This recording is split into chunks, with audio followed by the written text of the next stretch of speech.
Chapter 51, The Grounded Ritualistic Magic Using Magic to Settle an IOU? Is he trying to curse his debtor to death or create counterfeit notes? I might not have a solution to the problem, but I can finish you instead? All sorts of thoughts appeared in Klein's mind as he looked at old Neil with an oddly. He seriously considered the possibility of calling the cops, no, of informing the Nighthawks. Old Neil shot a glance at him and said peeved, I can see ignorance, foolishness, and the weak and shameless disbelief in your eyes. Didn't Dunn tell you the maxim of the mystery priors? Do as you wish but do no harm. Although this maxim originated from the secret and evil Moses Ascetic Order organization, Beyonders who choose the path of Moses Ascetic Order have proven that it's right through their own experiences. As long as one strictly abides to it and shows the needed fear and reverence, the risk of losing control will be minimized. The contrary has similarly been established. Your suspicion towards me is an insult to mystery priors. Sorry. Klein did not hesitate to apologize. He had indeed forgotten that Dunn Smith had once mentioned the maxim. Old Neil was not truly angry. In a blink of an eye, he chuckled. A pity. Very few Beyonders choose to be seers. There is no corresponding maxim to help you. But I have Emperor Roselle's diaries. Yes, strictly abiding to the maxim has a hint of acting. Klein suddenly came to this thought as he nodded as if in deep thought. Old Neil did not continue. He removed the vases and other items from the round table and placed them in a corner. Immediately following that, he took out both a crimson red and black candle from the silver chest. He explained, if ordinary people attempt ritualistic magic, they have to follow the results from astromancy or read corresponding manuals. They have to choose suitable dates and times. For example, the day representing the goddess, the period when she rules over the moon. But for us Beyonders, especially Beyonders good in this domain, there's no need for that.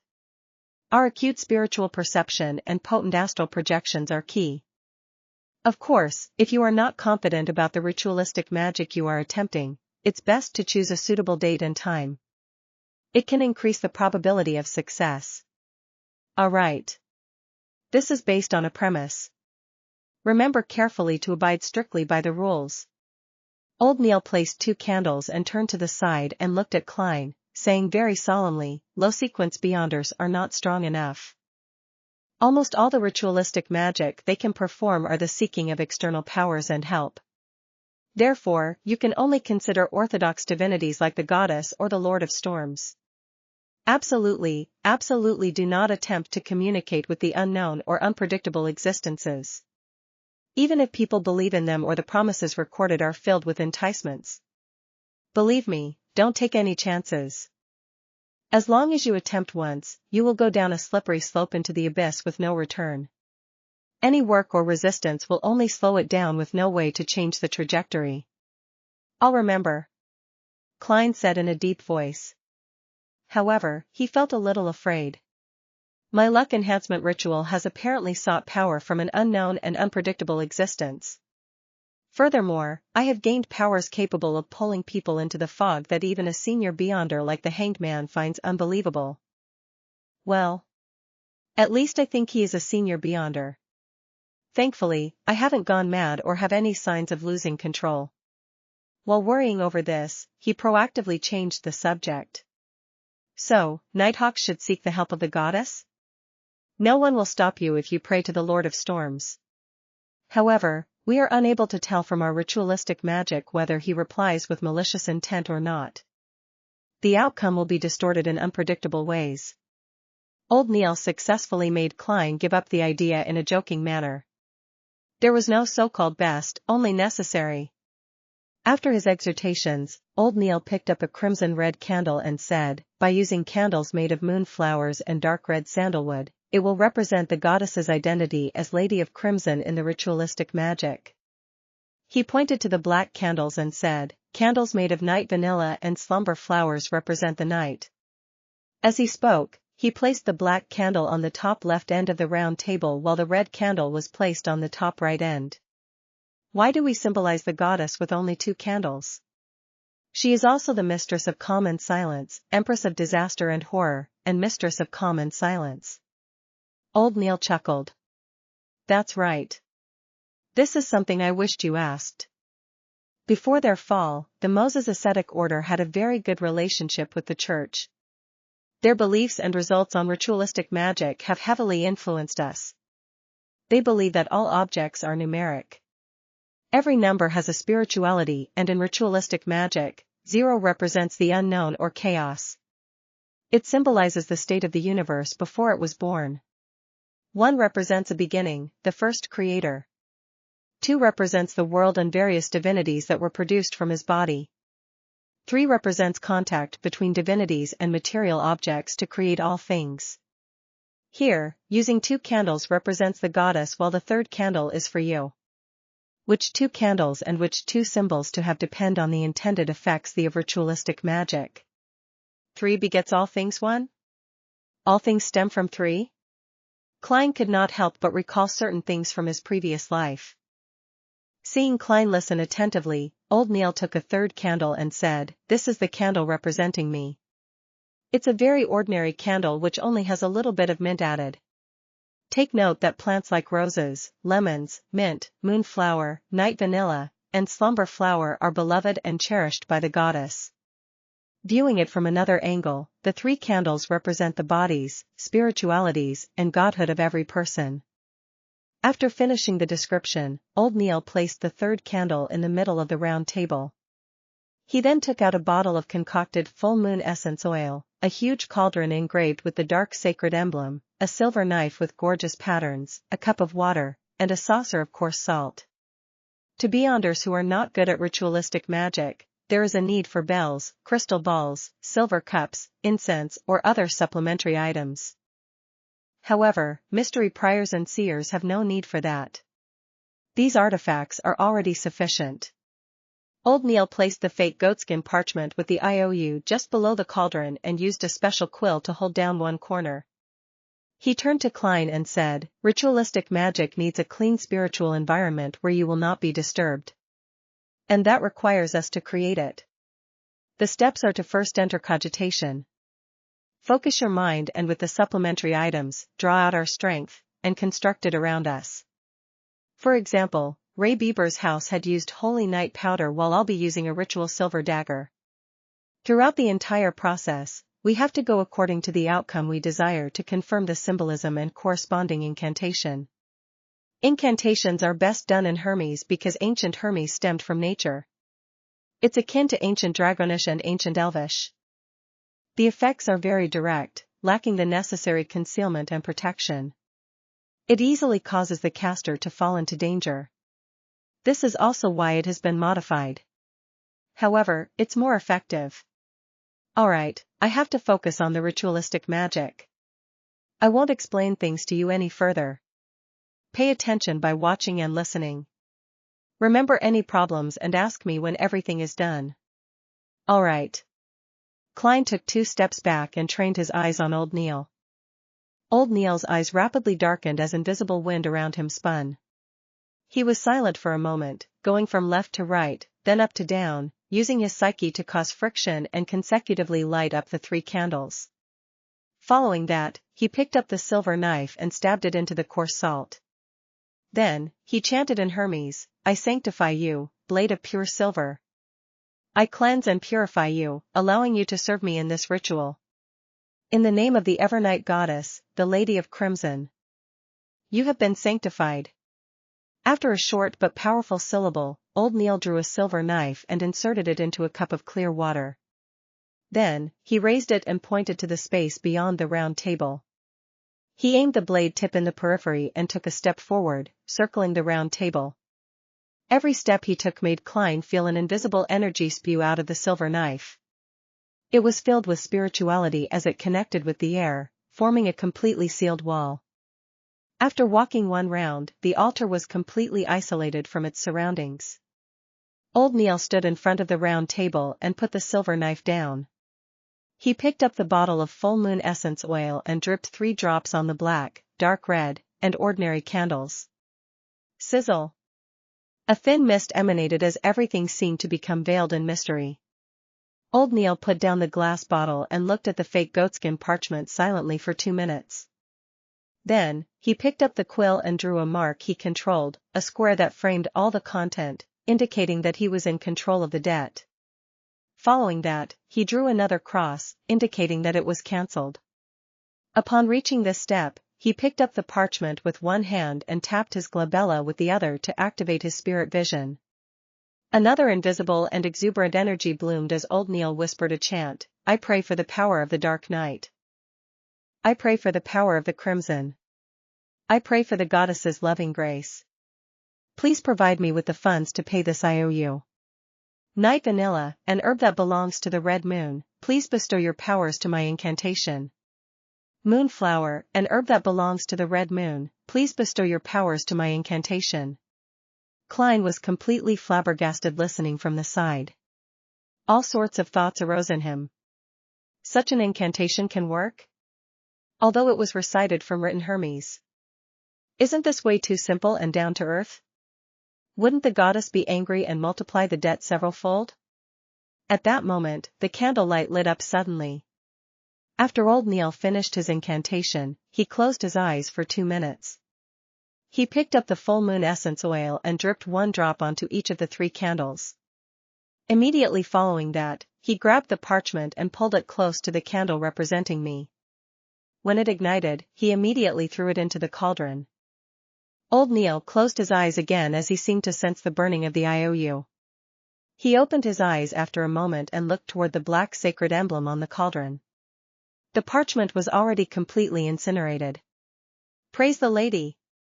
Old Neil tapped his chest in 4 spots, forming the shape of the crimson moon. Then, he extinguished the candles in the opposite order as he lit them. After finishing everything, he used the silver knife to rip apart the invisible wall around him. A huge wind stirred immediately as old Neil heaved a sigh of relief. "It's done." "That's it?" Klein asked in a daze. "Has the IOU been settled?" "How?" "I don't know either." "Anyways, it will be settled in a reasonable manner," said old Neil with a smile as he threw up his hands. "This?" Klein was unsure what expression or words to use as a response. "Isn't this a little unreliable? This is a Taoism saying, Tao begets 1, 1 begets 2, 2 begets 3, 3 begets all things." Chapter 52, Spectator. Stop thinking about the bloody IOU. Let's discuss the ritualistic magic. Old Neil put away the candles, cauldron, silver knife, and other items with a relaxed expression. Klein really wanted to shrug his shoulders like the Americans in his previous life, but ultimately could not bring himself to do something that ungentlemanly. He turned his focus toward the ritualistic magic and threw out detailed questions that puzzled him, receiving answers from them. For example, the incantations had a particular format. As long as they were satisfied and the key meaning was expressed in Hermes, the rest could be left to one's creativity. Of course, blasphemy or disrespectful descriptions were absolutely forbidden. The mysticism class lasted until noon before old Neil coughed twice. "We have to return to Zutland Street." With that said, he grumbled in an indistinct manner, "To get these bloody materials, I missed my beloved breakfast." Klein looked around both amused and puzzled. "Mr. Neil, do you have a chef? Or a maidservant in charge of cooking?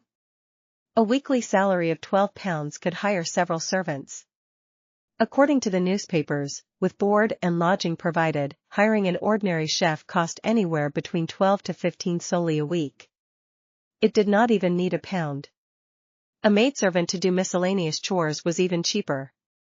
Their weekly salaries ranged between 3 soldi 6 pence to 6 soldi.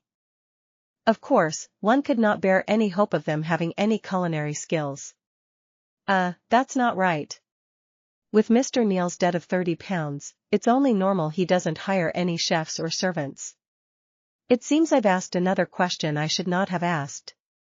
While Klein regretted his question, old Neil shook his head without minding it. "I often attempt ritualistic magic, research extraordinary items, and read corresponding documents at home, so I don't nor is it possible that I hire ordinary people as chefs, butlers, or maidservants. I only hire someone to clean up the place regularly.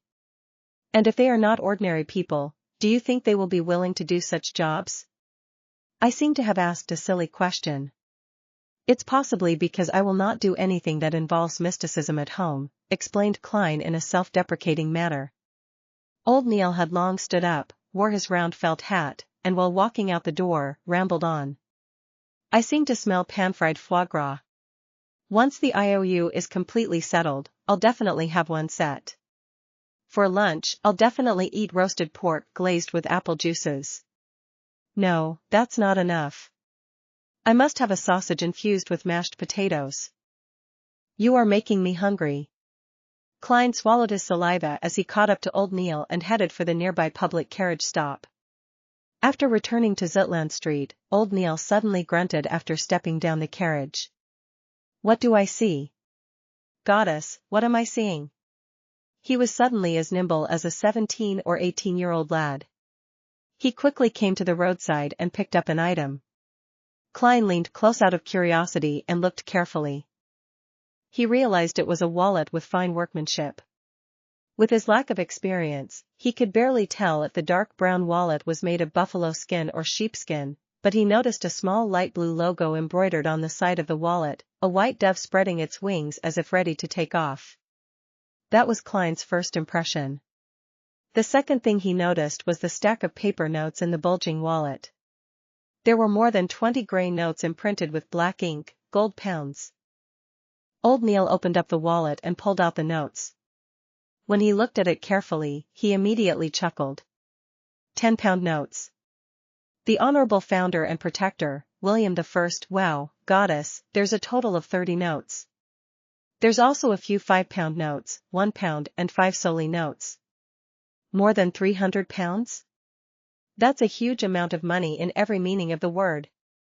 I might not even earn that much in 10 years. Klein's breathing turned heavy involuntarily. As the amount of gold pounds was immense, picking up such a wallet was equivalent to picking up a briefcase of banknotes in his previous life.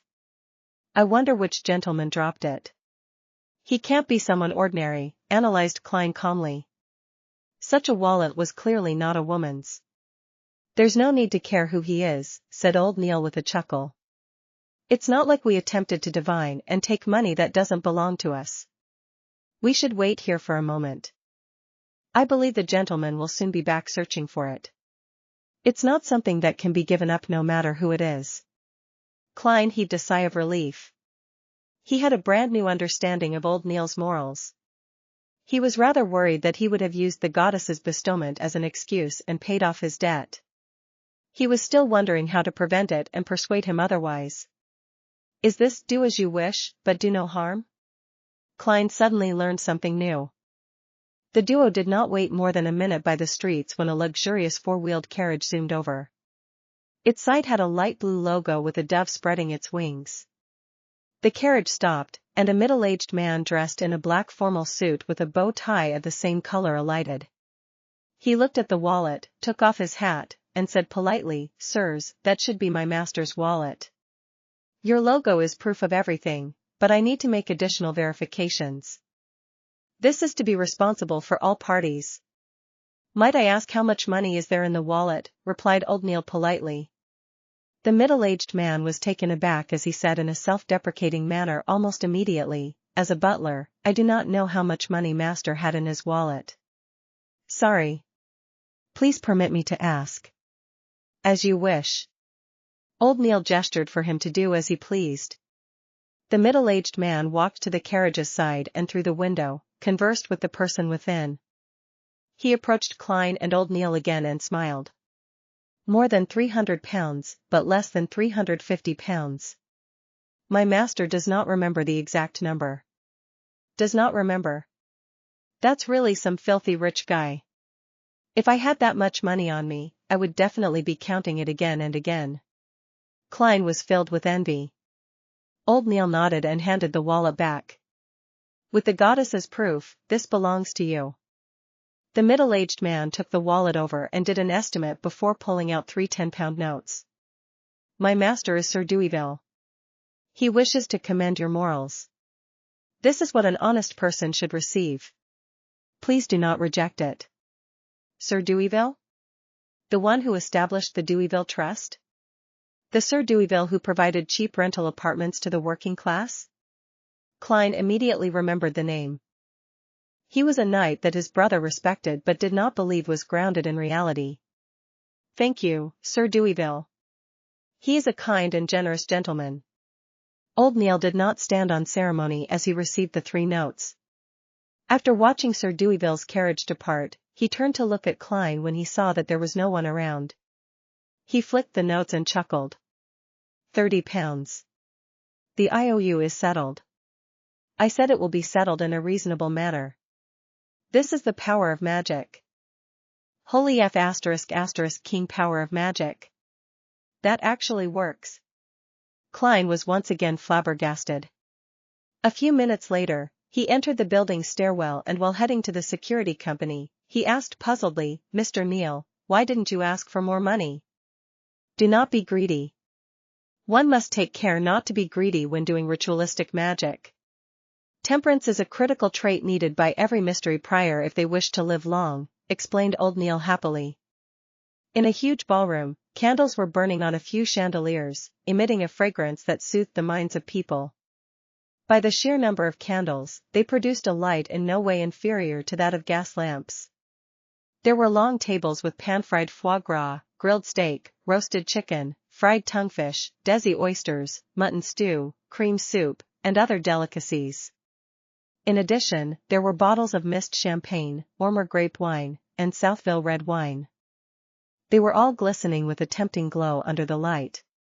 Servants in red vests carried trays with crystal cups and shuttled between the gentlemen and ladies dressed both elegantly or gorgeously.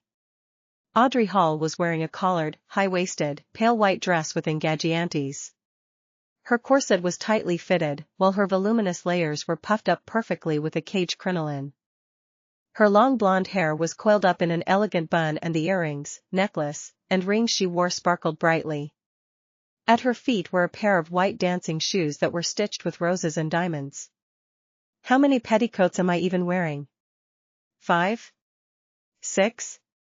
Wearing white silk gloves, Audrey caressed her crinoline gently with her right hand. Her left hand was holding a glass of clear champagne. Audrey was nothing like her usual self, usually placing herself center stage of banquets and making her the focus of attention.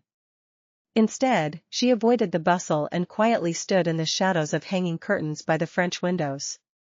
She took a sip of champagne as she watched the crowd as though she did not belong.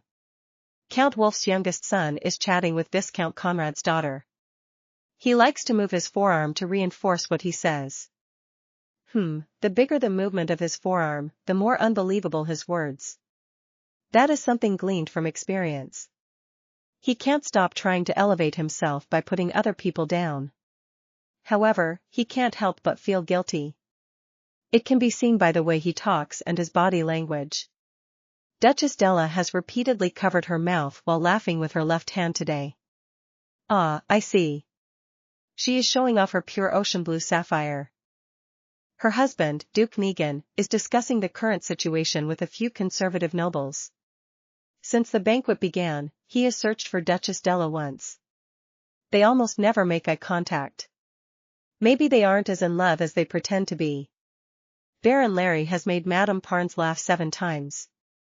That's very normal, nothing strange about it, but why does she look at her husband with guilty eyes? Oh, they have gone their separate ways. That's not right, the directions they are headed leads to the garden. In the extravagant banquet, Audrey saw many details she never noticed in the past. There was an instant where she nearly believed that she was watching an opera. Everyone is a good opera actor. She sighed silently as her eyes remained limpid. At that moment, she suddenly sensed something and turned her head. She cast her gaze onto a dark corner in the large balcony outside. In the shadows was a huge golden retriever sitting there silently. She was looking inside at Audrey while half her body was hidden in the darkness. Susie. The corners of Audrey's mouth twitched as her expression instantly changed. She could no longer maintain her state as a spectator. Chapter 53, Listener. An ancient 3-masted sailboat was navigating through a tumultuous storm in the sea. It was not fast and its displacement was lacking. With the weather and the sea looking like a cataclysmic scene, the sailboat was like a withered leaf separated from its tree. However, regardless of how the typhoons rampaged or how terrifying the waves were, it continued sailing peacefully without any signs of tilting. Alger Wilson stood on the empty deck as he looked at the massive waves that resembled mountains. His thoughts were a mystery. "It's going to be Monday again," he muttered silently to himself. It was the day belonging to Mother Earth, the beginning of a series of waxing and waning. However, it meant something different to Alger. It belonged to a mysterious existence forever enveloped in grayish-white fog. "At least I haven't been reduced to a madman." He stopped looking around as he gave a self-deprecating chuckle. At this moment, one of the only few sailors he had leaned over and asked reverently, "Your Grace, where are we setting course for this time?" Alger surveyed his surroundings and said in calm voice, "Pursue the listener from the Aurora Order." The storm subsided as mist emanated. On a strange sailboat with cannons on board, an 8 or 9-year-old boy with soft yellow hair was looking at pirates around him in fear. They were disorderly, some enjoyed barrels of beer, some swung around with ropes, others mocked each other, and some even fought with their fists. He turned to look at a black-robed man standing in the shadows. He suppressed his voice and asked, "Father, where are we going?" 5 days ago was his first time seeing his father, a father who proclaimed to be an adventurer. If not for the oil painting his late mother left him that confirmed his father's identity and the fact that the orphanage had opened its doors to him, he was absolutely unwilling to leave his hometown and follow his only kin who was also nearly a stranger. The man in the shadows lowered his head and looked at his son. With an amiable expression, he answered, "Jack, I'm bringing you to a holy place, a holy residence where the Creator once lived." "Is that the kingdom of God?" "We mortals can only enter by winning His grace." Jack had been well educated by his mother and knew this much. He was both surprised and fearful about the matter. Standing in the shadows, the man had an unforgettable jawline as though he was a sculpture chiseled by the best artisan. He placed his hand to his ear and made a listening pose. He replied in a tone that sounded like sleep-talking, "Jack, mortals are a wrong concept. The Creator created this world and He is everywhere. He exists in every living being. Therefore, all beings have godhood. Once the godhood attains a particular level, they can become an angel. The 7 fake gods at present are only powerful angels. Look, I can now hear the teachings of the Creator. Ah, how extraordinary is this revelation! Life is only a tour of the spirit. When the spirit is sufficiently potent and resilient, we can find our godhood and fuse with even more godhoods." Jack could not understand the complicated description. He shook his head and asked another question he previously did not have the chance to. "Father, I heard from Mother that after the Creator created this world, He split into all beings and does not exist in actuality. Then, why does His holy residence exist?"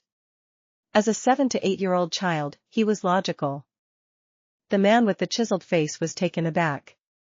He turned his head away as though he was listening to more murmurings. Suddenly, he slumped down, knees on the deck. His exposed skin protruded black shards.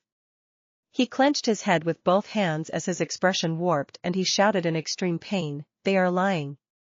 After lunch, having had old Neil promise him that he would bring him to the underground market the next time he went, Klein slowly returned to the Blackthorn Security Company. He chose the 2 options of reading the documents in the staff office and practicing his abilities or take the opportunity to go out and act as a seer in the Divination Club before Captain Dunn stopped him. However, before he could make the decision, he saw Dunn Smith walk in. He was dressed in the usual black windbreaker and half-top hat. "Captain, any updates?" Klein thought of the whereabouts of the Antigonus family's notebook as he asked with concern. Without showing any signs of fatigue in his gray eyes, Dunn said, "The facts have corroborated that the Antigonus family's notebook is in Ray Bieber's hands. However, he has vanished completely. I have already informed the various Nighthawk teams of this matter through a telegram. They were requested to pay attention to the various piers and steam locomotive stations. The first batch of printed portraits was mailed out yesterday afternoon and will be printed in various major newspapers. How nice it would be if there were phones, fax machines, surveillance cameras, and big data. What a pity. I know how to use all of them and even understand a little of the logic behind it. Klein exhaled silently. But regardless, we can consider ourselves as having found the notebook. And this is all thanks to you. Of course, it still needs another round of confirmations. I have already sent a telegram to the Backland Diocese, requesting them to escort sealed artifact 2-049 here. It was once a dangerous item of the Antigonus family. It can help us know if Ray Bieber is a descendant of the Antigonus family. A grade 2 sealed artifact. Dangerous. They can be used with care and moderation. Klein had originally wanted to ask about the sealed artifact, its special abilities, and the danger it posed out of curiosity, but he instantly recalled that he lacked the necessary clearance. He had no choice but to give up. May Goddess bless us. Klein tapped 4 spots on his chest, forming the sign of the full moon. Dunn pushed open the door to his office and said with a slight nod, "The Goddess has always been protecting us." Klein, if you had not chosen Seer, you would be a formal member after this matter is verified. You could have chosen Sleepless, but pity. To be frank, I'm still puzzled over your choice. Although Corpse Collector is quite off-putting, you have seen Daly as well. You should know that spirit mediums vary in strength. As for Mystery Priors, they're a good choice too. At the very least, you have old Neil as a role model, so he will make sure the risk of losing control is minimized. With regards to this question, Klein had prepared an answer from the beginning. He just never had a chance to use it since Dunn did not ask. He was only able to answer in passing. He organized his words and said, "My considerations stem from the fact that Seers and Mystery Priors are considered Beyonders with a support role. They do not need to always face enemies, for that's too dangerous. And both you and old Neil said that in the domain of mystery and Beyonders, curiosity and experimentation usually brings about terrifying outcomes. Describing Mystery Priors as prying mysteries made me worried, so. As you know, I was only an ordinary graduate not long ago. A lack of guts is the only reason I made such a choice. I have to say that this is a very reasonable answer that goes beyond my expectations." Dunn massaged his temples and chuckled. He turned halfway as his gray eyes sized up Klein. "Continue going out for now. Do not limit yourself to the paths leading from Welch's Place to Iron Cross Street. Perhaps you might sense the notebook and help us confirm Ray Bieber's location." "All right." Klein realized that he no longer needed to be in a dilemma. He bade Dunn farewell and turned around, his heart beginning to count. 3, 2. "Hold on," shouted Dunn. Klein turned his head and smiled. "Captain, is there anything else?" Dunn coughed slightly and said, "Well, support Beyonders have to fight their enemies from time to time. Although Seers sound like they can avoid such battles, they are not to be ignored. You have to maintain your shooting skills and work on increasing your strength. This is what I'm working hard towards." Klein pointed outside. "I'll be leaving." "All right." Wait a moment." Dunn shouted for him once more. As he pondered, he said, "Perhaps I have to consider hiring a combat trainer for you. Of course, this matter is under the premise that you become a formal member." Klein responded tersely before asking carefully, "Captain, is there anything else?" Now seeing Klein's unbelieving eyes, Dunn shook his head and smiled. He emphasized again, "Really, nothing." Only then did Klein walk past the partition divider. He bade farewell to Roseanne and Mrs. Oriana and headed to the shooting club for practice. With all of this done, he went to the Divination Club and saw the beautiful Angelica standing there reading newspapers leisurely. "Home," Klein silently read.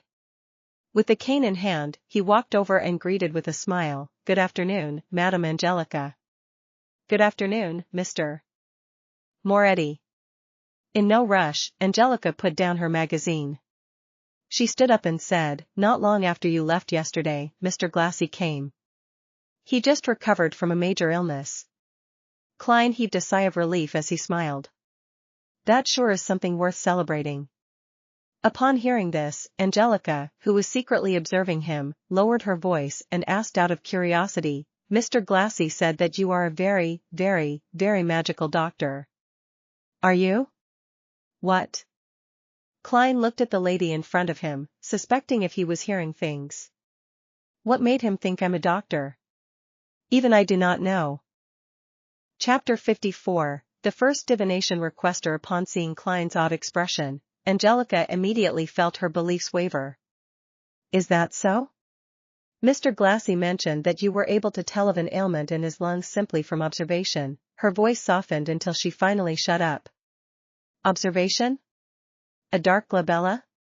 Klein was instantly enlightened as he shook his head with a chortle. I believe Mr. Glassy was mistaken. He was planning on being perfunctory, but after recalling that no one sought his divination services the entire afternoon yesterday, his mind whirled. It affected his goal of acting as a seer, so he explained, it's actually a form of divination. Divination? But Mr. Glassy only mentioned that you observed his face. That's also considered divination? Asked Angelica in shock and doubt. Klein smiled, composed. As a member of the Divination Club, you should know about palm reading, right? Palm reading was not patented by the Footaholic Empire. Even on Earth, India and Old Europe had developed similar principles, much less in a world with beyonder powers. I know about it, but it seems you did not read his palm? Were you observing him in secret? Asked Angelica curiously. I was using face reading. Klein cooked up a lie. Its principles aren't very different from palm reading at a fundamental level. Really? Angelica's eyes were filled with disbelief. In order to develop his career as a seer, Klein chuckled. He pretended to be in thought as he tapped his glabella twice. He focused his eyes and Angelica's aura presented itself. Her head was purple, her limbs were red, her throat was blue. There was no problems with her health except for some colors being duller. However, that was a manifestation of ordinary fatigue. Klein then looked at her emotions. She saw orange mixed in with some red and blue. It also meant warmth coupled with some excitement and thought. Thankfully. After realizing that there was nothing abnormal about her, Klein planned on deactivating his spirit vision. But it was at that moment when he suddenly saw rich darkness hidden in the depths of her emotional colors. Furthermore, she is lacking a little of white, an eagerness to improve. Klein nodded while in thought. Mr. Moretti, were you reading my face? Seeing the young gentleman in black in front of her turn silent abruptly while seriously sizing her up, Angelica keenly noticed something. She asked in a half-curious and half-worried manner. Klein did not immediately reply. Instead, he tapped his glabella lightly as he wore a look of scrutiny. Just as Angelica was feeling unease, he said warmly, Madam Angelica, there are some sorrows and pains which you should not seal in your heart. Angelica's eyes widened as her mouth turned agape. However, she did not say a word. She looked at Klein in his half-top hat with an apparent scholarly bearing. He heard him use a deep, comforting and warm voice to say, you need to either go mountain climbing, a game of tennis, or perform a tragic play to exhaust your body due to exercising. Let your tears flow down uninhibited, then cry and scream. Express all those emotions. That will be very helpful to your health. The moment those words entered her ears, Angelica felt like she had transformed into a statue. She stood there motionless. She tried hard to blink as she lowered her head in a fluster, saying deeply, thank you for your suggestion, it seems like there are many members here today? Klein did not continue. As though he had not done any divinations prior, he turned to his side and looked to the meeting room at the end of the corridor. Sunday afternoon, at least 50 members, Angelica's voice sounded a little hoarse. She only mentioned the key terms. She paused as her vocal pace gradually returned to normal. Do you want tea or coffee? Side black tea. Klein nodded slightly. He politely took off his hat and slowly walked to the meeting room. Only when he vanished behind the door did Angelica exhale slowly. The Divination Club's meeting room was very large. It was nearly twice the size of Klein's high school classroom. In the past, only 5 or 6 members would be present, making it look extremely empty. Now, there were dozens of fortune tellers sitting in different spots. They filled up most of the room. Sunlight shone into the room through the few oriel windows. The members were either discussing softly among themselves or asking Jonas Vincent questions. Otherwise, they were practicing and attempting divination or drinking coffee and reading newspapers by themselves. Such a scene made Klein feel like he was back to his schooling days on Earth. The difference was that it was noisier and more rowdy back then, without the tranquility of the meeting room. He looked around, but he didn't see familiar faces like Glassy or Edward Steve. So, he casually picked up a divination textbook, found a corner, and started flipping through it leisurely. Very soon, Angelica came in with a cup of tea and left it on the table before Klein. As she was leaving quietly, she suddenly saw Mr. Moretti take out an exquisite-looking silver chain from his left sleeve. There was a chunk of pure topaz hanging on the silver chain. What is he doing? Angelica slowed down subconsciously and focused her gaze at Klein. Klein held the silver chain with his left hand and allowed the topaz to hang above the side black tea, just short of touching the surface of the liquid. With a serene expression, he half closed his eyes and the atmosphere around him suddenly turned quiet. The topaz started moving slightly, along with the special-looking silver chain, in a clockwise direction. Upon seeing this, Angelica found Mr. Moretti extremely mysterious. "The black tea you provide is great," Klein said softly after he opened his eyes with a smile. His actions were intentionally done for Angelica to see. If he wanted people to select him for his divination services, Angelica's recommendation was a very crucial factor. Since he wanted to act as a seer, Klein no longer had any reservations. He completely personified the identity.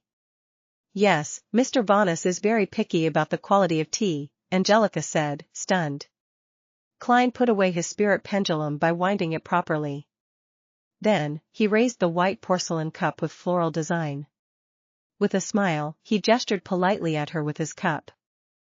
Angelica returned to the reception hall, but she no longer had the mood to read magazines. She sat there, gazing into the distance. It was a wonder what she was thinking about. This continued until there were knocks on the door. She jolted awake and hurriedly looked at the entrance, only to see a lady dressed in a light blue dress. The lady took off her veiled hat with a powder blue ribbon. She looked calm and melancholic. "Good afternoon, esteemed lady. Would you like to join the divination club or are you looking for a divination?" Angelica asked like clockwork. "I want a divination." The lady had a beautiful pair of eyes hidden with sorrow, and she bit her lower lip as she spoke. Angelica guided her to the sofa and explained to her how the divination club worked in detail. She picked up an album and handed it over. "You can pick anyone." In her low spirits, the lady flipped through the album seriously. As there were too many club members there that day, there were too many choices. It left her quite upset. "Can you recommend one? From these few pages." She pointed at the middle section of the album, omitting the fortune tellers priced above 2 soldi and those below 4 pence. Angelica took the album and looked at it for a few minutes. She deliberated her words before saying, "I suggest this gentleman." The lady who looked uneasy took a glance and realized that it was a fortune teller named Klein Moretti. "Mr. Moretti just joined the club. Is his divination reliable?" she asked worriedly. Angelica nodded with great affirmation. "Another member of the club and I are certain that Mr. Moretti is an outstanding fortune teller. If it wasn't for his just joining the club, he wouldn't take such low fees." "I understand." The depressed girl nodded. "I'll pick Mr. Moretti for a divination then." "All right, please hold on for a second." Angelica took the album and walked towards the meeting room. She came next to Klein and said with a suppressed voice, "Mr. Moretti, someone wants you to divine for them. Which room would you like to use?" That was effective. "My first business is here." Klein put down his teacup and nodded calmly as he said, "Topaz room." "All right." Angelica walked slowly ahead of him and led him to Topaz room before opening its wooden door. Klein sat behind the table that had various divination tools on it. He waited less than a minute before he saw a woman in a light blue dress walk in. She looked down and melancholic. Seizing the opportunity when she was closing the door, he tapped his glabella twice. The yellow color in her stomach seems a little dull. The dark color of her emotions is very heavy, mainly worry and anxiety. Klein looked her over carefully and leaned backwards. He then lifted his hand to cut off his spiritual vision. "Good day, Mr. Moretti." The woman in the light blue dress sat down. "Good afternoon, how may I address you?" Klein asked politely, not carrying much hope of getting an answer.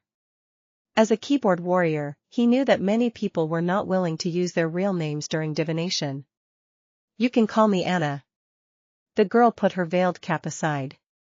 She looked at Klein with mixed anticipation and doubt, and said, "I would like to divine about my fiancé's situation. He traveled to the southern continent in March for a business deal. He sent me and his family a telegram last month on the 3rd, saying that he was going to set sail and return. But he did not return after 20 days. At first, I believed that his delay was due to the Berserk Ocean's weather, but as of today, it has been more than a month. The ship he took, the Alfalfa, still hasn't arrived at Enmat Harbor. The ocean that separated the northern and southern continent was called the Berserk Ocean. It was well known for natural calamities and its countless dangerous currents. If it was not for Emperor Roselle, who sent men to discover a few safer sailing routes, countries in the northern continent would still have yet to enter the age of colonization, let alone lay an underwater cable to complete a transoceanic telegraph. Klein looked at his very first client of his career as a seer and asked carefully, "Which divination method do you wish to use?" Chapter 55, Revelation. Anna, with her beautiful eyes, hesitated for more than 10 seconds. "You can choose any type that you believe will be accurate. You are the fortune teller, while I'm not. Of course, apart from cards, including tarot, I have also attempted studying them at home. I always felt they were more like toys or a game." Klein thought for a moment, his wrists leaning on the edge of the table. He steepled his hands before his face, his gaze peaceful. He said softly, "Then we shall use the astrolabe." He pointed to a fountain pen and stack of white paper on the table and said, "Write down the name of your fiancé as well as his facial features, address, and date of birth. It would be even better if you can remember the specific time he was born." From her clothes, makeup, and demeanor, Klein did not believe that she was illiterate. Anna did not reply. She extended her hand and took a piece of paper. She lifted the pen and dipped it in some ink. She started writing, pausing occasionally to think. 2 minutes later, she pushed the paper toward Klein. Klein received it and turned it around. The information on the paper read, "Joyce Meyer, September 15, 1323, 2 p.m. Tingen City, East Borough, 8, Stevens Street. Short blonde hair, aquiline nose." With just a short glance, Klein quickly calculated the person's spiritual number. 1 + 5 is equal to 6.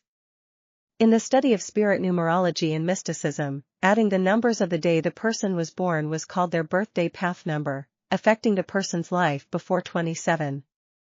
Birth month path number, calculated by adding the numbers in their birth month, affected their life from 27 to 54 years old, while the birth year path number, calculating the numbers in their birth year, affected their life from 54 years old onward.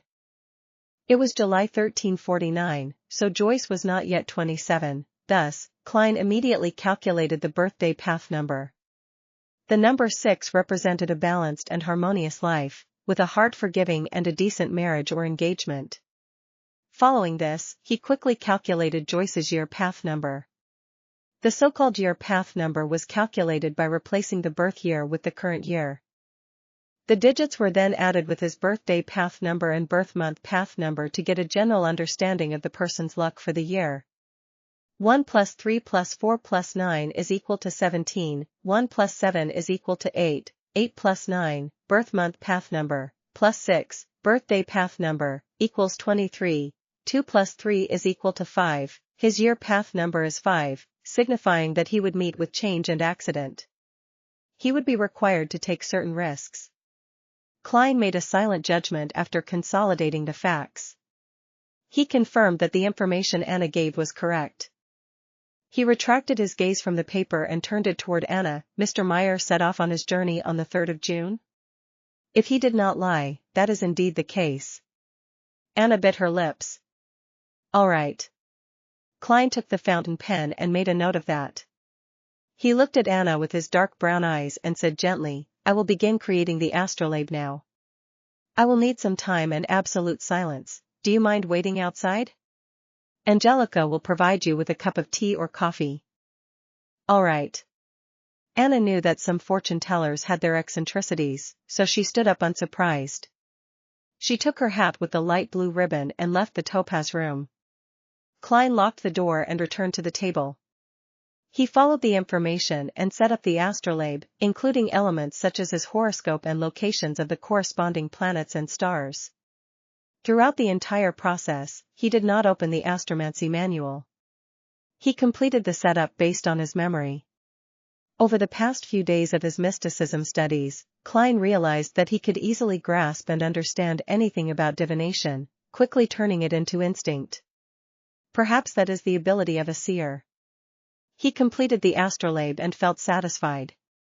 He felt as though his body, heart, and soul had relaxed considerably. As he looked at the outcome, he followed the path of the horoscopes and planets, as well as other supporting details to roughly deduce that Joyce Meyer had met with an accident but would ultimately survive it. At this point, the divination was technically complete. But Klein wanted to pay much attention to his first business transaction.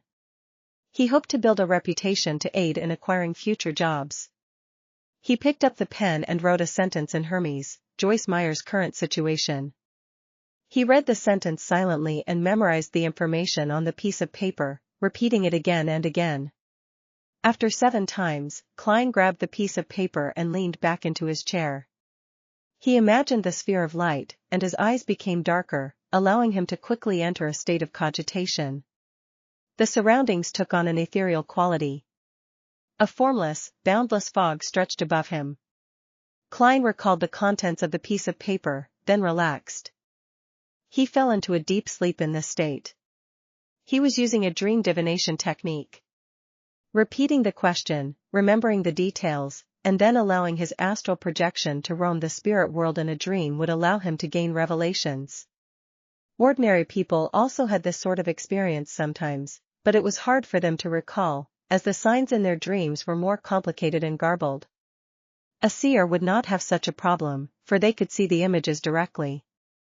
The surroundings began to turn hazy as Klein turned half asleep. In the contorted fantasy, he saw a blond young man with an aquiline nose. He was swimming frantically in a sea of blood, nearly engulfed by the waves. But in the end, he managed to escape to shore. The image shattered and changed. Klein saw a blue house with a toy windmill at the door. That blond young man was entering the house slowly, seemingly in joy. At this moment, the image changed once again. Klein realized that he was inside a magnificent palace. The walls were destroyed and damaged beyond repair. Moss and weeds grew in multiple areas. Through the holes in the walls, he could see a mountain peak and clouds clinging close to it outside. Atop the palace was a huge throne carved out of stone. It was adorned with dull gemstones and gold. It looked as though it was not prepared for a human. This giant throne was empty and mottled, as if it had been washed over by the ages. Klein looked around in confusion. He did not understand why he would be dreaming of such a scene. His turbid mind turned sharp as he subconsciously walked out of the palace in an attempt to ascertain where he was. Suddenly, he felt a gaze fall upon him. It was a gaze that came from behind. Klein suddenly turned around and stared towards the giant stone throne, only to see a scene of countless transparent maggots slowly twitching and growing. Klein gasped. He opened his eyes and woke up from his dream. Crystal balls, tarot cards, and the prepared astrolabe entered his vision. Reality quickly replaced fantasy. The initial dream was the result of the divination, but what was the later dream about? It seemed to be targeted at me? Klein put the piece of paper down. He rubbed his temples and contemplated. He could confirm that it wasn't his fear projecting itself in the form of a dream, for he was doing the divination himself. A palace not meant for humans on the peak of a mountain. The silent stare.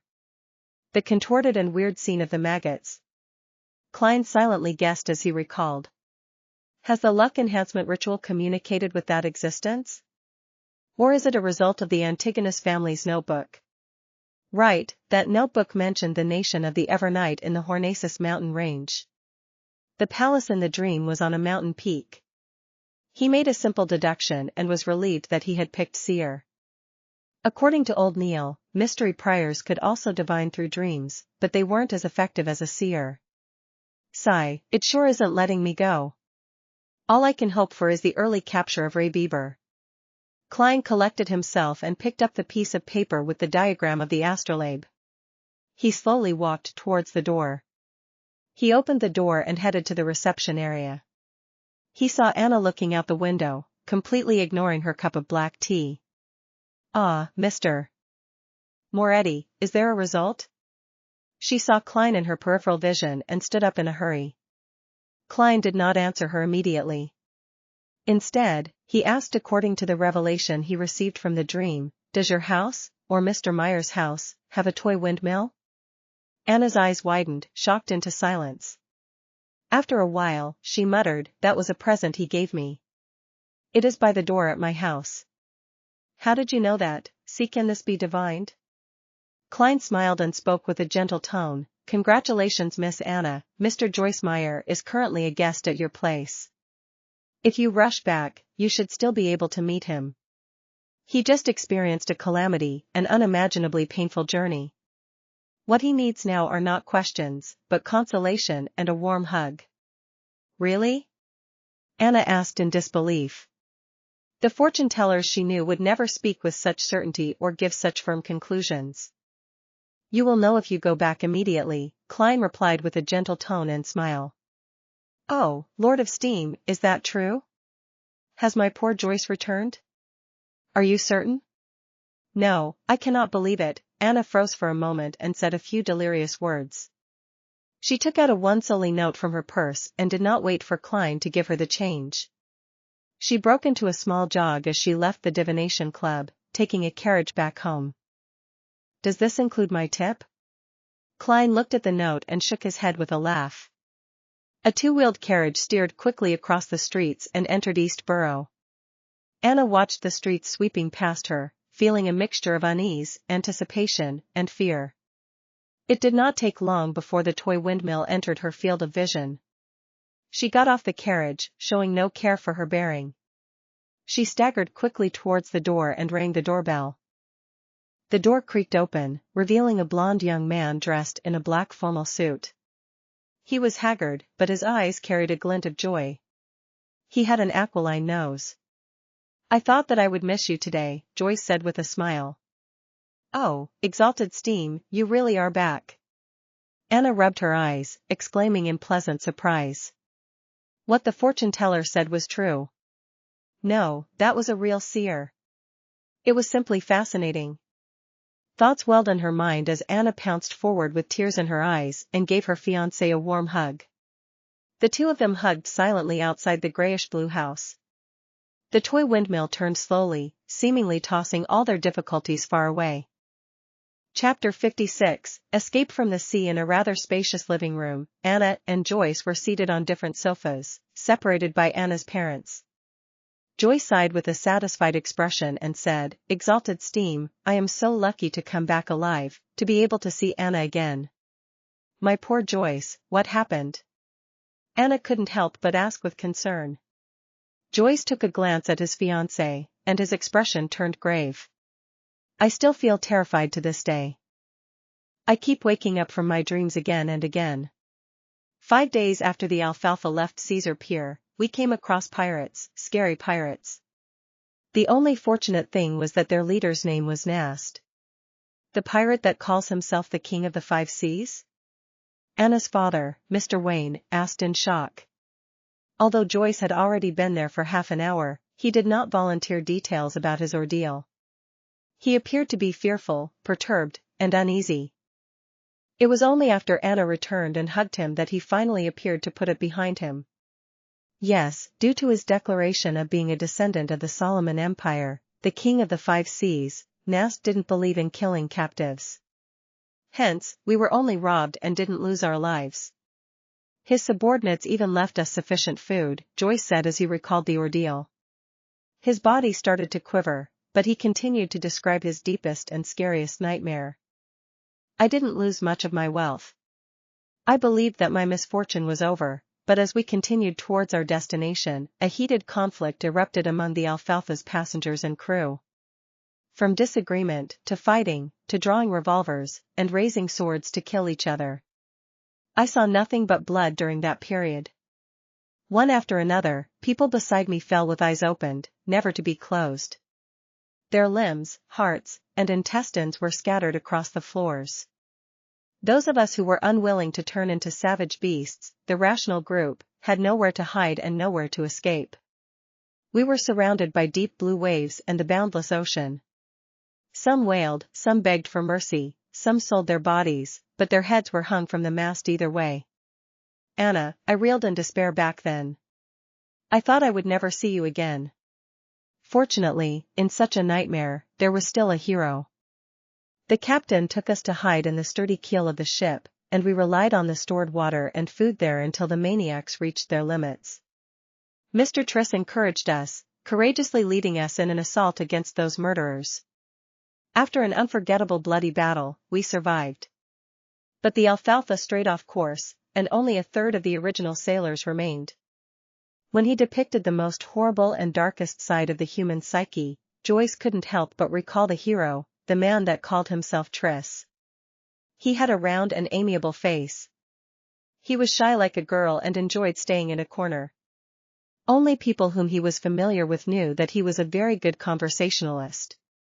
But it was such an unremarkable boy who stood in front of everyone with determination in the worst of days. Oh, exalted steam, my poor Joyce, you went through such a heartbreaking ordeal. Thank God, praise be to God, he prevented us from eternal separation. Tears welled up in Anna's eyes as she constantly dotted 3 points to form a triangle, the sacred emblem for steam and machinery. Joyce revealed a faint pale smile. This is the reward for our faith. The Alfalfa then went through storms, lost its course, and after surmounting one challenge after another, arrived at Enmat Harbor. Due to the bloodbath that had taken place on the boat, those of us that survived were held captive by the police and questioned separately. We didn't have a chance to send telegrams home to update our loved ones. When they released us this morning, I immediately borrowed some money from my friend and took the steam locomotive back. Thank God for letting me set foot on the land of Tingen again, allowing me to see all of you again. Then, he looked towards his fiancée in confusion. Anna, when you saw me, I could feel your happiness and surprise, but I couldn't understand why you rushed towards the door so excitedly right after you got off the carriage. I had planned on giving you a huge surprise. Anna thought about what had happened earlier, and continued in disbelief, there's nothing to hide, Joyce. As I was worried about you, I went to the only divination club in Tingen City today for a divination. That fortune teller, no, the seer told me, he said, your fiancé has returned, he's in the house with a windmill. What? The Wayne couple and Joyce exclaimed simultaneously. Anna covered her face and shook her head. I can barely believe it either, but it happened. Exalted steam, perhaps there really are miracles in this world. Joyce, that seer asked me for your name, characteristics, address, and birth date. He told me he was going to do an astrolabe divination. Then, he asked me if the house with a toy windmill was yours or mine. When I confirmed it was mine, he said, congratulations Miss Anna, Mr. Joyce Meyer is currently a guest at your place. What he needs now are not questions, but consolation and a warm hug. God, Joyce found it unbelievable and incomprehensible. Does he know me? Did someone send him a telegram? Could it be that he is familiar with the police in Enmat Harbor? No, that doesn't explain it. How did he know that I came to your place? How could he possibly know that you would seek a divination? Did you make an appointment? No, I made a selection at the last minute, Anna replied with a vacant-looking expression. Perhaps a good seer needs to be in control of vast amounts of information, even if it cannot be used anytime soon. Perhaps that is the fascinating aspect of divination. Anna's father, Mr. Wayne, sighed and concluded. In the known history of more than 1,000 years and in the uncertain fourth epoch, divination has existed and has yet to disappear. I think there must be a reason for that. Joyce shook his head lightly and asked, "What's that seer's name?" Anna thought and said, "Klein Moretti." In the reception lobby of the Divination Club. As Klein had spoken softly, Angelica knew not to go close. Therefore, she only saw Anna leave as though she had lost her soul, wearing shock and confusion on her face. Angelica briskly walked to the sofa and asked out of curiosity, "Was the result good?"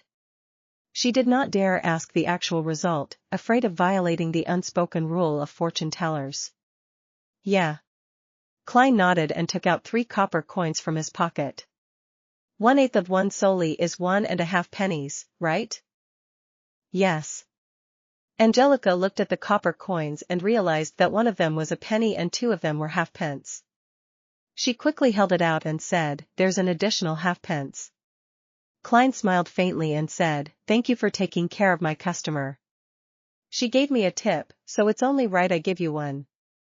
It's also to thank you for recommending me," he added in his heart.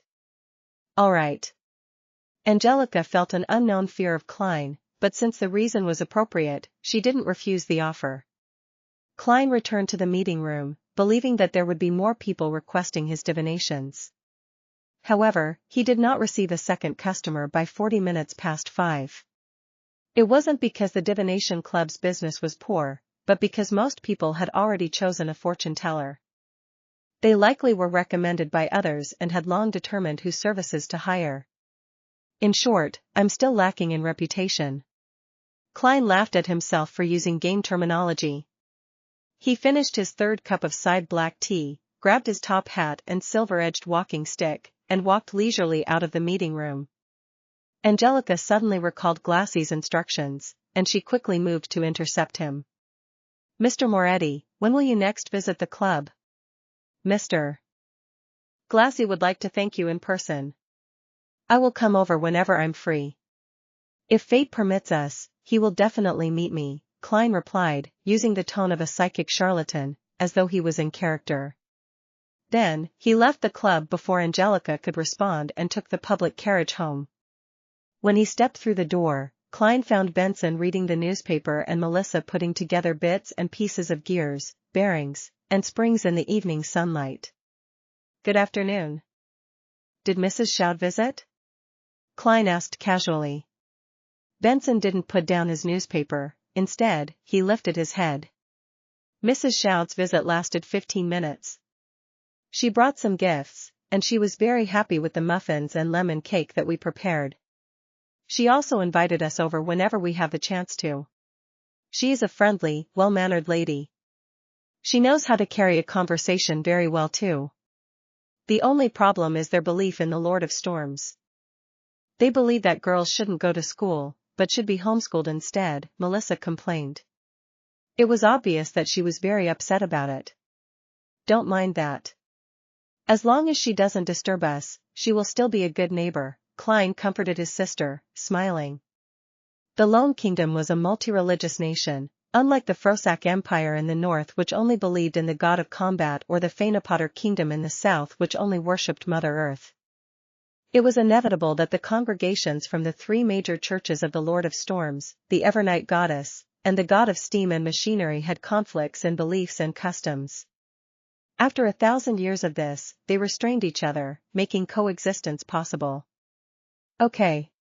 Melissa pursed her lips and redirected her focus onto the pile of parts again. After dinner, Klein continued revising history. Only when Melissa and Benson showered and returned to their rooms did he wash up, enter his bedroom, and lock his door.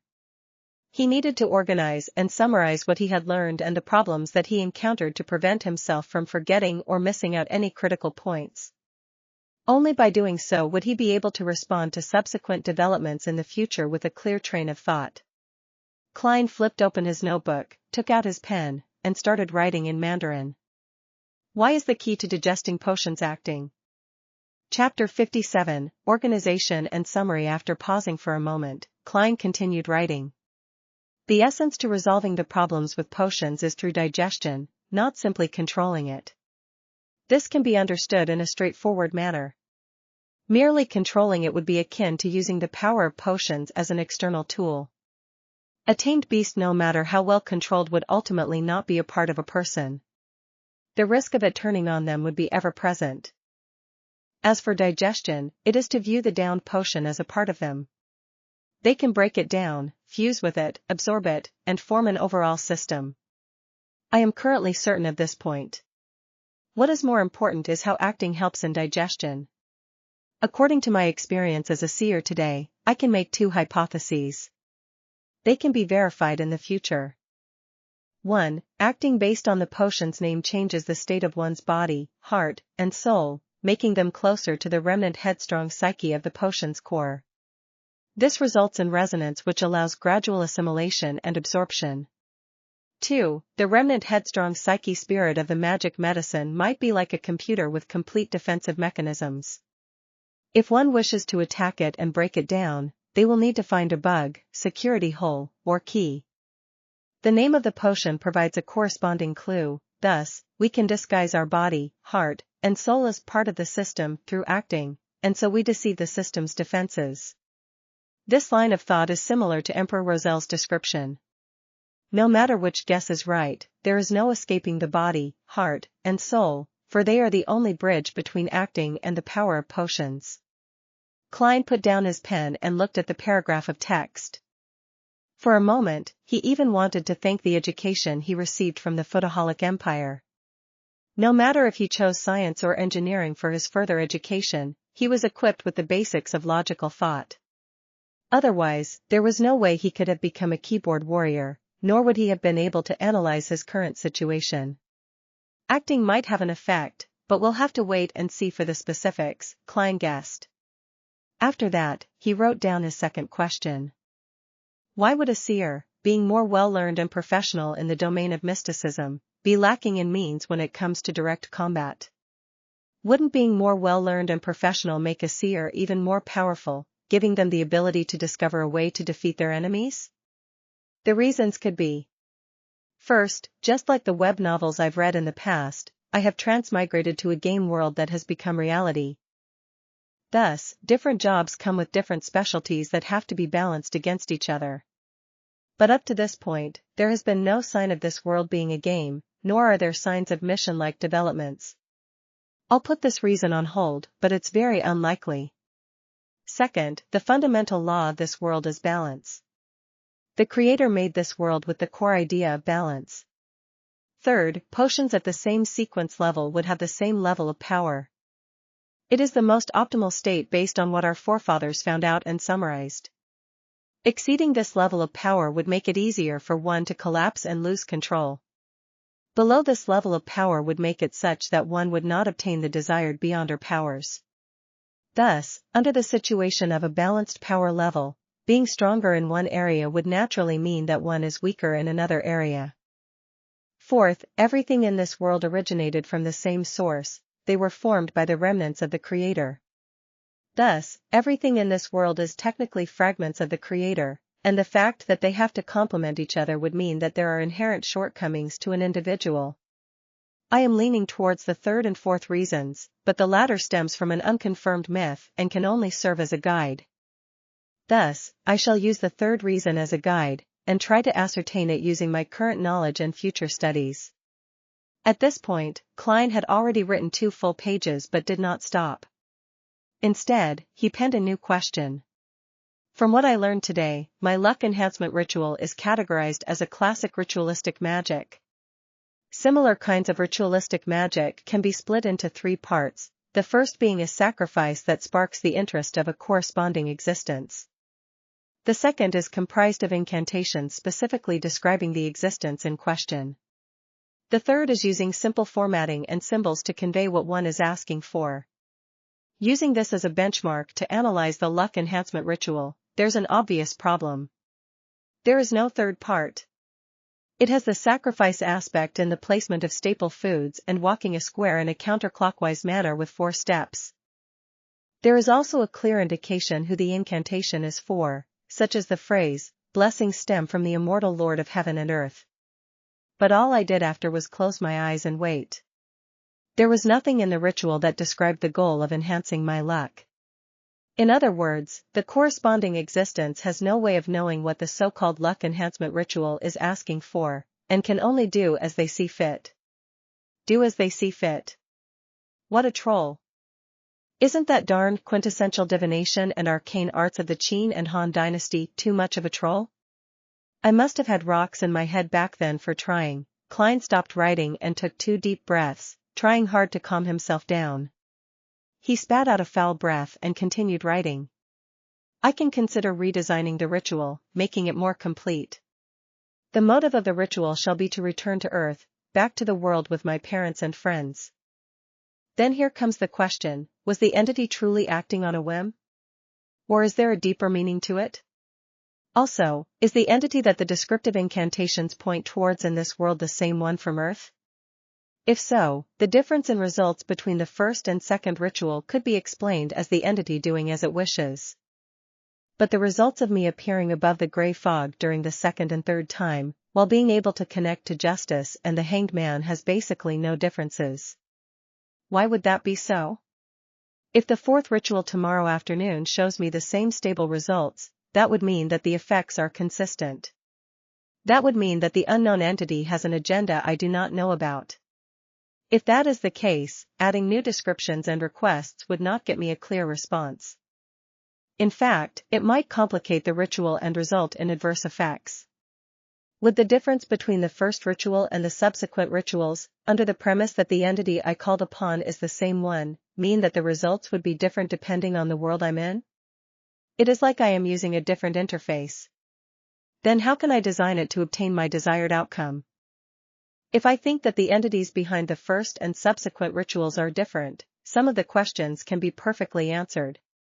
But similarly, the stability of the results in the second and third rituals would mean that the entity I am praying to has a certain agenda, and there is no way I can change that for the time being. The most important question is the identity of the entity that the ritual is directed. Where is he, and why doesn't he give me any clues or guidance? Could he be deep in the world of fog? Can I treat him as an entity in slumber, an entity that would give fixed responses if I give him a certain stimulus, but would not interfere with what I do other than that? Then I can introduce a different ritual as a stimulus and conclude whether the feedback I receive is regular. That way, I can find the correct method of returning. But the problem lies in the possibility that he is not asleep. In that case, such tests might result in terrifying outcomes. It might be really dangerous. The first attempt must be conducted with extreme caution. The design must not anger the being. What a headache. I need more knowledge. Klein sighed and gave a summary. Finally, he wrote down other miscellaneous items. There are always formless voices resonating in my ears, shouting Hornacis and, was it saying Phrygia or Phagria? Hornacis is the mountain range dividing the Lone Kingdom and the Intis Republic. Its main peak is 6,000 meters above sea level. According to the records in the Antigonus family's diary, there existed a nation of the Evernight in the fourth epoch. Is the nation of the Evernight related to the Evernight goddess? Is there any connection between the two? Are they allies or enemies? Was the Antigonus family obliterated by the Church of the Evernight goddess due to nation of the Evernight? Did I hear murmurings coming from the diary, from the howls of the Antigonus family over 1 or 2,000 years? What then does Phrygia, Phlegria mean? An interesting question. To be able to leave behind such a diary, to leave behind sealed artifact 2-049 implies that the Antigonus family had possession of a relatively powerful beyonder power. If that is so, which sequence did they possess? Was it complete or not complete? My realization that the diary is in the hands of Ray Bieber was a bit of a coincidence, but without any indication of it being arranged, could my fate really be tied up with that diary's? His ideas were penned on the pieces of paper. Klein tried his best to write down the events he had experienced and his guesses about their meaning. He wrote a total of 4 pages on both sides of each page. Rip. Klein suddenly tore off the 4 pages and read them from top to bottom, sometimes marking certain sections with his pen, adding a few sentences at other times. Time flew quickly. The crimson moon was temporarily covered by dark clouds. Klein picked up the pocket watch on the table, snapped it open, and looked at the time. He put down the watch and took out a box of matches from his drawer. He lit one and brought it close to the 4 pages of notes. The orange flame ignited the edges of the paper and quickly spread. Klein placed the notes on top of the wooden dustbin and watched the ashes drop.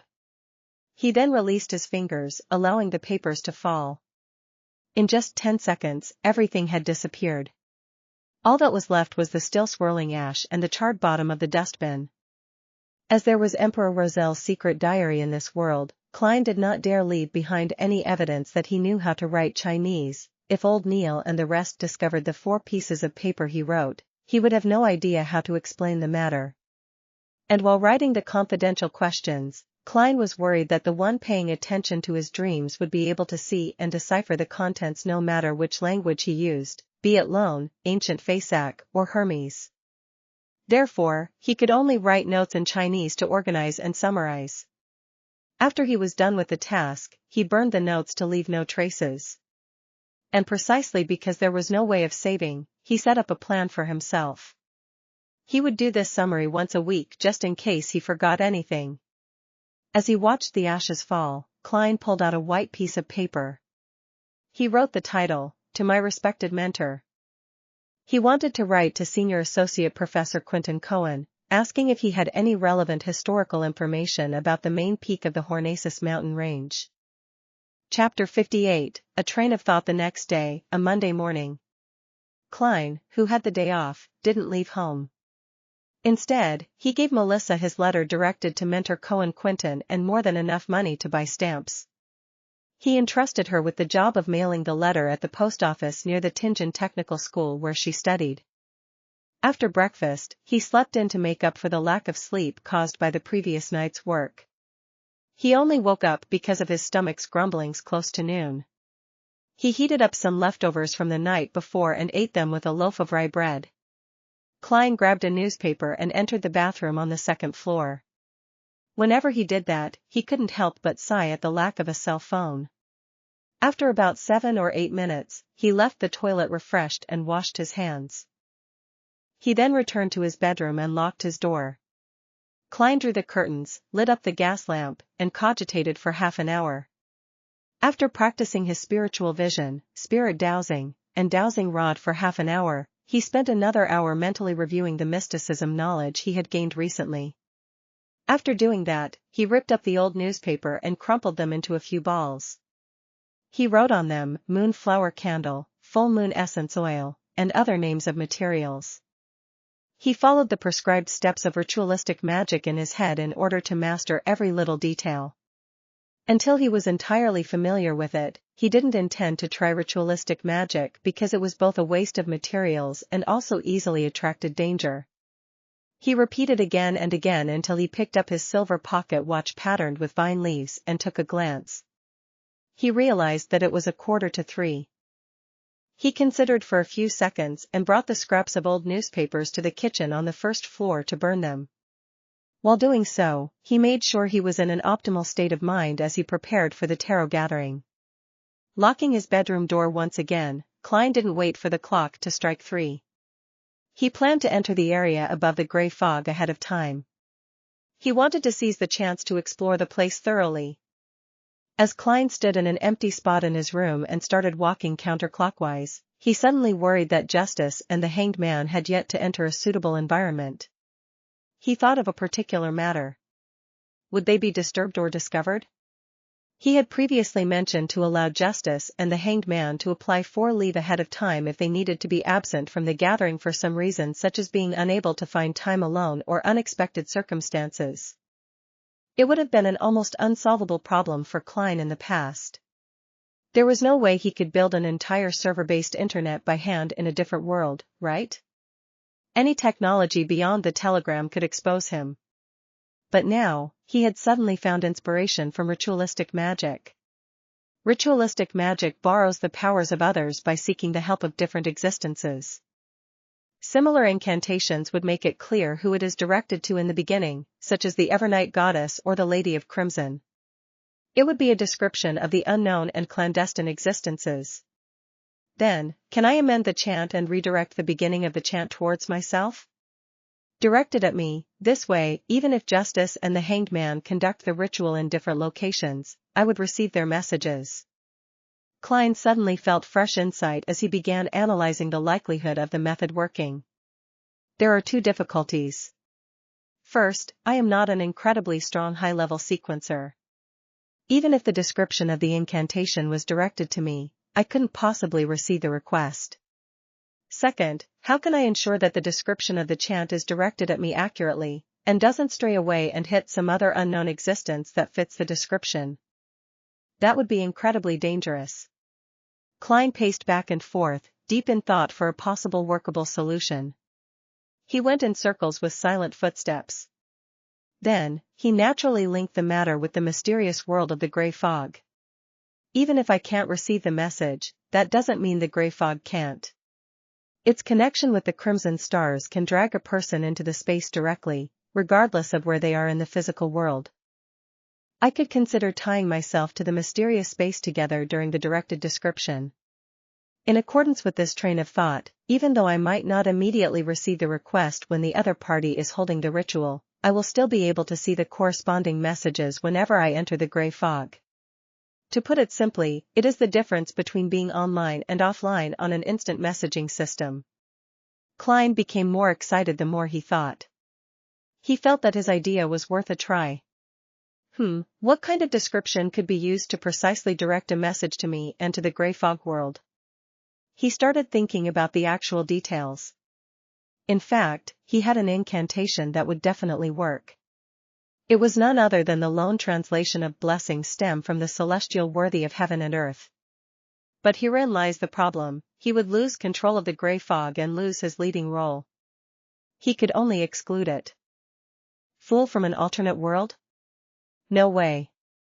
It is quite accurate, and there is almost no other existence that fits the criteria, but it would expose my biggest secret.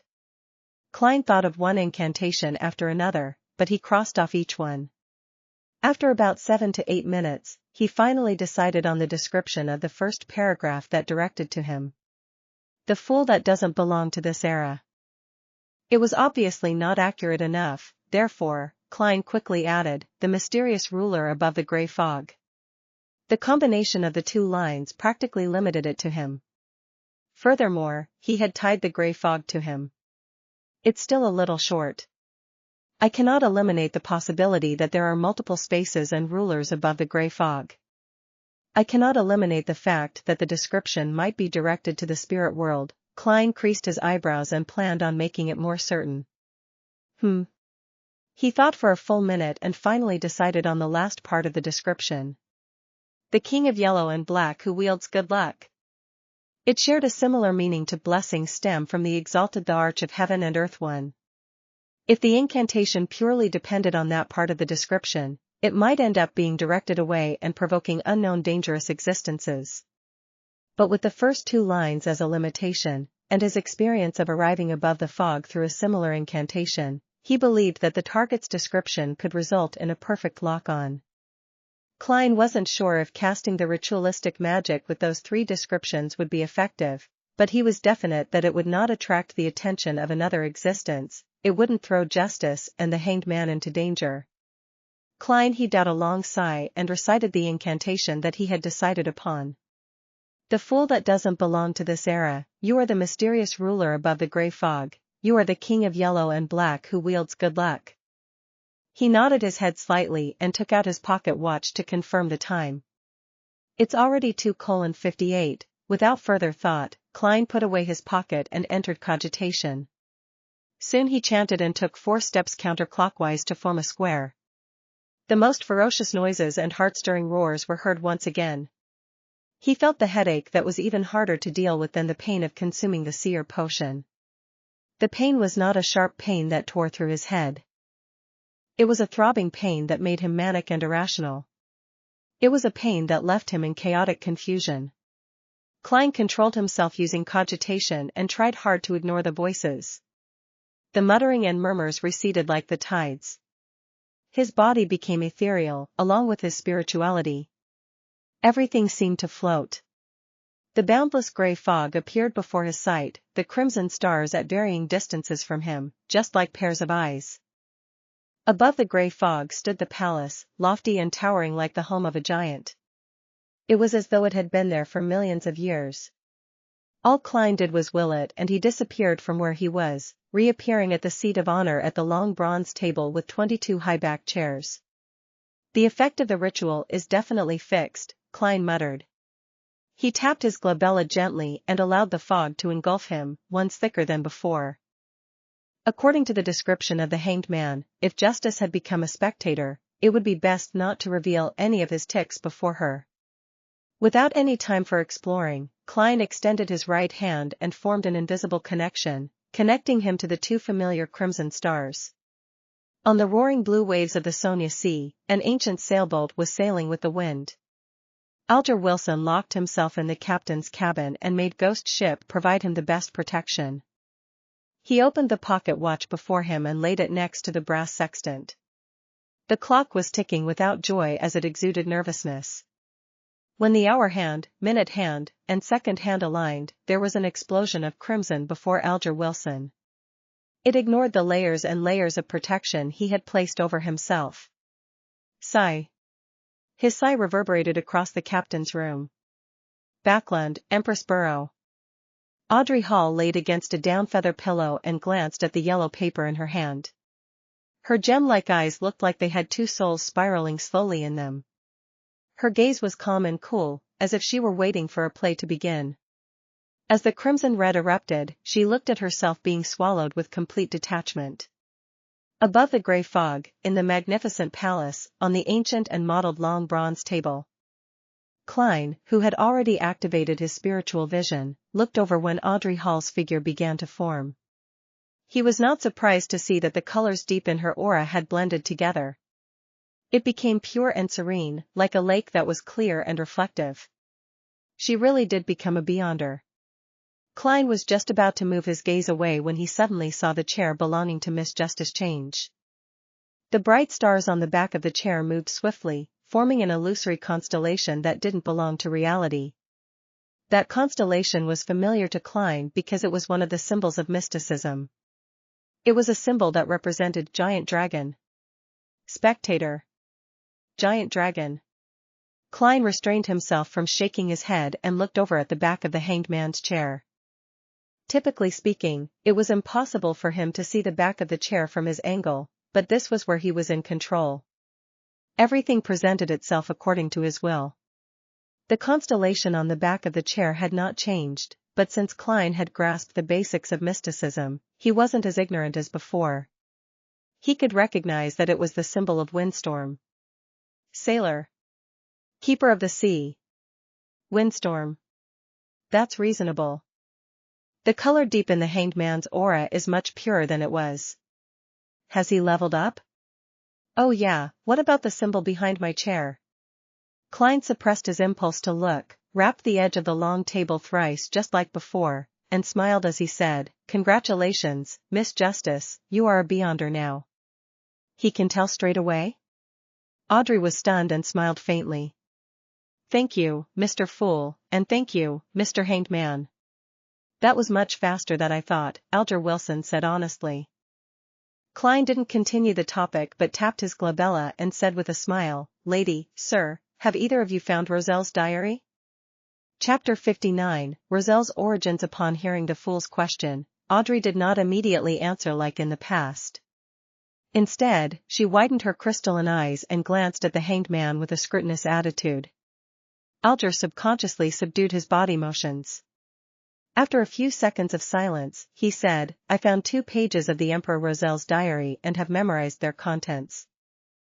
"I have 1 page," Audrey, whose vision was obscured by the fog, said as though she was removed from the conversation.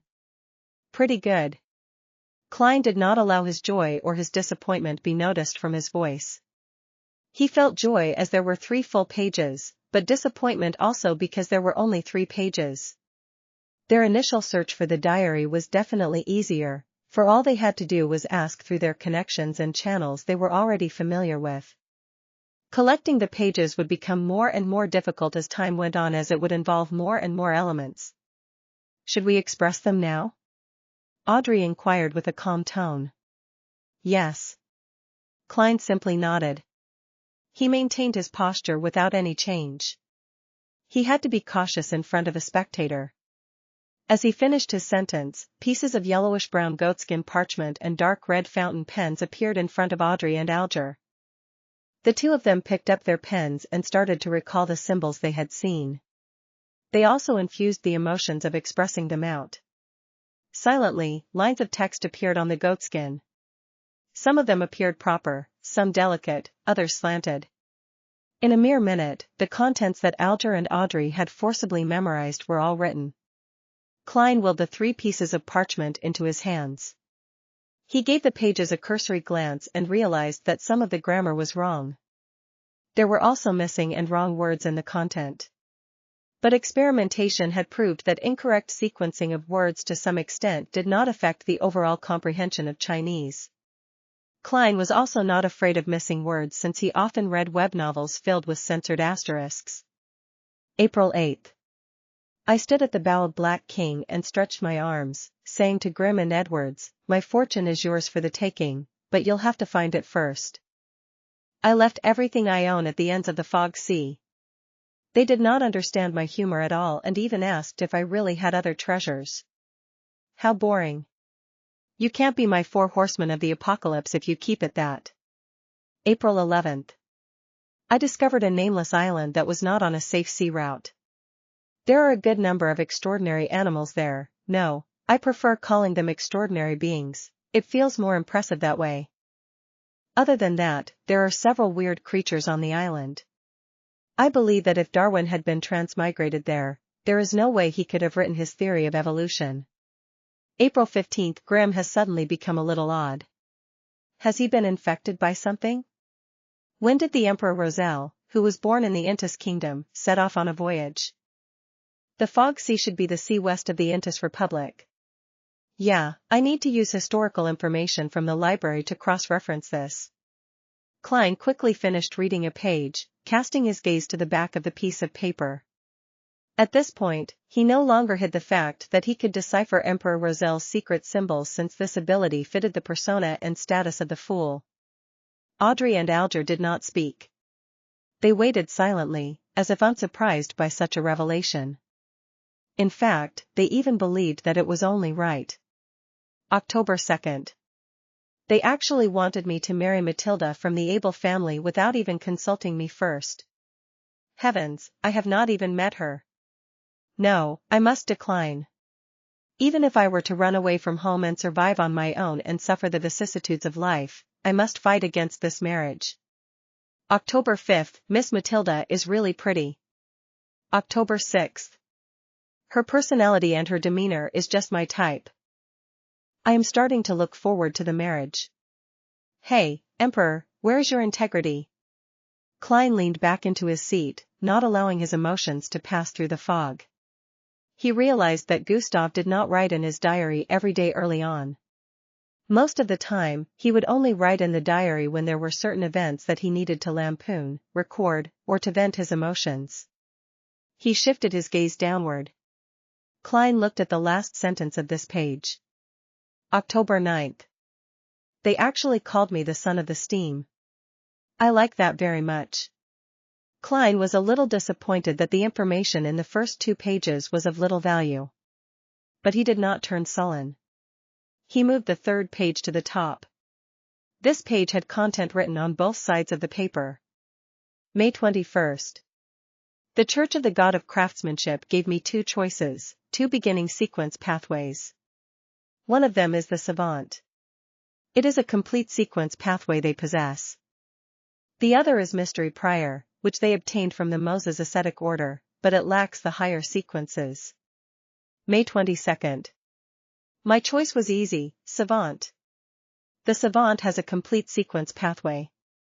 Although wielding more information on mysticism can aid my return home, the problem is that if I am not strong enough, there is a need to acquire external help for transmigration. And I do not know if this external entity would be good or bad, benevolent or malicious. I cannot control it, and thus it could be very dangerous. In that case, why not strengthen myself and return by relying on my own powers?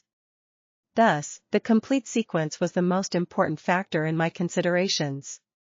May 23rd. I have become a savant. With the power of the potion, I actually recalled all the knowledge I had learned in the past, such as physics, chemistry, etc. I have not only recalled the knowledge, but I understand it more deeply, as well as its possible applications and implications. Haha, this is a job specially tailored for a transmigrator like me from an alternate realm. I will be able to express my advantage to the greatest extent. I have to say that if I were to return in my present state to the third year of high school, I would definitely become top scholar. If I could further specialize in an area, it wouldn't even be too hard for me to become a scientist. May 26th. I am enjoying my status as a savant. Something odd worth mentioning. When I address myself as a savant, doing things that are in line with this role, the murmurings that drive me crazy become considerably softer. I have also been able to control my occasional temper outbursts. I have also recalled the matter regarding the diary. Is this the acting that the mysterious Mr. Zeradal mentioned? This could be key in resolving the side effects posed by potions. As Klein read the diary page, he had a deep realization that there was a fundamental difference between how he and the Emperor Roselle did things. For example, regarding the matter of returning home, Klein considered grasping in-depth knowledge of mysticism to avoid risks and accomplish his goal, while Emperor Roselle preferred to rely on himself and face the risk. I have to say, I envy people like that sometimes. Perhaps everyone yearns for something they do not possess. Of course, I also have to consider strengthening myself. Both of these are important, Klein thought, sighing a little. The description provided by Emperor Roselle about acting instilled Klein with confidence that the conclusion he made about acting yesterday was more or less correct. He put the 3 diary pages down, looked up at Justice and the Hanged Man. He smiled and said, "My apologies, I was too absorbed in reading them." Audrey calmed the envy in her heart and smiled faintly. I can understand. I hope to one day be able to exchange information about the diary's contents. That will require a price. Klein smiled and glanced at Justice, then swept his gaze towards the silent Hanged Man. Audrey put her palms together and placed them in front of her. Mr. Fool, Mr. Hanged Man, I have 3 questions to ask. If you think that the answers warrant a high price, tell me what you want, I will try my best to seek it. No problem, Alger answered succinctly. Klein nodded and leaned back further, making himself comfortable. Audrey thought for a few seconds and said, "The first question is, what does acting really mean? I realize that the remnant psyche in the potion has minute effects on me. Is that because I've been acting as a spectator all this while?" Alger did not speak. Instead, he looked at the fool, as though waiting for him to give an answer. Klein rubbed his finger on the edge of the table and said in a relaxed tone, "Let me explain this with an analogy. Imagine the core powers of your potion as a tightly guarded castle. The remnants of the psyche that can cause a lashback resides within that castle. Our goal is to get rid of it and become the true master of the castle. There are 2 ways we can do that. The first is to forcefully invade the castle. There is no guarantee that this will work, and you will most definitely injure yourself unless you can suppress it with absolute power. But of course, we are not equipped to do that. The second way is to get the owner of the castle to extend an invitation. This invitation can allow us to slide through the scrutiny of the guards and infiltrate the castle. We can then easily finish off the enemies. But the problem lies in the fact that this invitation specifies the facial features and characteristics of the guest. Thus, we have to disguise ourselves and act as the guest, do you understand? Alger immediately asked, as if he had anticipated this reply, then the aforementioned invitation is the name of the potion sequence? That's right, Klein answered with great affirmation. Audrey froze for a moment, having the sudden feeling that she completely understood what acting meant. She immediately exited her spectator state due to her excitement. She praised in joy, "What an exceptional method, I think, I think it fits your title. Its style is very compatible with the Fool. I would never have believed that acting would have such an effect. Luckily, I have been acting as a spectator the past few days. She paused for a moment before saying, I think that this is a very valuable answer. My heart is not at ease accepting it for nothing. Mr. Fool, what do you need in exchange? Of course, I still remember that I owe you a page of Emperor Roselle's diary. More pages of Roselle's diary, or, Klein paused for a moment. He had wanted to get information about the sequence regarding the Seer but felt that such a low-level request would ruin the mystical image of the Fool. Thus, he chose to give up on it and planned to ask them discreetly some other day. I just advanced recently and have yet to completely digest the Seer potion. He consoled himself and added on without expression, anything regarding the Antigonus family, even if I'm already aware of them myself. Alger remained silent for a few seconds. He looked at the top of the long bronze table for a moment before slowly opening his mouth. Mr. Fool. I believe I can pay you back immediately with the information you requested just now. Chapter 60, Second Blasphemy Slate. No problem. Klein tried to maintain his unchanging deep tone. He rested his left elbow on the armrest of his chair and supported his forehead slightly with his fingers, posing as though he was listening calmly. Alger deliberated over his words and said, the Antigonus is an ancient family. Their history can be traced back to the Cataclysm epoch before the Fourth epoch and is related to the Second Blasphemy Slate. The Second Blasphemy Slate? There's a Second Blasphemy Slate? How many are there? Klein's pupils shrank, and he nearly changed his posture. According to what the Hanged Man and Justice have said previously, the Blasphemy Slate contained the profound mysteries of the 22 paths of the divine. There are 2 of such important items, or even more. 22 paths of the divine. Sequences and pathways. Could these 2 nouns mean the same thing? Every complete sequence pathway leads straight to the throne of the divine? At that instant, the description of the Second Blasphemy Slate gave Klein numerous thoughts. He believed that if not for the thick grayish-white fog concealing him, his emotional reaction would probably have been discovered by Miss Spectator. As for the words Cataclysm epoch, he was no stranger to that term as a historian. It was the name of the Third Epoch. After his recent revision, Klein even knew that the Third Epoch was separated into 2 eras, the Glorious Era and the Cataclysm Era. A Second Blasphemy Slate? Audrey plainly revealed her ignorance on the matter. Before she calmed her emotions, she returned to her spectator state. Nice question. Klein secretly cheered for Miss Justice. It was a question inconvenient for him to ask as the Fool. Alger stole a glance at the Fool and noticed that his posture remained the same, nor did he make a sound. Hence, he thought and answered, the First Blasphemy Slate appeared in the Dark Epoch, which is the second epoch where we humans struggled to survive under the protection of gods. The Second Blasphemy Slate appeared at the end of the Third Epoch. It could even be said that its appearance symbolized the end of the Cataclysm epoch. The content of the 2 blasphemy slates is kept secret by the 7 major churches. I only know bits and pieces of it. I only know that they involve the pathways to godhood, but I am not sure of the differences between them.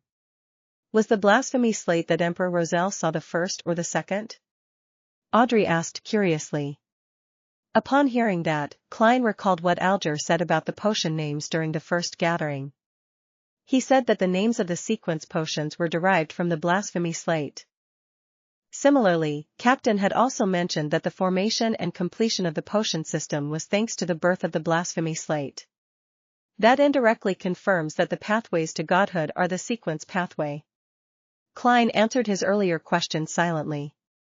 Then Alger simply replied, the second one. The glint in Audrey's eyes diminished and she returned to her spectator state. She did not continue asking questions, instead, all she did was focus her gaze on the Hanged Man. It was obvious that her scrutiny made Alger uncomfortable, but he suppressed the emotions within him. He lowered his voice and continued, during the Solomon dynasty in the Fourth Epoch, although the Antigonus family was considered an illustrious part of the aristocracy, they didn't do anything very memorable until they supported the establishment of the Tudor Empire. They then stood right in the middle of the stage of northern continent. In that period, Antigonus, Ammon, Abraham, Jacob, and others were illustrious names of the human kingdom. However, after the War of the Four Sovereigns, the Blood Emperor from the Tudor Empire perished. They fell from the top of their pedestal and are now hunted by the seven gods. I am not sure about the actual process, but I do know that the Antigonus family was destroyed at the hands of the Church of the Evernight Goddess. Mr. Fool, if you'd like to know more, I am afraid that you can only obtain the information from the Church of the Evernight Goddess or from the few ancient secret organizations. You know which few I am referring to. I don't. Klein nodded while feeling bitter inside. Okay. The secret order is one. Captain and Old Neil mentioned the Moses Ascetic Order. I wonder if the psychology alchemists count. While he mentally checked off the candidates, Alger provided him with the last bits of information. I similarly have no idea which sequence pathways the Antigonus family held. There are only two adjectives that appear repetitively in the descriptions of the Antigonus family, and those are strange and terrifying. Strange and terrifying. Thinking back to the notebook, the original Klein and his classmates, and what happened to Ray Bieber's mother, it really is aptly worded. Klein continuously rapped the edge of the long table with the tip of his finger a couple of times. Then, he slowly began to speak. Very well, I am satisfied with the payment. The reason he continuously rapped the long table lightly with his fingers was to emphasize the action, to make Justice and the hanged man believe that he had a habit of rapping in order to conceal the fact that the same motion was used to activate and deactivate his spirit vision. It's my pleasure. Alger did not say anything else. Audrey took a look at the hanged man and then the fool. She smiled faintly and said, Then, I shall ask the second question, what is the name of the subsequent potion for Spectator? Where can I find the clues? I'd also like to ask so straightforwardly, but different choices lead to different difficulties.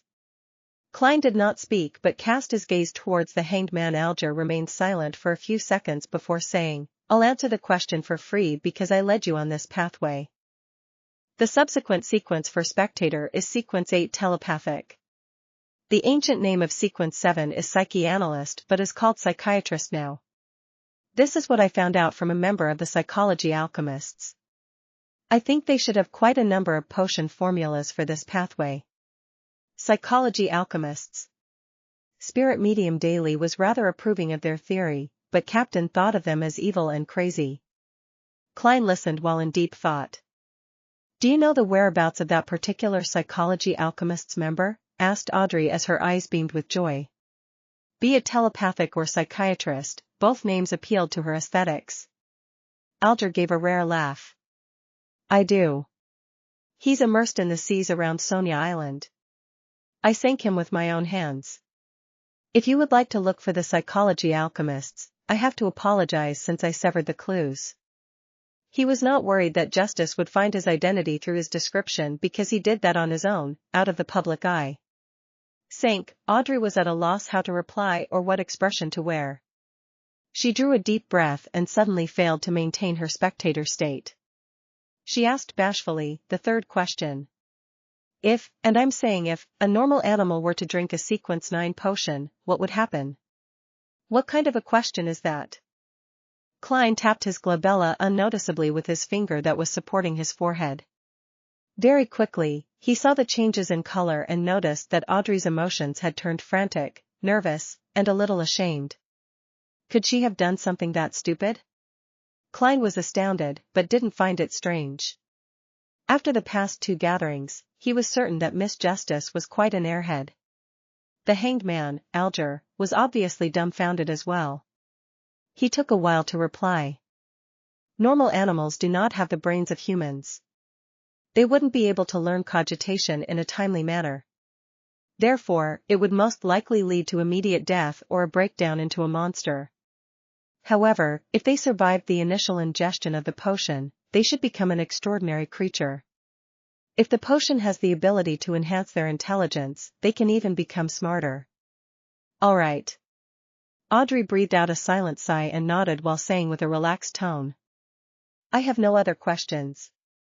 Alger considered for a moment and did not mention matters regarding the Aurora Order or the listener. Similarly, he shook his head and said, "Nor do I. I have something." Klein didn't change his posture but said with a smile, "It will require your cooperation." He had yet to turn off his spirit vision, and he immediately saw that the hanged man was showing signs of nervousness, while Miss Justice was too simple-minded to show fear or carefulness. Before they could reply, Klein comforted them, "Don't worry. It's trivial. If it succeeds, it will be beneficial to you, so I wouldn't be paying extra remuneration. Go ahead." Audrey instinctively entered the spectator state, but she couldn't see through the thick gray fog engulfing the fool. "As you will," Alger replied, steadying himself. Klein moved his fingers and smiled when he said, "Previously, I said that we would do some experiments to enable you to ask for a leave of absence. That way, you do not have to worry if you have to be somewhere inappropriate on a Monday afternoon." "That's our wish." Audrey loosened her tightly knitted eyebrows. Alger thought and said, "What do you need us to do?" "You could try a piece of ritualistic magic during your free time. It need not be too formal. As long as you are in an environment that won't be disturbed. Put 4 brand new candles on an altar, placed on 4 corners respectively. It's best if they are candles with a sandalwood scent. Put a loaf of white bread near the candle on the top left corner, a bowl of Potter noodles near the candle on the top right corner, paella by the candle on the bottom left corner, and a desi pie by the candle on the bottom right corner.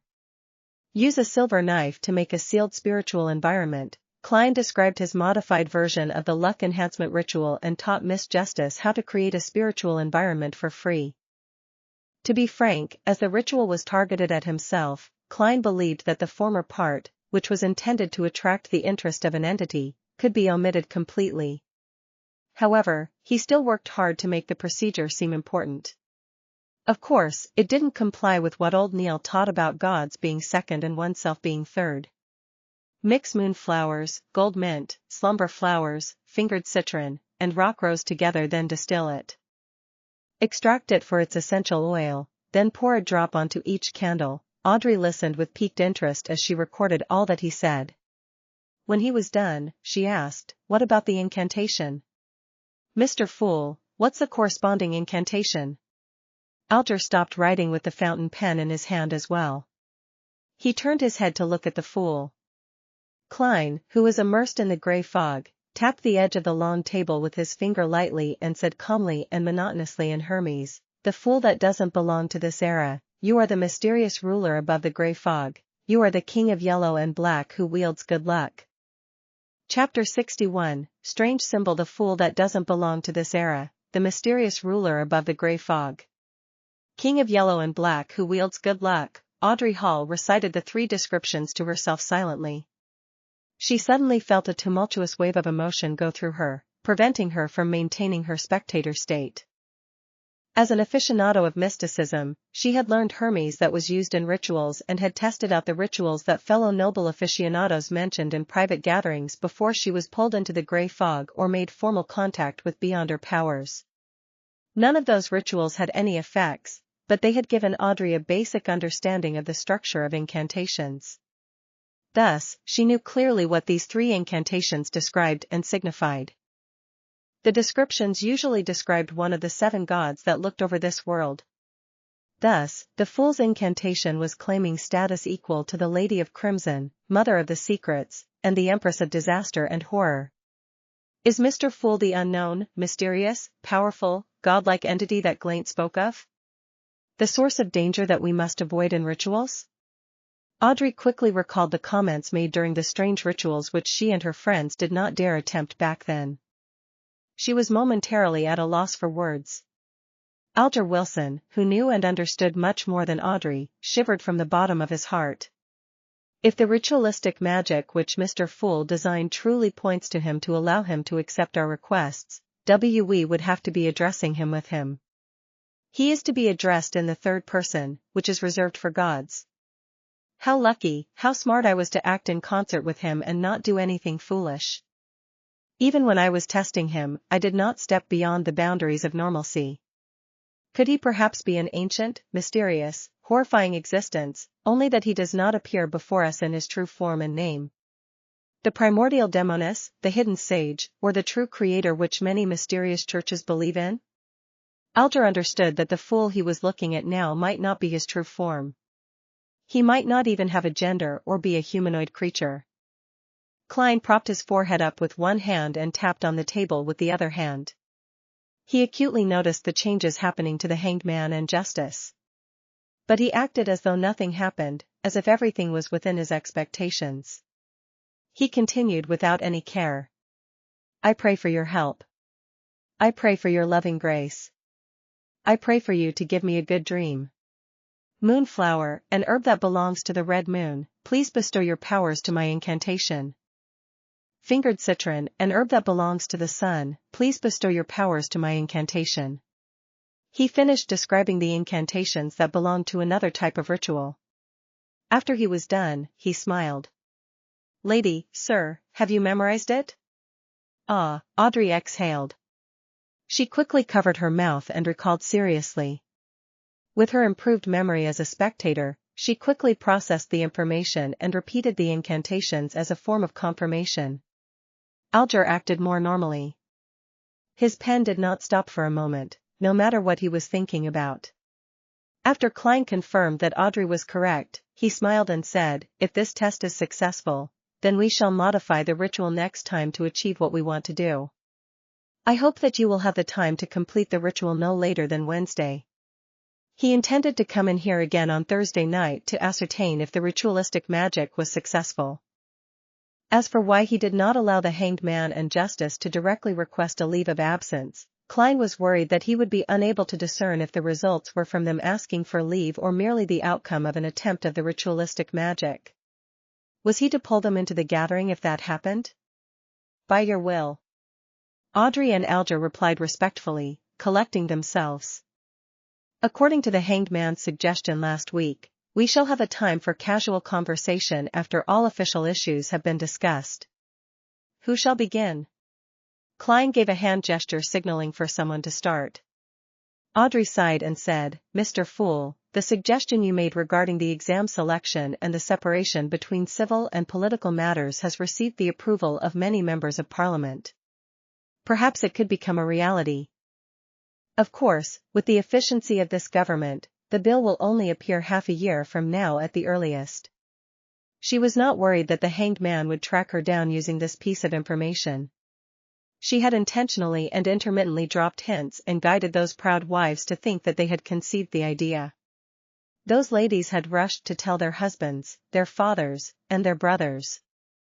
At that moment Audrey felt as though she was watching a flock of golden peacocks showcasing their tail feathers. She believed that those women would drill it in themselves that they came up with the idea to claim the glory for themselves.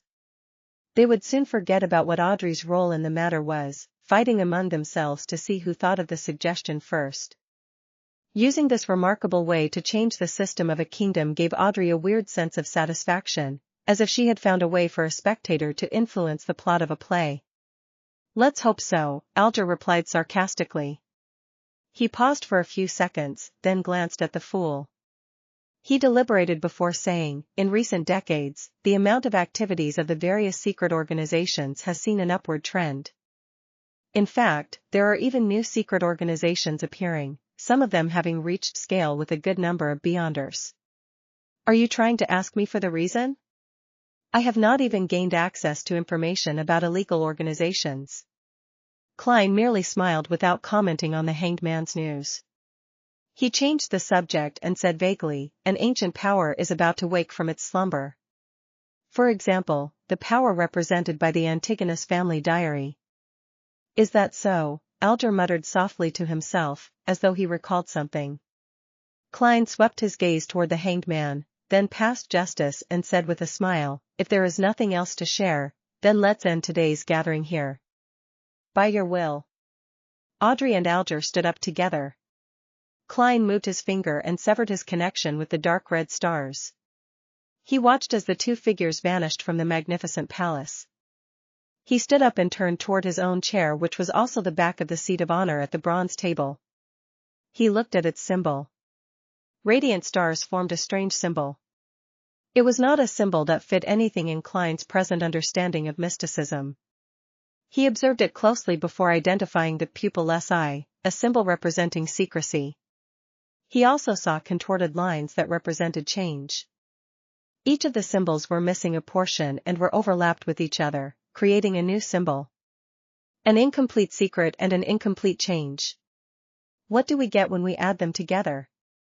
Klein creased his brows and muttered to himself, unable to come up with an answer. He retracted his gaze and walked along the ancient, magnificent palace. His eyes scanned every corner of the palace. Back when I casually imagined this place, it was merely a rough concept. I did not describe the shape of the palace, table, or chairs. Where does this design come from? The best choice? The first prototype? Or are they a reflection of reality? Klein suddenly had a question he neglected previously as he looked at the palace. Sigh, I have to say that even though I am a keyboard warrior, I am lacking experience in many areas. I am also not observant enough, to the point of only realizing this question now. With such a self-reflection, Klein made a serious effort to examine every corner of the palace, but did not find any other living things or anything strange. Klein did not dare to venture deeper, which seemed to be an illusory land without boundaries. He was afraid that he would end up completely lost. Wow, this place is indeed filled with mysteries. Who knows if there will be any changes to this area when I become more powerful? Klein sighed. He unleashed his spirituality and enveloped himself within, causing him to feel the rapid rush of plummeting. Everything flew past quickly. All kinds of illusions shattered. He tore through the grayish-white fog and saw reality. He saw the table, curtains, and clothes rack in his room. Backland, Empress Burrow. Audrey saw the oil painting that hung on the wall. She felt the softness the down-feathered pillow under her head provided. She did not stand up immediately, instead, she seriously recalled what had happened during the gathering, as if she was watching a play she had already watched. Mr. Fool had a certain confidence in his tone when he told us to try the ritual and gave us the descriptions of the mysterious ruler, the king of yellow and black. Confidence, Audrey exhaled as she was analyzing this silently, her body shuddering slightly. Forget it, since I cannot fight it, there's no need to think too much about it. Mr. Fool has always appeared friendly, he should be an entity that has a respect for order. Audrey's mood improved rapidly. She thought about her acting, and the weakening backlash of the potion. She hummed a merry tune and got off her bed. She walked toward the door and adjusted her state of mind, taking on her state as a spectator. As she opened the door of the room, she saw a maid walking past. She saw the old calluses on her hands, the marks on her face, and other similar details. She could deduce many things from these observations. At this point, Audrey had a strange feeling. She quickly turned to look at the shaded corner of the balcony. She saw her golden retriever Susie sitting there, silently observing her, just like how she observed the maid. My goddess! Audrey's lips twitched as she sighed. She wanted so much to hide her face. On the Sonia Sea, in the heavily protected captain's quarters. Alger woke up and noticed that nothing had changed around him. It was as if nothing had happened. He sighed and thought to himself, an ancient existence? Klein, who had exited the ritual, pulled open the curtains. He took out his notebook and began writing once again. He recalled the contents of Emperor Roselle's diary, hoping to reinforce the memory through writing and prevent himself from forgetting it in the future. Klein reread the notes several times after he finished writing. Finally, he tore the notes up and incinerated them. I shouldn't forget the most salient points if I do this once a week. But with time and the increasing complexity of my missions. How unfortunate, I do not have better ideas for the time being. I have not learned any cryptography. Klein collected himself and stretched his neck. He planned on heading to the Divination Club. A seer was defined differently by different people. No one could say that another person's methods were wrong. So, Klein, who did not know which kind of seer fit the requirements of the potion, could only correct it as he experimented to ascertain which one was the best fit. Chapter 62, The Seer's Suggestion. Before Klein left home, he took the time to meticulously clean up his suit and top hat with a small brush and a handkerchief. Then, he washed his white shirt, changing into a similar linen shirt along with the only decent cheap coat he had. He then briskly walked out onto the street. First, Melissa's dress. Then, Benson's suit. Only then can I consider a second suit for myself. Money is never enough. Besides, we need to save money to buy porcelain tableware to receive our guests. Plus, I have to save money to buy a variety of materials related to mysticism. Klein sat on the public carriage and took note of the financial status at home. The more he did the math, the more he shook his head. He reckoned he needed at least a year to let himself, his brother, and his sister live as a middle-class family. Of course, that was without taking promotions and pay rises into consideration. The public carriage drove past the streets and stopped opposite to the Divination Club on House Street. Klein pressed down on his black top hat and hopped off the carriage. He walked along the familiar street and entered the club located on the second floor. He then saw the beautiful brunette, Angelica. There was a hint of swelled redness to her eyes, but she looked extremely relaxed. Klein raised his hand to tap his glabella lightly and carefully examined her. He found out that the grayness deep in Angelica's emotional colors had greatly dispersed. It had been replaced with sunlight-like whiteness. After taking it in, Klein walked over, took off his hat, and smiled. "Madam Angelica, it's a lovely day today, isn't it?" Angelica lifted her head and was briefly shocked. She then beamed and said, "You are just like Mr. Vincent's cat. You don't make any sounds while walking, do you? You managed to tell?" "Hee, I forgot that you are a fortune teller skilled in face reading." She paused, then she gently bit her lip before bowing. "Thank you. Thank you for your suggestion yesterday. I feel much better. I haven't been this relaxed, happy, and contented in a year." Upon hearing her show her sincere gratitude, Klein was infected with the joy and happiness she had.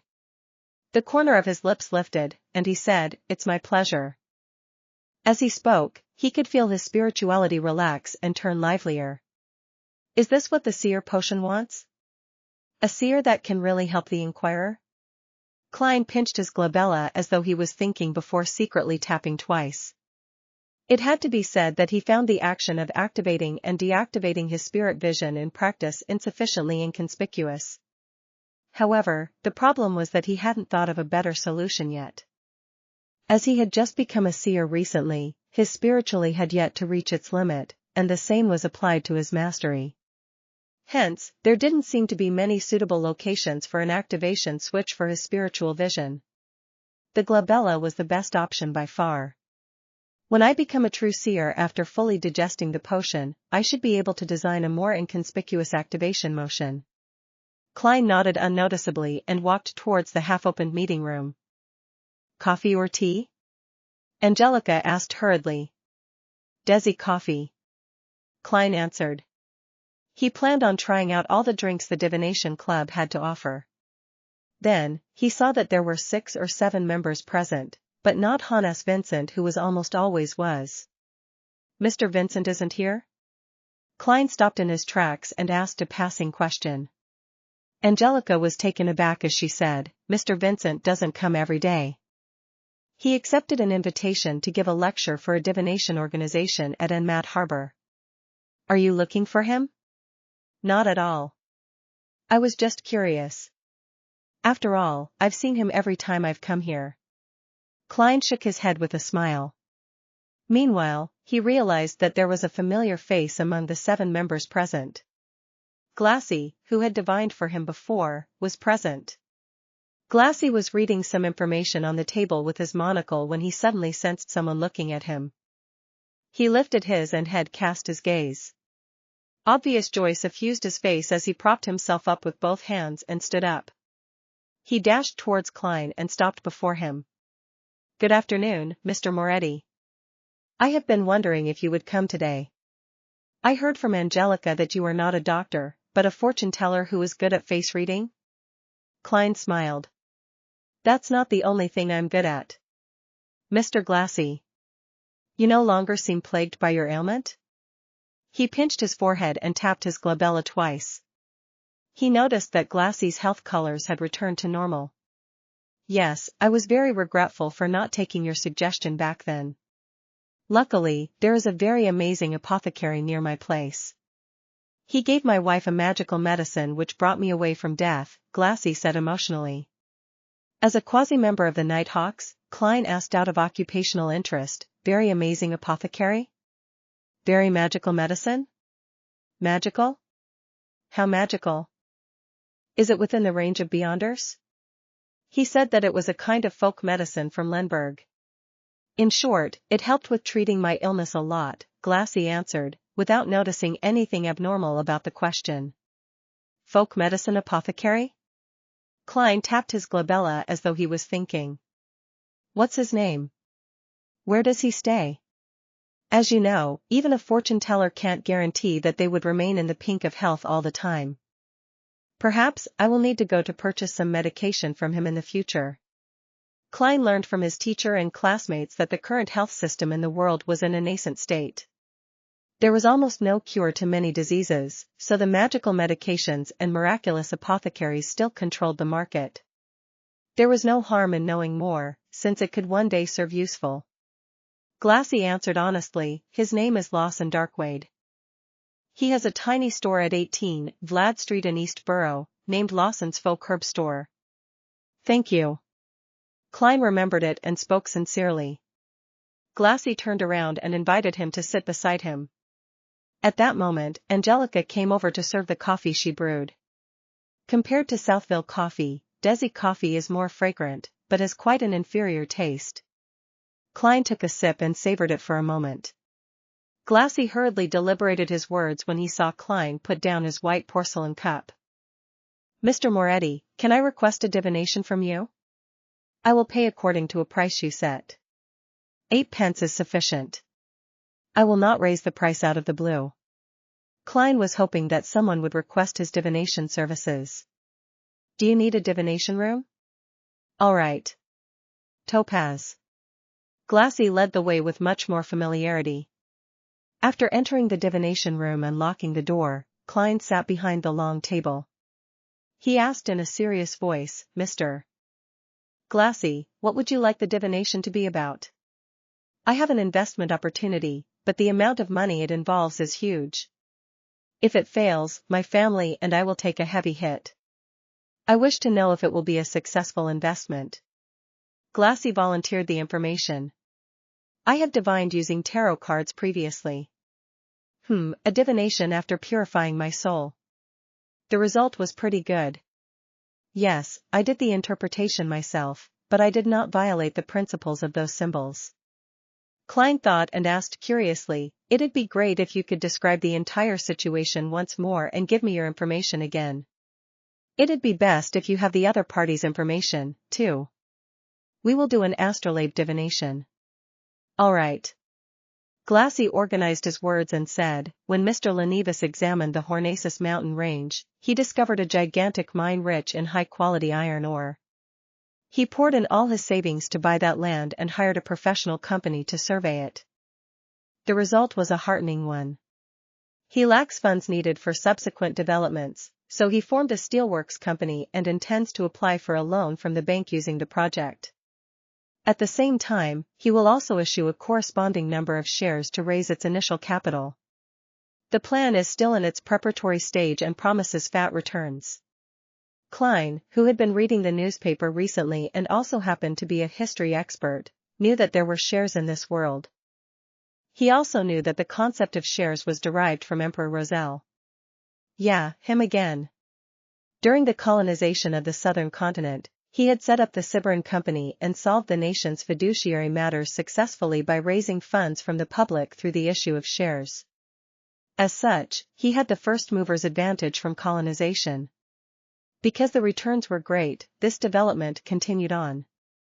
For example, there were railway shares, mining shares, steam development shares, and so on and so forth. There were some that succeeded and there were some that failed. Hence, it catalyzed the formation of organizations like the Backlund Stock Exchange. Besides that, the Emperor Roselle had created national bonds, unit trusts, and other financial products. The former had become the most stable form investment, with a return of 4 to 6% interest. Klein remembered that Benson had once said that if he could inherit £3,000, there was no need to work hard any further. The stable annual interest of about 5% would result in an annual fixed income return of £150, roughly equivalent to Klein's annual income at present. This is known as rentier capitalism. Klein sighed and asked carefully, "Are you sure there's nothing wrong about this? Is Lenevis trustworthy? I've seen his property papers and the inspection report. There is the Civilouse County government stamp and an endorsement of a professional company.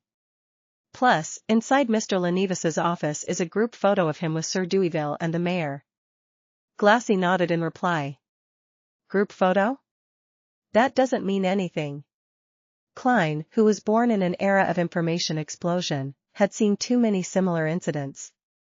He didn't buy the story because of that. However, it didn't matter if he believed it or not. He could only pick up a pen and draw a corresponding astrolabe according to the crucial time and information that Glassy had provided him with. After a long while, Klein pointed to the astrolabe and said, "You should be able to tell that this will be a very unsuccessful endeavor. Below the flourishing surface is a cliff, a chasm. My divination suggestions going around it, to avoid it." Glassy fell into silence, his mouth turning agape a few times before he closed it. A few minutes later, he said with a rueful smile, "I'll consider it carefully when I'm back." Upon hearing this answer, Klein could only shake his head with a silent sigh. He realized the helplessness of a seer. A seer could only give suggestions and not make the decision for others.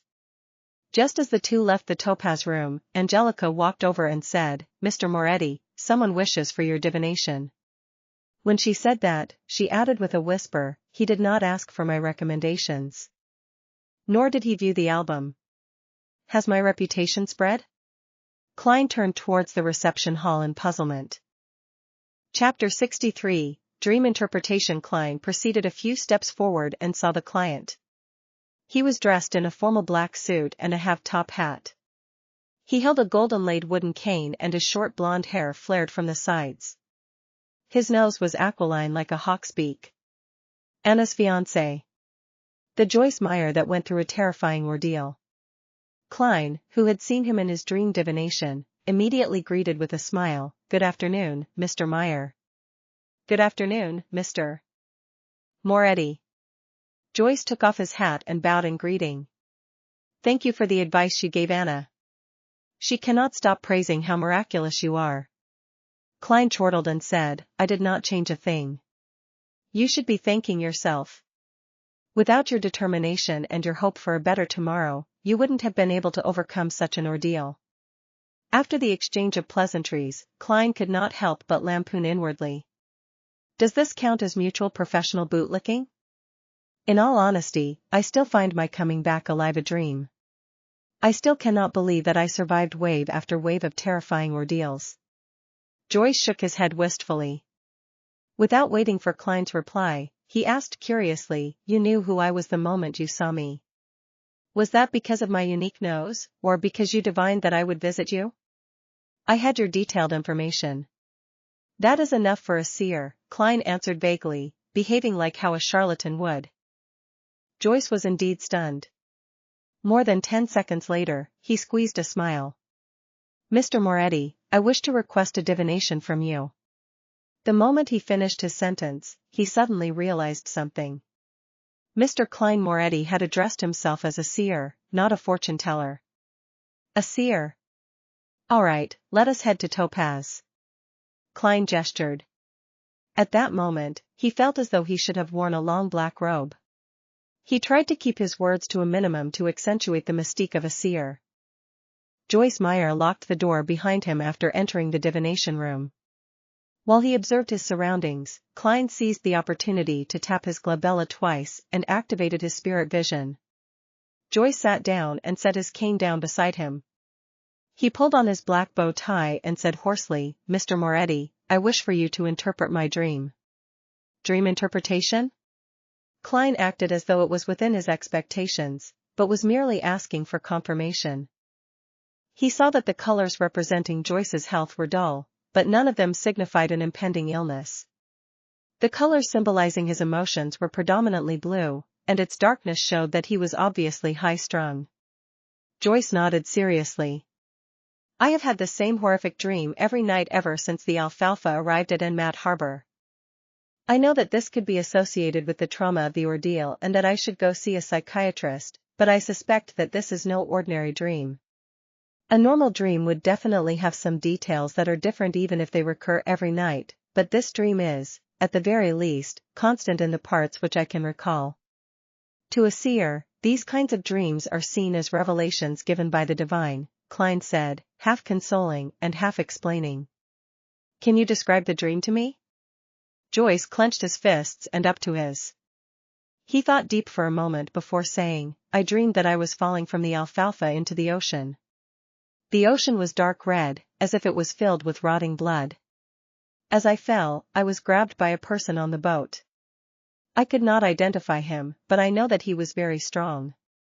And I was also holding on to a person in an attempt to save him from falling into the sea. I know that person. He was a passenger of the Alfalfa, Eunice Kim. Because of his weight and his struggling, I could not bear the weight and could only release my hands and watch him get devoured by the sea of blood. At that moment, the person above me also released his hand.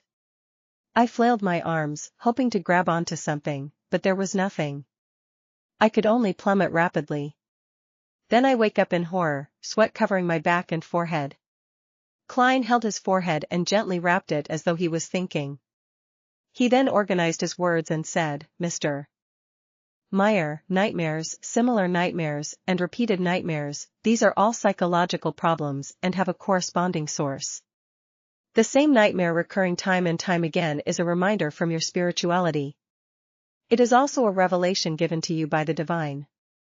Upon seeing Joyce appearing confused, he elaborated, do not have any doubt, an ordinary person's spirituality is also capable of giving reminders.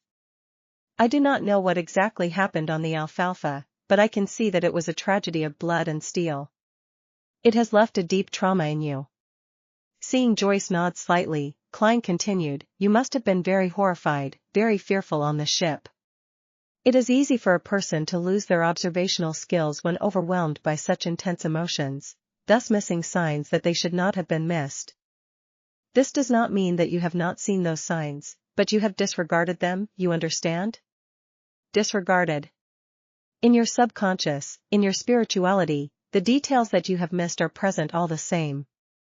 If the thing that the detail is pointing toward is important enough, then your spirituality will remind you in the form of a dream. Previously, I had similar case of disregarding a feeling, only to later realize that the diary was with Ray Bieber. But I was more sensitive and had stronger spirituality. I was also more knowledgeable about mysticism and thus could make a deduction more quickly.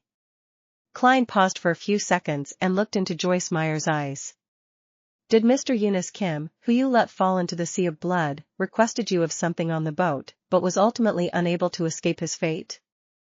Joyce fidgeted his body unnaturally. He opened his mouth several times before answering, yes, but I do not pity him. Perhaps a few days or a week from now, you will see in the newspapers how cruel and evil he was. He raped and murdered at least 3 ladies and tossed a baby into the raging sea. He also led a bunch of savages who had lost their rationality and brutally massacred the passengers and crew of the boat. He was scheming, strong, and evil. I did not dare, nor could I stop him. I would only have forfeited my life. I am not doubting what you did, Klein said, making clear his stand. Then he explained, but your dream is telling me that you are feeling regret and sorry. You believe that you should not have released your hand back then. Since you believe that killing him was an act of justice, then why are you feeling regret and sorry for it, so much so that you have recurring dreams about you releasing your hand? I don't know either, Joyce shook his head, confused. Klein crossed his hands and placed it under his chin. He attempted to analyze the situation. Incorporating what I just described, it seems you have missed certain details. For instance, anything that Eunice Kim mentioned, his contents of his plea, the way he presented himself, etc. I cannot recall the incident for you, so please think about it carefully. There's nothing. All he could say back then was spare me, I surrender, Joyce muttered in puzzlement. Klein did not know exactly what happened, so he could only guide him based on what he understood from the dream. Perhaps you felt that Eunice Kim was more useful alive, that he could prove something or to explain something? Joyce knitted his brows. It was a while before he said, perhaps. I still find the conflict that arose on the alfalfa happened too suddenly and turned intense too quickly. It was as if the passive evil in everyone's heart just erupted uncontrollably. It was too abnormal, very abnormal. Perhaps I wished to interrogate Eunice Kim why he acted as though he was possessed by the devil in the first place. Klein suddenly had a stroke of inspiration after hearing Joyce's dreamy description. He spoke mysteriously with a tone unique to charlatans. No, that's not the only reason. What? Joyce seemed shocked. Klein crossed his hands and held his chin up. He stared straight into Joyce's eyes and said with a slow, yet forceful tone, not only did you find the matter abnormal, but you also saw some things that you disregarded. And putting together these things that you disregarded results in a terrifying conclusion. Your spirituality is telling you that there is someone who should be under the highest suspicion. And that person is the one who had grabbed you but ultimately released his hand in the dream. You do not suspect him subconsciously, and thus you are unable to identify him. He is your partner. He once had control over your fate, or maybe, even saved you before. Joyce leaned back suddenly, slamming into the back of the chair with a dull thud. His forehead slowly became laced with sweat, his eyes filled with confusion. I see it. Joyce suddenly stood up noisily, causing his chair to wobble and nearly fall. Mr. Triss, he used all the energy in him to utter the name. He was a friendly and bashful little boy with a round face. He was the hero that saved the survivors. Klein did not interrupt Joyce's thoughts. He leaned back slightly and waited. Joyce's expression changed several times, finally returning to normal, a normal that had a little paleness. He revealed a rueful smile. I understand now. Thank you for interpreting my dream. Perhaps it is time for me to make a trip to the police station. He took out his leather wallet and fished out a 1 soldi note. I do not think that money can fully represent your worth, and I can only give you the price you asked for. This is for you. Joyce pushed the note toward Klein. I wouldn't have minded if you gave me £10. 1 soldi, you sure are like your fiancé. Klein kept up his mysterious vibe as a charlatan and said nothing, smiling as he pressed on the note. Joyce took a deep breath, wore his hat, and turned to walk toward the door. As he was unlocking the door, he suddenly turned back and said with sincerity, Thank you, Master Moretti. Master? Klein laughed to himself. He watched as Joyce left the divination room and said silently to himself, Whatever happened on the alfalfa seems extraordinary. If only the captain was here. He would be able to understand everything that happened in Joyce Meyer's dreams. Tuesday at dawn. Backland, Empress Borough. Audrey, who woke up earlier, beckoned her golden retriever Susie over. She said with a serious tone, Susie, you are also a Beyonder now. We are the same kind, EW, no, what I mean is that we have to help each other. Guard the door later and don't let anyone disturb me. I have to conduct a ritual. Susie looked at her mistress and shook her tail in exasperation. Chapter 64, Instigator. After instructing her golden retriever, Susie, Audrey paced around, seemingly worried. She too was uncertain if the ritualistic magic would result in anything odd. Let's do this. Her eyes turned calm as she used her state as a bystander to view the imagined process. Soon, she came to a new arrangement. Audrey unlocked the door to her bedroom and said to Susie, Susie, sit here. If Annie and the rest try to barge their way in, immediately go to the bathroom to inform me. In order to prevent any accidents, her personal maidservant had the key to unlock her door. Susie looked at her enigmatically and wagged her tail thrice. Very good. I will let you choose anything you want for lunch today. Audrey pumped her fist gently. After exhorting Susie, she entered the bathroom. The square bathtub was 3 to 4 meters on each side. There was clear water rippling gently in it with steam emitting from it. It was quite a dreamy sight. Audrey tidied up a rectangular table with many bottles placed on it. Then, she went back out and moved candles, sacrificial items, and a white robe over. Immediately after that, she closed the bathroom door. With everything done, Audrey heaved a sigh of relief and picked up a translucent light blue bottle beside the 4 candles. The cylindrical bottle shimmered dreamily under the light. In it was the essence oil she had distilled from a mixture yesterday. As an aficionado of mysticism, she had no lack of research regarding such items. She had many different kinds of pure dew, flower essence, perfume, essential oils, and incense that she brewed herself at home. As such, she had already finished the initial preparations according to the fool's instructions. Moonflowers, gold mint, slumber flowers, fingered citron, and rock rose. What an odd concoction, Audrey mumbled softly. Oh, one has to cleanse one's body and calm their mind before engaging in ritualistic magic.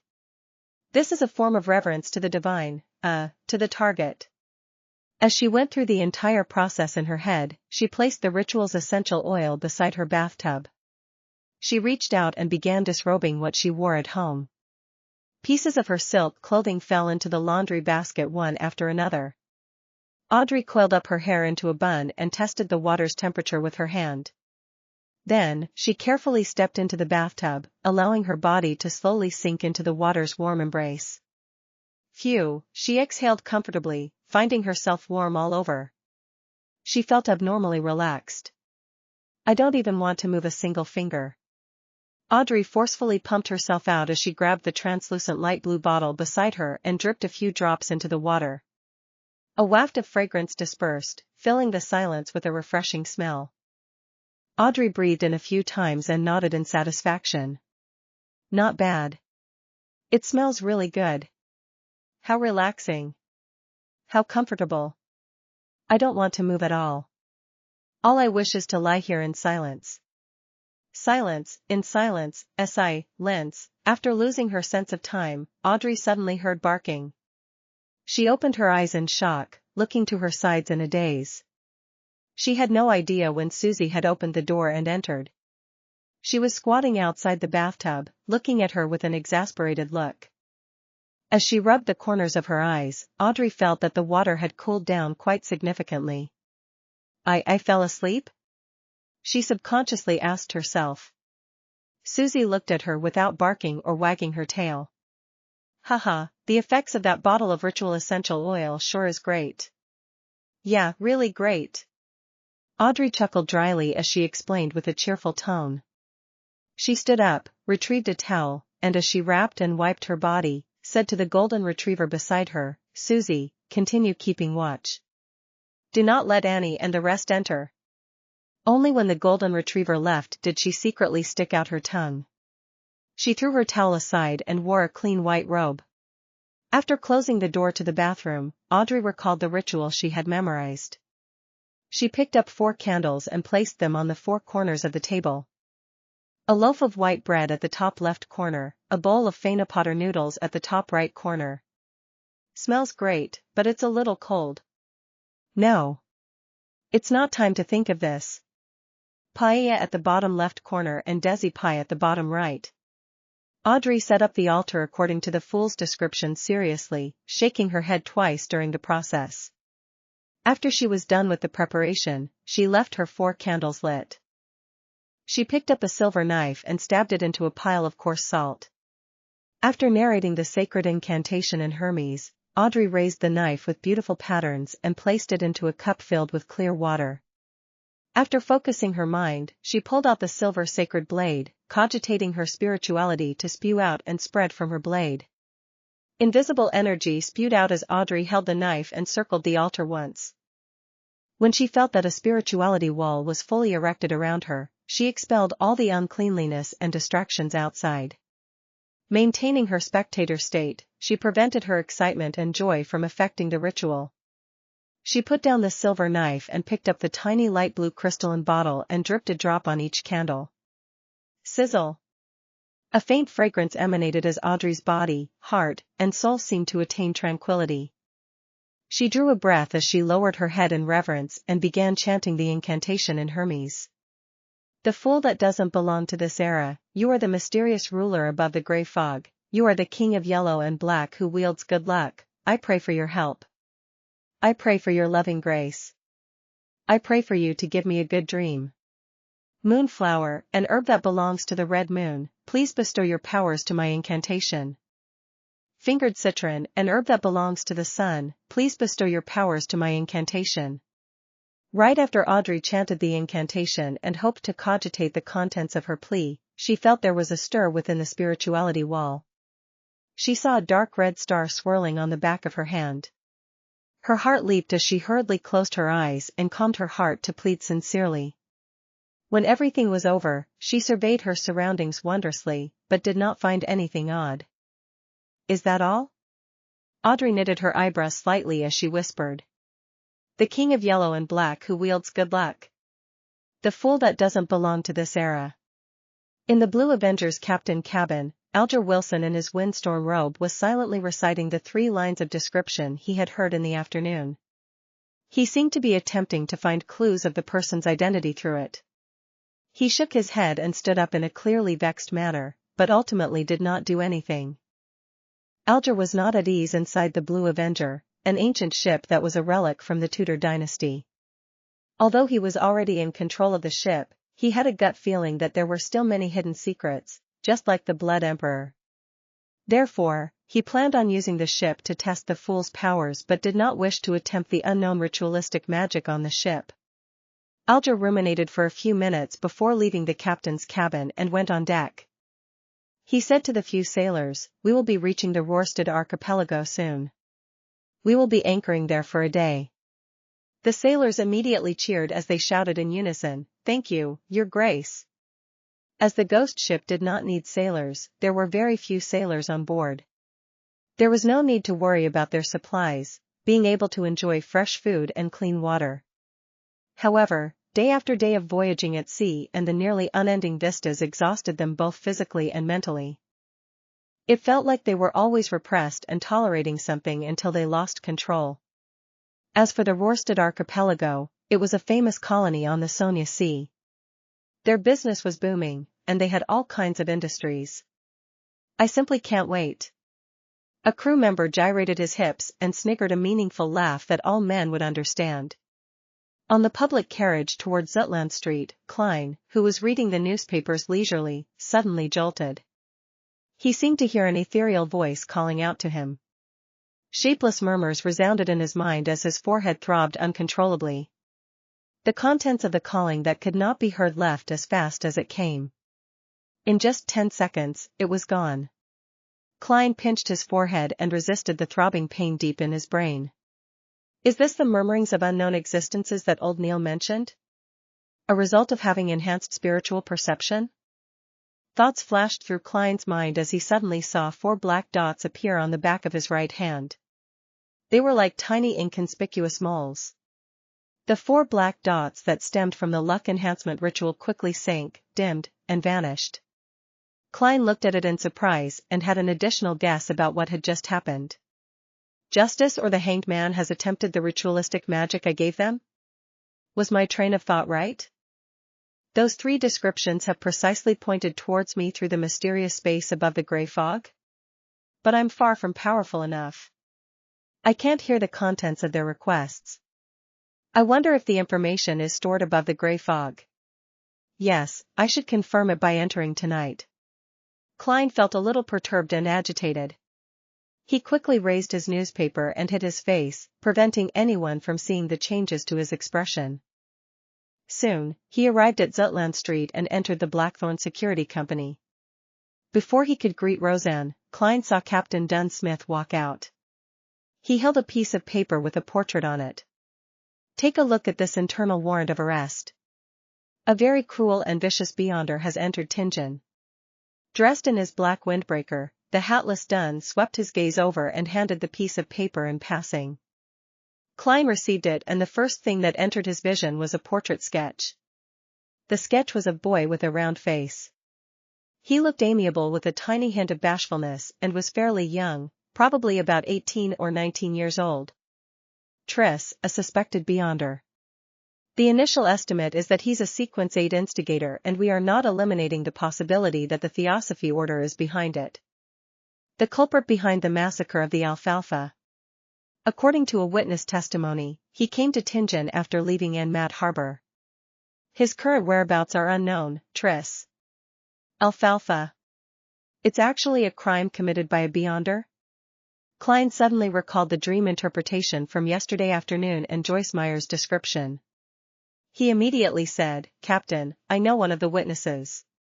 He might very well be an important witness." "I know. Joyce Meyer. My help was requested by the machinery hive mind last night. I saw you in Joyce's dream. Many details have led to the confirmation that the Alfalfa tragedy was a result of Triss." Dunn's gray eyes looked unperturbed as he chuckled. "How uninteresting. Captain, thankfully it was my rest day yesterday and not me acting as seer during working hours." Klein lampooned. He barely missed the horror of being caught skiving by his direct superior.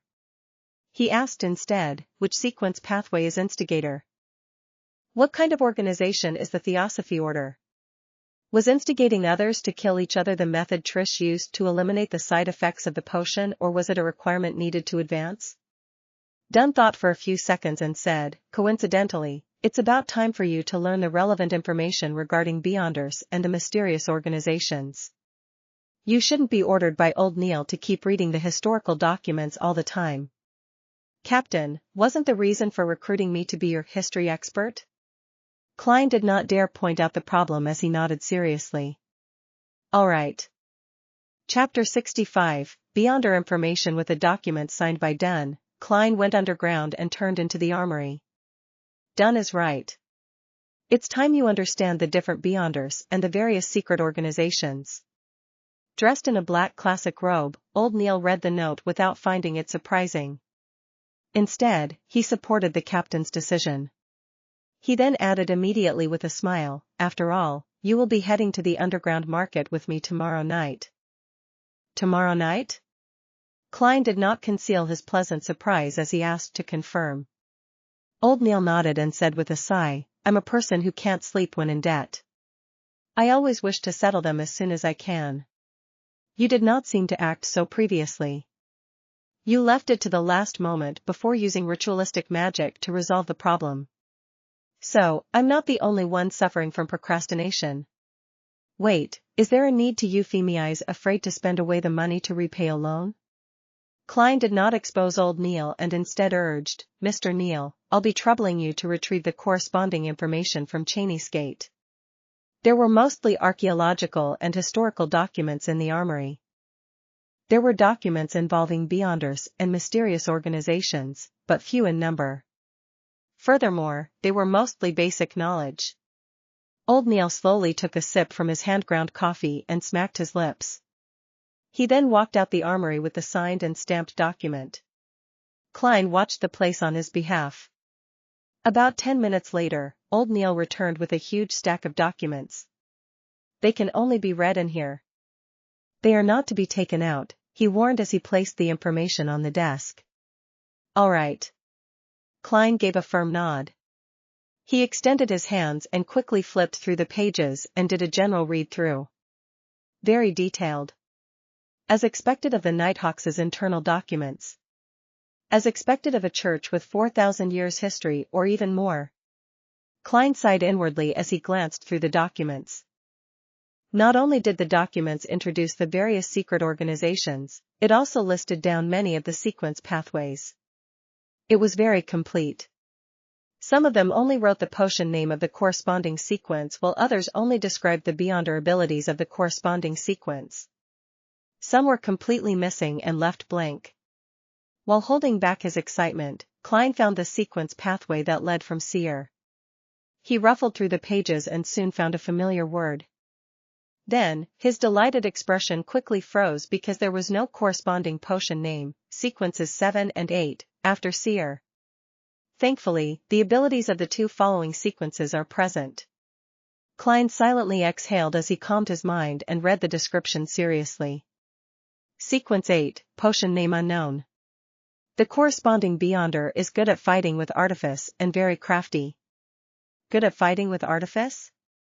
This is the next advancement of Seer? Why does it feel odd? I'm not a hunter. Am I going to become a melee mage? What does crafty mean? My intelligence is enhanced, making me good at fooling the enemy? Klein was stunned. He even suspected that the Nighthawks' information was wrong. There were corresponding case studies appended, but he could not find a reasonable explanation despite reading it repeatedly. He cast his gaze lower as the description of Sequence 7 entered his eyes. Potion Name Unknown. The corresponding Beyonder is good at many spells that can be quickly cast. Fuses one's body's skill and supernatural powers as one. That's more like it. This is what an advancement of a seer should sound like. Klein heaved a sigh of relief. After seeing the case studies of Sequence 7, he cast his eyes to the overall description of the pathway. This sequence pathway was first established by the Solomon Empire's Zeradal family. During the conflicts of the Fourth Epoch, the family was not fully destroyed. The family's name was occasionally heard in the history of the Fifth Epoch. It is suspected to be connected to the ancient organization, the Secret Order. Zeradal? Upon seeing this name, Klein's eyes constricted. He had just seen this name appear in the Remnant diary pages of Emperor Roselle yesterday afternoon. Roselle's acting came from a reminder by the mysterious figure known as Zeradal. Because of that mysterious Zeradal, Emperor Roselle regretted not choosing Seer? Therefore, I was indirectly influenced, turning me into a Seer. It makes acting return to the embrace of the Seer. It feels like it was all predestined. Klein knitted his brows and felt that things were somewhat different. Just from the logical chain, he did not feel that there was anything wrong in any aspect. However, in the domain of mysticism, predestiny often manifested things and involved new problems. In addition, transmigration is quite a baffling matter. It's just confusing. And the guy I possessed tried to commit suicide because of the lost notebook of the Secret Order. Klein thought for quite a while and had many guesses, but lacked the information needed to prove them. Phew. After repeatedly reading the information, he finally suppressed his ideas and read the other records. He first found the Sailor sequence and discovered that it indeed belonged to the Lord of Storms. For an old opponent that they haven't faced for perhaps more than 2,000 to 3,000 years, the Nighthawks' internal records were rather detailed. Sequence 8, Folk of Rage. Ancient name, Guardian of the Windstorm. The corresponding Beyonder can release several strikes that exceed ordinary thresholds when enraged. Their strength and speed are greatly enhanced. Facing them is like facing a storm. Sequence 7, Seafarer. Ancient name, Windstorm Priest. The corresponding Beyonder is also a scholar of astronomy and geography. They have an intuitive grasp of magnetic fields, ocean currents, wind direction, and clouds. A boat with a seafarer will never get lost at sea. They are even more beloved by the oceans and gain enhancements in every aspect at sea. They are friends of water. They can act freely underwater for more than half an hour.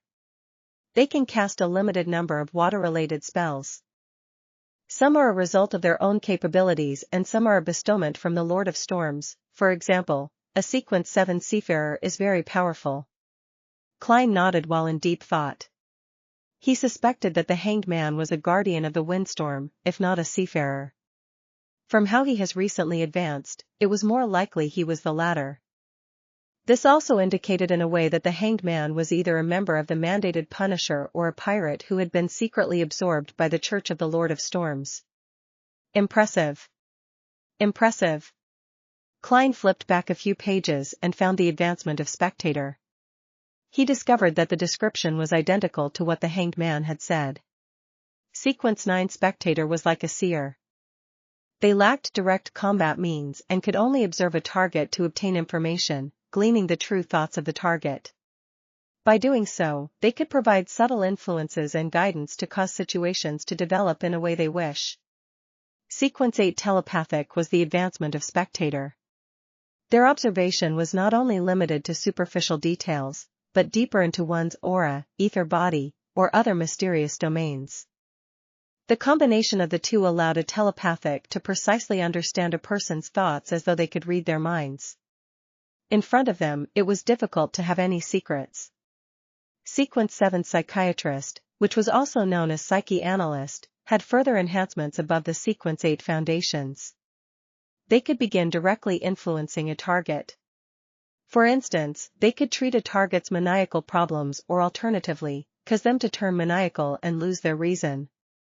A beyonder that is very difficult to be noticed. After reading the description, Klein made a reasoned judgment. After understanding the relevant information concerning the gathering members, he flipped to the Church of the God of Steam and Machinery.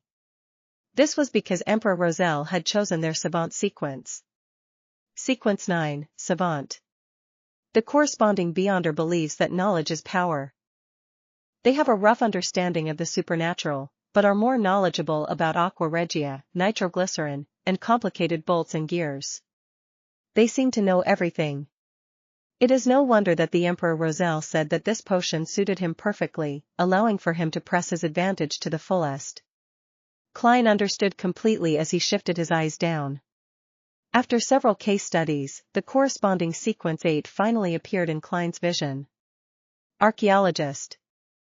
They possess a good deal of knowledge about history and outdoor survival, as well as forbidden knowledge about ruins.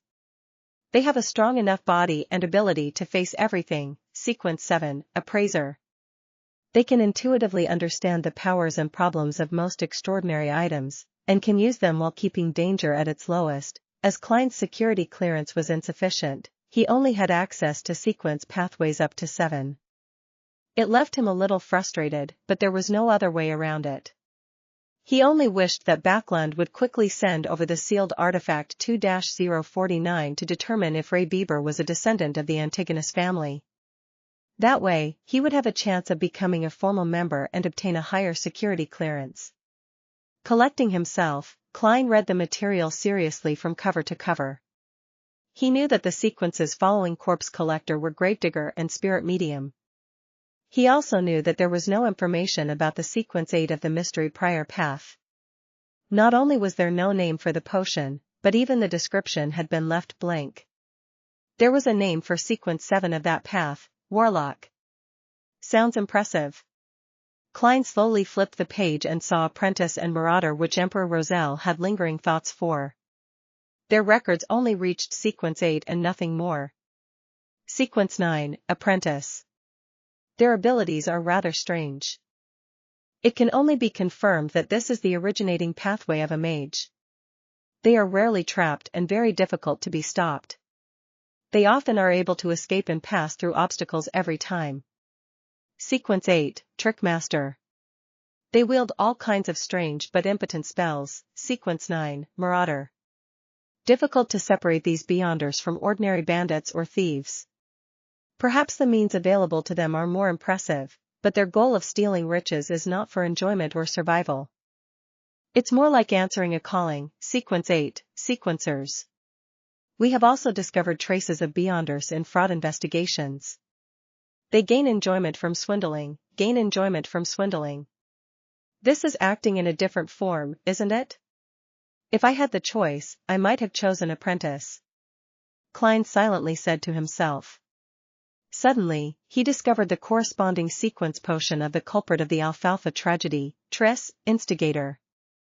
Chapter 66, Demoness Sect Sequence 8, Instigator. They are adept at triggering the evil desires deep in people's hearts, causing contradictions and inciting conflict, thus resulting in bloody massacres. The description isn't detailed enough.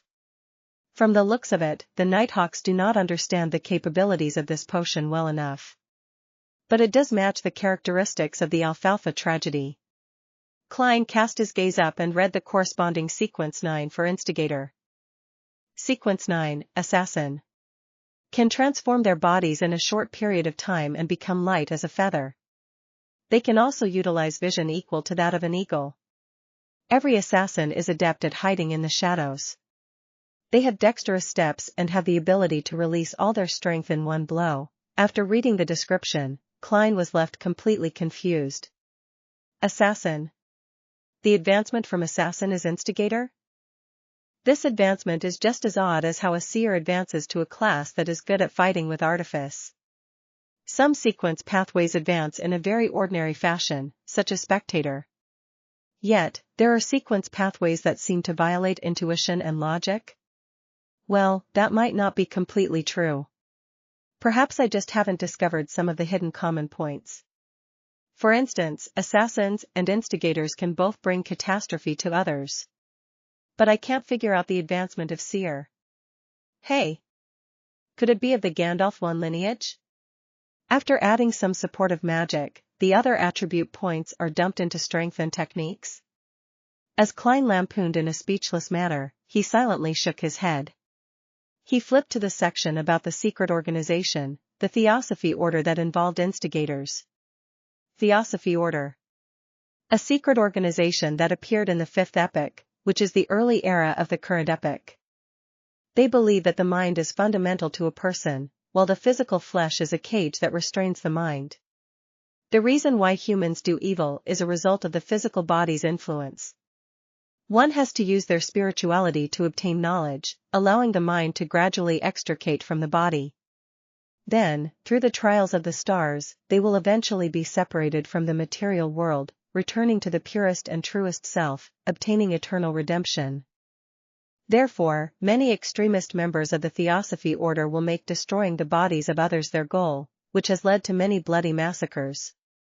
It is obvious that they possess two sequence pathways. The first is the more common apprentice and trickmaster potions among their members. The other sequence comprised of assassin and instigator rarely appear. There is currently no evidence that indicates that the Theosophy Order possesses sequence 7 or higher potions. It is unknown how the Theosophy Order established itself. Their possible origins can only be analyzed using the two sequence pathways. Firstly, the apprentice and trickmaster sequences easily remind people of the Abraham family of the Trickmaster dynasty in the Fourth Epoch. The Tamara family, tied to the Abraham family through marriage for extended periods of time, cannot be eliminated as well. Secondly, assassin and instigator point towards the Demoness sect. The Abraham, Tamara, Antigonus, and Zeradal families, the Solomon Empire's Dark Emperor, the Tudor dynasty's Blood Emperor, the Trunsoist Empire, and the Jacob and Ammon families that the Hanged Man had mentioned. There are really lots of secrets buried in the history of the Fourth Epoch. There might be a lot of facts too. Klein was astounded from what he read. He had a deep appreciation for how the history of the Fourth Epoch was clouded in fog. The outline he could see through the fog left him shuddering involuntarily. It was as though he could imagine a thriving era of Beyonders, an epoch with blood and strangeness in a concerted dance or horror and distortion in a symphony.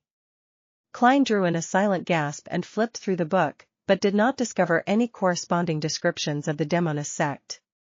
He looked up and saw old Neil wrestling with some filter paper with his hand-ground coffee. He asked sincerely, "Mr. Neil, what organization is the Demoness sect? I can't find any introduction about them in the documents." Old Neil was in no hurry to respond. After wrestling with his coffee, he chuckled and said, "Your security clearance isn't high enough. Even with Dunn's permission, you would not be able to read the relevant information. It can also be said that a lot of the information is only available in the Holy Cathedral and isn't stored behind Tingen City's Cheney's Gate. Perhaps wait till the day you become a captain of the Nighthawks. You would be sent to the Holy Cathedral for training and would then be able to access them." I do not understand much about the Demoness sect. All I know is that they worship the primordial Demoness. They believe that this secret existence is the true inheritor of the Creator. She was born out of the chaos and was the earliest to be born from the Creator's body. She is also the ultimate ender that ends everything. Their sequence pathways are related to this because to obtain the favor of the primordial Demoness and to approach this secret existence, the upper echelons are all female. This is also why they are called the Demoness sect. Anything else is not something a formal member like me will know. I've heard that the Demonesses make it their mission to spread catastrophes. Spread catastrophes. This does match the hidden commonality of assassin and instigator. But this Mr. Trist's future seems bleak. The subsequent potions seem to be more suited for females. Kleins nodded slightly before he continued reading the information. After he finished reading, he realized that the secret organizations were a lot more than he imagined. But on second thought, he found it very ordinary. After all, this world had so many years of history underlying it. There was once an era when Beyonder powers were extremely active. According to the provided information, Klein categorized the secret organizations into three based on era. First were the ancient organizations born in the Fourth Epoch. They included but were not limited to the Moses Ascetic Order, Secret Order, and the Blood Sanctify Sect, which were followers of the devil. However, the information only mentioned the Demoness sect. The second was the secret organizations early in the Fifth Epoch, the present epoch. For instance, the Theosophy Order or the death-worshipping Numinous Episcopate. There is also the Life School of Thought, which employs a master-disciple heritage, and the Rose School of Thought, known among Beyonders for its bloody sacrifices. The third category were new organizations that appeared in the recent century or two. They include the Aurora Order, the Iron and Blood Cross Order, the Element Dawn, and the Psychology Alchemists, which Klein learned about much earlier. Apart from them, there were other organizations that did not do anything major. Benson and Melissa must have never imagined that the world is so dangerous. It's not only limited to wars. Klein shook his head with a wry smile. He stacked the classified documents neatly before pushing it to old Neil. Meanwhile, he added silently in his heart, "Please don't let my tarot club be on the list." Old Neil never suspected that a leader of a secret organization was sitting opposite to him. He chuckled and took the documents and headed to Cheney's gate. Klein sat there and wondered if he should divine the location of Instigator Triss. But he abandoned the thought after less than 20 seconds. After all, he only had a vague idea of Triss's appearance and did not know if the name was genuine. If he could figure out his location with that, he would not be a seer, but a prophet. By the time old Neil returned, Klein had straightened his thought processes and continued his revision of mysticism studies to grasp even more forms of ritualistic magic. He spent the day studying and revising. He did not participate in the joint operation needed for capturing Instigator Triss. He did hear that the delivery of sealed artifact 2-049 from Backland had been delayed due to some reason or another. The actual time of arrival was still pending. As he had earned nearly 2 solely from yesterday's divination, Klein spent 10 pence to buy a 2-liter barrel of Enmat beer for Benson on the way home. He also bought some lemon cakes fresh out of the oven for Melissa. "Klein, I know you care for us deeply, but there's no need. There's no need to keep spending money on such matters," said Benson after he saw the tiny barrel of beer and deliberating over his words. Melissa stood beside him and nodded slightly. "This is probably how our consumerist habits differ." Klein sighed in amusement. "Benson, Melissa, don't worry. This was bought with my additional reimbursement. Yeah, I earn an additional 2 to 4 solely every week. I can't tell them that these are the earnings I got from doing divinations for others, right?" He added inwardly. "That job of yours is much better than I imagined." Benson was taken aback as he made an objective assessment. "That's right. I even learned divination from it." Klein mused silently before turning toward the kitchen. Under the combined efforts of the trio of siblings, a sumptuous dinner was ready for eating. After having their fill, Klein, Benson, and Melissa lay slumped in the living hall. It took them quite a while before they got up to clean up, chat, and study. When Benson and Melissa fall asleep, I'll head above the gray fog to see the effects of the ritual. As Klein revised his history textbooks, he shot a glance at his siblings. Westboro. Iron Cross Street, Lower Street. A 3-storied apartment was immersed in darkness. There were no street lamps or any additional light. Suddenly, a figure leaped out of a window from the 3rd floor. It landed gently on the ground like a feather without causing so much as a stir. His body crouched and suddenly vanished as though he had blended into the shadows. All that could be seen was the outline of his body. As he traveled quickly, the figure arrived at the harbor. He headed for a corner devoid of anything except for a pile of goods. He seriously observed for a moment, circling the area twice before leaving the darkness and entering the corner. One could see his round and amiable face. He was Instigator Triss, who had single-handedly caused the tragedy of the alfalfa. "How does it feel?" A mysterious figure wearing a black hooded robe walked out of the shadows. The hoarse voice obviously belonged to a woman. Triss revealed a friendly and satisfied smile. "Feels great. It was a scene I dreamed and yearned for. I think I have appropriately completed the mission and have taken the necessary preparations for the advancement." The black-robed woman nodded indiscernibly and said, "Very well. According to the promise, I'll hand you the Sequence 7 formula and the 3 main ingredients. You will have to gather the rest by yourself." "No problem," Triss answered, seemingly prepared. The mysterious woman raised her hand and handed a book-like object to Triss. The book had an ancient and mottled bronze exterior cover with a strange star-shaped lock on its side. Triss knew that inside the book was the formula and ingredients. He instantly became thrilled. He tried hard to compose himself as he looked curiously at the potion's name on the bronze outer cover. "Witch!" Triss exclaimed. He found it unbelievable that the word written in ancient Hermes was witch. "Witch? I'll advance to become a witch." "What a joke." The mysterious woman covered her mouth and let out a chortle. It took her quite some time before she answered, "Weren't you always curious?" "Curious about why our upper echelons are all female. That is the answer." Chapter 67, Response. The crimson moon high in the sky hung silently in the darkness. It illuminated Tingen City, the city of universities, as it gradually fell silent. Klein stood in front of his desk and looked through his oriel windows to see the empty Daffodil Street. He heard the sound of carriages quickly galloping far away without causing a din. He picked up his vine-leaf-patterned silver pocket watch and snapped it open. He took a glance at it and drew the curtains, making the yellowish lights of the gas lamp reflect back into the bedroom. Klein turned around at an adequate speed, locked his room, and switched off the gas valve. The room was immediately covered in darkness. Only a sliver of red moonlight penetrated the curtains.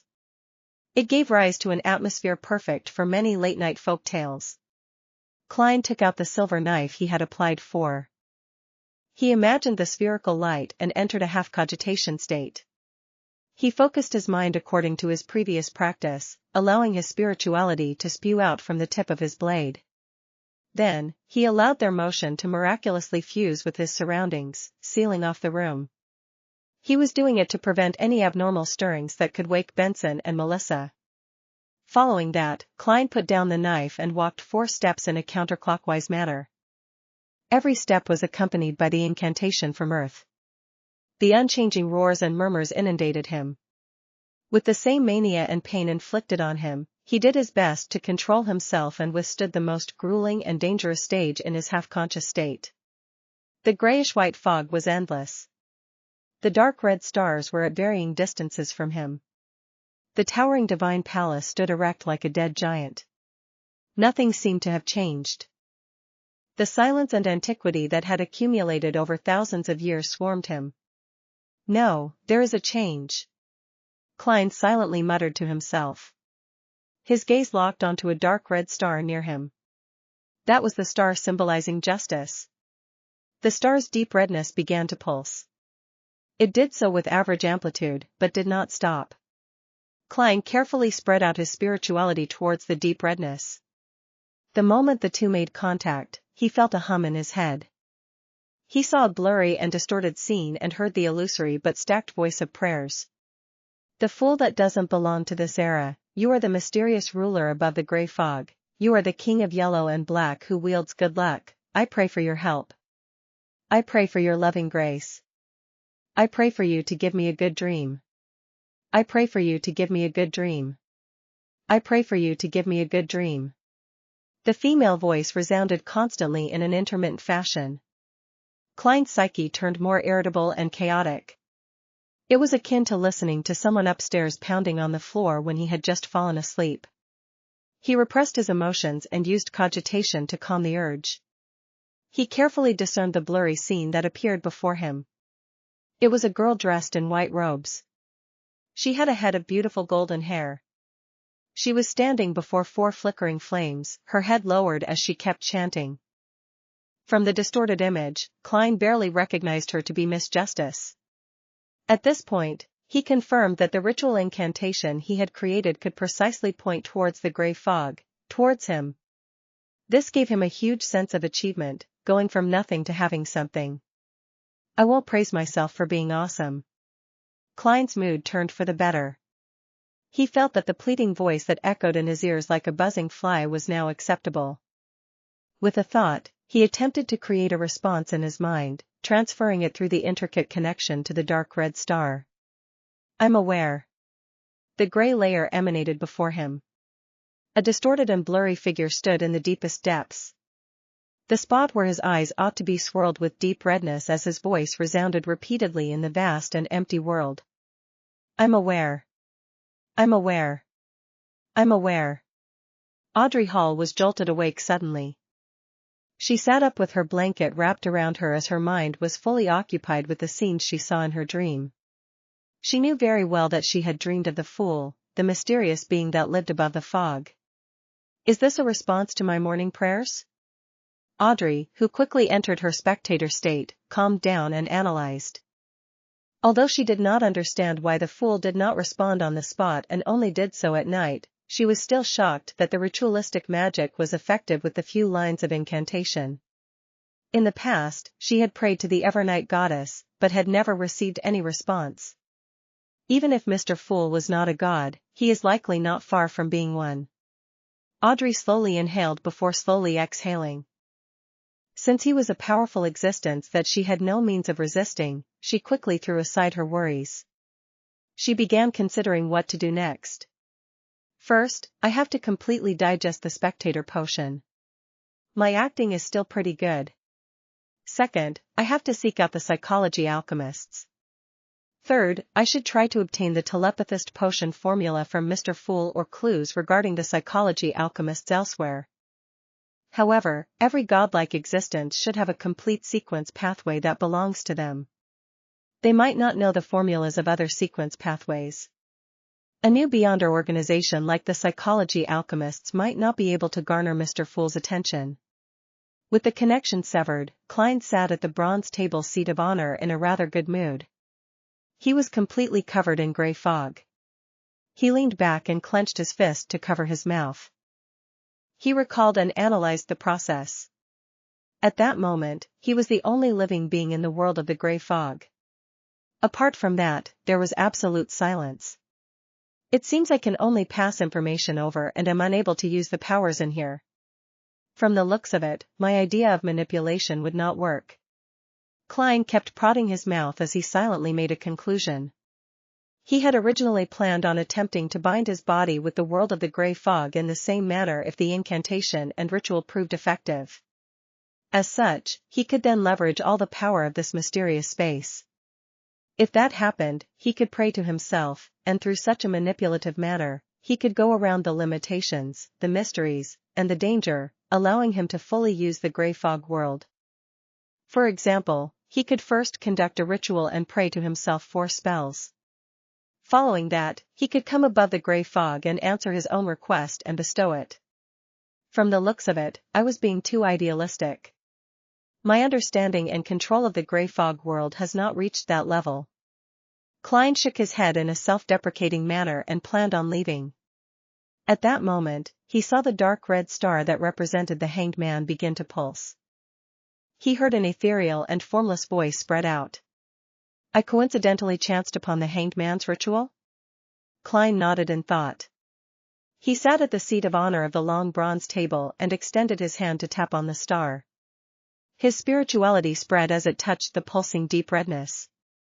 He heard the hanged man's heavy and repeated prayers along with a blurry scene. The hanged man was draped in a pure black robe in the scene. He stood in front of 4 plumes of fire. The surrounding spirituality had formed a wall, isolating him from any external influence. Klein did not immediately respond. All he did was watch and listen silently. "You are the king of yellow and black who wields good luck, I pray for your help." After the hanged man finished his prayer, he waited for a while. Seeing that there was no response, he began dismantling the spirituality wall, extinguished the candles, and tidied up the altar. Finally, he swiped his extended hand as aqueous light spread out, making the altar table look brand new. Water-based spell. The bestowment of the storm. The hanged man is indeed at least a seafarer. Klein nodded slightly. Before the scene vanished, he responded via the method he imagined, transmitting it through the blob of dark redness. Alger Wilson was situated in the Rorstad archipelago city of Generosity. He had not gone with the sailors to the famous Red Cabaret. Instead, he stayed inside the hotel and sealed the door and windows shut to attempt the ritual the fool had described. After familiarly finishing the prayer, Alger waited patiently for a moment, but did not receive any response. It seems this attempt isn't too successful. Mr. Fool needs to change methods. He was both overjoyed, but also a little disappointed. After everything was done, Alger planned on going downstairs for a bottle of Langsky-proof alcohol that could aid a folk of rage to unleash his powers. Mandated punishers of the Lord of Storms were rather fond of this sort of beverage. Pulling open the door, Alger was about to walk out when his vision blurred. He saw grey fog billow in the corridor and a hazy human figure sitting in the deepest depths of the fog, as if on a high throne. "I'm aware." The familiar deep voice reverberated around Alger's ears, causing him to freeze where he stood as his head slightly throbbed in pain. Alger's eyes suddenly turned dark. He looked around but realized that nothing had changed. There was still the same squeaky floorboard, the same aged wall candlestands, and the same unclean corridor. "I'm aware." The voice was still resounding by Alger's ears. His expression sank as he hit his chest lightly with his fist but did not say any words of respect to the Lord of Storms. After a long silence, Alger's expression was restored to normal, but his gaze seemed deeper. Klein did not spend too much time above the grey fog. When all the remnant voices returned to normal, he enveloped himself in his spirituality and plunged into the grey fog, plummeting into the material world. The lights before him flew by rapidly, like the scenes of a movie played back at a speed tens of times faster than normal. After Klein felt faint, he saw curtains that let crimson moonlight through along with the blurry outlines of the desk and bookshelf. He picked up the silver knife again and removed the spirituality wall in the room. Then, a sudden gust of wind opened the door and went through the corridor. He was completely relieved when he saw that there were no stirrings from Benson's or Melissa's room. This luck enhancement ritual is really indispensable for traveling. It's concealed and mystical.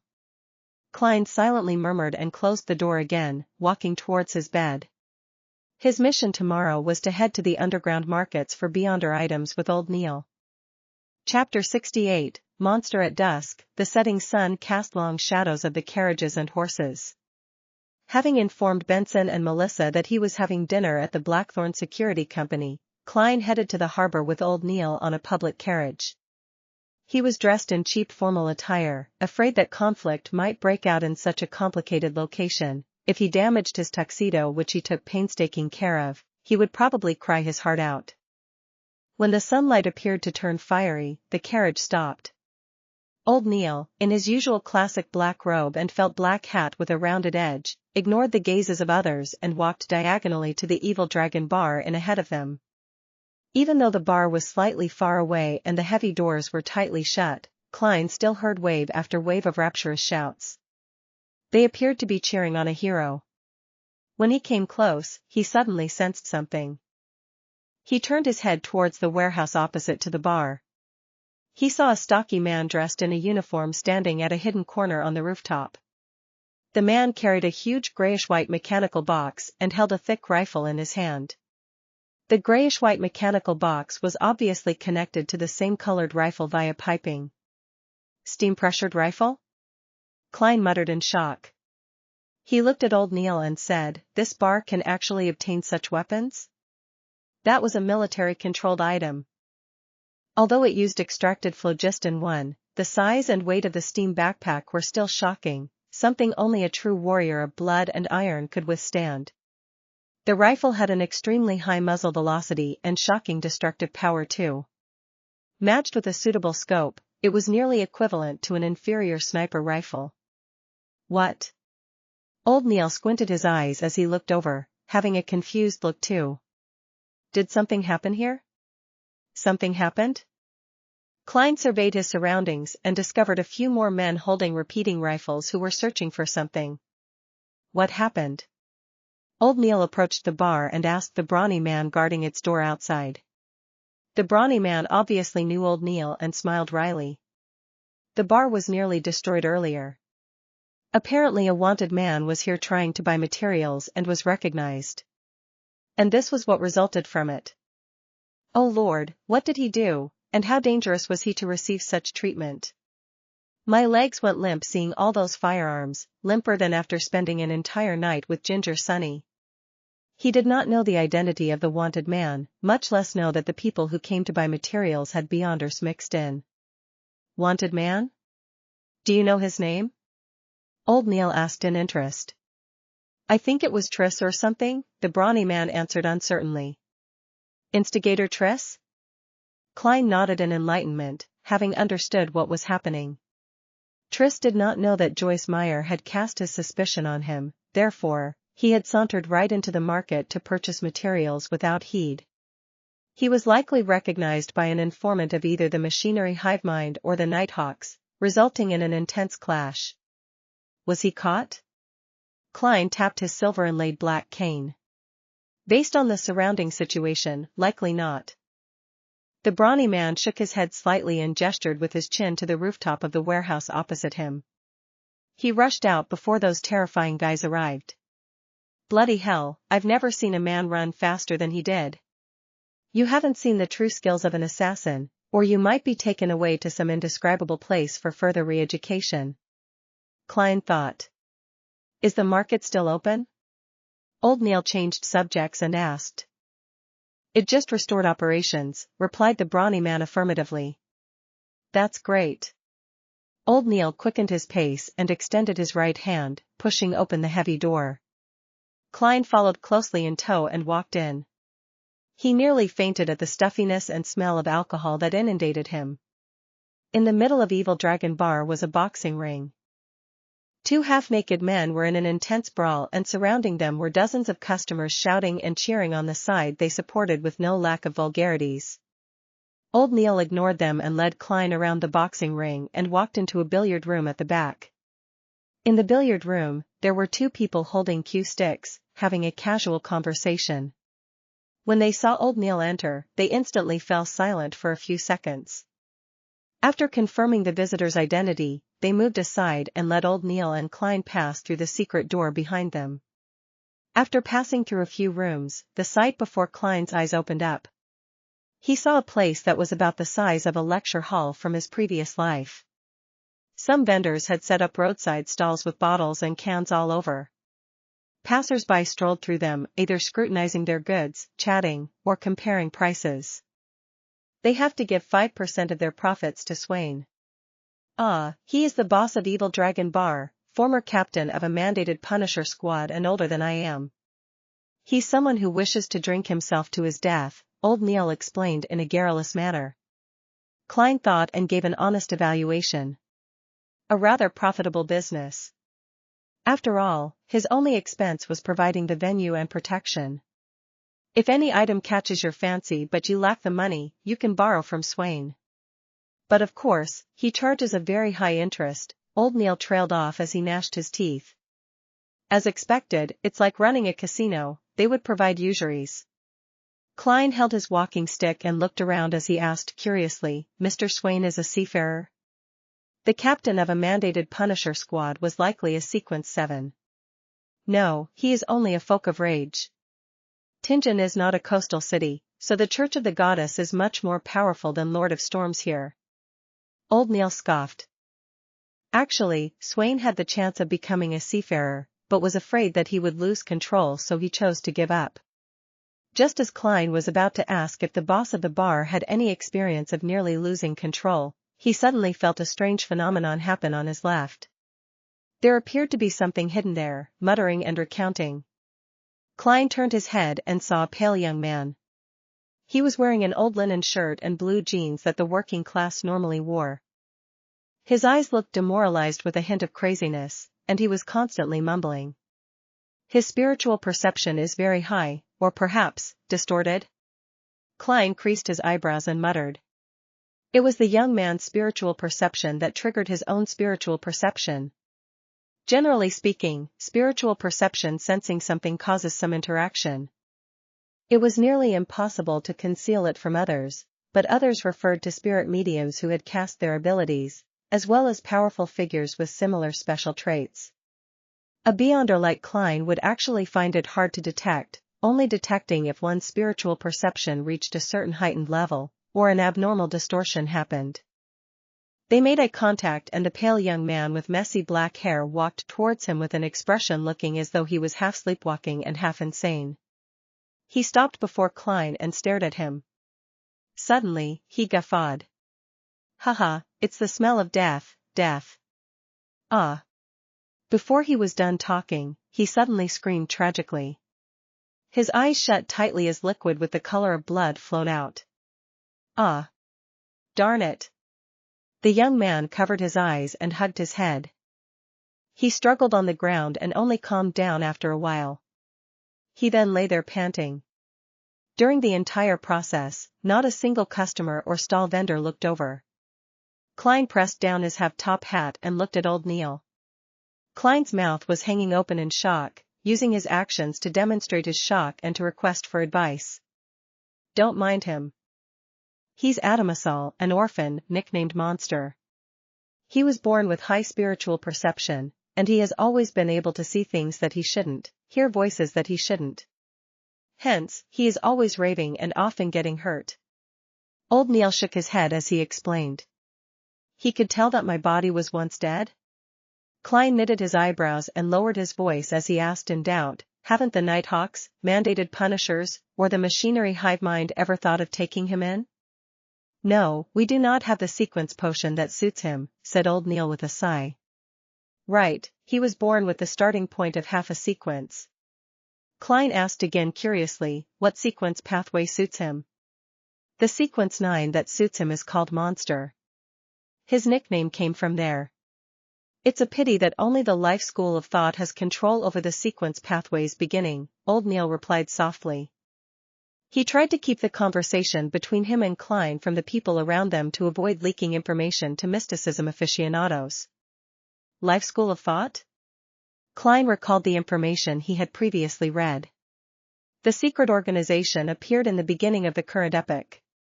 Its actual origins were unknown, but it was mainly passed down via master and disciple. Their theories and beliefs were hardly known.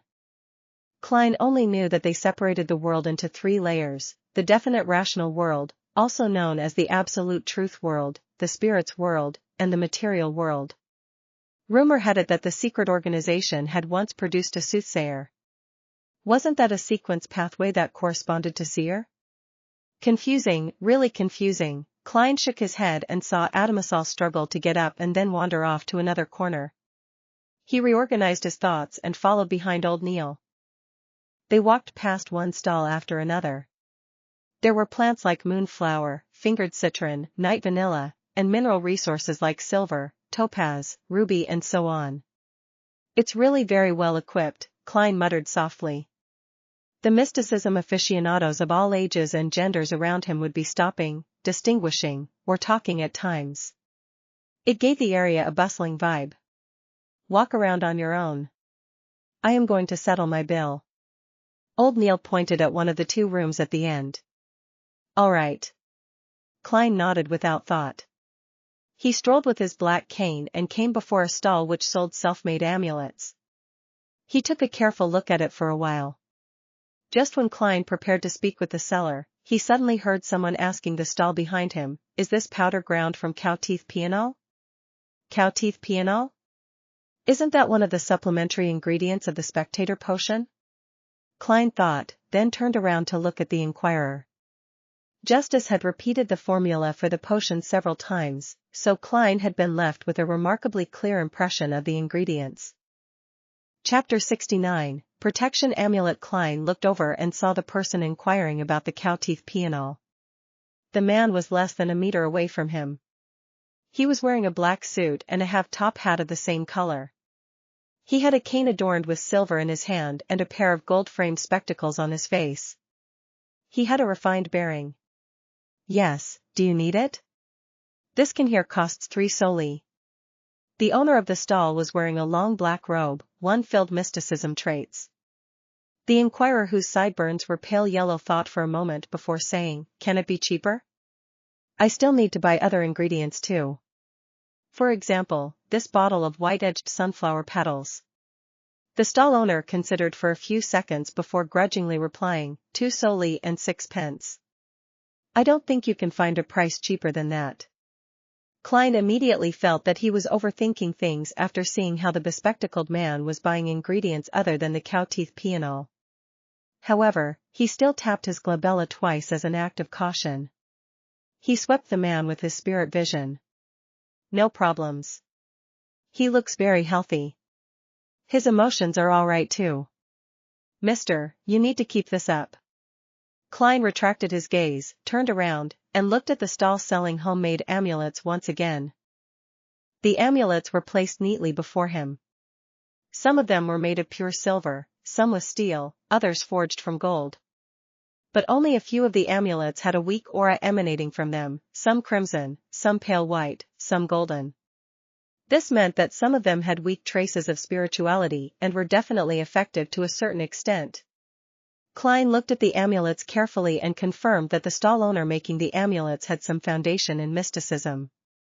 The stall owner did not make any mistakes matching the different energy sources to the different incantations. He was also extremely accurate at choosing the materials that corresponded to the different energy sources. Of course, a mere mysticism aficionado would definitely make some mistakes. Klein noticed that the stall owner did not fully understand the incantations. One could not create an incantation simply by translating the content of the prayer into Hermes. The incantations had to follow a certain format that followed unique rules. The other problem was that the stall owner had made mistakes of varying degrees when he was choosing a suitable symbol for the energy sources. That explained why there were only 2 or 3 amulets releasing the faint light out of the dozens that were laid before him. As for how much of an effect the 2 to 3 amulets would have, Klein could only say that it was better than nothing. An amulet that was truly equipped with obvious effects needed the craftsman to release his spirituality from a blade while carving the incantations and symbols. If one wanted even better results, they would have to supplement it with ritualistic magic. And these two things were not something an ordinary person could achieve. Klein tapped his glabella twice, then pointed at the upper left corner of the stall with his black cane. How much for these 2?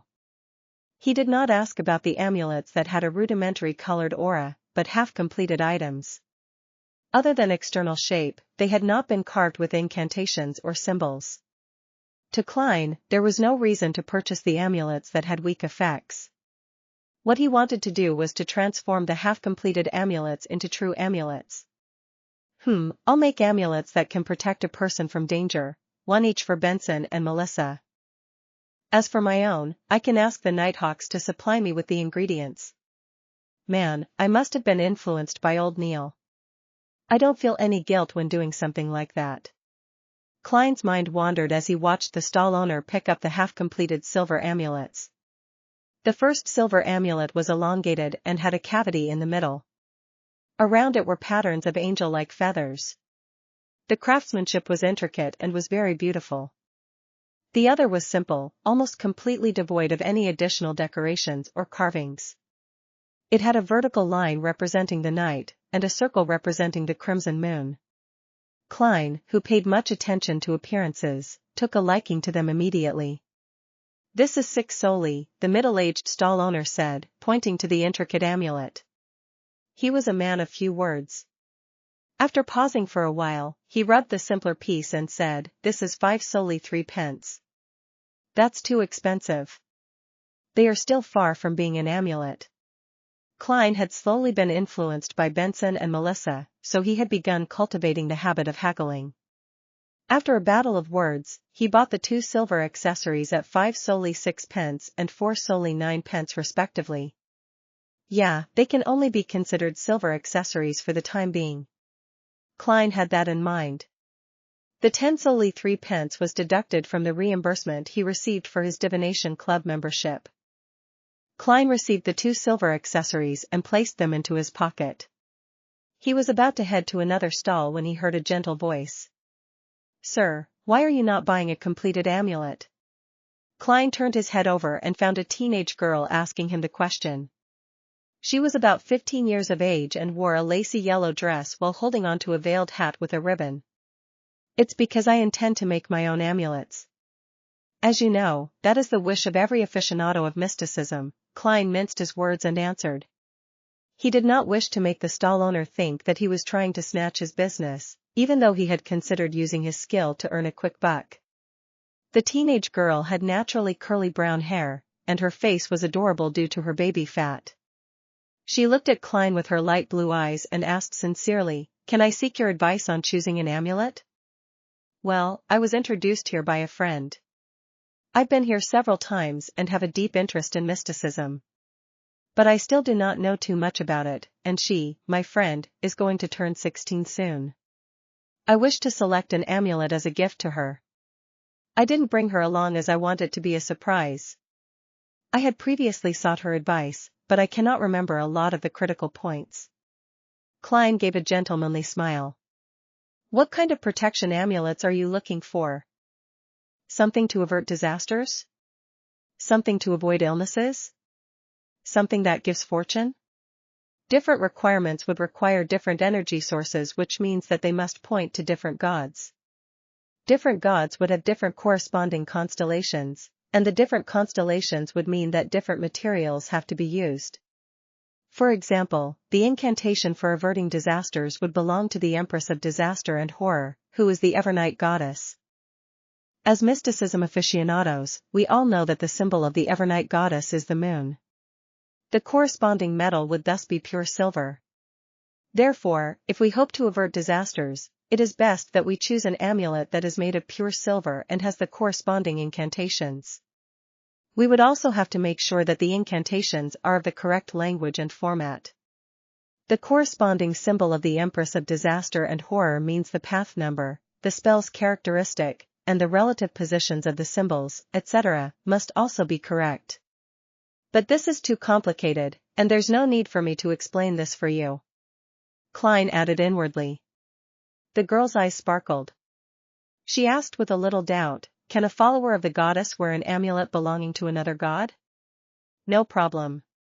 The gods do not mind such small matters," Klein consoled her.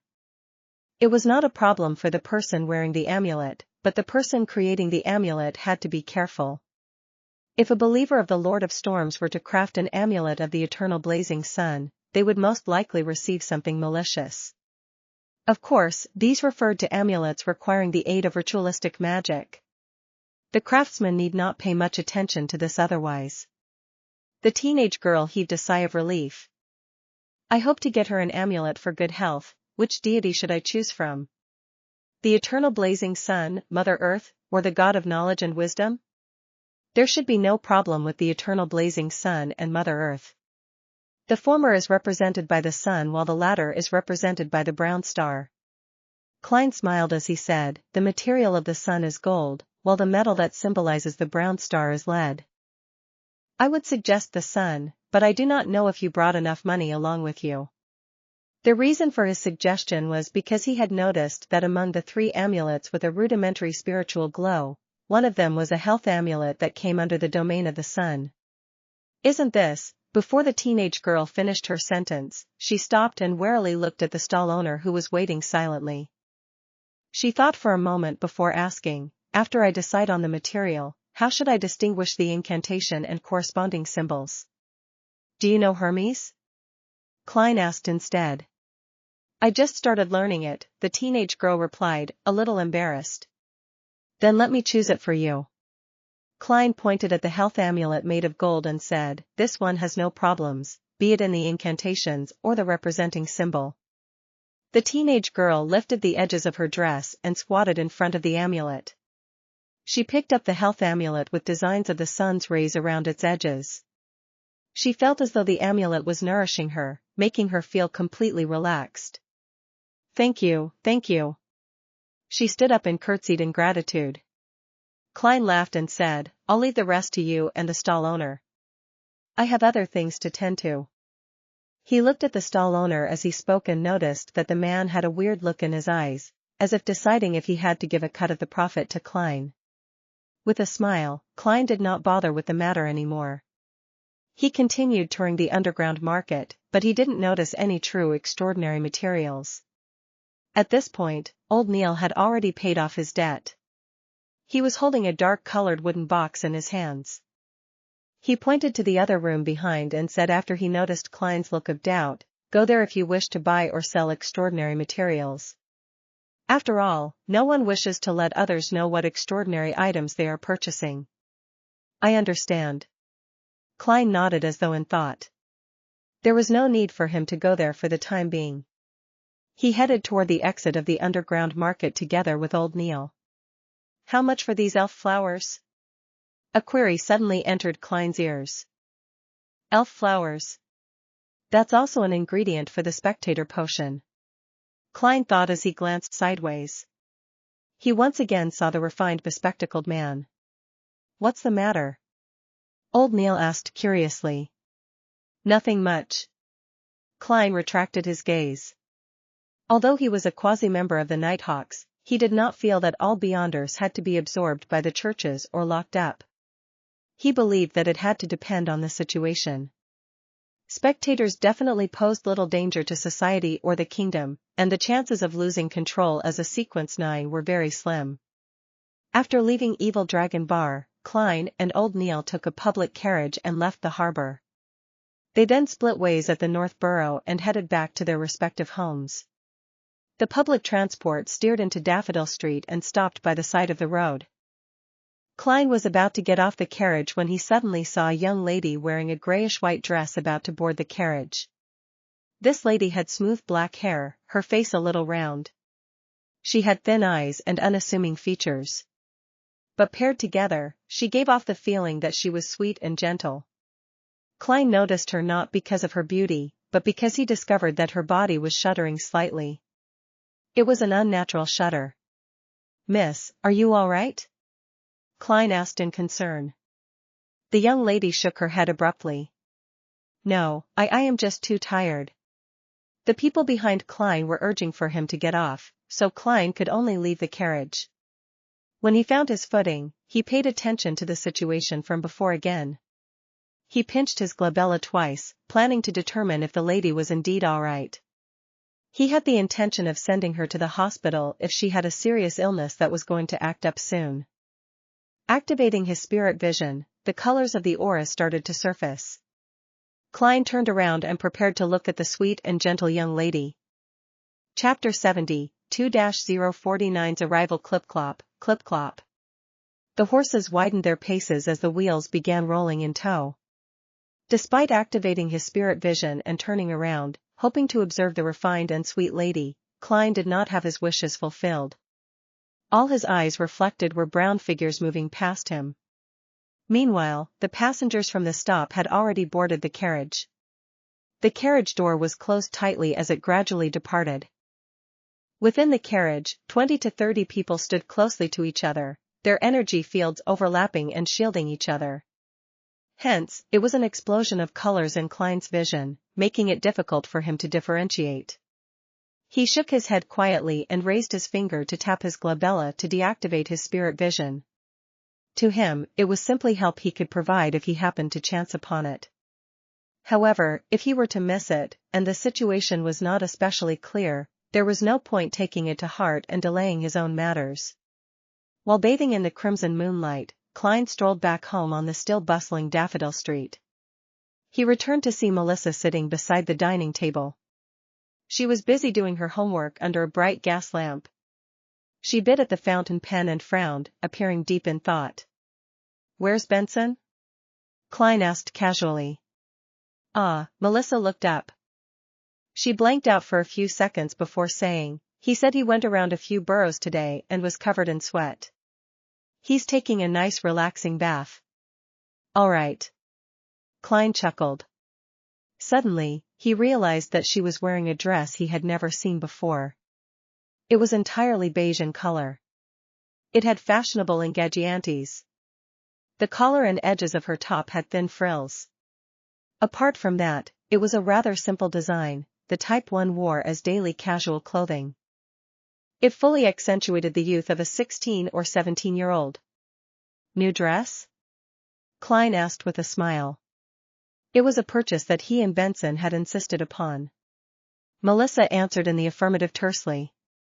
I just took it back from Mrs. Roselle. I was thinking that since I had to wash it later, I might as well try it on first.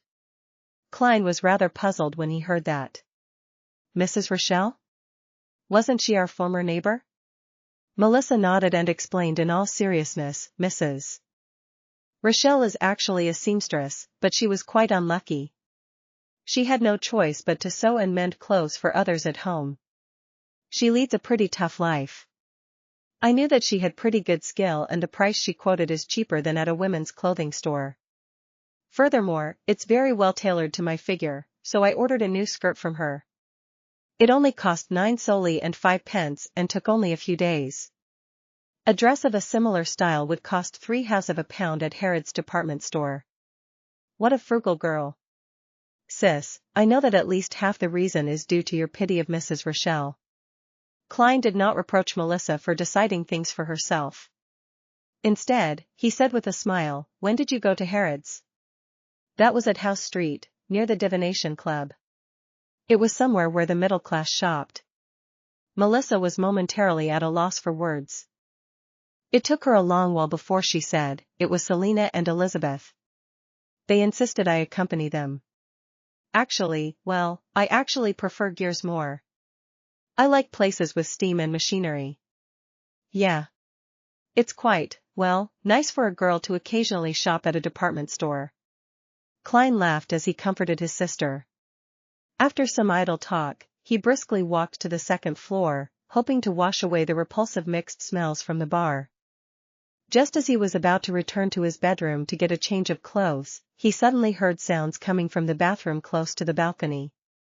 A few seconds later, Benson stepped out while drying his gradually receding hairline. How was it? Did you compliment Melissa's new dress? He shot a glance at Klein and asked with a smile. I guess I forgot. All I did was ask where it was done, Klein thought for a moment as he said. Benson immediately chortled and shook his head. How unbecoming of an elder brother. When Melissa received the dress, she couldn't bear putting it down. After rushing to cook and wash the dishes, she immediately wore the dress and has refused to take it off ever since. Wasn't she planning on changing after showering? She can wash and starch the clothes while doing so. Klein subconsciously refuted with the explanation that Melissa had given. Tisk, Benson sighed. It's been scorching the past few days. She was busy in the kitchen for a long time, so I believe she would feel much better doing her homework after a shower. That's right. Klein was suddenly enlightened as he gave his brother a knowing smile. So that's what kind of person you are, Melissa. There's nothing wrong with a girl caring for her appearance. There's no need to find excuses. The corners of his mouth curved up as he shook his head gently before walking into his bedroom. While he was showering, Klein faintly heard knocking downstairs. He immediately wondered. Doesn't the worker who's in charge of collecting coins for the gas meter come only once every 2 weeks? Could it be Mrs. Shout from next door? That can't be. It's said that this lady strictly abides by the etiquette of middle-class society. She would not visit at an inappropriate time. In his puzzlement, Klein wiped dry his body. Wearing old but comfortable shirt and trousers, he came down the stairs. He surveyed the area but did not notice any strangers. He asked, was someone at the door just now? Benson, who was reading the newspapers casually, said with a smile, it was Bitch Mountbatten, one of the policemen in charge of Iron Cross Street. He asked if we met an 18 or 19-year-old boy who has a rotund face. He even gave us a sketch to identify. Unfortunately, neither one of us have seen him, or we would have received a reward. What about you? Nope. Klein had a general idea what was happening. Instigator Triss had successfully escaped the evil dragon bar at the harbor. He had escaped somewhere close to Iron Cross Street and Daffodil Street, therefore, the police were making visits from door to door. And to go this far made it clear that the operation of nabbing the instigator had completely failed. Klein did not bother himself with the situation. He had yet to begin combat training. He only had basic mastery of shooting, so to consider dealing with a natural assassin was simply using his life as a joke. He did not sleep well that night. He kept worrying that the instigator would infiltrate their house to hide, causing another massacre. Thankfully, Daffodil Street was quiet the entire night, with the morning sun rays dispersing all the fog. The relaxed Klein changed into formal attire, wore his top hat, held his cane, and went all the way to Zutland Street. He greeted Roseanne at the reception hall. "Good morning, Klein," replied Roseanne happily. She suppressed her voice and said, "I heard the huge operation last night failed?" "The operation to nab Instigator Triss?" Klein asked in curiosity. "Yeah." Roseanne nodded heavily. She shot a glance at the partition and said, "Apparently an informant of the mandated punishers discovered the instigator at the harbor. They were planning on waiting for additional Beyonders and another special operations squad from the police to arrive before beginning the operation to do the deed instantly without alarming the commoners. Unfortunately, that instigator was extremely sharp. He charged out of the encirclement when he noticed something amiss, successfully escaping as a result. At such times, they need a Beyonder with tracking abilities, such as me." Klein made a joke. There was no lack of trackers back then. Dunn Smith's voice suddenly sounded. Roseanne turned her head abruptly and saw the captain wearing his black windbreaker. He was glaring right at her with his deep pair of gray eyes while leaning against the partition's frame. She hurriedly raised her hands to cover her mouth. Then, she shook her head incessantly, expressing her futile innocence. Dunn turned his gaze to Klein and after some thought, he said, "There were a total of 6 Beyonders from the mandated punishers, the machinery hivemind, and us Nighthawks. We traced the injured Triss to Iron Cross Street's Lower Street. We found his temporary residence, but the clues ended there. Be it Beyonder methods or ordinary investigations, nothing worked. It was as though he evaporated into thin air, disappearing completely." "Do you need my help with divination?" Klein asked probingly. Dunn shook his head gently. "The machinery hivemind had a machinery hivemind. He is a senior Beyonder as good as old Neil. I even suspect that he's already at sequence 8. I'm just unaware what the name of the corresponding potion is. The Theosophy Order's heritage to this day must have something special about it," consoled Klein. For the rest of the morning, he continued his mysticism curriculum, read the historical information and documents, and practiced various techniques just like always. With lunchtime almost approaching, Klein's mind began to wander. Another few minutes later, he put away the documents, having heard the summoning of his stomach. At that moment, Dunn Smith came into the clerk office. He said in a deep but mild manner, "Klein, follow me to Cheney's Gate. Sealed artifact 2-049 has arrived. The subsequent operation might require your sensing of that notebook." "All right," Klein got up and replied. His thoughts became scrambled. He imagined how the sealed item would look or if the operation would be dangerous. While in this rather tense silence, he followed Dunn down the stairs and into the tunnel. After going straight at the intersection, Dunn suddenly stopped and turned his head, saying sternly, "Do this action together with me. Keep doing it and absolutely do not stop. Remember, absolutely do not stop. This is for your own safety." While speaking, Dunn bent his arm followed by extending it. He repeated this action without stopping. Klein looked at the captain demonstrate in a befuddled manner. Suddenly enlightened, he asked, "Has this got to do with the uniqueness of the sealed artifact?" "Yes." Dunn nodded with abnormal seriousness. "Repeating such an action will allow us to discover if anything happens to you immediately. Saving you in time will not result in any life-threatening dangers." "Okay." Klein did not hesitate further as he began the repeated action of bending and extending his arm. If your arm is sore, use the other one, added Dunn. Sealed artifact, 2-049, sure is odd. What meaning does this action have? It seems very dangerous. These thoughts flashed past Klein's mind as he looked solemnly at the captain. All right.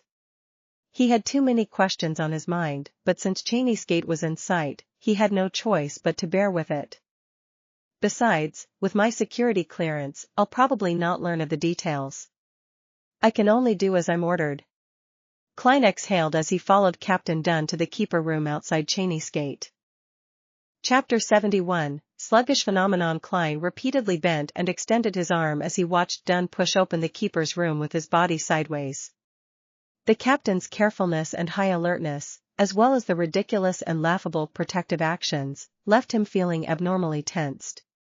The feeling was identical to what he felt when taking tests of courage that required him to walk through spooky cemeteries at night in his youth. A Grade 2 sealed artifact. Dangerous. To be used with care and moderation. It is something even a formal Nighthawk member does not know the details to. It is unknown how dangerous it is. Amid his tense nerves, Klein found it impossible to curb himself from overthinking. At that moment, his brain suddenly turned numb as though a power switch had been flicked off. Everything in Klein's vision turned slow. Even his arm actions shared the same fate. He saw Captain Dunn stop in his tracks. He came close to him as though in slow motion, extending his palm out slowly before pushing him in the shoulder. Suddenly, Klein's thought processes and vision were restored to normal at the same time. It was as though everything from before was just an illusion. What happened? He whispered amid his fright and confusion. Dunn shook his head and said in a deep voice, "Observe carefully." The moment he finished his sentence, he turned around and walked into the keeper's room. Klein followed closely behind and saw 4 other people in the room. They were either seated or standing. One of them was the midnight poet, Leonard. The other 3 were people Klein had never met before. However, all of them shared a common trait. They were all doing the extending and bending arm exercise with utmost seriousness. Klein Moretti has a miraculous connection with the Antigonus family's notebook. Dunn gave a brief introduction. Then, he pointed to the other 3 strangers and said, "These lady and gentlemen are colleagues from the Backlund diocese. They escorted sealed artifact 2-049 here. This is Madame Larada, Sequence 8 Gravedigger. She is a master sharpshooter." At that moment, the black-haired woman who looked about 30 nodded at Klein in a friendly manner. She looked pretty good. She did not wear a hat and was dressed in what appeared like male attire, a black coat with a white shirt, tight black trousers and black leather boots. The corners of her mouth were slightly curved up. After Klein exchanged greetings, Dunn pointed to a man seated behind the desk. "Iyer Harson, someone just like me." Before he finished his sentence, Klein saw Mr. Iyer Harson in his gray windbreaker turn sluggish with his arm motion. It was as though a gear had lost its lubricant or a joint covered in rust. "What's wrong?" Amid Klein's daze, he saw Larada push Iyer Harson. Only then did the gentleman's actions return to normal. Was I like that previously? Klein was first taken aback before he came to the realization. This indicated the dangers that sealed artifact 02-49 held. What would happen if one was not awoken in time? Would one become a zombie? Filled with questions, Klein greeted the charming middle-aged Iyer Harson. "Borja," Dunn said as he pointed to the last Nighthawk. Borja was a cold man with a knife scar on the side of his face. His sharp brown eyes were like an eagle's. He was constantly observing everyone in the room. "Let's set off. The faster we end this, the faster we can seal 2-049, the handsome Iyer Harson said as he stood, his eyes revealing some wrinkles. "So, where is 2-049? Klein surveyed his surroundings curiously but did not notice any traces of the sealed artifact. Of course, he could not see the areas obscured by the table without activating his spirit vision. "All right," Dunn turned and looked at Leonard Mitchell. "You'll be in charge of driving. It is best not to involve Cesare with matters like this. Cesare was the clerk in charge of procuring and collecting supplies for the Tinjan Nighthawks while standing in as a carriage driver. He was the one who drove Klein to Welch's home to meet the spirit medium Daly. No problem. Leonard stopped acting frivolous and nodded seriously. At that moment, Klein saw Iyer Harson bending over. He picked up a black metal chest which had been obscured by the table. The chest was carved with resplendent stars and a crimson full moon. It was as though there was a formless barrier around the chest. The sealed artifact should be inside there? I wonder what 2-049 looks like. Klein observed the chest curiously. Thump. Thump. Thump. Violent knocking sounds suddenly erupted from the black chest. Even the surface of the chest bulged time and time again. Thump. Thump. Thump. It was as though something horrifying had awakened within the chest and was pounding wildly. The sound of the knocking was beaten into the hearts of everyone present. It's alive? Just as Klein had a thought, he saw Captain Dunn's arm exercises turning sluggish, as if his joints were layered with glue. Borja, the Nighthawk from Backland, pushed Dunn's shoulder, allowing him to recover. It's like doing the robot dance when one is affected by 2-049. If all of us are under its influence, wouldn't we be some awkward dance squad? Luckily, 2-049 seems capable of only influencing one person at a time. Klein lampooned to relax his tense nerves. He did not dare halt his arm exercises. He followed Dunn's lead and left his cane behind. He then followed behind the 5 Nighthawks through the tunnel and up the stairs to the second floor of the Blackthorn Security Company. Leonard had gone ahead and notified everyone in the front of the buildings, so Roseanne and the rest had all made their way to the 3rd level. These incidents rarely involved them, but they were not completely alien to them. Another Nighthawk, Kenley, had replaced Dunn in his watch over Cheney's gate. Klein heaved a sigh of relief when he reached the carriage. He looked suspiciously out the window and said, "Won't 2-049 affect the ordinary people on the streets?" From their journey underground to the carriage, sealed artifact 2-049 had already caused 6 sluggish incidents, 2 of which were targeted at him. He had been jolted awake by Captain Dunn and Leonard Mitchell respectively. The rate of the sluggish effect was rather alarming. No worries, 2-049 will target humanoid creatures within 5 meters of it first. The closer you are to it, the easier it is for you to be chosen. As long as there are 3 people surrounding it, people who happen to be around when the carriage steers past will not be affected, the beautiful, black-haired Lady Larada explained with a lazy tone. What a weird sealed artifact. Klein thought as he continued his arm exercises. Dunn and the rest of the Nighthawks did not speak on the journey to Ray Bieber's house. They were paying close attention to each other's condition. Only Larada wore a nonchalant look. At times, she took in the sights of Tinjan's not-so-clean streets, and at other times, she praised Backland's underground water system. Soon after, the familiar building finally entered Klein's line of sight. The group of 6 made their way to the 3rd level while observing each other. The door to Ray Bieber's house was labeled with the Tinjan Police Department's symbol, indicating that entry was forbidden to unauthorized personnel. As Dunn did his stretching exercises, he took out a key. He opened the newly changed lock, then turned around, allowing Iyer Harson, who was carrying the black chest, to enter first. Thump. Thump. Thump. Thump. The sealed artifact in the black chest knocked violently once again, even more violent than before. This made Iyer Harson's arm waver from side to side uncontrollably.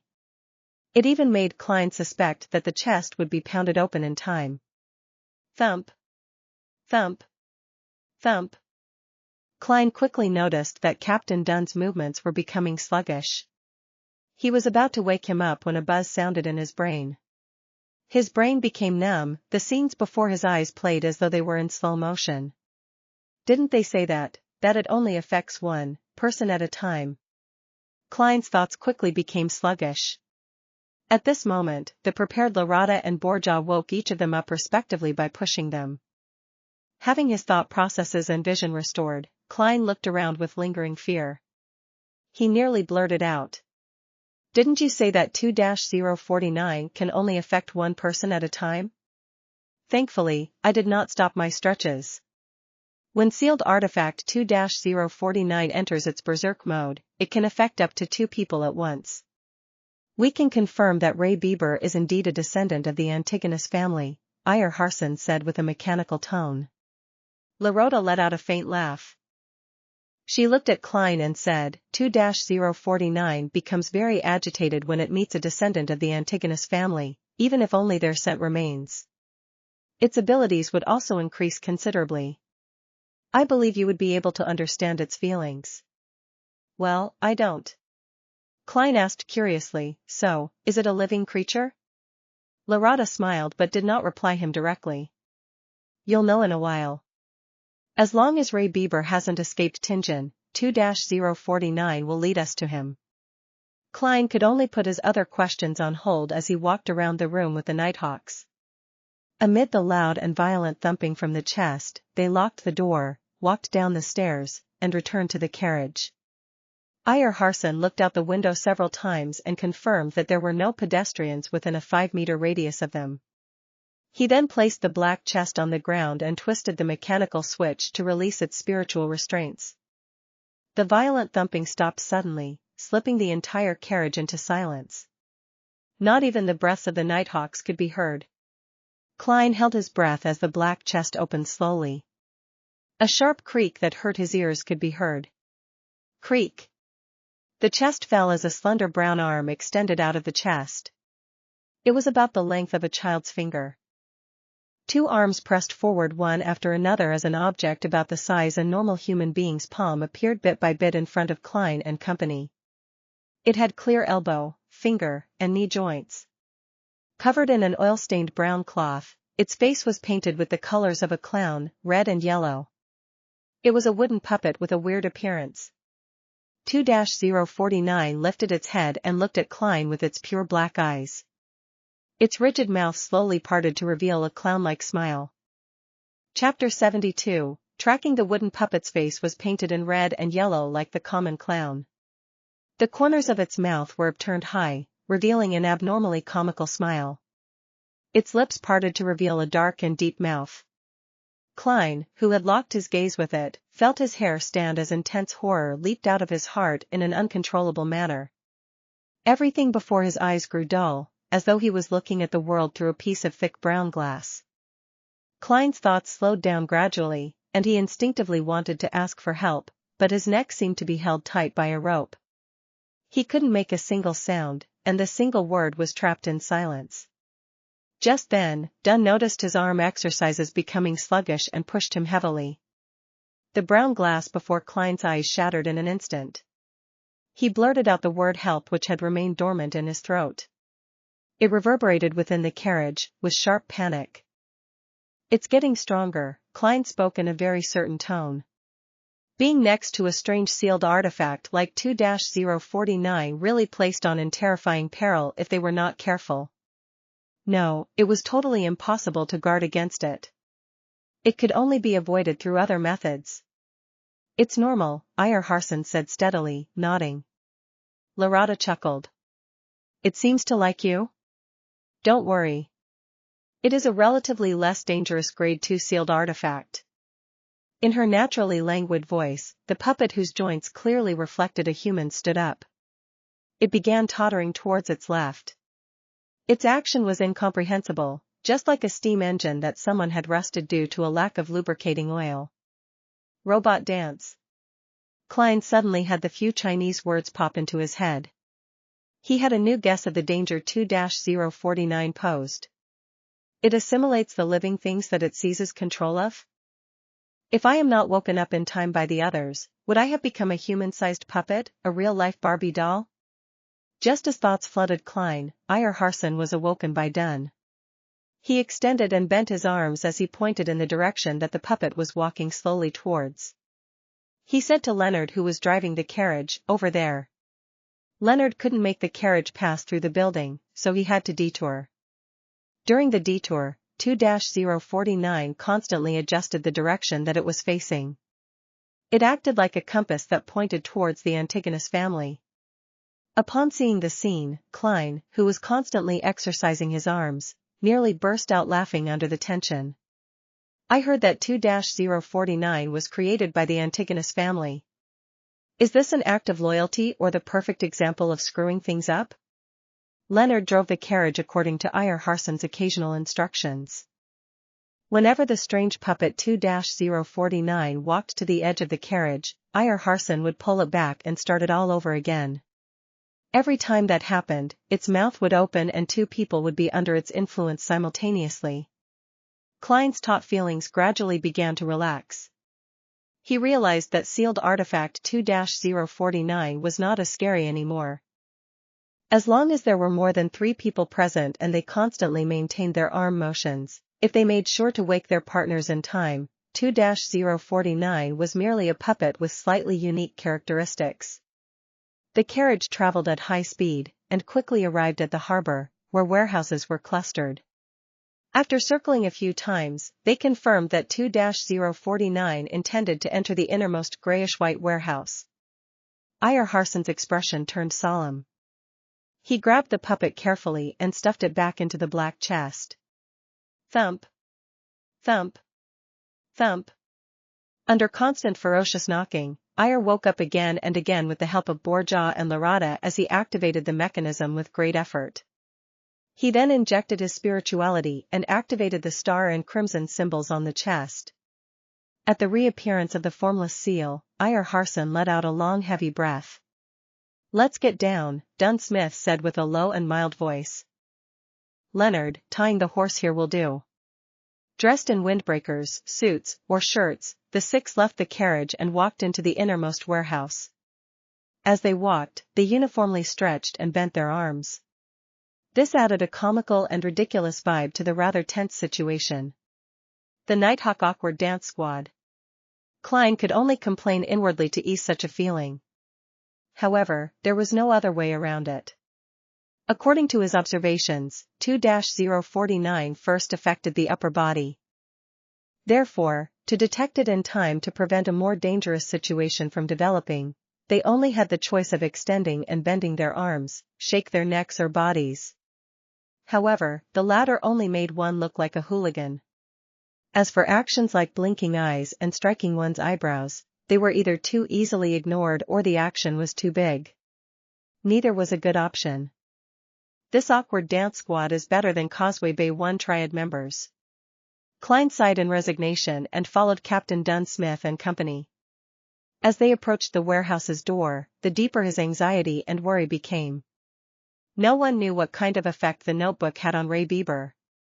If something dire happened, Klein did not dare pin his hopes on transmigrating again. Furthermore, he discovered that he could still be injured and bleed while chopping ingredients for dinner. The speed at which he recovered at was normal too. He wasn't some kind of monster that was impervious to combat or death. As they walked, Dunn suddenly lowered his non-moving hand and made a pressing gesture to beckon everyone to stop 10 meters away from the warehouse's door. "Klein, divine if there is any danger in the warehouse." "It'd be better if you could tell the level of danger," Dunn said as he turned his head to Klein. His gray eyes looked deep as usual, there was no fear. Klein gave an unnoticeable nod and stopped the hand exercise. He extended his right hand to his left cuff and removed the silver chain that had a hanging piece of topaz. As he was still moving his arms, Dunn realized his sluggish actions in time and woke him up with a nudge. Klein held the silver chain with his left hand and allowed the topaz to hang down naturally. Simultaneously, he moved his right arm, but with a much smaller range of motion. When the topaz stabilized, he half closed his eyes, outlined the spherical light, and entered cogitation. He then mumbled, "There's danger in the warehouse. There's danger in the warehouse." After 7 times, he opened his eyes and saw the hanging topaz slowly going in clockwise circles.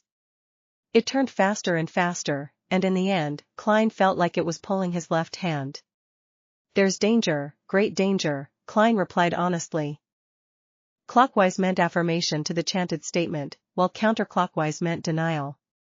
To other Beyonders, even a mystery prior, using spirit dowsing could only determine if there was danger, but it was unable to obtain information regarding the level of danger. However, Klein discovered that when he used spirit dowsing, the pendulum would spin at different speeds, revealing the degree of the answer. Although it was not very accurate and extremely vague, it allowed one to have a rough assessment of the actual situation. As expected of a Seer potion, Klein was rather happy with the outcome. Just as he was about to put away the topaz pendulum, Leonard Mitchell, who had maintained his silence, suddenly spoke. "Divine if there is danger around us also." Dunn nodded in agreement. "Yes, I am worried that the secret order will not give up and that it has placed Ray Bieber's house under constant surveillance. They could have followed us here and could cause trouble at a critical moment." Klein took a deep breath and entered a calm, ethereal state once again. When the silver chain turned stable once again, he recited in his heart, "There is danger surrounding us. There is danger surrounding us." After repeating the statement, Klein opened his eyes and looked at the silver chain. In his dark brown eyes, the topaz pendulum first moved counterclockwise with difficulty. Then, it suddenly paused and started moving clockwise. "There is danger surrounding us." Klein felt a tug on his heartstrings as he spoke carefully.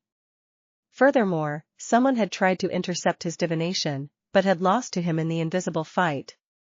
Just as he spoke, an orange-yellow fireball the size of a fist flew towards them. It came crashing towards the middle of the group with its blazing speed. Dunn Smith, who had already drawn his long-barreled revolver before Klein did his divination, immediately raised his hand, aimed, and pulled the trigger. Bang! The fireball didn't seem to be affected by the gunshot but continued its original trajectory, as though it was forcing everyone to scatter from dodging. Klein originally thought nothing of the troublemaker who was following them. After all, there were 6 Beyonders present. They were not even short of Sequence 8 and Sequence 7 experts. It was a lineup that was practically unstoppable in a small city like Tingen. But when the fireball smashed down, he came to a sudden realization. To them, the most dangerous enemy was not the tracker nor the troublemaker, it wasn't even Ray Bieber who was in the warehouse in an unknown state, but the sealed artifact 2-049. Once they dispersed and the battle began, they wouldn't be able to wake each other in time. Then, they would turn into real-life puppets one after another. As these chaotic thoughts bombarded him, Klein was pulled by Leonard aside to dodge the fireball. Without the time to feel anguish for his clothing, he saw the Nighthawk split off into 2 groups while dodging. It was done very orderly. Poof! The orange-yellow fireball landed on the ground but didn't stir one bit of dust. It disappeared as though nothing had happened. An illusion? Just as this thought came to him, Klein saw Iyer Harson lift the black chest and threw at least 10 meters away. "Stay away from it. Watch it!" Iyer shouted. Before he finished his shout, Leonard and Borja had separately approached it. They stood at least 7 meters from the chest to prevent anyone from approaching. As for Dunn and Lorata, they each held guns. They stood beside Iyer Harson who had drawn a thin silver sword. They took up a formation resembling a crescent as they rushed towards the origins of the fireball, while taking note of the peripheral regions. Upon seeing this scene, Klein, who needed to do the arm exercises without his cane, immediately heaved a sigh of relief. He realized he had overlooked an important matter. 2-049 had a limited range of influence. As long as they were at a sufficient distance from it, they did not need to worry about the danger. Klein rolled over and stood up. He stuffed his topaz pendulum into his pocket with one hand while he reached into his holster for his revolver with the other.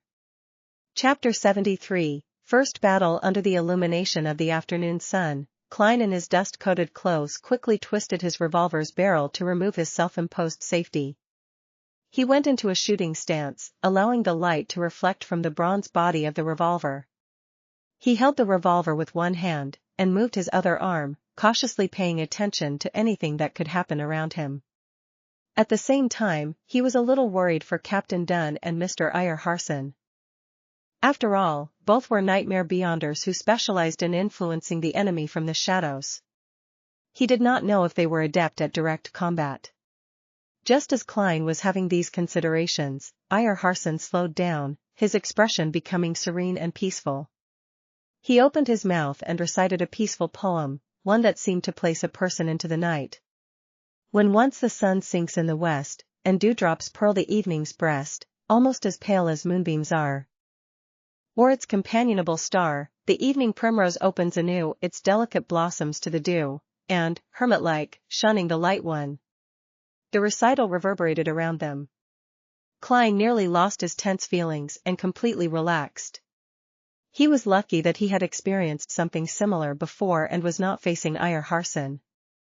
Thus, he quickly collected himself and entered a half-cogitative state to combat the influence of the poem. Phew! He let out a sigh of relief. He no longer had any doubts about Dunn's and Iyer's direct combat abilities. As he had only advanced recently and still did not have a deep understanding of sequence potions, Klein had forgotten that the Sequence 7 Nightmare was the advancement of Sequence 8 Midnight Poet. They could keep whatever abilities they had before and, in fact, enjoy a small increase in their abilities. The impression Klein had of Midnight Poets all came from Leonard Mitchell. He knew that this job inherited the unique traits of a Sleepless. They were good at combat, shooting, climbing, and sensing. They were also adept in influencing the living creatures around them through the use of various poems. In simpler terms, they were violent poets. While Iyer was reciting his poem, the large wooden crates stacked up around them seemed to suddenly ripple like water. A man wearing a black tuxedo and half-top hat appeared. But this man's face was painted in 3 pastel colors, red, yellow, and white. The sides of his lips were arched high like a clown, forming a ridiculous contrast with his formal wear that was suitable for joining an evening banquet. Thud. Thud. Thud. The black-haired Lorada who had been introduced as a sharpshooter charged forward quickly. She had a gun in one hand and had clenched the other into a fist. She made it within inches of the suited clown in a few steps. The suited clown seemed to be affected by Iyer Harson's poem. His body was swaying, and he had a peaceful expression in his eyes. He did not have any desire to retaliate. Lorada tilted her body with a boxing maneuver as she pulled back her fist, then punched toward the suited clown's face. Bang! The air crackled as the suited clown shattered suddenly like a mirror, pieces quickly evaporating and vanishing into thin air. At this moment, the suited clown quickly appeared once again in the shadows of the wooden crates a few steps away. The suited clown's figure outline quickly appeared again. The person under the influence of the poem was only an illusion. It was a performance. The suited clown grinned again. It had a comical look as he pressed down on his half-top hat with one hand and pointed a finger gun with the other. Bang! The sound of a shot rang from the finger gun. Lorada fell to the left and rolled on the floor, dodging the attack. But nothing had happened, except for the fake gunshot. Bang! Bang! Bang! Dunn and Iyer each lifted their guns and fired steadily. The suited clown dodged adeptly, sometimes to the right and left, sometimes rolling on the ground. It was as if he was an acrobat act in a circus. Suddenly, Lorada surprisingly charged forward again. Despite being called a sharpshooter, she was still using her fists. Bam! The suited clown could not dodge the attack in time and could only lift his left arm to block the fist. Seeing the clown stop, Dunn and Iyer did not hesitate to each take aim and pulled the trigger. At this moment, the arm that the suited clown used to block Lorada's fist ignited with an orange-yellow flame. In an instant, the flame enveloped the suited clown and spread towards Lorada. Bang! Bang! Dunn and Iyer fired their revolvers, hitting the ball of flame. The flames burned rapidly and soon, all that was left were black ashes floating in the sky. But the suited clown once again appeared behind the stack of wooden crates close by. He lifted his right hand and pointed a finger gun once again. Bang! Amid the illusory gunshot, Lorada suddenly stopped in her tracks. She did not charge forward. Mud was splattering in front of her as a bullet appeared. The suited clown was no longer delivering an illusion with this strike. It was hard to discern real from fake, reality from illusion. Bang! Bang! Bang! The suited clown shot at Dunn and Iyer repeatedly while hiding away and appearing at random times. Upon seeing this, Lorada squinted and lifted the dull gold revolver in her left hand. Bang! The suited clown suddenly squatted down, avoiding the fatal shot. His top hat was sent flying backward, falling to the ground. The bullet had left a visible scorch mark on the hat. After rolling a few times on the floor, the suited clown scaled the stacks of wooden crates with the agility of a monkey. He shot air bullets out of his finger gun from the high ground. Iyer Hansen took a few steps back and lowered his gun. He began his recital once again. Wastes its fair bloom upon the night, who, blindfold to its fond caresses, knows not the beauty it possesses. The suited clown jumped repeatedly between the crates. He suddenly raised his hand to scratch his ears and looked at Iyer with a comical smile. Could he have stuffed his ears? The sequence potion that the secret order possesses sure is weird. Klein observed the fight from far away as he made silent guesses. Just as his thoughts flashed through him, he suddenly saw a figure appear at the top of a warehouse beside him. Furthermore, it was running straight inside where Ray Bieber was hiding. That figure was dressed in a grayish-white uniform, one which workers at the docks wore. His face also appeared to be painted red, yellow, and white. The suited clown is responsible for distracting Captain and the rest while the other person retrieved the diary? Klein instinctively raised his right hand and shot at the figure on the roof. He had just taken aim when the figure suddenly squatted, switching from running to rolling on the ground. Bang! Klein did not stop pulling the trigger. He saw the figure suddenly pause, blood blooming in a spurt. The figure looked at him in shock. While bearing the pain, he continued charging into the warehouse. That felt like a lucky shot. Klein twitched his lips and pulled the trigger once again. This time, the bullet hit the wooden roof beside the figure. Bang! Bang! Bang! Leonard and Borja also shot but did not hit the figure. Klein wanted to criticize how terrible their shooting skills were as compared to his when he suddenly stopped pulling the trigger. That's right. Why must we stop him? Didn't I divine that there is grave danger in the warehouse just now? Wouldn't it be great if we let that guy be the vanguard and step on the landmine for us? Leonard and that Mr. Borja must have had the same idea. With this thought, Klein lifted the barrel of his revolver and shot at the sky. Bang! Bang! Bang! As the gunshots rang, the figure managed to reach the innermost region of the warehouse unobstructed. He lunged downwards, slamming into the roof as he fell down with the collapsing roof. Immediately following the commotion, the black-haired Lorada's eyes suddenly turned black. Her left hand began making a strange pulling action. The suited clown's jumping action suddenly came to a pause as his ankle seemed to be grasped tightly by an invisible hand. Dunn did not shoot immediately and instead pointed his revolver downward. He opened his mouth and by simply using his spirituality to resonate the air around him, he produced a strange, faint and ethereal voice without the use of his throat. Thus it blooms on while night is by, when day looks out with open eye, bashed at the gaze it cannot shun, it faints and withers and is gone. The suited clown suddenly became limp, as if he had lost the desire to live. Iyer Hansen lifted his handgun and took aim, his finger pulling the trigger immediately. In that split second, there was an abnormal and tragic wail that came from the warehouse. Ah! The cry contained immense fear as though he had encountered an unimaginably terrifying matter. The hair on Klein's body stood on end. The tragic cries came to a sudden stop as silence was restored in the deepest parts of the warehouse. It was a skin-crawling silence. Bang! Affected by the cry, Iyer only managed to shoot the suited clown in the belly. HIA! HIA! HIA! The silence was once again broken from the deepest depths of the warehouse. What should have been soft panting sounded. It reached a crescendo that tightened everyone's nerves. Thump! Thump! Thump! Thump! Thump! Thump! Inside the black chest, 2-049 had reached a frenzied state. Chapter 74, Bieber Ha. Ha. Ha. Thump. Thump. Thump. The loud panting and the intense knocking alternated first before they resounded together. It made Klein and company extremely nervous, as though they were hearing some evil murmur.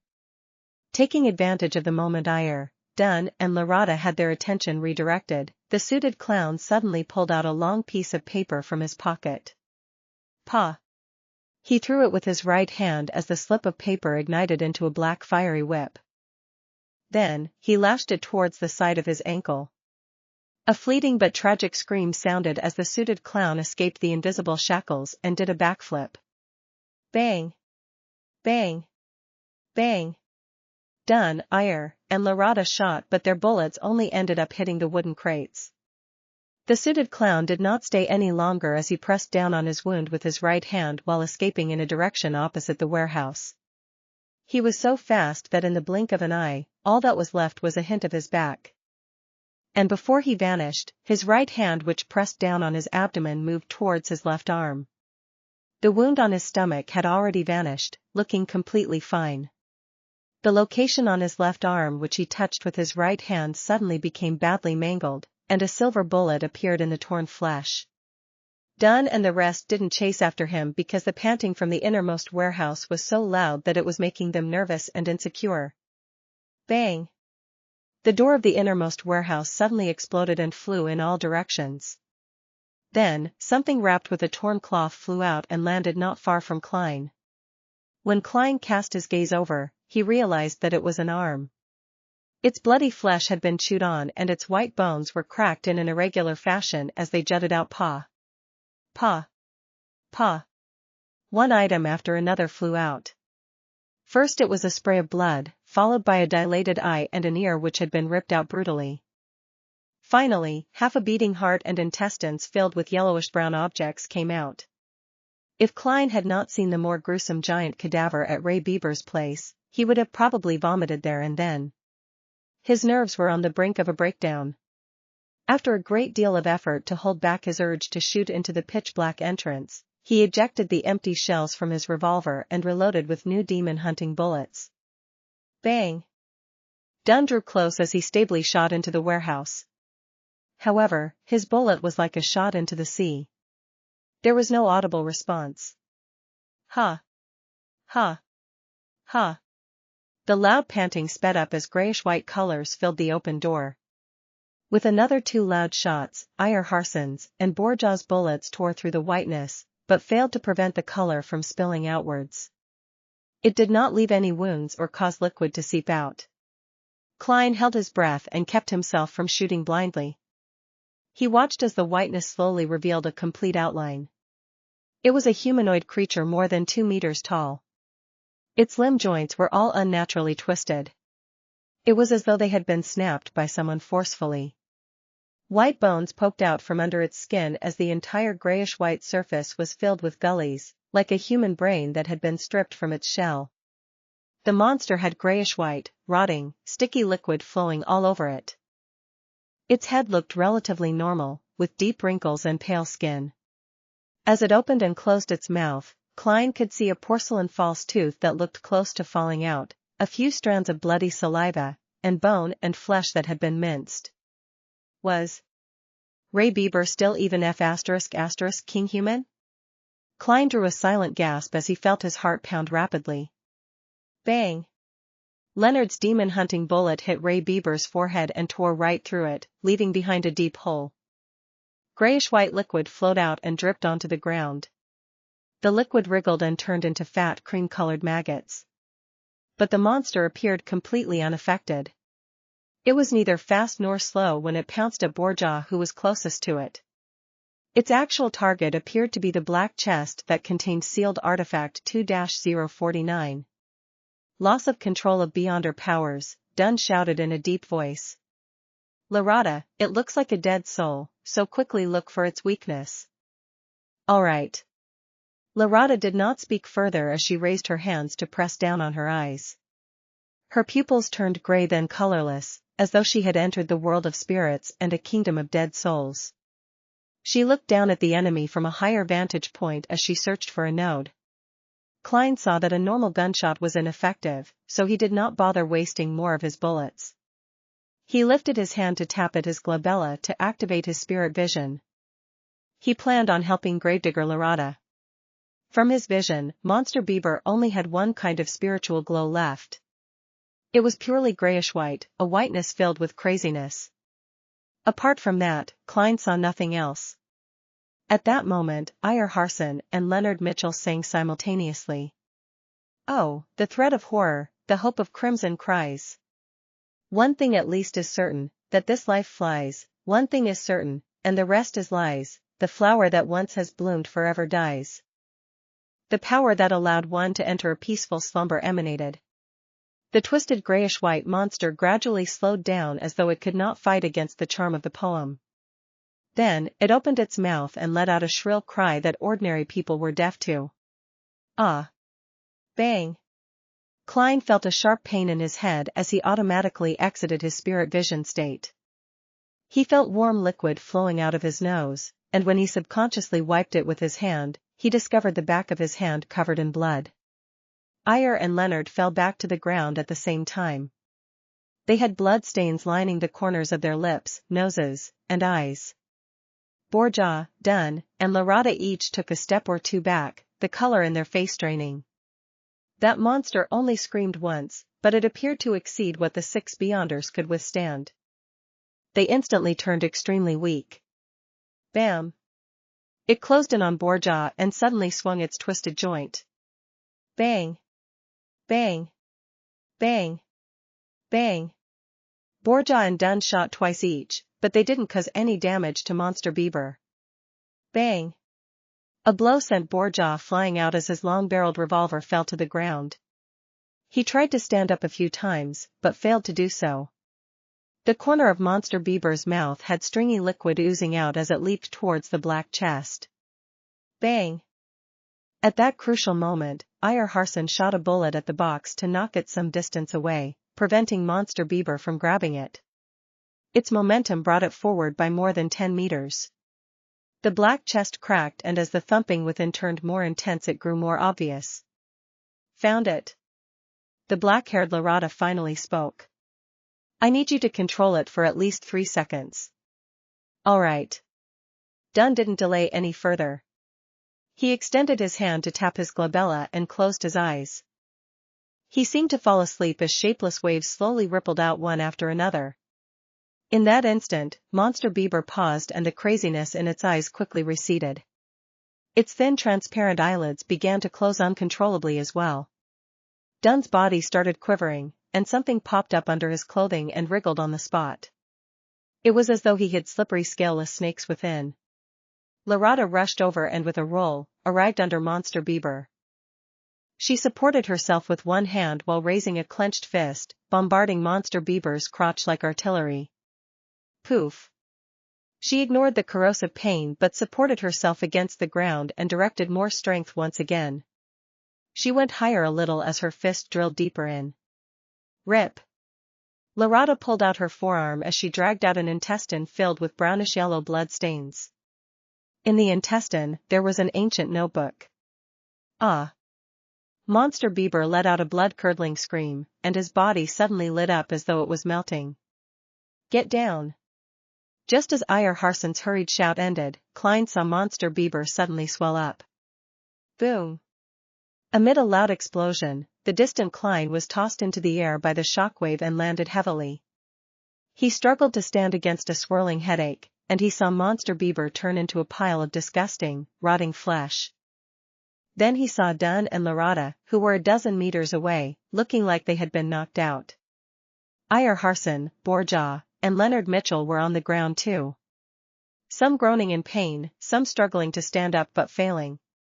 Klein was just about to relax when he suddenly saw a familiar object about 2 or 3 meters away from him. The black chest had stopped rolling, and cracked surface was facing the sky. A skinny brown arm extended out. Sealed artifact. 2-049. F***K.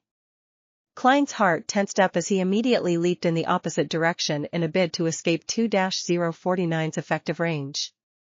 The blast from before had thrown the black chest near him. And at that moment, Klein's head suddenly buzzed as his thoughts turned sluggish. Chapter 75, Saving Himself. Oh no! I've been controlled by the puppet. Captain and company are either unconscious, or have yet to recover. They can't even get up. They will not be able to wake me up in time. No. I have to save myself. Everything before Klein's eyes was happening in slow motion. All his joints and his brain seemed to have been coated with an ever-thickening layer of glue. He had no interest in becoming a human version puppet, so he seized the opportunity of not being fully controlled by trying his best to seek a way to save himself. I definitely can't hit myself. There must be an external force. External force. I'll give it a try. There's no time for hesitation. Without the luxury of time to think through things, Klein came to an idea in less than 3 seconds. He moved his rusty knee joint and took a counterclockwise step. At the same time, he did not try to escape the invisible rope that hung around his throat. All he did was recite inwardly. Blessing stem. From the immortal Lord of heaven and earth. He wanted to use the mysterious world above the gray fog to awaken him and escape sealed artifact 2-049's assimilation. Creak. Creak. Creak. Klein's knees and ankles let out an involved ear-piercing sound. With a slow contorted step, he took another step counterclockwise. Blessing stem. From the Sky Lord of heaven and earth. Klein's thoughts turned increasingly sluggish as he felt as though he was a computer that had all sorts of bloatware and every antivirus software installed. He lifted his left foot in a jerky manner as he took another step in the required spot. Blessing stem. From the exalted arch. Klein's thought processes turned more and more rigid and sluggish. He took the final step purely out of instinct. At that point, he knew he was almost fully under the puppet's control. Even if Iyer Harson could get up in time to save him, he would probably be unable to be awakened. But his strong desire to live made him chant the final line of the incantation. Blessings. Stem. From the celestial. Worthy. Just as he finished his incantation, the extremely chaotic and hysterical shouts and murmurs sounded. They quickly took over every corner of Klein's sluggish thoughts, shattering them in the process and reducing them to thoughts he had no control over. Klein's brain became a boiling pot of potpourri as his stiff body turned light while his spirituality lifted. Endless grayish-white fog and the dark red stars of varying distances appeared once again before his eyes. It was vast, mysterious, vague, and blurry. Klein's confused mind quickly settled down as he finally regained his ability to think, only to see the magnificent palace. Phew. Thankfully, it worked, he whispered with a lingering fear. According to his previous observations, he knew that once someone fell under the control of sealed artifact 2-049, it was equivalent to death. Normally, there was no medicine that could save the victim. Luckily, his luck enhancement ritual and the mysterious world above the gray fog was not considered normal at all. After pacing a few times, Klein began considering the situation he was in. I can't just stay here the entire time, right? By the time Captain and company wakes up and gather over, I won't be able to explain the situation. As things are right now, I only have the shell of my body, nothing more zombie-like than a zombie. But if I were to take the risk and return, there's no way to guarantee my safety. What if I get controlled by 2-049 again? While suffering from his dilemma, Klein suddenly smacked himself in the forehead and could not help but chuckle softly. It looks like I haven't gotten used to my status as a seer. Before he finished his sentence, he appeared at the seat of honor in front of the long bronze table, sitting on the high-backed chair with the strange symbol. Klein extended his hand as a fountain pen appeared out of thin air. He scribbled a sentence on an illusory piece of paper. Returning to the real world is very safe. Immediately following that, Klein pulled out a projection of a spirit pendulum from his packet. After a few gatherings, he discovered that the items he brought on him were projected above the gray fog, but they were relatively illusory. Klein held the silver chain with his left hand as he allowed the topaz to nearly touch the paper. He calmed his breathing and half closed his eyes. He calmly repeated the words on the piece of paper. Returning to the real world is very safe. Returning to the real world is very safe. After repeating it 7 times, Klein completed the divination with spirit dowsing. He opened his eyes and saw the topaz slowly oscillating, guiding the silver chain in a clockwise spin. Clockwise is an affirmation while counterclockwise is negative. Returning to the real world is very safe. Klein heaved a sigh of relief as he habitually stored the chain away. Then, he released his spirituality and wrapped his body as he simulated a plummeting state. The hazy fog and deep red stars turned ethereal and charged upward. Klein soon saw himself still in a daze in his original position.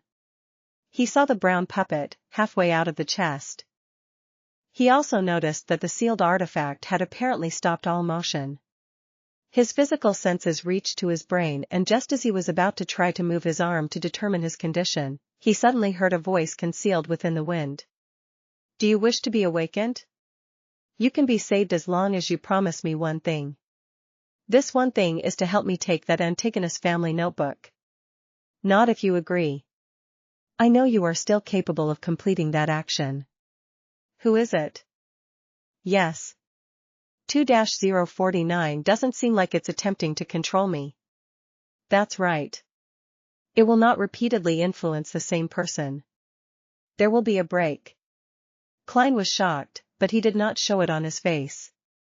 At that moment, the voice added quickly, "You can obtain additional rewards if you complete this matter. I know you are a seer.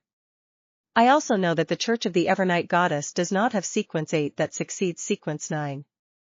But our secret order can give it to you." To be honest, I was a seer before. If not, I wouldn't have dared return. To show you my sincerity, I can now tell you that the corresponding sequence 8 of seer is clown." "Clown? Secret order." Klein nearly did not maintain his puppet state. He never made the connection between seer and clown. Were they about to become the head honchos of a circus? "Alright, make your choice. Believe me, you no longer have much time left to waste." The voice sounded with the wind again. The distant Dunn and Lorata were still unconscious. Borja seemed heavily injured as he moaned without moving. Iyer Harson and Leonard Mitchell were in relatively good shape as they attempted to sit up. "Why me?" "The secret order. Is it that suited clown from before?" After he escaped, he secretly returned in a bid to fish in troubled waters. Upon hearing the voice, all sorts of doubts instantly flashed through Klein's mind. Since the person said that he was a seer, Klein attempted using the thought processes of a seer to analyze the situation. He dared return because he divined hope. He believed that Monster Bieber would be destroyed and that we would suffer a heavy setback. He did not take the notebook by himself or deal with us directly because he likely divined that it would contain immense risk. Therefore, he is suspecting Captain and Madame Lorata are feigning their unconsciousness, or that this is a trap laid out for him. He did not make further divinations to determine my present state, partially because firstly, he might not have the time. If he waited any longer, Mr. Iyer Harson and company would have regained some of their combat strength. Secondly, he belittles me and thinks it unnecessary. He understands a seer very well and is confident that I'm unable to escape the puppet's control. He is using me as cannon fodder to probe for any traps. From another angle, this also means that the luck enhancement ritual does not cause any abnormal appearances. With his brain no longer sluggish, Klein felt that his line of reasoning was clear. He was quite confident of the thoughts and goals of the suited clown. As for the clown's promise, he believed not one bit of it. Cannon fodder did not have any human rights. As the thoughts flashed through his head, Klein controlled his neck and difficulty nodded. As he did this action, he confirmed that he had escaped the control of sealed artifact 2-049. Just after he nodded, a transparent curtain stirred 2 to 3 meters to his side. It revealed the suited clown who had his face painted with a clown's pastel colors. It was none other than the Secret Order member who had fled previously. At that moment, as Klein had previously turned around in an attempt to leap out of 2-049's effective range, his back was facing the black chest and the puppet. The suited clown was in front of him to his side. First, it was to stay away from the sealed artifact, and second, to avoid his revolver's barrel. It was clear that he was very careful. The suited clown pulled out a long paper slip from his pocket and shook it vigorously until it turned straight like a wooden pole. He held the wooden pole, and at a distance of 2 to 3 meters, he gave Klein's shoulder a prod in an attempt to wake him. This fellow knows 2-049 very well. He knows that if the scent of an Antigonus family descendant is present, the puppet would go ballistic and control 2 at a time. He also knows that throwing a rock doesn't seem effective. At the very least, I've seen Captain and company attempt similar means. Although Klein did not know why 2-049 had stopped assimilating him again, he did not dare stay within 5 meters of it any longer. Therefore, he waited as he held his breath. Just as the wooden pole was about to touch his shoulder, Klein suddenly raised his left hand and grabbed the edge of the pole and yanked it backwards. The suited clown was caught by surprise as his body was pulled forward. He staggered a few steps forward as the gap between him and Klein contracted once again. He was now less than 2 meters away. At the same time, the prepared Klein squeezed his right finger on the revolver's trigger. Bang! Bang! He shot twice but did not aim at the suited clown. Instead, he had aimed behind him, shooting to the side of sealed artifact 2-049. Before the gunshot rang, the suited clown had taken the initiative to roll from his staggering state. He had instinctively backed off. Klein released his hand which had grabbed the wooden pole as he took several steps away rapidly and rushed out the danger zone. Just as the suited clown rolled twice and was about to jump backwards, his head went abuzz as his thoughts rapidly turned sluggish. No good. He forced me to dodge in the direction of the Antigonus puppet. I'm within 5 meters. How could he not be controlled by the Antigonus puppet? The suited clown stopped from his rolling as he attempted to crawl out with his seemingly rusty joints. At that moment, Klein had already turned around. He held his revolver with both hands as he aimed at the slowly moving target. To him, that was equivalent to shooting a fixed target. Having seen the suited clown's battle with Dunn, Iyer, and Larada, Klein knew that he was agile and good at rolling. Therefore, even when they were just a meter or two apart, he had carefully given up on shooting directly. Instead, he forced the clown to dodge to the kill zone he imagined, where sealed artifact 2-049 was. If the puppet had been ineffective, the suited clown would have determined that he had fallen into a trap. He would then escape by leaping backwards and not pose any significant threat. Bang! Reflected into the indescribable eyes of the suited clown, the black-suited Klein pulled the trigger calmly. Chapter 76, Dealing with the Aftermath. Bang! The silver bullet traversed the short distance of a few meters and accurately bore into the suited clown's neck. Large amounts of blood spewed out, dyeing his skin and bow tie red. The suited clown was unable to let out a cry as his throat seemed to produce sounds of him gasping for breath. He wished to raise his arm to divert the fatal wound, but his joints appeared to be filled with glue. His motions were slow and jerky. Bang! Having entered a half-cogitation state, Klein was not stunned by the appearance of blood. He pulled the trigger once again calmly, as though it was his usual daily practice. A grisly hole appeared on the suited clown's forehead as crimson red spewed out. The luster in his eyes dimmed as the intricate revolver's might was far higher than what Klein had imagined to be. As his knees buckled and his arms hung down, the suited clown gradually fell to the ground. His eyes were frozen with a dazed look. His body convulsed a few times before it slowly relaxed and stopped moving. Having delivered a headshot, Klein turned around in a cool manner. He spun his revolver and allowed the empty shells to fall down. Then, dressed in his black formal suit and half-top hat, he walked towards Iyer Harson. He pulled out the final silver demon hunting bullet in his pocket and inserted it into the revolver's chamber. The reason why he did not turn back to look at the suited clown's tragic fate was solely because of his discomfort with his first kill. However, it was necessary.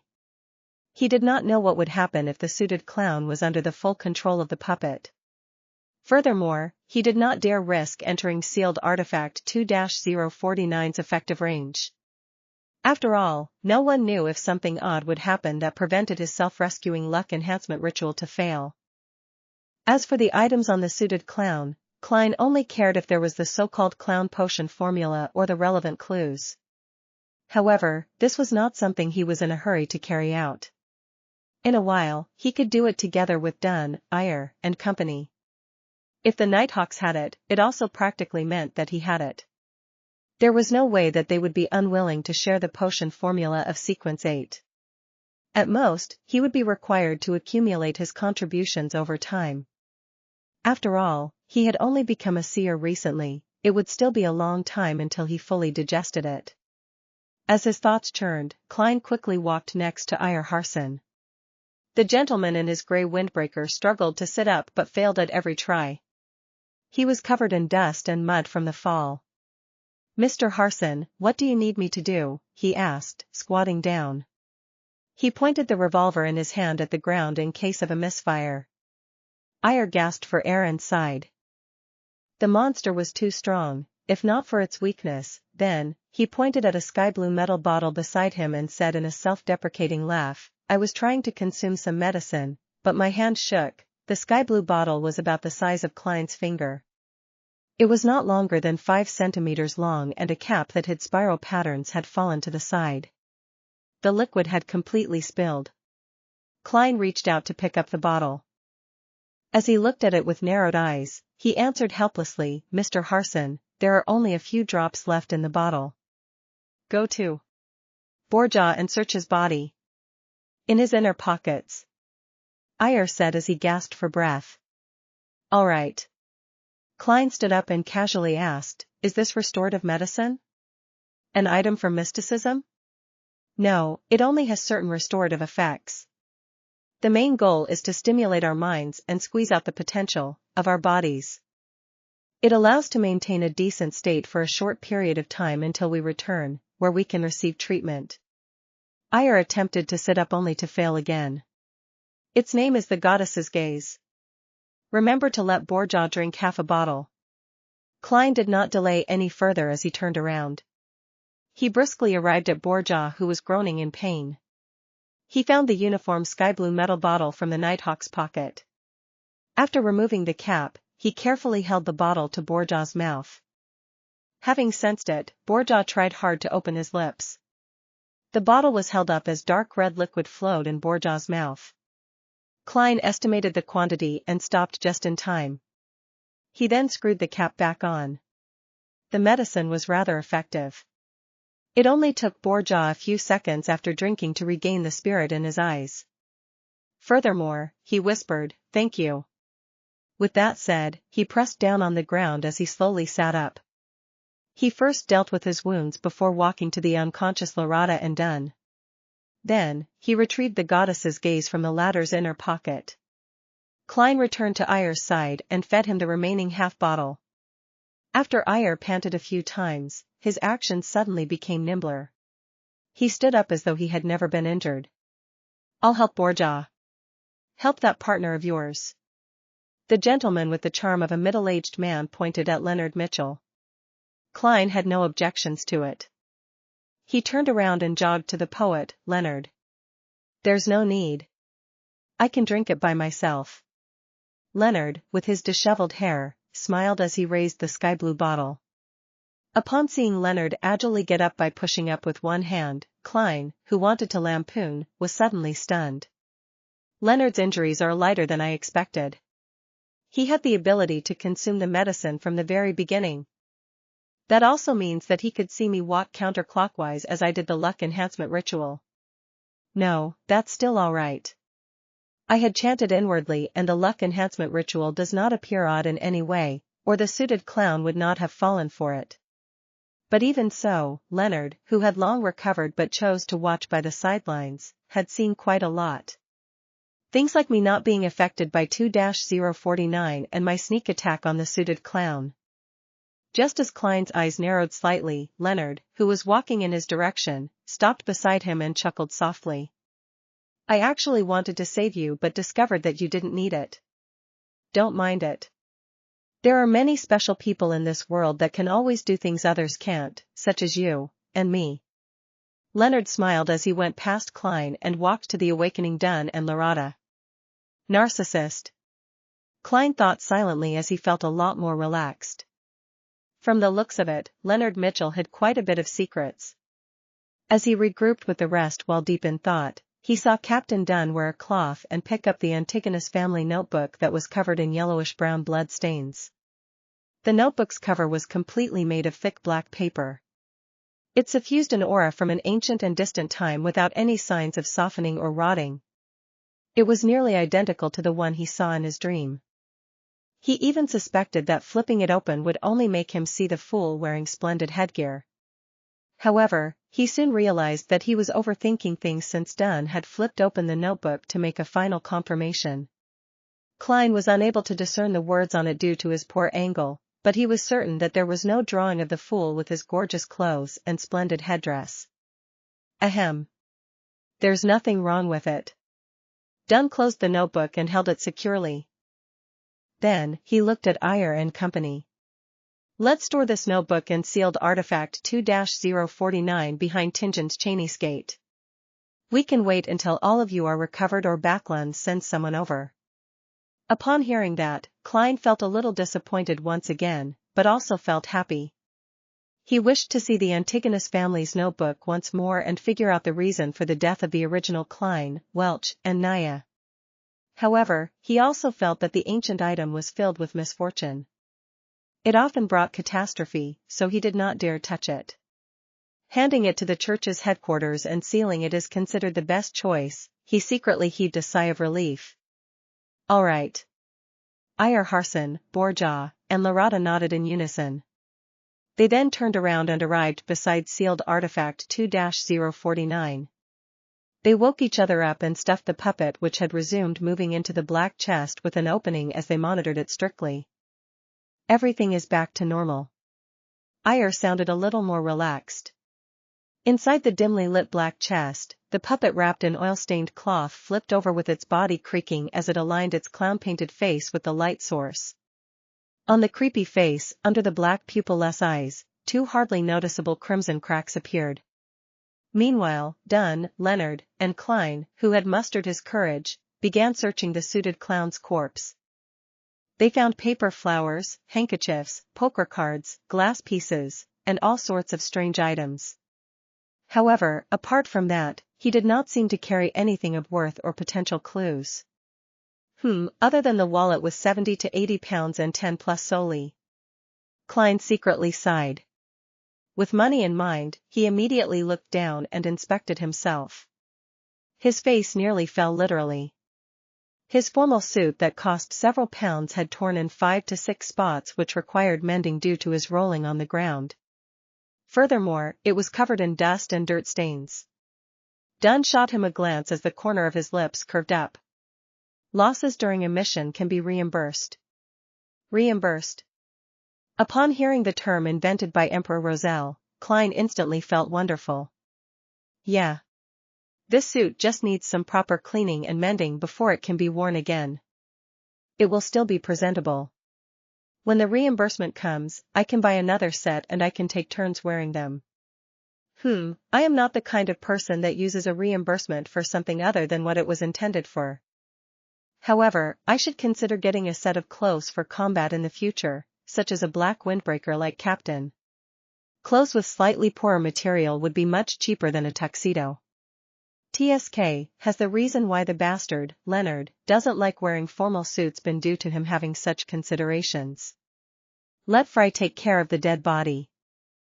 We'll see if he can find what the man originally looked like or find any relevant clues. Dunn touched the suited clown's face paint with his gloves. Then, they searched the innermost warehouse and saw that there were splotches of bloody flesh that looked like they had been smashed by boulders. They also saw one white bone after another that had been strewn everywhere. Bieber was absorbing the power in the notebook via an ancient ritual, just like how we would consume a higher-level sequence potion. A ritual like that is full of danger. It must be performed in an environment isolated from all disturbances, and the ritual would have required him to enter a deep sleep for a certain amount of time. That was probably why he had yet to leave Tingen. Dunn guessed at the possibilities after inspecting the warehouse. Upon hearing such a description, Lorata laughed. Her black hair contrasted sharply with her pale face. Such a pity, we awakened him ahead of time. His anger at being woken up truly left a deep impression on us. This is a kind of losing control. Dunn looked towards Klein and told him, as both an explanation and a lecture. Why didn't he just leave Tingen and try to absorb it elsewhere? Asked a perplexed Klein. Iyer laughed and pointed to his head. People influenced by ancient or sinister powers often are lacking in this department. At that moment, Dunn inhaled and said while hiding his pain, Leonard, you are still in good condition. Stay here and do not allow ordinary people to come close. The rest of us will immediately search for items among Bieber's remains. We will return with them and the sealed artifact, as well as the Antigonus family's notebook. We will then get Royale, and the police to come here. Chapter 77, Remnant items all right, answered Leonard with a relaxed expression when he heard Dunn's suggestion. Following that, everyone walked out of the warehouse and came close to where Monster Bieber had self-destructed. With him at the origin, they began searching outwards radially. Captain, what are we looking for? Klein looked at the rotting flesh and blood that was strewn everywhere. He held back his urge to retch as he looked at Dunn Smith beside him ponderingly. Dunn did not look up. Instead, he used his deep gray eyes to sweep the ground. Awakening ahead of time, losing control, and becoming a monster. This means that Bieber did not fully absorb the Beyonder powers provided by the notebook. It also means that a part of his body is considered extraordinary, making it prime material. If you ever encounter something similar, make sure not to miss out on doing a search. It might be a relatively important item. So that's the case. Klein nodded slightly in enlightenment. In the blink of an eye, he thought of another matter. If the part where Monster Bieber had concentrated the Beyonder powers were some indescribable part, wouldn't that be awkward? Wouldn't it be extremely disgusting to concoct it into a potion? Just as Klein's mind wandered, Borja with his sharp eagle-like eyes suddenly shouted. Found it. Ahem. Dunn and company immediately turned and closed in. Driven by his curiosity, Klein walked over to Borja with a quickened pace. Soon, he saw the item before Borja. It was a grayish-white item about the size of a fist. Its surface was filled with gullies and it looked soft but ductile. It looked like a brain that had been extracted out of a living being. Although Klein was unable to make out the extraordinariness of the blob of grayish-white, he was certain that Borja had not made a mistake since it had remained intact despite the violent explosion it had undergone. Dunn carefully observed it and squatted down. As he extended and bent his right arm, he used his black-gloved left hand to carefully grab the grayish-white item. The moment it was touched, the blob of grayish-white immediately spread out into an extremely sticky liquid. At that moment, Iyer Harson took out a tin-colored square case, removed the cigarettes from them and placed them into his pocket. Then, he handed the square case to Dunn and smiled. I know, you only like pipes. Dunn chuckled and took the square case. Then, he poured the grayish-white sticky liquid into the case for temporary storage. After storing it away, everyone did a cursory sweep of the area. After confirming that they had not missed out anything, they left.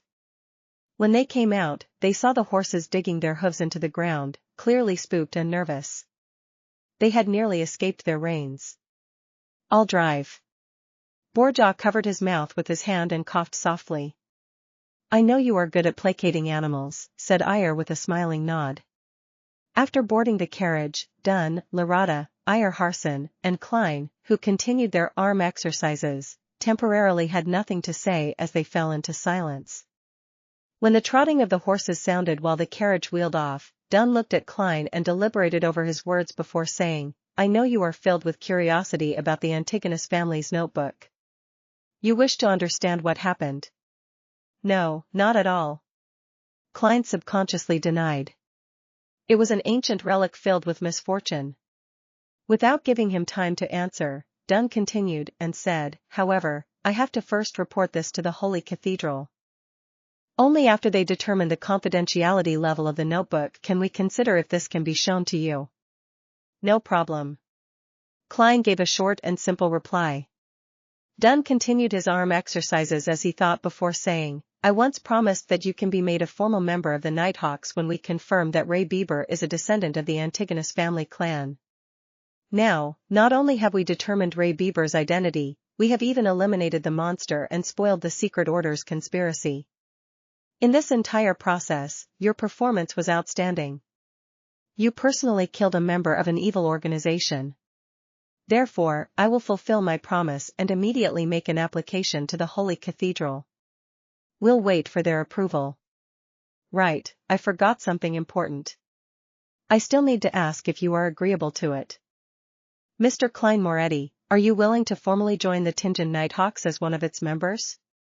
Your salary will increase several-fold, reaching £6 a week. Furthermore, you will get a raise every subsequent year.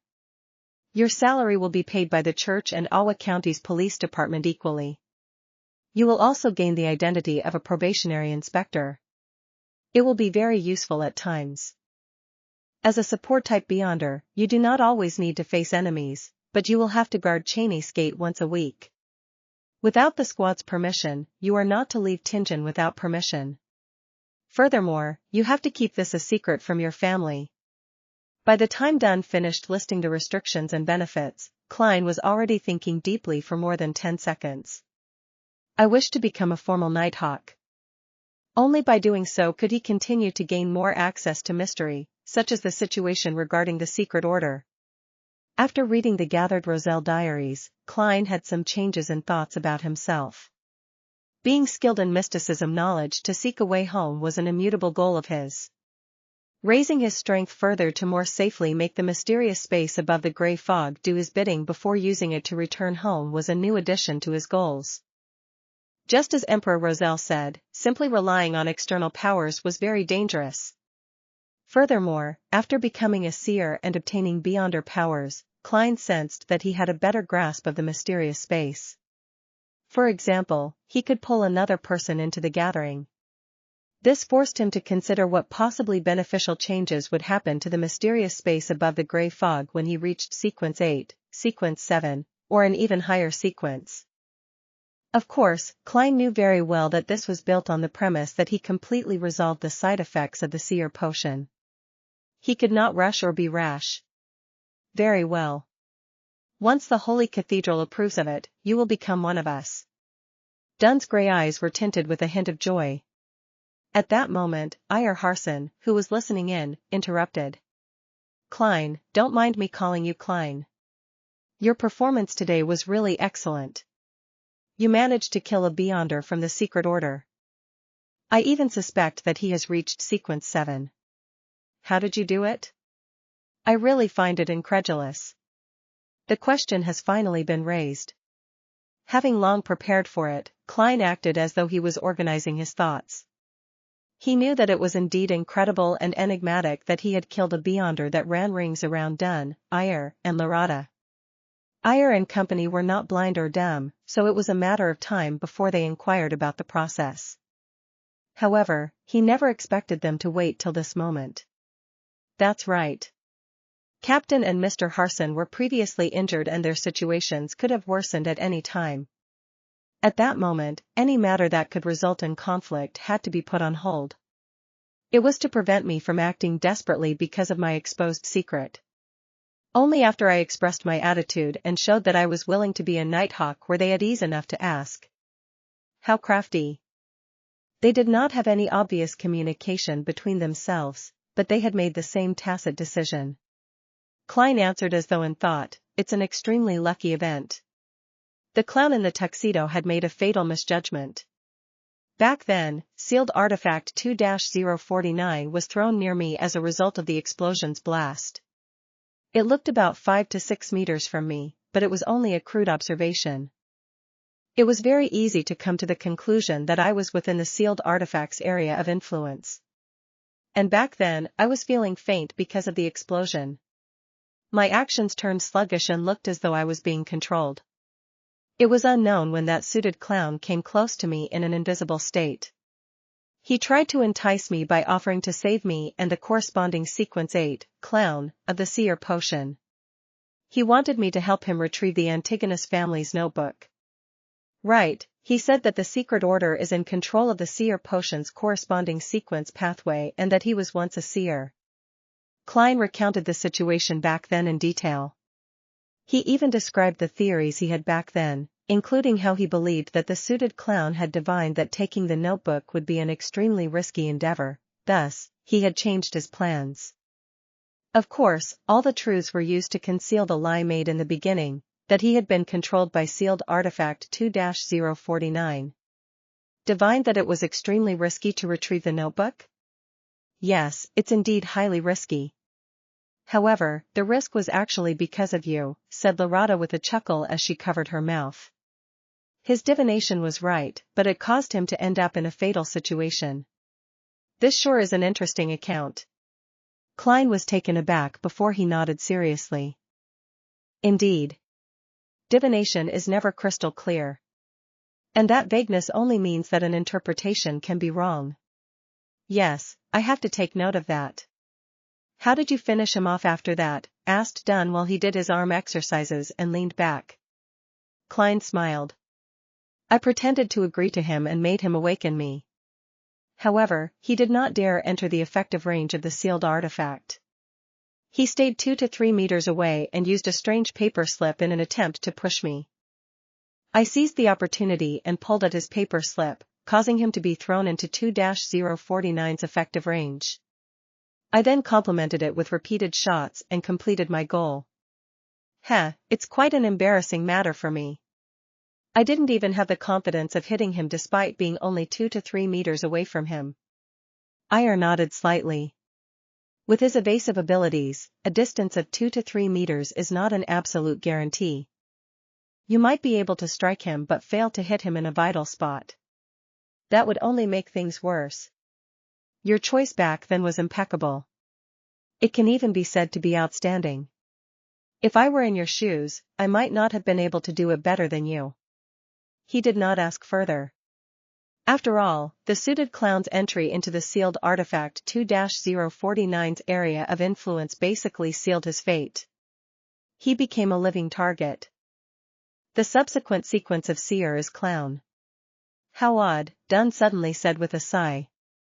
Chapter 78, Trauma. Iyer Harson added, exactly, it is hard to imagine that the subsequent sequence of Seer would be clown. According to normal logic, no one would link them together. Is that strange? I remember that quite a number of sequence potions also seem to lack similarities between their different levels. Lorata covered her mouth as she yawned. It was obvious that her injuries were more severe. Not even Goddess's gaze could help her to maintain her vibrant energy. No, Lorata. This is completely different. Even if the other sequence potions are lacking a connection, we can also find common points if viewed from a different angle. However, I cannot comprehend it for Seer and clown at all, said Iyer Harson as he shook his head and sighed. Klein listened to their discussion and laughed. No, there's still a common point. What? Iyer asked curiously. Even Dunn's arm exercises clearly slowed down. Klein replied without hesitation, be it a Seer or a clown, both of them can be found at the circus. Iyer, Dunn, and Lorata were stunned. Pfft. Quite a good answer. I like young man like you. Lorata was the first to return to her senses as she burst out laughing. Iyer also smiled as he shook his head. In this era, the number of gentlemen who are equipped with the spirit of self-deprecation is decreasing. Thankfully, we have met one today. Do you think I like to engage in self-deprecation? It's not like I figured out any commonality between the two. Klein complained internally as he replied with a wry smile, I only wish that the potions of the sequence pathway would not have names like beast tamer, acrobat, or magician. That would really form a circus. Furthermore, it's a one-man circus. Haha. Dunn and company were immediately amused. It filled the carriage with a joyous atmosphere. The carriage proceeded straight for Zutland Street. Klein, who was not injured, was the first to enter Blackthorn Security Company. Goddess! What happened to you? Why are you like that? Roselle exclaimed when she caught sight of him. Klein looked down at his dirty and tattered suit. He replied with his heart aching, there are always all kinds of accidents during a mission. Thankfully, the goddess blessed us and it ended beautifully. Praise the lady! Roselle devoutly drew the crimson moon across her chest. Before waiting for Klein to continue, she asked, do you need us to hide in the third floor again? Is the sealed artifact really that dangerous? Trust me. It's far more dangerous than you can imagine, replied Klein with a lingering fear. If not for his even more mysterious luck enhancement ritual, he would have perished under the proverbial hands of 2-049. Goddess, Roselle's lips quivered as though she had still a million things to say or questions to ask, but in consideration of how the captain was waiting downstairs, she held back her compulsion. She informed Mrs. Oriana and company to head upstairs to the third floor. The neighbors of Blackthorn Security Company were either estates of the church, or devout clergymen who vaguely knew of the situation. When all the civilian staff dispersed, Klein did not rush to the entertainment room to inform the other Nighthawks. He immediately returned and helped the captain and the rest escort sealed artifact 2-049, Monster Bieber's remnants, and the Antigonus family's notebook to the second floor. Through the partition, Dunn pushed open the entertainment room's door and said to the two Nighthawks who were playing Gwent cards, Fry, Royale, both of you are to immediately head to the harbor's Tyrell warehouse and aid Leonard in dealing with the aftermath. All right. Royale with her raven-black hair and cold expression was the first to stand up. Corpse Collector Fry, with his black hair, blue eyes, and pale skin stood up next. They put down their Gwent cards and walked out the entertainment room, and when they passed through the partition, they clearly paused. Wait, Dunn shouted, not letting down their expectations. What else is there? Sleepless Royale turned her head back and asked without an expression. Remember to inform the police. Let them seal off the road. Prevent anyone from coming close until you are done with the scene and move the corpse back, Dunn said, smacking his forehead. All right. Royale turned around and took 2 steps before pausing once again. She turned her head, blinked, and confirmed coldly, Captain, is there nothing else? No, Dunn answered categorically. Royale nodded unnoticeably and walked towards the entrance. As for Corpse Collector Fry, who exuded coldness and darkness, he maintained his adequate pace. At that moment, Dunn added, remember to tell Rosanna, Mrs. Oriana, and company that they can come down. No problem. Fry calmly replied as though no emotion stirred in him. Klein watched as the two Nighthawks walked out the door and went upstairs before heaving a secret sigh of relief. He followed the captain and the rest underground. They proceeded straight to Chimney's gate. As Dunn gestured for Sleepless Kenley to open Chimney's gate, he instructed Klein, go to the armory and get old Neil here. We need his ritualistic magic to heal ourselves. As the effects of the medicine began to wear off, his mental state gradually waned. All right. Klein did not wait for the captain to continue, as he added, I will watch the armory in old Neil's place. I will also request for at least 20 demon hunting bullets and also wait for the Holy Cathedral's approval, curbing my curiosity about the Antigonus family's notebook. Dunn was instantly at a loss for words. Captain, is there anything else? Asked Klein with a smile after beating Dunn to it. Dunn shook his head and remained speechless. He pulled out his cane and turned around. After walking a certain distance, Klein turned into the armory and recounted the happenings generally to old Neil, who was drinking plain water. He became a monster that lost control. You even killed a Beyonder? Old Neil quickly tidied up his desk. It's like I'm listening to the script of a play. He mumbled as he circled around the desk and walked straight towards the corridor without waiting for Klein's answer. Klein asked out of curiosity, "Mr. Neal, doesn't the church have real restorative medicine? Why would ritualistic magic be needed? No medicine made with ordinary ingredients can provide the permanent restorative effects of a ritual. Extraordinary ingredients are very rare, and most of them are not suitable for restorative medicine," old Neal explained casually. "You should know about Goddess's gaze, right? When the medicine is first made via a ritual, it would be a standard, real restorative medicine. But every minute after its completion, its effect evaporates until little of its efficacy is left." "I see," Klein nodded disappointedly. As a former keyboard warrior and avid gamer, it was a habit to yearn for a medicine with magical healing properties. He watched old Neal leave and sat down, taking in the tranquility that he had not had in a very long time. In the midst of his piece, he recalled the tragic death of the suited clown. He recalled himself shooting coldly, the gruesome wound and the spewing of fresh blood. Klein's body shivered as he felt discomfort. He first stood up, then sat down, then slowly repeated the process. He also did some pacing back and forth in between. Phew. He let out a breath and decided to occupy himself with something so that he could stop thinking of those negative images. Klein took off his silk hat and formal suit. He then took out a handkerchief and a brush to clean off the dirt and mud. After an uncertain amount of time, he heard old Neal's familiar footsteps. Old Neal's gait involved him walking on his heels, and it made a distinctive noise as he ambled down the hall. "How tiring," old Neal complained as he walked into the room. "Tell the rest that no one is to come here within the next hour." "I need to rest," he instructed casually, glancing towards Klein. "Why don't you rest upstairs, and I keep watch here?" Klein suggested out of kindness. Old Neal shook his head. "It's too noisy upstairs. Roselle is a lady who just can't stop talking." "All right." Klein did not insist. He put on his coat and hat, picked up his cane, and returned to the corridor. Then, he pulled the armory's door ajar. Tap.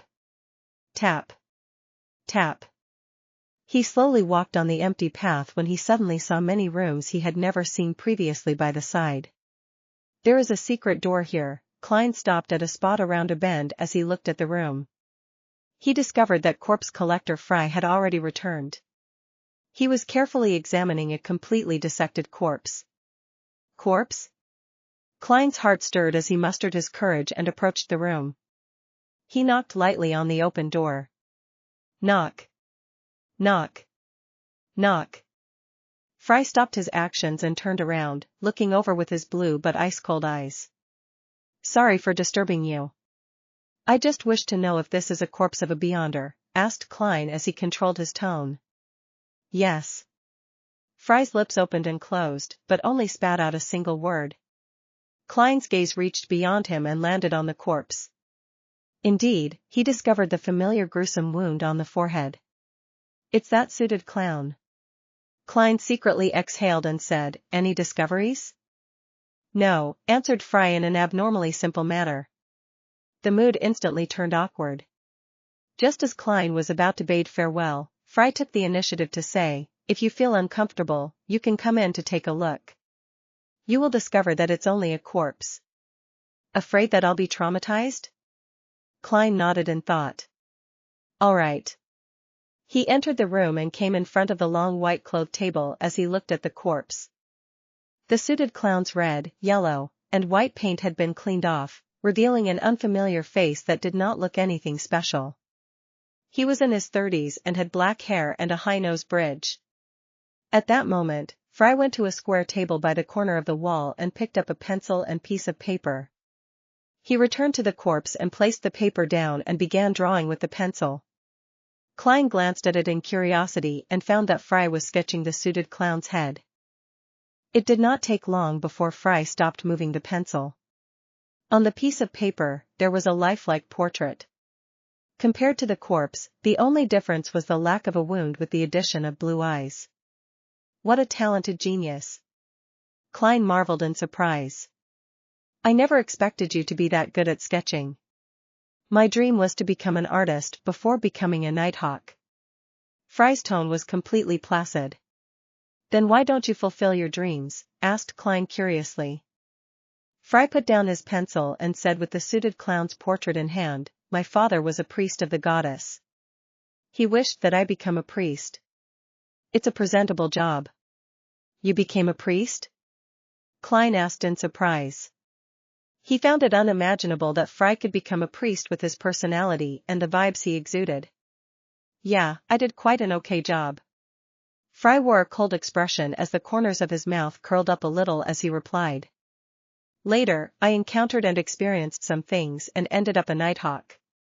Klein did not plan on infringing on his privacy, so he asked, you were once a priest of the goddess, so why not choose to be a sleepless? A personal reason, answered Fry frankly. Furthermore, Madame Daly is a good role model. Klein nodded, and just as he was about to change the subject, he heard Fry say, help me watch this room. I have to immediately hand the sketch to Captain. Closing a secret door is very troublesome. All right. Although Klein was a little afraid facing a corpse alone, he braved his fear in agreement. With Fry gone, the room turned quiet. The corpse laid there as Klein's heart turned heavy. He took a few breaths and, in a bid to defeat his fears, approached the long table. The suited clown lay there silently with his pale face. His eyes were tightly shut, and he had lost all signs of breathing. Apart from the gruesome wound, he emitted the unique coldness of a dead man. Klein observed for a moment as his emotions gradually settled as he was calming down. He swept his gaze and discovered a strange brand on the suited clown's wrist. Gathering his courage, he extended his hand to touch it, hoping to turn it around to see it more clearly. Just as the ice-cold touch reached from Klein's fingertips to his brain, the pale palm that had lost all vibrancy shot up suddenly, grabbing him by the wrist. It grabbed at his wrist tightly. Chapter 79, Another Murmuring. Klein instantly felt his hair stand on end as the icy hand tightened around his wrist. He instinctively pulled his wrist back in a desperate attempt to escape. A heavy sensation bore down on him as Klein used every fiber of strength in his entire body to yank his arm back. Bam! The pale, naked corpse was yanked so forcefully to the side that it fell from the autopsy table.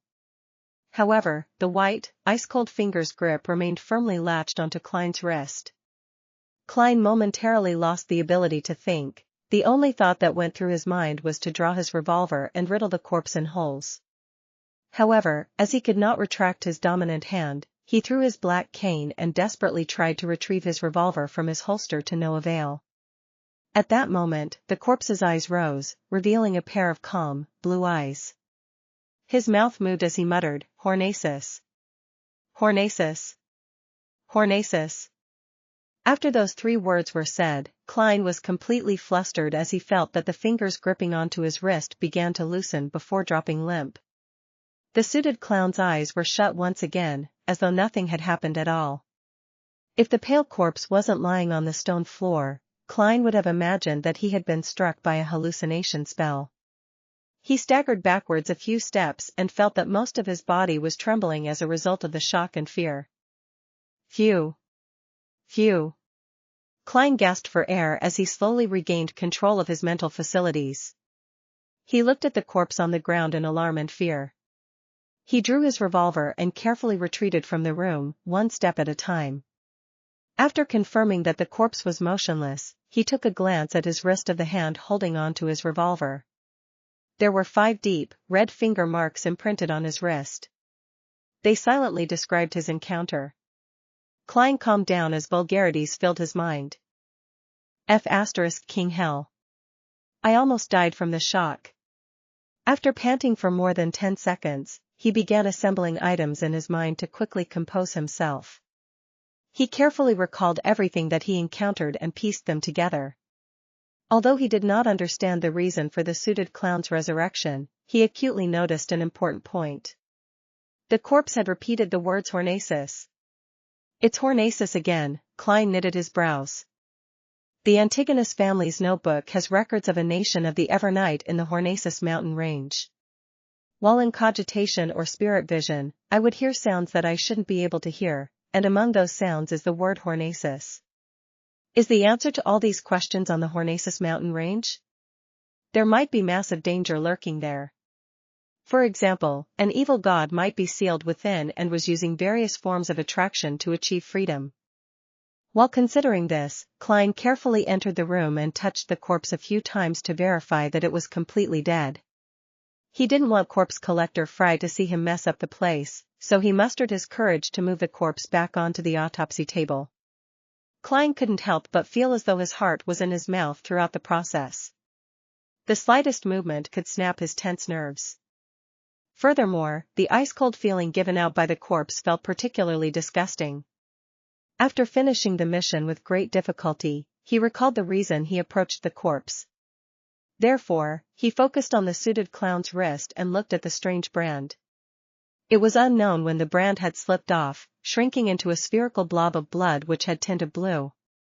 The spherical blob of blood was the size of a thumb. It floated in midair silently in defiance of the laws of physics. What is this? Klein muttered, but he didn't dare to touch it rashly. He had no intention of hiding the strange blood sphere. Firstly, he didn't know if it was a good or bad thing. Secondly, he was certain that Fry, who had examined the corpse, would have long discovered the brand on the wrist. It was even likely that he knew what the strange blood sphere was. And even if Fry doesn't know, reporting it to Captain and letting the Nighthawks research it is definitely better than me making random attempts. That was Klein's train of thought. Being in an organization meant he had to know how to make use of the organization's powers to its fullest. Klein waited nervously for a few minutes before he saw the black-haired, blue-eyed, and thin-lipped Fry return.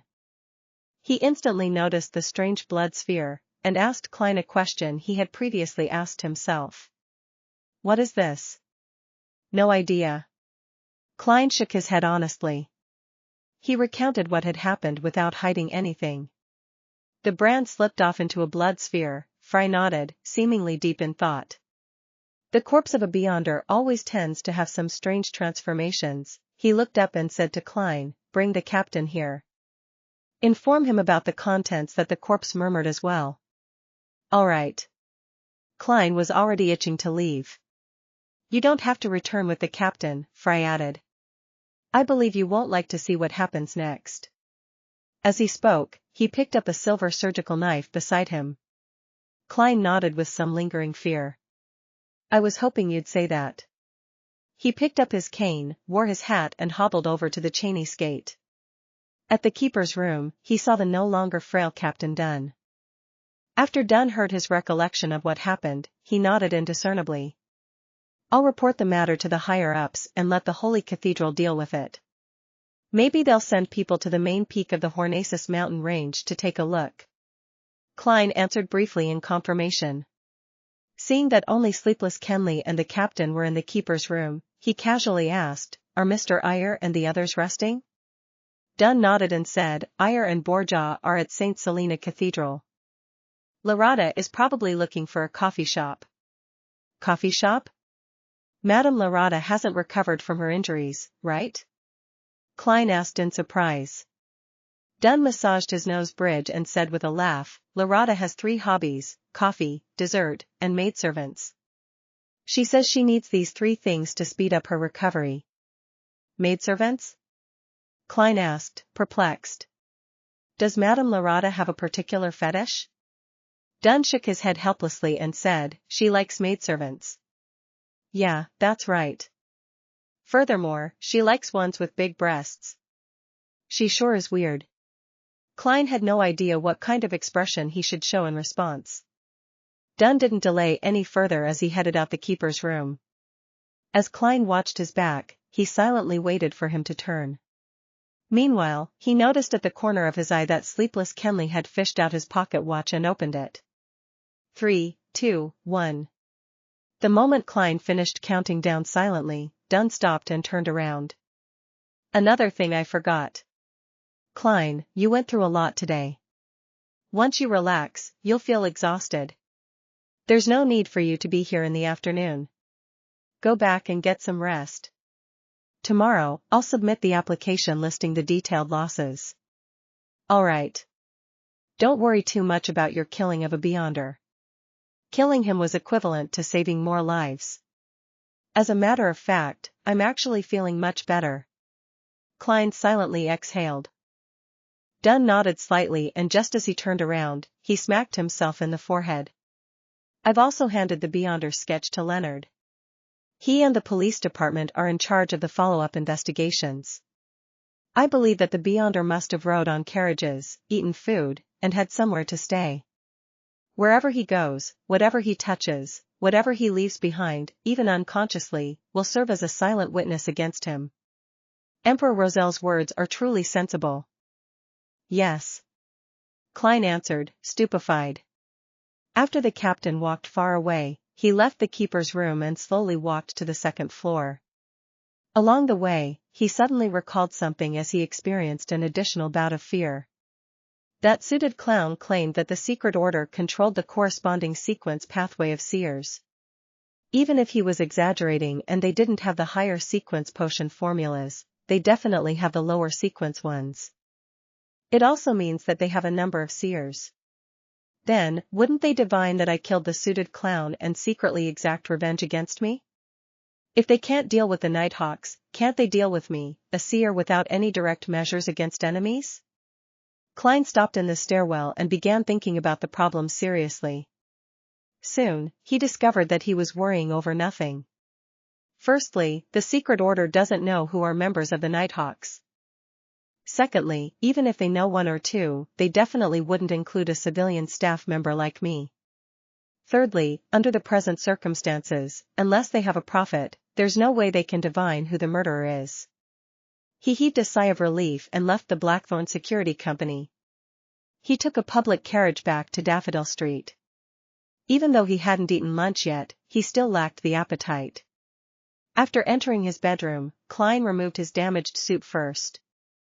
Then, he took off his half-top hat, got into bed and tried to go to sleep. His mind remained active as though his entire existence couldn't relax. His mind wasn't repeating the scene of him shooting the suited clown to death, but of the scene of him moving the corpse, and that hair-raising experience. He no longer felt uncomfortable about killing for the first time, but more of a disgust when he thought about it. This was probably Fry's goal. He hoped that I would approach the corpse and face it directly to overcome my trauma. But, even though the trauma from before is gone, I've been traumatized by something new. Klein gave a self-deprecating laugh as he gradually felt his nerves calm down. He had no idea when he dozed off, but when he woke up, his stomach was groaning in protest. I feel like I can eat an entire horse. Klein muttered as he looked at the sun setting in the west as though the sky was alit. Changing into old but comfortable casual clothes, he briskly walked to the first floor. Before he could consider what to make for dinner, he heard the door open. Melissa. The corners of his mouth curled up at the thought. Ever since she began taking the public carriage, his sister no longer returned home late. The key twisted as the door opened. Melissa walked in with her bag that contained her books and stationery. She looked at the kitchen and said, "Klein, there's a letter for you." "It's from your mentor." "A letter from mentor?" "Right. I wrote to him asking about the relevant historical situation of the Hornacis main peak." Klein was taken aback at first before he recalled the matter.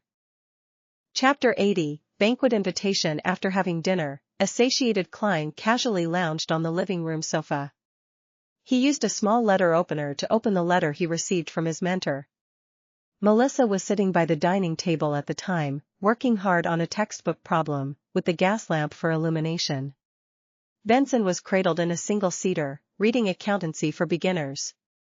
Klein found 3 pages in the letter that he read with both fear and anticipation. "Very happy to receive your letter. It reminds me of the good old days over the past few years. Unfortunately, Welch and Naya have left us forever. I attended their burials separately and could feel their parents' anguish. The 2 of them were young adults who were supposed to have beautiful, bright futures ahead of them. Fate is always so unpredictable. No one can know what will happen to you next. I've experienced more as I've grown older, and I can increasingly sense the weakness and helplessness of humanity. Regarding the historical information revolving around the Hornacis main peak, I recall that the archaeologist, Mr. John Joseph, once published a monograph detailing it. It includes his accounts of his time at the Hornacis main peak. He discovered a few ancient buildings that are more than 1,000 years old. What shames every historian and archaeologist is our inability to precisely date the era. We can only make a crude estimate based on the architecture style, the characteristics of the murals, and a few of the texts that we can decipher. It's quite unbelievable that such a tall mountain peak would have humans living there. Mr. Joseph has ample evidence to prove that those humans developed a civilization that they can call their own. As for the details, it is hard to fully describe them in this letter. I suggest you try borrowing this monograph from the Deweyville Library. Trust me, Sir Deweyville's donation to this library makes it have more books in its collection than the one built by the city government. The monograph's title is Research of the Hornacis Main Peak's Relics. It is published by the Lone Publishing Firm.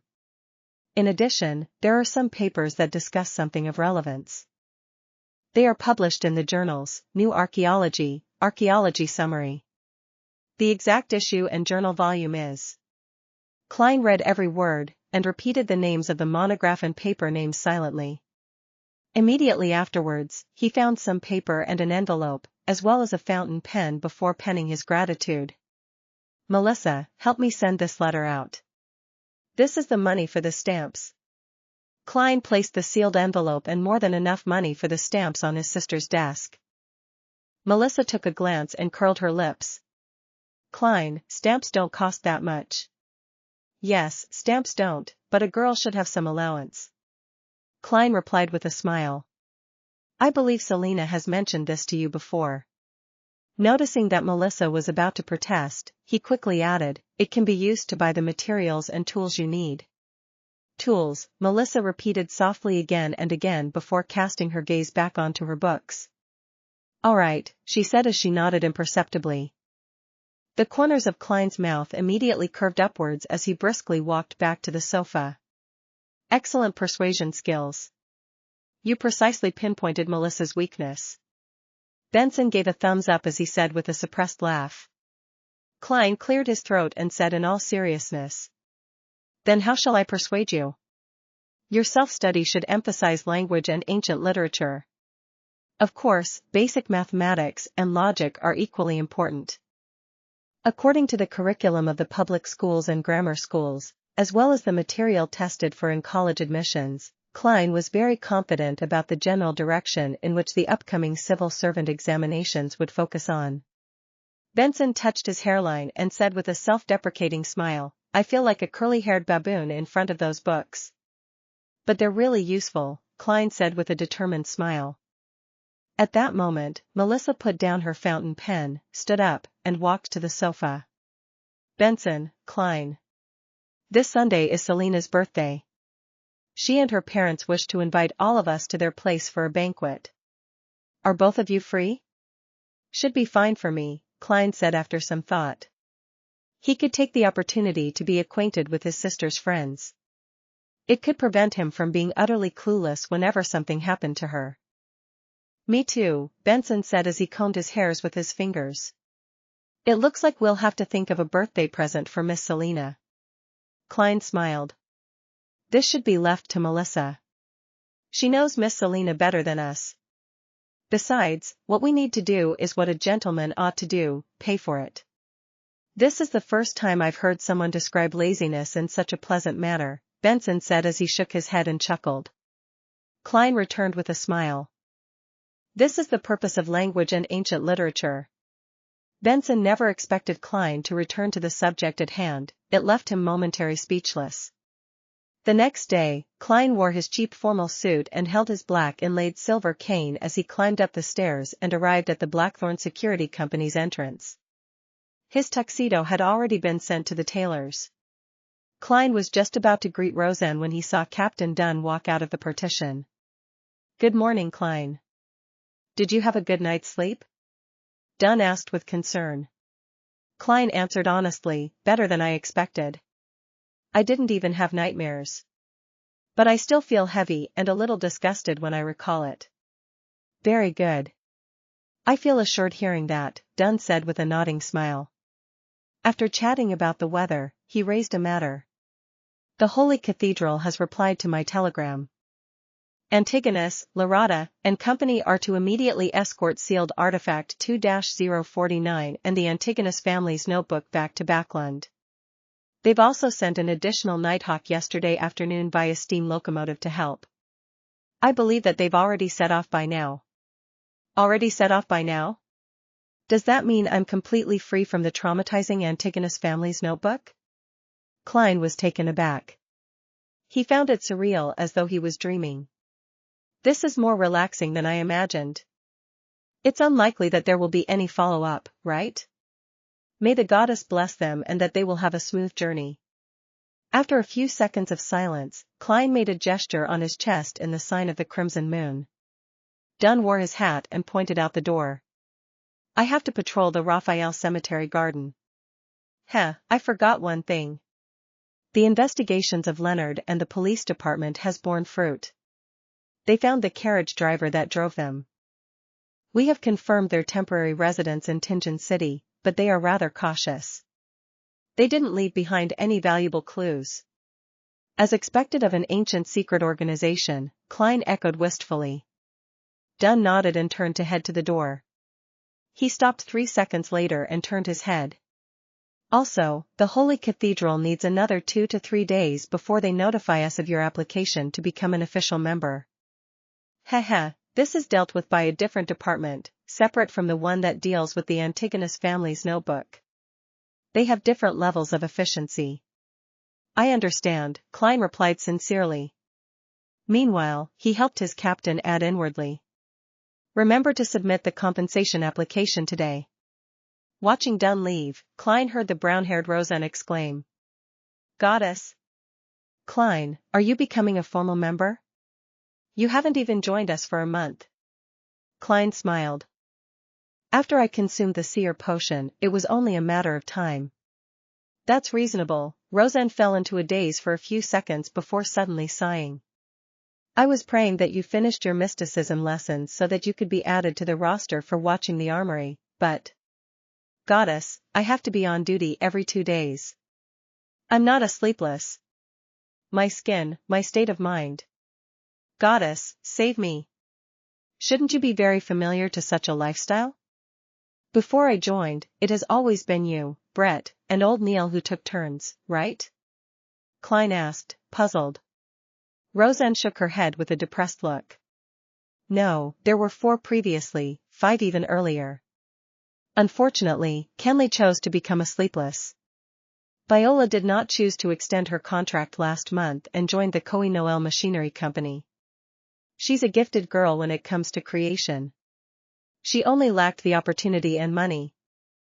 5 years as a civilian staff allowed her to have enough savings. Having said this, Roselle suddenly glanced at Klein and laughed with her mouth covered. I've thought of a good solution.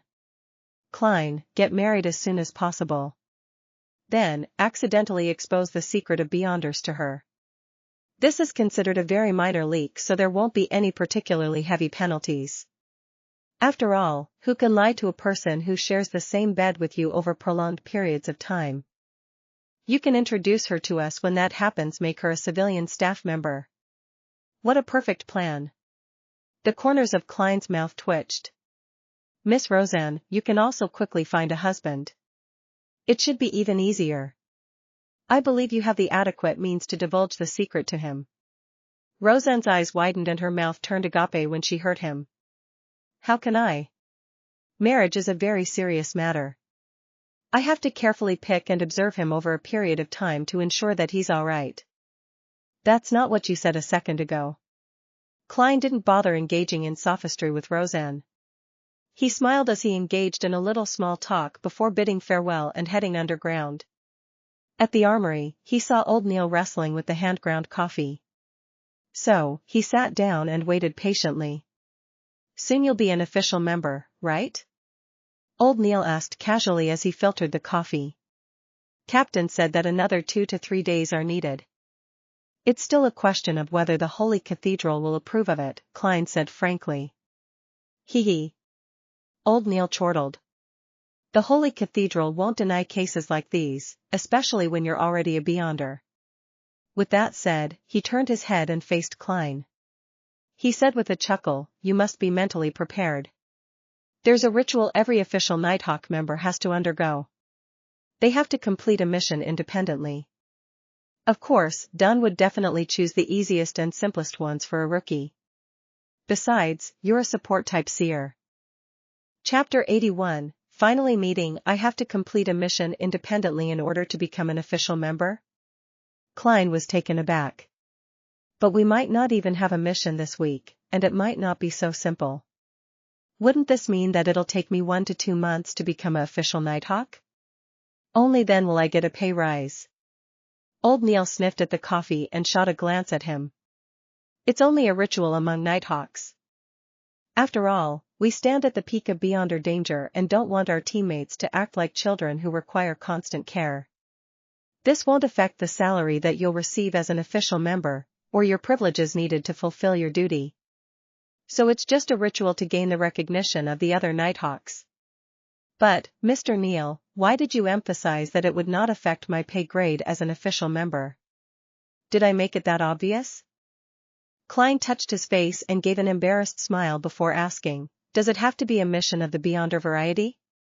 That should be the case, but your performance yesterday was truly outstanding. You ingeniously killed a Beyonder that's at least at sequence 8. I believe Fry, Royale, and the rest have already acknowledged you. Therefore, Dunn might just assign you to an ordinary mission, Old Neil said before suddenly sighing. You'll have your salary increase several-fold. I'll never encounter something like that again in my lifetime. Klein chuckled as he raised the matter about his sequence pathway. Mr. Neal, do you think that the corresponding sequence 8 of Seer is clown? In fact, thinking back to the description from the confidential documents, it did seem to add up. A job good at fighting with artifice. I can't give you any guarantees, but I think it's highly likely. Firstly, it matches up with what's said on the documents. Their agile movement and deception-based battle style are key points. Next, other sequence pathways have similar situations. Do you know the corresponding sequence 8 for Mystery Prior? Old Neil asked with a chuckle. No, it's not written in the information provided by the church. Klein shook his head honestly. Old Neil chuckled briefly before saying, I'm close friends with 2 old guys from the machinery hive mind. They mentioned it in passing, as a joke. The corresponding sequence 8 potion of Mystery Prior is Melee Scholar. Did you hear that? Melee Scholar. Goddess, I don't like melee combat at all. This doesn't suit the image of a Mystery Prior at all. I can understand. Mystery Priors pursue the mysteries behind things. Melee combat is one of those mysteries, Klein said after some thought. Old Neil finished his hand-ground coffee. Alright, let's not waste time. Let's continue our mysticism studies. You still have a lot of ritualist magic that you need to grasp. You also need to learn how to create amulets and charms. Alright.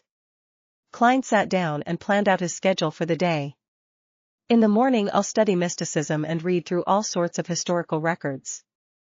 I'll submit the compensation request. After lunch, I'll practice at the shooting club. Then, I'll head to the Deweyville Library at Golden Indus Borough and see if I can borrow the corresponding monograph and journal regarding the Hornacis main peak. After doing all that, if I have time, I'll spend some time at the Divination Club. I can't slack off on my acting. Once the compensation request is approved and I receive the money, I'll be able to buy a new suit on the way home. Yes.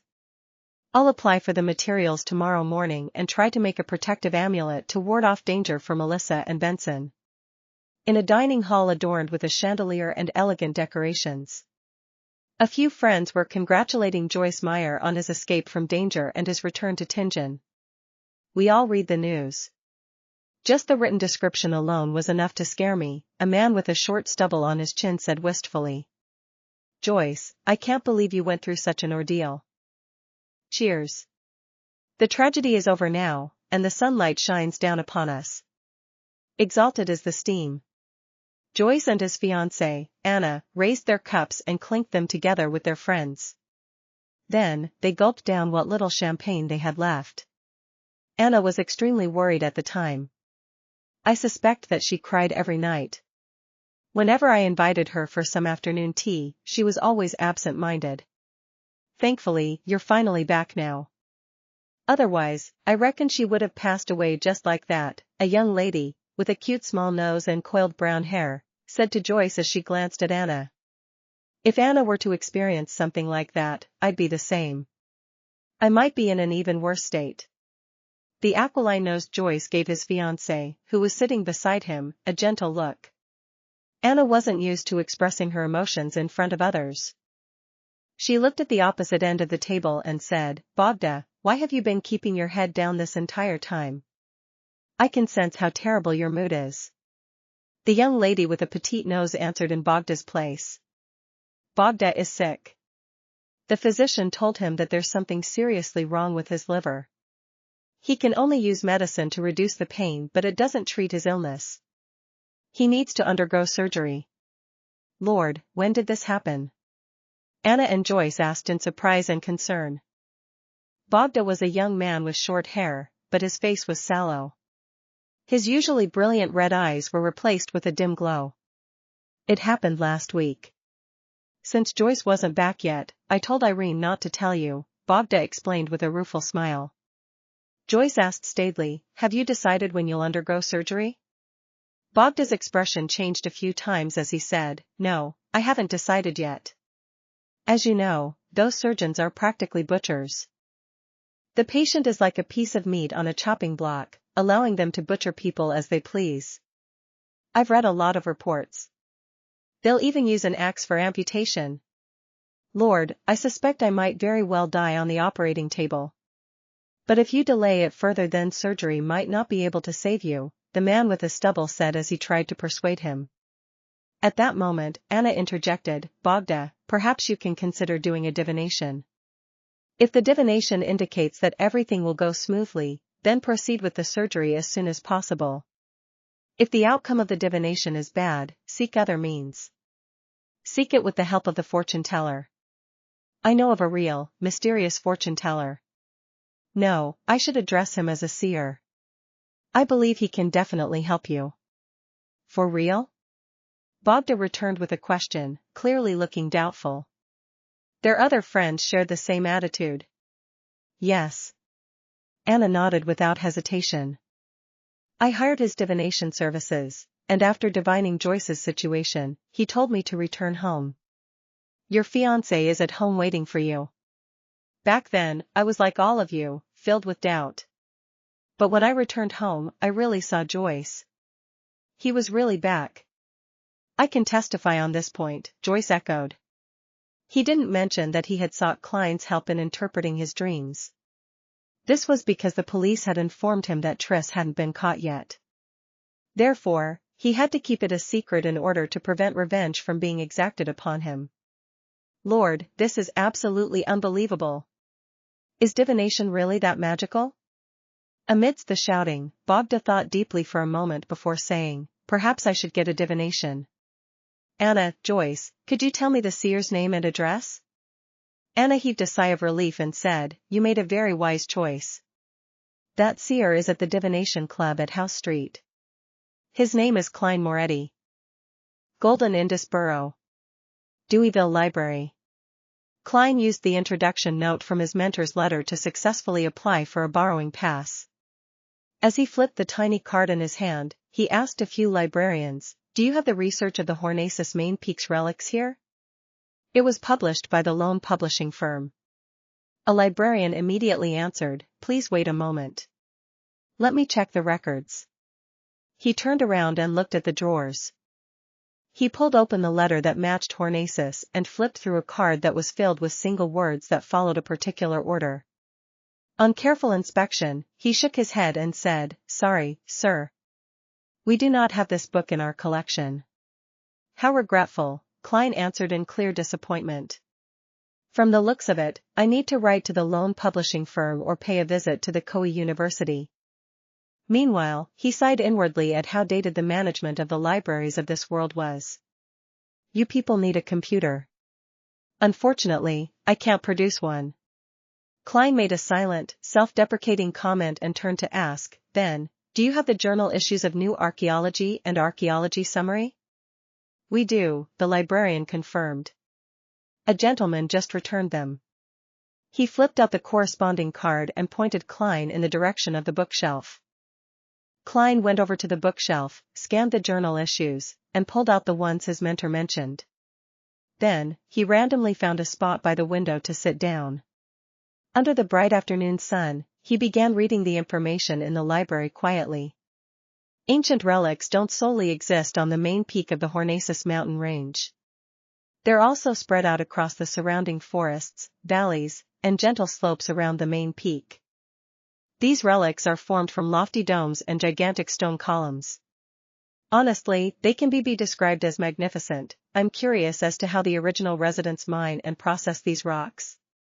Hypothetically, let's assume that they performed their mining operation on the spot without needing to send them up the mountain. There's a strange pattern where the relics become larger in size the closer you are to the mountain peak. But surprisingly, there are no ruins on the peak. According to our hypothesis, there should be palaces that don't resemble man-made buildings, divine halls used for sacrifices, palaces that don't look like they were man-made, divine halls used for sacrifices. Could it be the one that I saw in my dream? While Klein ruminated, he suddenly heard footsteps approaching him from a distance. He looked up and saw a familiar face, a face that often appeared on the papers. He had a squarish face, thick eyebrows, a firm nose, short dark blonde hair, azure blue eyes, and tightly closed lips. All of these features belonged to a certain famous person from Tingen City, a philanthropist, entrepreneur, and the owner of this library, Sir Deweyville. Beside Deweyville was the middle-aged butler who Klein had met before. Klein watched them walk by from more than 10 meters away. Out of curiosity, he raised his right hand and lightly tapped his glabella twice. Chapter 82, Herb Store. Various colors surfaced as auras and entered Klein's eyes. He casually studied Sir Deweyville's condition. He's very healthy, there are almost no hidden problems. His emotional state is horrendous. Amid the dullness, there's frailty. His mental state is frail? He has trouble sleeping well? But the purple aura at his head is completely fine. Klein muttered silently to himself as Sir Deweyville walked off and left the library. Retracting his gaze, Klein pinched his forehead and sighed inwardly. Being a tycoon sure isn't easy. He didn't pay much attention to the matter and returned his gaze onto the journal issues in front of him. Klein didn't find a lot of clues after reading each of them. He could only confirm a few things. Firstly, there existed an ancient kingdom on the Hornacis mountain range, as well as its surroundings. The ancient kingdom's history dated back to at least 1,500 years. Secondly, their architectural style was primarily about being grand. They left behind all sorts of murals, and from those murals, it could be deduced that they believed that the Evernight would protect the loved ones of the departed. Finally, in the ruins, there were symbols that represented the Evernight everywhere, but they were clearly different from the Evernight sacred emblem. If I had a chance, no, even if I have a chance, I'll never go there. Klein muttered with clenched teeth. He vowed not to court death. After tidying the journal articles and returning them back to their original spots, he put on his hat, lifted his cane, and left the Deweyville library. Divination Club. Bogda looked at the beautiful lady in charge of receiving guests and said, "I'd like to have a divination." Angelica smiled politely and said, "Do you have a preferred fortune teller? Or would you like to flip through our introduction guide and choose the one that's most suitable for you?"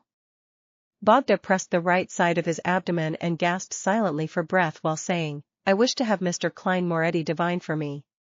"But Mr. Moretti is not here today," Angelica answered with uncertainty. Bogda fell silent for a moment as he paced a few steps and asked, "When will Mr. Moretti be available?" "No one knows. He has his own matters to deal with. From what I've seen, he usually comes here on Monday afternoons," Angelica said as she pondered over the matter. "All right." Bogda's face darkened as he turned around, planning to leave. "Sir, you can choose other fortune tellers as well. For example, you can choose Mr. Hannes Vincent, who is famous in Tingen City." Angelica tried her best to prevent the loss of business. Bogda stopped in his tracks and considered it for a moment before saying, "No, I only trust Mr. Moretti." "Well, can I wait here for a moment? Perhaps he might come after he's done with his matters." "No problem," Angelica said with a warm smile. Bogda went to the sofa and sat down. Sometimes he stroked his cane, at other times he looked out the window, clearly looking rather impatient. Seconds turned to minutes. Just as Bogda's mind was in a mess, unsure if he should continue waiting or leave, he heard the beautiful lady exclaim in pleasant surprise, "Good afternoon, Mr. Moretti." Klein saw the familiar Angelica and was just about to ask why it was always her. Did she not need to rest or take any days off?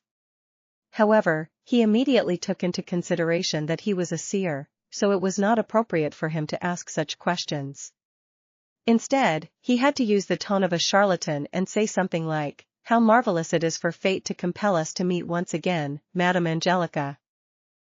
Would this sound like I'm hitting on her?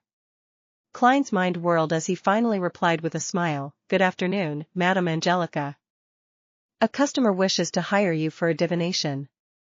Angelica pointed to Bogda, who had hurriedly stood up from the sofa. "Someone actually requested for me?" Klein took off his half-top hat in pleasant surprise, pinching his glabella twice while doing so. "Good afternoon, sir." He looked over when his voice suddenly came to a pause. In his spirit vision, he saw the requester's liver looking dim. It was nearly black in color. It was making the rest of his body unbalanced as his aura was thin in various places.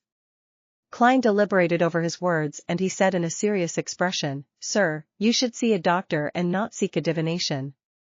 Bogda stood stunned on the spot as he immediately gave a pleasant look of surprise while muttering, "How fascinating, Anna wasn't lying to me."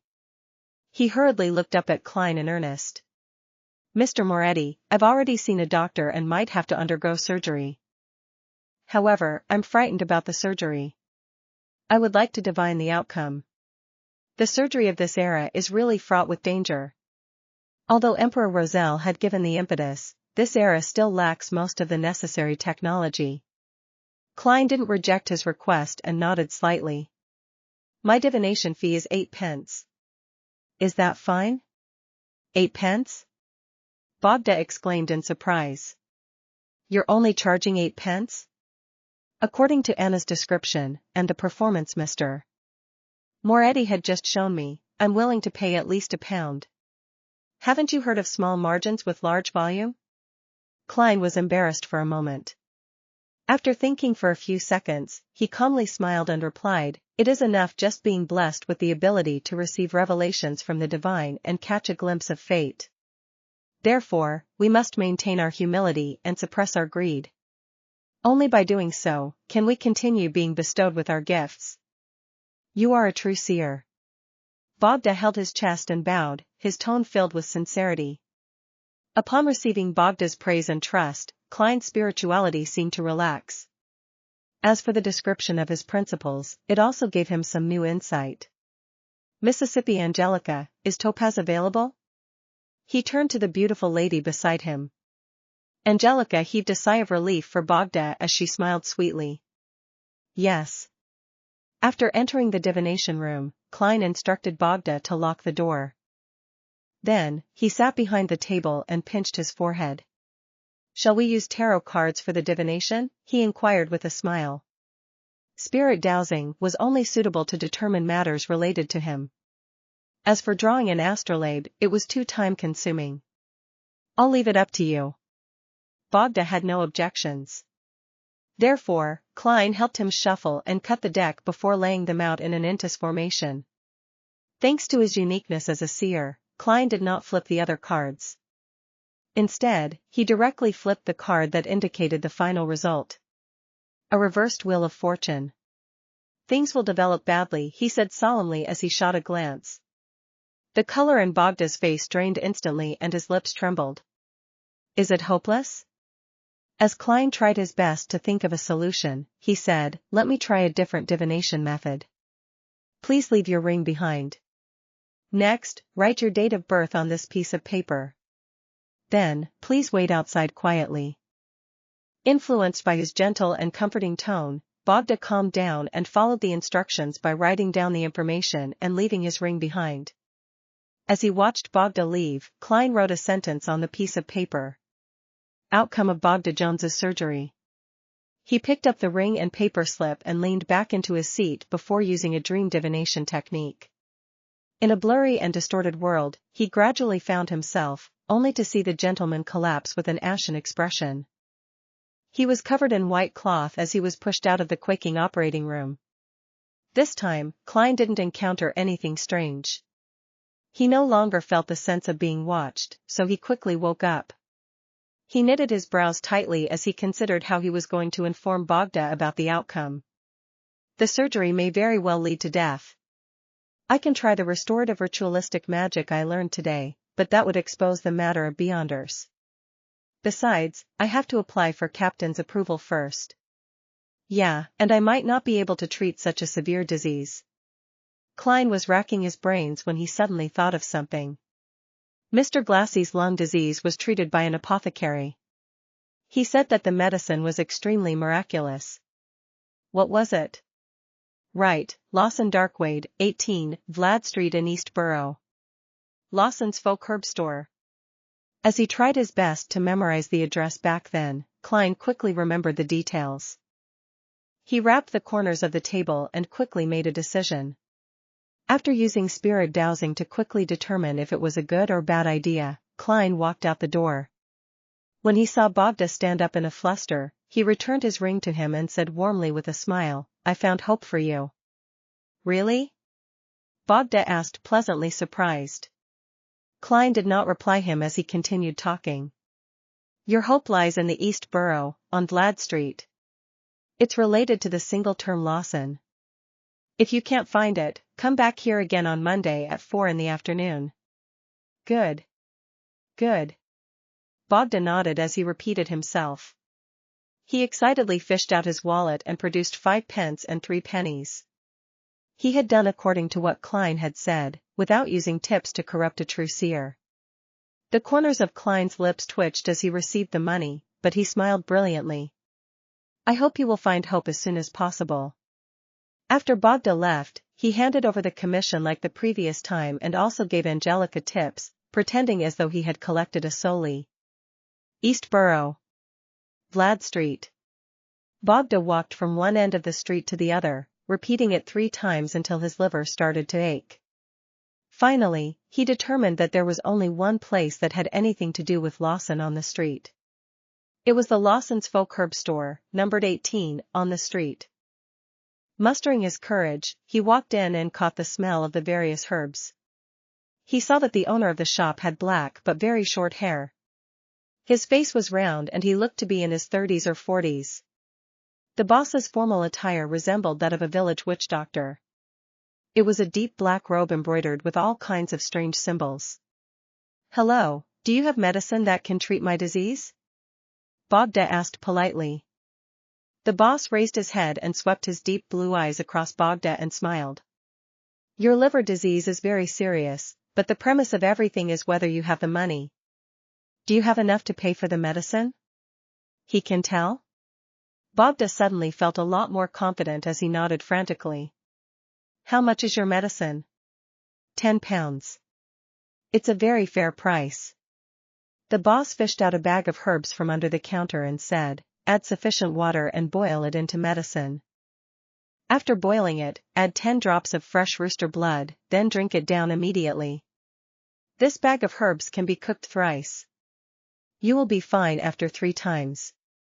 As he spoke, he opened the yellowish-brown paper and threw in all sorts of strange herbs. It sounds extremely shady. Bogda gulped down his saliva and said, that's it? The boss stared at him and immediately smiled. Do you still want something else? What about this bag? Once you recover from your liver disease, I can give you a guarantee that your wife will be very satisfied. He chuckled as he took out a black papered bag of herbs and suppressed his voice. There's mummy powder inside. Trust me, a lot of aristocrats consume this stuff. They put it in their tea or boil it as soup.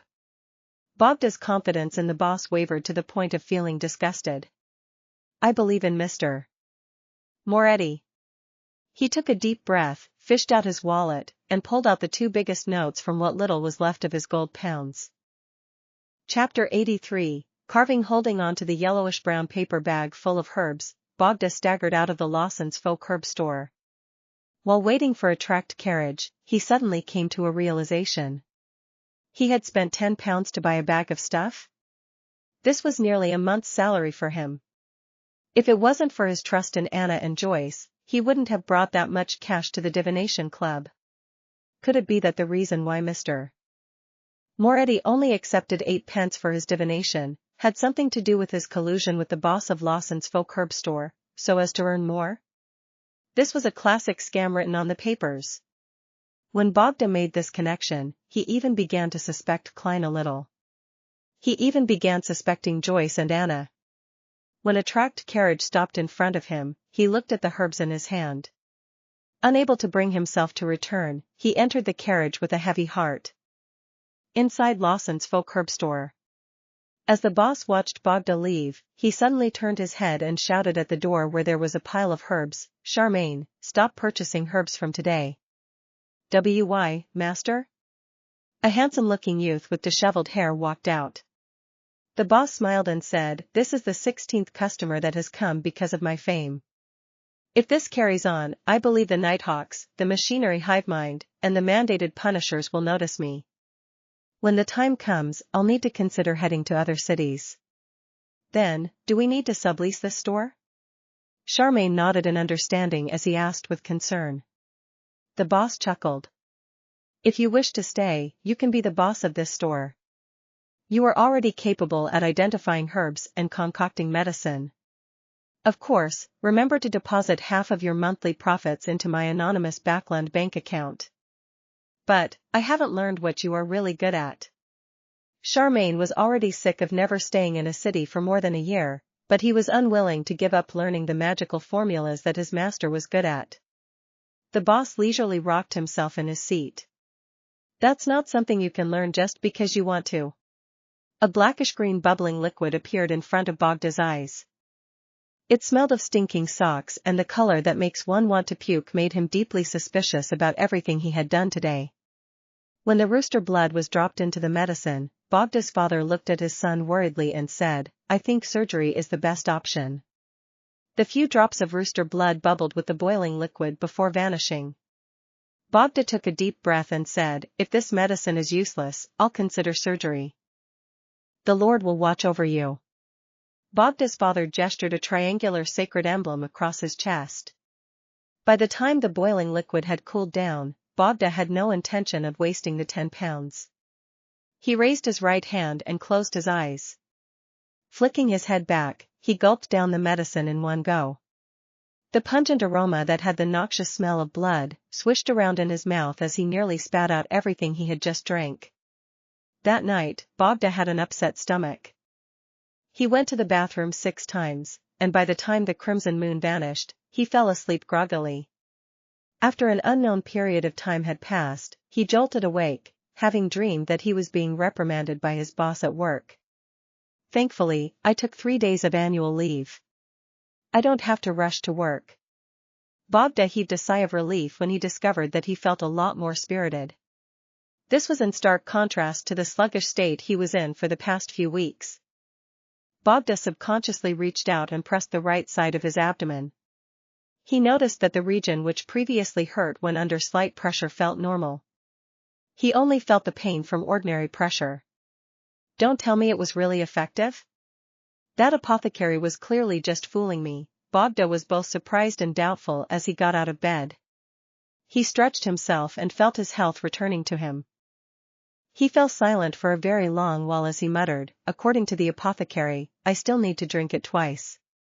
Once I'm done drinking, I'll go to the hospital to get a checkup from a doctor. That apothecary didn't tell me how many times I can drink a day. I still think he's a cheat."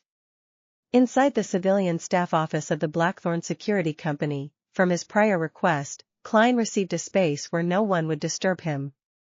He held a carving knife and emitted his spirituality. He seriously carved the incantations and symbols onto 2 silver accessories. The incantation was a request to avoid disaster and was written in Hermes. The 2 mysticism symbols symbolized the Evernight goddess as well as the Empress of disaster and horror.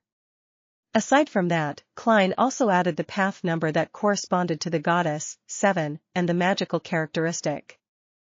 In addition to that, charms and amulets had to be engraved on both sides, and each side's symbols, incantations, and characteristics, their exact locations, or special formats was in the realm of mysticism.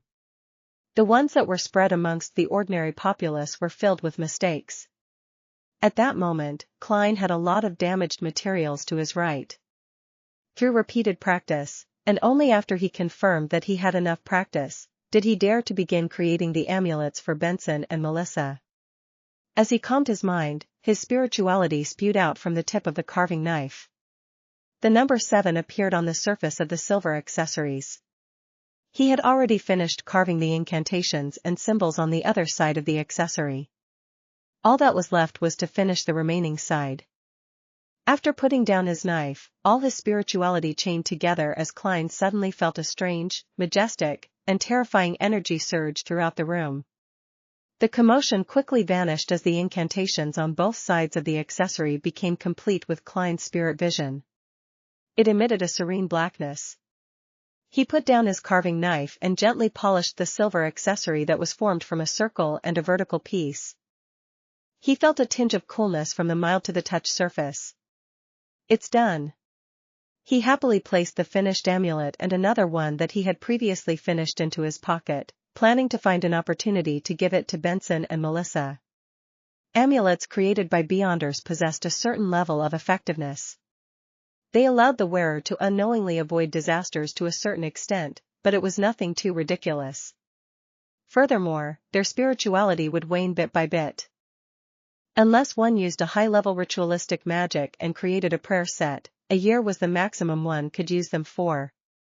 As for high-level ritualistic magic, there was a terrifyingly high spirituality requirement. It wasn't something Klein could endure at the moment. When the time comes, I can use my spirituality to make another one. Klein thought, nodding as he began tidying up the messy table. He didn't make one for himself for the moment, because an amulet of that level had limited effects on him. Therefore, his goal was to gain a deeper understanding of incantations before trying to pair it with ritualistic magic. That way he could create a few defensive amulets that could be activated specifically with sound. After everything was finished, Klein walked out the office and prepared to hand over the damaged materials. That was when he saw Captain Dunn walk over in his black windbreaker. Dunn's deep and gray eyes swept across him as he smiled. Klein, the Holy Cathedral has approved it. You're now an official member. Really? That's great. Klein expressed his delight. Dunn nodded and said with a smile, you can now receive a make-up pay of £3 for this week. You'll receive £4.50 every subsequent week until the advance payment is cleared. By the way, did I mention the Nighthawk's ritual? Every official Nighthawk has to independently complete a mission. Only by doing so will you gain the recognition of your partners. In consideration of the outstanding performance you showed, I believe I can assign you an ordinary mission instead. When that happens, I'll formally introduce you to all the Nighthawks in Tingen City. Klein replied without hesitation, all right. £3 plus his compensation of £7. Getting a new suit wasn't a problem anymore. Furthermore, he would still have plenty left over. Well, who knows when my mission will arrive. Klein waited all the way till Sunday, the day of Selena's birthday banquet. Changing into his formal suit and using a brush and handkerchief to tidy his half-top hat, Klein looked himself in the mirror before walking over to the first floor in satisfaction. At that moment, Melissa was sizing up Benson's clothes. Is there a problem? Benson raised his cane, feeling a little lacking due to his sister's gaze. He felt that there was nothing wrong with him when he inspected himself. He was already dressed quite decently. Melissa stopped staring at him and said with a serious expression, Benson, that is a very old suit you're wearing. There will be a lot of excellent ladies and madams participating in today's birthday banquet. I believe that by wearing that, it'll be a form of disrespect to them. Klein was originally filled with questions. However, when he heard Melissa's emphasis, he immediately realized what was happening. He went over with a chuckle and said, Benson and I share a similar build. He can wear my other tuxedo. He had already informed his siblings about buying a new suit. He explained it away by saying that his clothes had been torn while inspecting certain objects. Therefore, the company generously compensated him. Of course, he concealed the matter of him being promoted with a pay rise. He was afraid of scaring them and only planned to tell them after half a year. Such an explanation made Blackthorn Security Company and Melissa extremely envious. They felt that the Blackthorn Security Company was an impeccable employer. There's no need to, right? Benson retorted, having not realized the gravity of the situation. No, it's extremely important. Klein pushed Benson's shoulders up the stairs. My tuxedo is hanging on the clothes rack. After watching Benson go up the stairs in a daze, Klein turned around and smiled at Melissa. Are you hoping that Benson will use the opportunity provided by Selena's birthday banquet to begin a beautiful new romance? He had been reading quite a fair amount of newspapers and magazines recently. He knew that aristocrats and middle-class banquets were typically grounds for blind dates. Melissa nodded solemnly. Yes, Benson has missed out too much because of us. Sis, why are you like a mother? Klein looked at Melissa as he suddenly shook his head with an exasperated laugh. Chapter 84, Elizabeth seeing the unconvinced look his sister's face, Klein suddenly felt like it was a good opportunity. He sized her up and said with a solemn expression, Melissa, I think you aren't showing enough respect to today's banquet as well. What? Melissa wore a puzzled look. Klein pointed at her neck. As a lady, you are lacking a necklace that accentuates that area. Without waiting for his sister to say another word, he smiled as he fished out a silver amulet wrapped with angel wings from his pocket. Thankfully, I prepared one for you. Melissa was taken aback at first before she asked, how much was it? Sis, your concerns are really quite misplaced. Klein silently scoffed as he explained with a chuckle, it's actually not very expensive. Since it was in an incomplete state, I imitated an item that I've seen before and engraved blessing incantations and beautiful patterns on them. You engraved them? Melissa was indeed distracted. How is it? What do you think of my work? Klein took the opportunity to hand over the amulet to his sister. Melissa studied it before gently biting down on her lip. I like the surrounding angel feathers. If you think the incantations and symbols I engraved are ugly, then just say so. There's no need to mince your words. An amulet's value is in its effects. The corner of Klein's mouth twitched.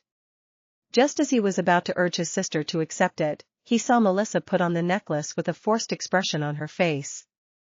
She then carefully adjusted the positioning of the amulet. Perfect. Klein sized her up and gave her exaggerated praise. Melissa shot him a glance and looked down at her amulet. She said listlessly, Klein, you were never like that before. Acting like that. Perhaps it's because of my good job. With a decent income, I've become more confident. Klein interrupted his sister and gave a preemptive explanation. Sigh, even though I received the original Klein's memory fragments, making myself appear natural in most major aspects, certain fine details are still there. I'm still used to presenting my real personality. Especially when I'm getting closer and more familiar with Benson and Melissa. He sighed inwardly. Melissa seemed to accept his explanation and pouted her lips. It's great that you're like that, really great. After the two engaged in a short conversation, Benson came down having changed his clothes. He wore a white shirt with a black vested tuxedo. His black bow tie and a pair of long, straight trousers made it seem like he had undergone a complete makeover. It was like he was a successful businessman after years of hard work. Same for the receding hairline. Klein chuckled inwardly. Excellent, Benson. It suits you very well, he said with a brilliant smile while throwing up his hands. Melissa also nodded in agreement on the sideline. The facts show that my clothing is more important than me. Benson gave a self-derisive comment. Klein took the opportunity to fish out the remaining amulet and repeated his explanation from earlier before saying, I also made one for you. Not bad. I'll bring it with me. Benson accepted it without a fuss as he quipped, Klein, I wouldn't find it odd, even if you were to suddenly know how to style your hair, make clothes, fix watches, and feed curly-haired baboons. Life is just so full of surprises, Klein replied with a smile. Following that, the siblings tidied themselves up before walking out the main door.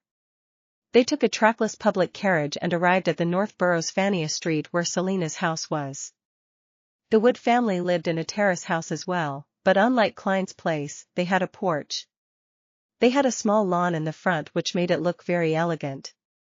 When they rung the doorbell, Klein, Benson, and Melissa only had to wait for around 10 seconds before they were able to see the star of the day, Selena Wood. With a head covered in wine-red hair, the girl gave Melissa a delighted hug. I like this dress of yours. It makes you look exceptionally beautiful. Standing beside Selena Wood was her father, Mr. Wood, senior employee of Backlund Bank's Tingen branch. Welcome, our honorable elder brother. Welcome, our young historian. He deliberately addressed Benson and Klein in an exaggerated manner. Young historian. Why doesn't he add the description of me having a conscience? Klein retorted as he took off his hat and replied with a smile, Mr. Wood, you look much more spirited and younger than I imagined. His style of flattery had unknowingly inclined himself to the foodaholic empire. Benson held out his hand and shook Wood's hand. I know a lot of bank employees, but they're all equally arrogant and stiff, as though they're the latest machines. None of them are as civilized as you. If you were to meet me at the bank, you might not say that about me. Wood laughed cheerfully. After exchanging pleasantries, Selena, who was wearing a new dress, led the siblings inside with a hop in her step. At times, she would mention in her usual tone that, Elizabeth is already here, and at other times, she would suppress her voice saying, Melissa, your brothers are more handsome than I imagined. Hey, I have good hearing. Although you are flattering me. Klein helplessly looked at the two 16-year-old girls walking ahead of him. This isn't right. I'm still quite far from being considered handsome. TSK, Miss Selena, how ugly did you imagine Benson and I to be? A balding, gloomy, fat man with a pale expression and lifeless eyes? Klein pinched his glabella in passing as he diligently practiced his spirit vision. Miss Selena Wood is healthy. She's excited and very happy. Mr. Wood's lungs are a little problematic. Right, I see his pipe. Klein swept his gaze across the crowd while in a good mood. Elizabeth, Melissa is here. At that moment, Selena introduced with a brisk tone. A girl dressed in a blue frilly dress walked over. She had naturally curled brown hair and adorable baby fat. Klein was stunned when he saw her because he knew the girl. He had helped her choose an amulet back at the underground market. Elizabeth greeted Melissa first before looking at Benson and Klein. She was stunned and her brows knitted slightly, as though she was thinking about something. Soon, Elizabeth smiled and politely greeted them as though nothing had happened. Klein also pretended not to recognize her. Under Wood's lead, they came to the sofa in the living room where they were introduced to Chris, Selena Wood's brother, and the other guests. As Klein watched Benson chat with Chris and the other solicitors happily over the topic of their neighbor, Mr. Shoud, he couldn't help but feel envious. I don't have such socializing skills. He picked up a cocktail from a table in the corner of the room as he listened quietly. At times, he would nod and echo with a smile. It didn't take long before all the guests arrived and the banquet officially began. As too many guests had been invited, the Wood family's dining table could not accommodate everyone. Therefore, the banquet was done in a buffet manner. The maidservant served the steak dishes, roast chicken, fried fish, mashed potatoes, etc., and placed them on different tables. The male servants were responsible for carving the meat, allowing for guests to take what they wanted. Klein couldn't help but click his tongue when he saw the elegant enamel plates and silver cutlery. He felt that the Woods were being too extravagant as a middle-class family. Since they're so rich, why would Chris need so many years to prepare for his wedding? When he thought of what his sister had previously mentioned, he was puzzled. Yeah, it was probably to save up money to buy this cutlery that would have taken them so many years to afford. To such families, they have to look respectable. Amidst his mixed emotions, Klein picked up a plate and walked in front of a dining table. He forked a piece of honey-glazed roasted meat. At that moment, Elizabeth with her adorable baby fat cheeks came over. As she looked at the food, she whispered, "So you are Melissa's brother." "Thank you. Selena likes the amulet I gave her a lot. She said that she felt healthier the moment she wore it." Selena. Amulet. Klein suddenly recalled the reason for selecting an amulet for the girl beside him. It was to give to a friend who liked mysticism as a birthday gift. That friend was Selena? Selena liked items related to mysticism? Klein frowned slightly as he smiled politely. It might just be akin to a placebo effect. After saying that, he began waiting for her to praise Emperor Roselle. However, Elizabeth's reaction was that of confusion. What's a placebo effect? It means it's completely psychological. At times, we believe that we will turn for the better and end up really becoming better, Klein explained crudely. No, she said it's different from the amulets that she bought in the past. It feels different, Elizabeth emphasized. She cocked her head and shot a glance at Klein and said curiously, "I never expected Melissa's brother to be an expert at mysticism. As you know, I studied history, so it's common to encounter similar matters." Klein diverted the topic skillfully as he asked, "Are you also studying at the Tingen Technical School?" No, Selena and I were Melissa's former schoolmates. Later, she went to a technical school. I study at the nearby Ivos Public School, Elizabeth explained seriously. A public school wasn't established and maintained by the government. Instead, it was a school that accepted students from the public. It was an evolution of good grammar schools whose goal was to groom graduates so as to enter university. The schools were rather expensive and they would consider the student's family background. It could even be out the range of typical middle-class families. She didn't talk much. After choosing her food, she returned to Selena's side. After congratulating the star of the day on a happy birthday, the banquet gradually came to an end. Klein and Benson were invited to a game of Texas Hold'em. The small blind was half a penny, and the big blind was a penny. As for Melissa, Elizabeth, Selena, and their friends, they went upstairs. It was unknown if they were chatting or playing games. Klein's luck was pretty bad. He played about 20 rounds, but didn't receive a good hand at all. All he could do was fold and be a spectator. When he flipped the ends of his cards again, he found a 2 of hearts and a 5 of spades. Shall I try a bluff once? Klein considered for a moment, but did not manage to muster the courage. He also resisted the urge to use divination to cheat. He covered his cards and rapped the table, indicating that he was not making a call. Then, he got up and left the table to head for the bathroom. Roselle was also a person with an obsessive-compulsive disorder. He actually found an odd reason to name the playstyle Texas. Klein shook his head as he proceeded forward. At that moment, he suddenly came to a halt as his pupils constricted. His spiritual perception told him that there was a strange fluctuation upstairs. Chapter 85, Urgency. The strange, twisted, and obscure fluctuation was short-lived. Shortly afterwards, Klein even suspected that he was hallucinating. If he wasn't considered rather skilled at spiritual perception, it was very likely that he would have written off the abnormality. Klein frowned as he thought of his sister upstairs. He tightly held onto his cane as he went around the bathroom and hobbled to the wood household staircase. He quickly went upstairs while following the traces with his spiritual perception before arriving at the living room beside the balcony. This should be it. Klein mumbled as he raised his hand and tapped twice on his glabella. Auras penetrated the walls and the large wooden door before entering his vision. Most of the colors were ordinary with a blurry outline. However, one of them in particular was rippling with a sinister dark green color over its surface that slowly corroded inwards. Just as I thought, something wasn't right. Klein wore an unusually stern expression as he reached out with his right hand and removed the silver chain which was wrapped around his left wrist.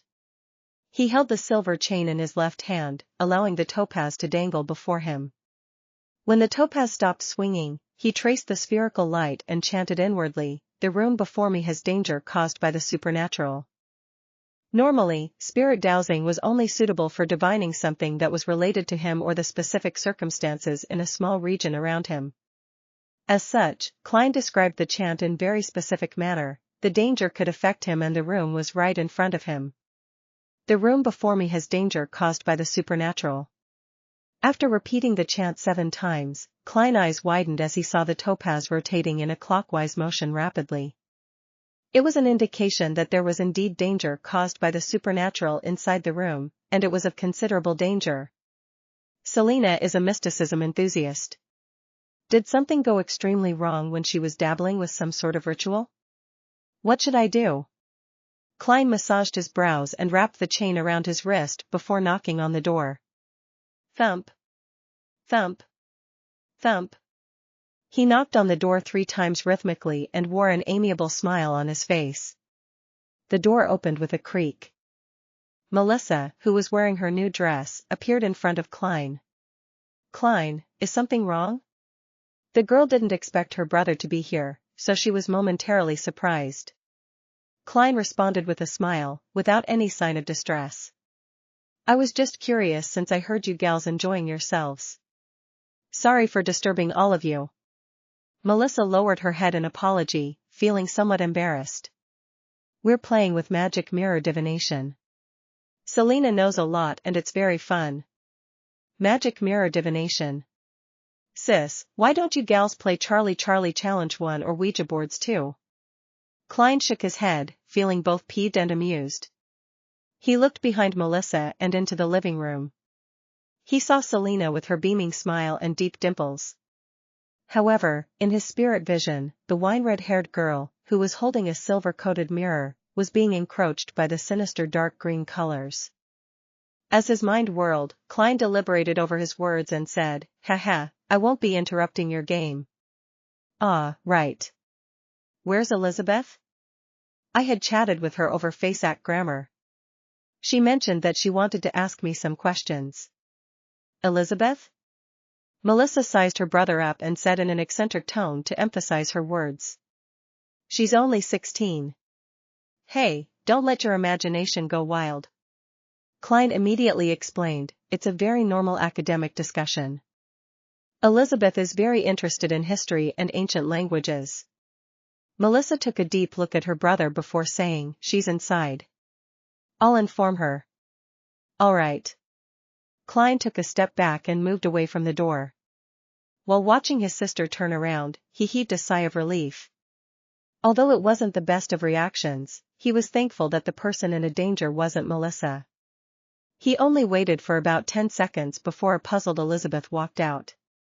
She asked curiously, "Mr. Moretti, what's the matter?"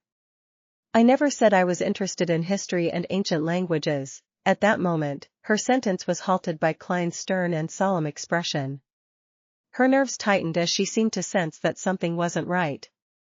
Klein took a few steps diagonally as a gesture for Elizabeth to hide partially behind the door.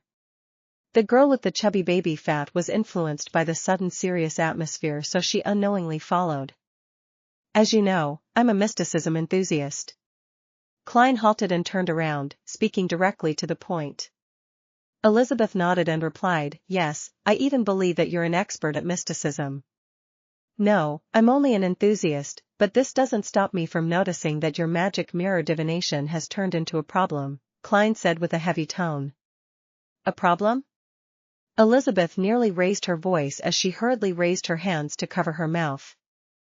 Klein thought for a moment before saying, "I know words alone will make it difficult for you to believe me. Return to the room and when Selena isn't paying attention, steal a glance at the front of the mirror which Selena has hidden away from all of you." "How do you know that she hid the front of the mirror from us?" Elizabeth blurted out. "According to the information from the Nighthawks, more than 90% of the time, magic mirror divination cases which involve evil share such similarities." Klein smiled and said, "General knowledge." When the doubtful and frightened Elizabeth returned to the room, his composed smile vanished instantly. His face looked worried. Even though we're all in the North Borough, to go from Fania Street to Zutland Street will take at least 15 minutes of travel by public carriage. By the time Captain arrives after making a round trip, the situation might have deteriorated to a hopeless state. If only Benson and Melissa wasn't here. But I can't deal with those hidden and unknown existences. Do I have any means to contain it? Right, Selena is a mysticism enthusiast. Her room definitely has no lack of pure dew, essential oils, herbs, and other items. Just as Klein was racking his brains for a solution, Elizabeth sat next to Selena by using an excuse of discussing something with her. A girl opposite her sipped a mouthful of red wine, and under the teasing looks of everyone, despite her blushing, she mustered her courage to ask, "Can you help me divine when I'll meet a romantic and handsome gentleman?" Selena lightly coughed twice as she rubbed the mirror's back and said, "Mirror, mirror, tell me. When will the gentleman in Yanina's heart appear?" After repeating it 3 times, she picked up the mirror and raised it in front of her. Seizing this opportunity, Elizabeth suddenly turned her body and stretched out her head to take a glance. According to her expectations, she felt that she would see Selena's face and half her face. However, the only thing she saw was Selena. The tiny mirror only had Selena, and it was Selena's entire body. The mirror was completely pitch black, with Selena standing in the middle with a cold expression. Elizabeth trembled all over as she lunged backward and leaned against the sofa. She momentarily forgot to breathe. She involuntarily trembled and without giving an excuse, got up immediately, stumbling to the door. She didn't even dare to turn back to look at the beaming Selena. Yanina's gentleman will appear on the Sunday of the second week, half a year later. Amidst giggles, Elizabeth opened the door and left the room to see Klein, who was standing in the shadows of the wall lamps in his tuxedo and half-top hat. "Mr. Moretti, she stammered in a daze. Klein calmly smiled. "Don't disturb the girls and ladies inside." Infected by his smile, Elizabeth calmed down significantly. She extended her hand and closed the door as she quickly walked over to the wall lamp. "I saw it. I saw only Selena inside the mirror." "A devil like Selena," she whispered hoarsely. "Indeed." Klein's expression turned serious as he asked in a deep voice. "Do you know which is Selena's bedroom? Do you know where her mysticism items are?" "There. The mysticism items are in there as well." Elizabeth didn't hesitate to point at a room diagonally across. Klein held his cane and walked over, opening the unlocked wooden door. Under the streetlights and the crimson moon's illumination, he turned a valve and lit a gas lamp. A pale yellow light glowed as he swept the area and found bottles of pure dew, flower essence, boxes of herbal powder, candles and amulets. These items were placed on tables or neatly arranged inside a rack. Their names were given on sticker labels. After confirming the items, Klein said to Elizabeth, who had followed behind him, "Do you want to save Selena?" "Yes." Elizabeth subconsciously nodded before asking in a daze, "Will it be dangerous?" "A certain amount. After all, I'm only a mysticism enthusiast," Klein replied frankly. A certain amount of danger. Elizabeth pursed her lips tightly for a few seconds before saying, "Is there anything you need from me?" Klein smiled warmly as he comforted her, "Don't be nervous. Now, all you have to do is pretend to return as though nothing had happened. Return to Selena's side. 5 minutes later, remember, 5 minutes later, tell Selena that you have a pleasant surprise and bring her to me. Knock on the door softly, 1 long knock and 2 short ones. Following that, well, leave it to me."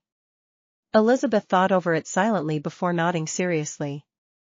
"All right." Seeing her return to the living room, Klein glanced at his pocket watch. He closed Selena's bedroom and quickly cleared the desk. Then, he picked the items needed and placed them on a chair. Immediately following that, he picked up 2 faint candles with a light aroma. He placed them on the upper left and right corners of the desk. They were symbols representing the Lady of Crimson and the Empress of Disaster and Horror. Klein planned on holding a ritual here to borrow the Evernight goddess's powers to ward off the mysterious and unknown existence that was affecting Selena. As he was only a sequence 9, the ritualistic magic he knew wasn't strong enough. In order to succeed, he needed Elizabeth to lure Selena into a sealing circle, right in the vicinity of the altar. Therefore, he needed to consider situations in which Selena might notice and resist. Due to these reasons, Klein planned on using suspension-style ritualistic magic. Chapter 86, Prayer. Suspension-style ritualistic magic referred to the termination of a ritual according to the Beyonder's judgment. They could finish other matters first before returning to continue the ritual. Even by doing so, it was still possible to gain the desired effects. This was a technique produced over 1,000 years of ritualistic magic development. After all, many high-level ritualistic magic required multiple steps. The duration ranged from an hour to half a day before finishing. It was difficult to ensure that no one disturbed them during the entire process or that there wouldn't be any accidents. After gaining lessons from various predecessors through blood and tears, gaining feedback through each failure, being able to suspend ritualistic magic became mainstream at the higher levels while it also indirectly affected the lower-level rituals. However, being able to suspend a ritual didn't mean that the ritual could be suspended at any time. One had to abide by mysticism theory and grasp the corresponding technique. If not, the failure of the ritual was unavoidable. It could even result in a terrifying backlash effect. Based on Klein's understanding, once one gained the attention of a particular divinity, and the divinity was waiting on the contents of the request, to suddenly say, "Wait, I need to use the bathroom," one can only be congratulated since they might never need to go to the bathroom ever again. Phew. Klein heaved a sigh of relief as he composed himself. Even though he had held many luck enhancement rituals and had even designed a corresponding ritual that made an attempt at justice and the Hanged Man, this was his first actual ritualistic magic that abided by the rules. After looking at the silver inlaid cane by the side of the bed, Klein picked up the third candle and placed it in the middle of the desk to represent himself. He placed the silver bowl that Selena used for rituals in front of the third candle and replaced the axe with a sacred emblem. On the left were the pure dew and essential oils of the moonflower, slumber flower, and other plants. While on the right, he placed a plate of salt, a small silver dagger, a piece of fake goatskin, and a quill that was dipped in ink. Luckily, Selena had a complete inventory, otherwise, he wouldn't have had any way to complete the preparations. As for the moderately fast rituals that old Neil could perform, they were not something a seer could do. From the looks of it, Selena was quite an experienced mysticism enthusiast. Yes, if she wasn't experienced then she wouldn't have gotten into such trouble. She was only 16 and had been exposed to all of this for at least a year. Who had guided her? Ideas flashed through his mind as he picked up Selena's cup from the bed. He poured plain water into it and placed it beside the coarse salt. He took out his pocket watch and popped it open. He didn't delay any further after taking a glance at it. He traced layers of the spherical light in his mind and quickly entered meditation. The room that was filled with floral fragrance was suddenly subject to a formless whirlwind.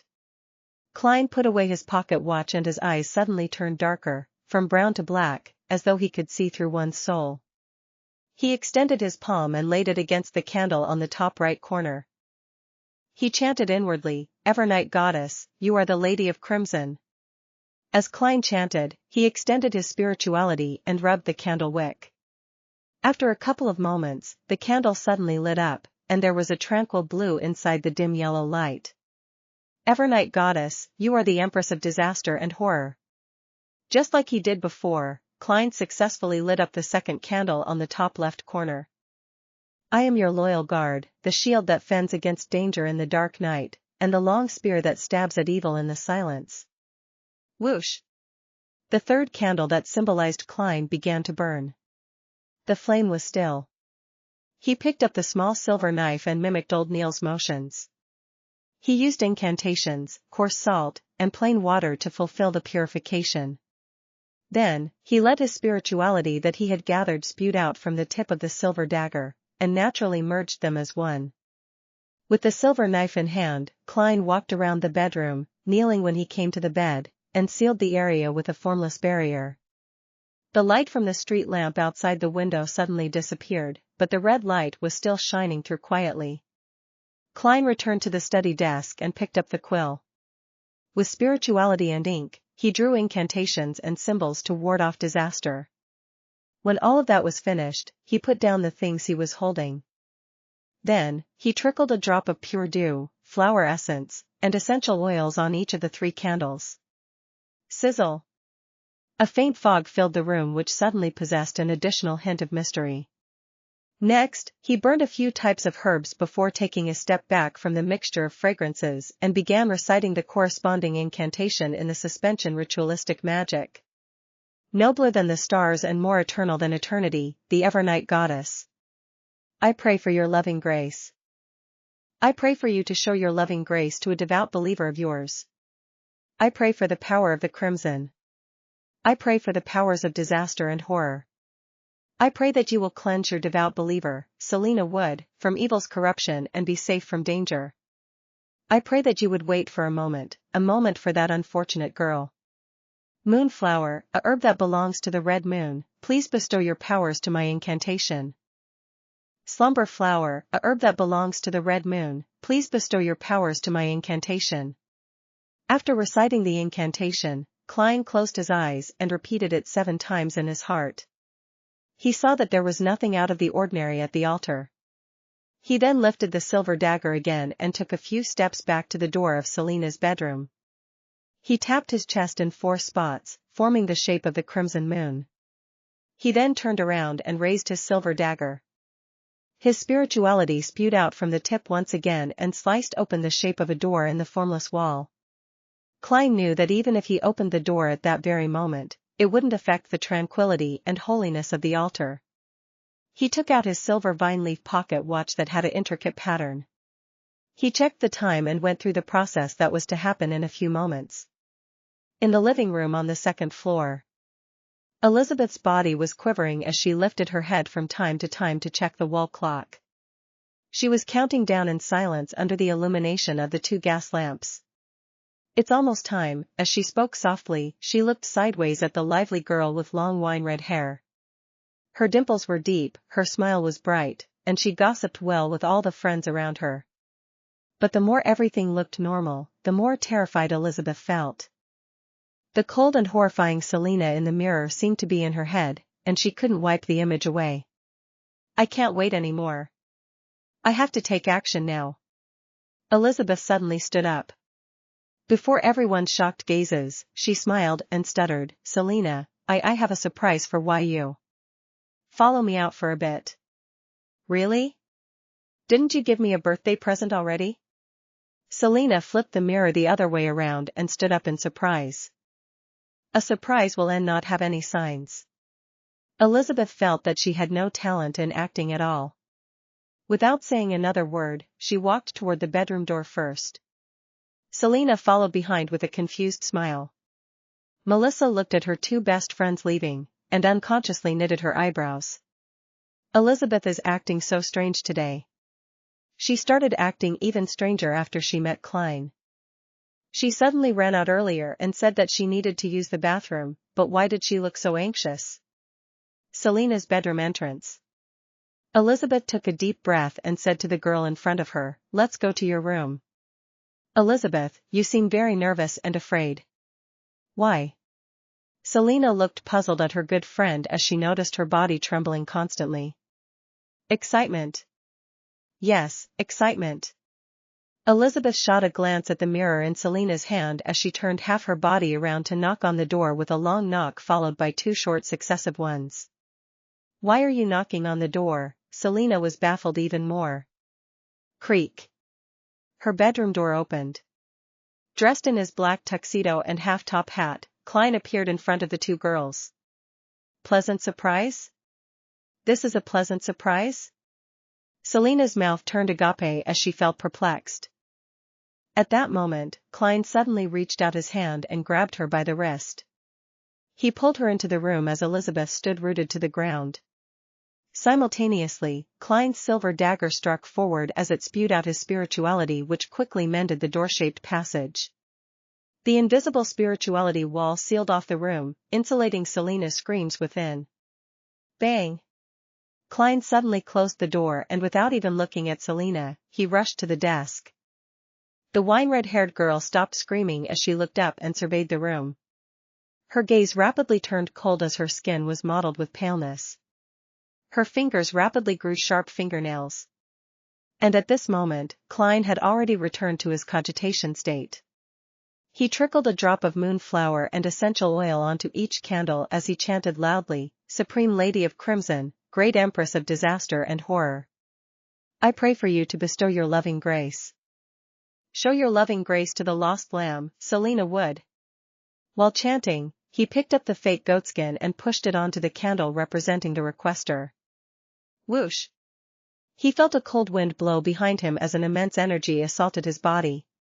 The goatskin was ignited and Klein threw it into a silver bowl. Then, he crouched downwards in accordance to his preparations to dodge the lethal strike. Whoosh! Whoosh! Whoosh! The wind howled ferociously, and Klein felt the uncontrolled outpour of his spirituality surging like the currents. He saw the goatskin burning in the tiny silver bowl, burning in silent darkness, and he heard heavy items landing on the ground behind him. Bam! Bang! The two sounds followed one after another with almost no breaks in between. Wisps of dark green gases plunged into the silver bowl and vanished into the illusory darkness. Klein rolled to the side and got up. He drew his revolver from his armpit holster. However, he saw that the adorable red-haired girl Selena had fallen to the ground and the silver-coated mirror had shattered into countless broken pieces on the carpet. Those shattered pieces didn't reflect Selena, but showed the ceiling and Klein's silhouette. Then, through the spirit vision he had left active, Klein saw the wicked dark green in Selena's aura had vanished completely. Everything returned to normal, but she seemed more frail. Phew! He had just relaxed when he felt a sharp, throbbing pain in his glabella and head. The sharp pain spread all over his body and made him want to roll around on the floor. Klein held his fists tight, and the veins on the back of his hands popped and became black. They looked like moving worms. Simultaneously, he heard silent screams and the whispers that ripped at his mind. It took him nearly 20 seconds to survive the ordeal. His forehead and vest was soaked in cold sweat. The ritualistic magic I used sucked up all my spirituality and almost made my beyonder powers lose control? Klein made a rough guess of the situation. That also made him notice that he had digested quite a bit of the remaining energy in the potion. Based on his calculations, if he had the strength at the time he consumed the potion, he believed that there was no way he could have survived the ordeal. He could have become a monster straight away. Acting is quite effective after all. Klein tapped his glabella and wiped away his sweat.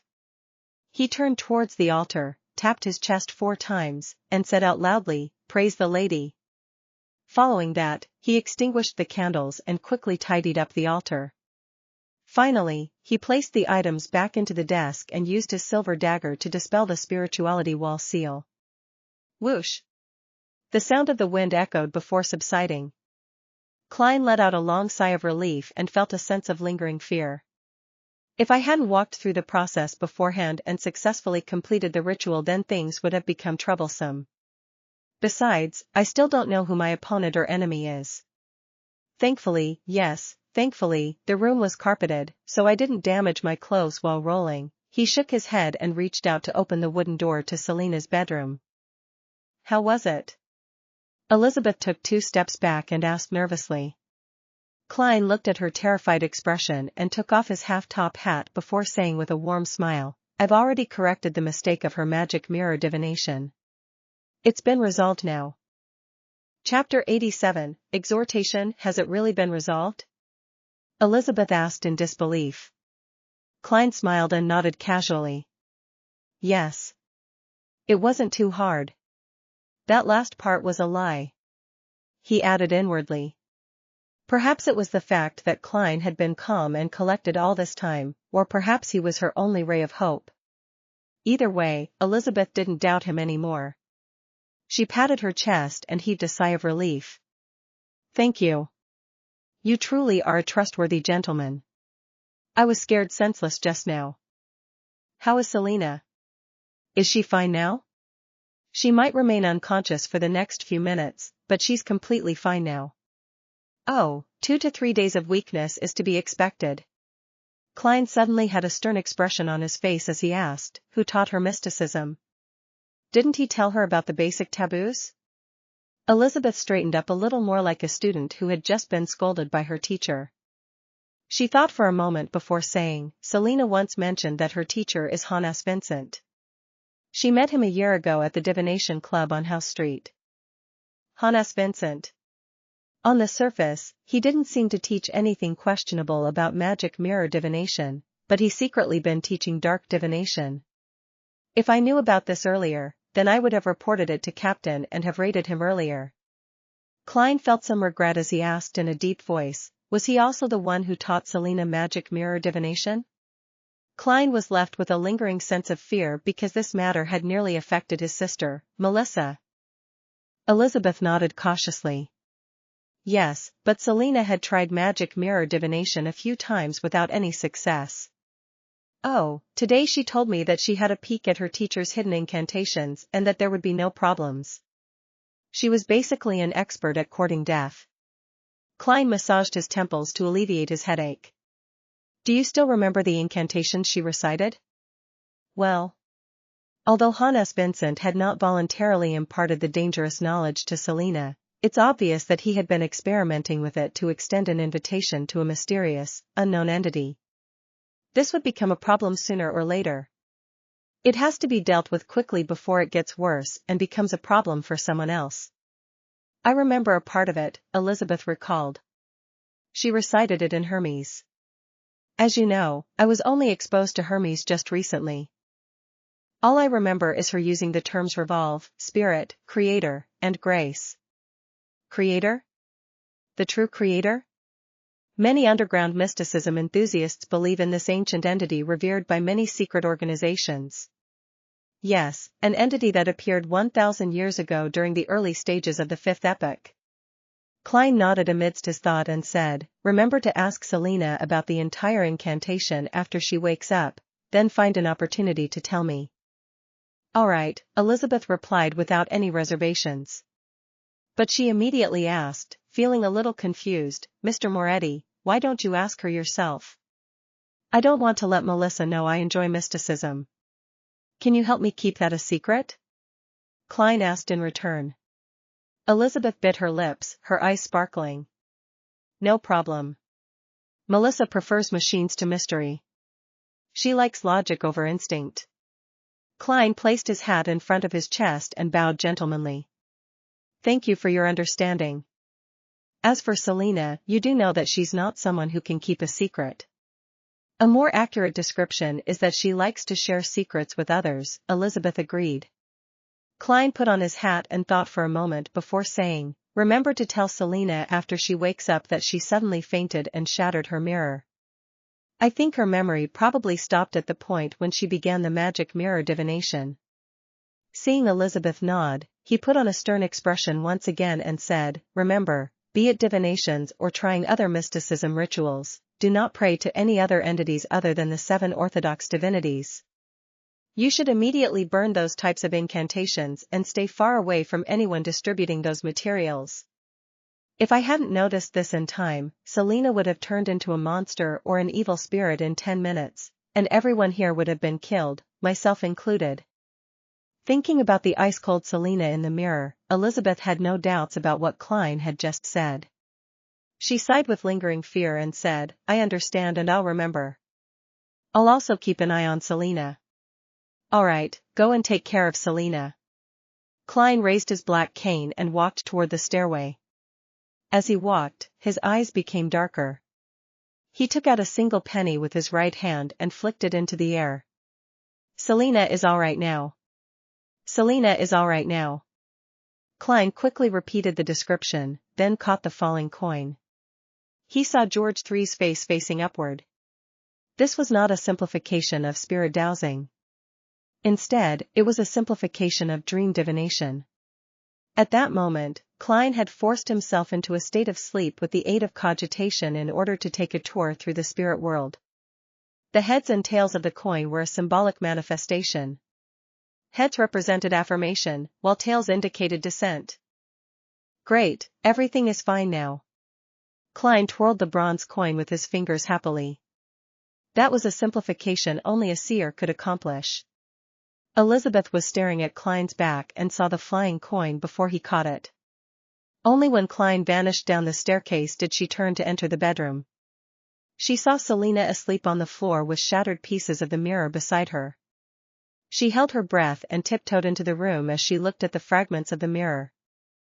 She made sure that the ice-cold Selena was no longer present, instead, the fragments were reflecting the ceiling. Phew. Put completely at ease, Melissa heaved a long sigh of relief. But despite her efforts, she couldn't move Selena to the bed. Instead, she nudged her awake. Elizabeth. What happened to me? Did I get drunk? Selena asked weakly, the glow in her eyes having turned considerably dull while her eyes were filled with confusion. Elizabeth thought for a moment and replied in a serious tone, No, Selena, something happened to you. Your magic mirror divination invited a malicious entity. Is that so? Selena weakly made her way to the bed with Elizabeth's help. She rubbed her temple as she said, All I remember is when I started the magic mirror divination. Elizabeth told a half-truth, You were a completely different person during the ritual. The you in the mirror was completely different from the you in real life. I was very scared. Using the excuse of giving you a surprise, I brought you into the bedroom before I snatched your mirror and shattered it onto the carpet. After that, you fainted. Blessed be the goddess, you're okay now. I don't remember anything, Selena muttered, her face pale. The more Selena tried to remember, the emptier her mind became, and the more afraid she felt. Subconsciously, she glanced at her desk and noticed that the placement of items was clearly different. Just what happened exactly? Selena tried hard to remember, but she could only faintly remember a man in a black suit and hat. He was not strong or tall, but he had a straight back. Selena, Elizabeth said seriously, I met a mysticism expert when I went to the underground market to purchase the amulet. He said that we shouldn't pray to any entity other than the 7 orthodox divinities. Otherwise, we would be sure to invite disaster. Promise me, don't try this anymore. I didn't even know if what I did could save you just now. Selena was scared senseless. She nodded in a daze. No more, I'll never try this again. And, just what did the incantations of your mysticism mean? If I have the chance to meet the mysticism expert again, I will ask him for you, Elizabeth asked, feigning nonchalance. Selena rubbed her temple and said, Spirit that revolves this world, the grace of the true creator, the eyes that look at fate. Tap. Tap. Tap. Klein smoothed the creases and patted the dust off his clothes as he walked down the stairs. After that, he took off his hat and returned slowly to the long dining table. Where did you go? It has been nearly 10 minutes, Selena's brother, Chris, asked as he folded his hand. Klein smiled and replied, to the bathroom, then upstairs to acquaint myself with the ladies. I appreciate your honesty, Chris praised in laughter. He had the red hair and short build that ran in their family. He wore gold-framed glasses and had quite the personality. He was an exceptional lawyer. You wouldn't say that if you knew that I had knocked your sister unconscious upstairs. Klein replied humbly, we were merely engaging in academic discussion. In the area of mysticism. He put down his hat and returned to his seat. He received his 2 cards as the new round started. Flipping up the corner of his cards, he saw the King of Spades and the Ace of Diamonds. Looks like I became luckier. Is this payback for doing a good deed? Klein took out a coin in preparation to place his bet. Since Hannes didn't intentionally reveal the incantation to Selena, there's no need for me to urgently report this to Captain. He continued his cautious playstyle in the following rounds, only betting when he had a good hand. He didn't take any chances to bluff and didn't win much. When the game ended at 10:30, he had won 6 pence. I won 2 solely and 8 pence. Benson fiddled with the notes and coins in his hand. I didn't expect you to be an expert at poker, Klein praised, laughing. No, I don't play often, but I know that this is the same as negotiation. You have to hide your cards and figure out the hidden cards that people have before using various means to scare or entice them. Benson hadn't finished his sentence when he saw Melissa and the rest coming down from the second floor. It's time to go home, said Klein as he glanced at his sister and her friends while rubbing his temples. The throbbing pain in his head remained. After that, Klein went to the bathroom once more and took the opportunity to walk past Elizabeth and obtain the complete incantation. Returning to his siblings, he smiled and said, "Oh right, I suddenly remembered something. I need to head back to the company for a while.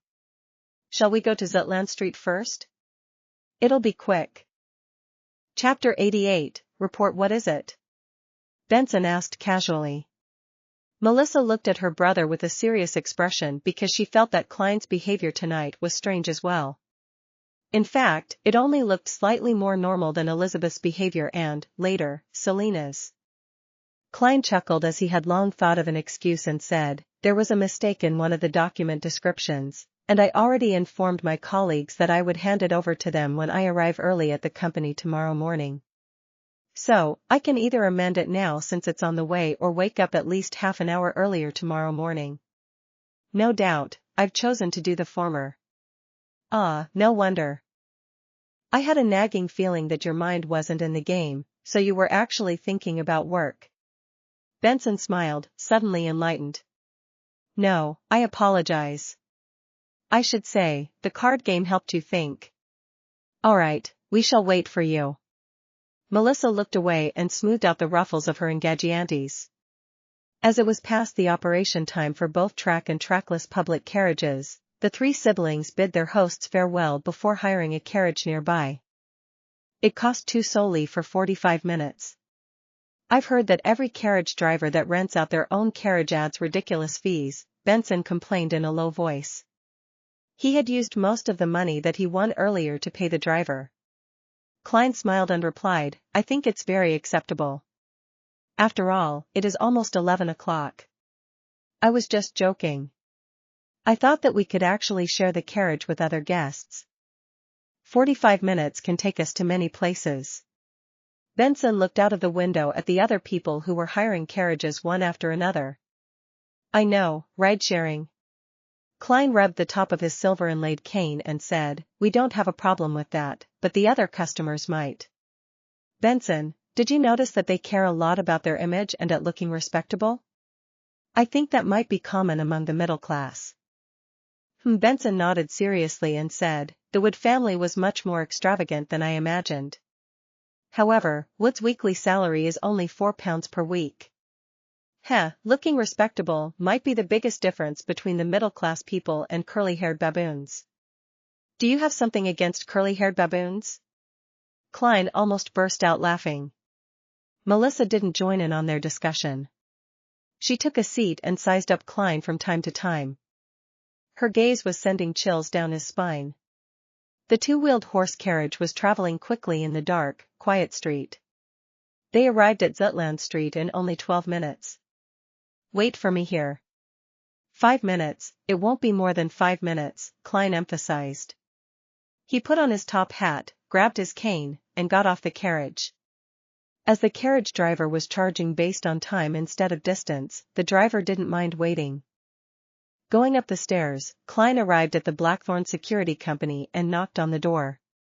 Within 10 seconds, the door was opened wide. Leonard Mitchell appeared before him in a vest and shirt. "You're not on duty tonight," Leonard pointed out, looking surprised to see him. Klein was only on guard duty once a week for the Cheney skate. They maintained a regular work schedule for the rest of the time. As for emergencies that happened at night, they would be dealt with by the sleepless who enjoyed the night. However, only getting 2 to 3 hours of sleep a day can cause baldness and memory loss. Whenever he thought about this, Klein couldn't help but ridicule Captain Dunn Smith in his mind. "I have something to report," he answered simply. "There's a mission?" Leonard asked casually, moving aside. When Klein entered the reception hall, he saw Dunn coming out in his black windbreaker. His gray eyes were dark as usual. "Captain, I came across an incident involving the supernatural." "Give me the details," Dunn asked directly. Klein recounted the whole story from earlier and reported the steps that he took to deal with it. "So, I think there's a need to investigate Hannes Vincent. Back then he believed that since the evil entity that was invited by the magic mirror divination hadn't caused a disaster, and there was no indication that he was in extreme danger, that meant that the entity probably still needed more time.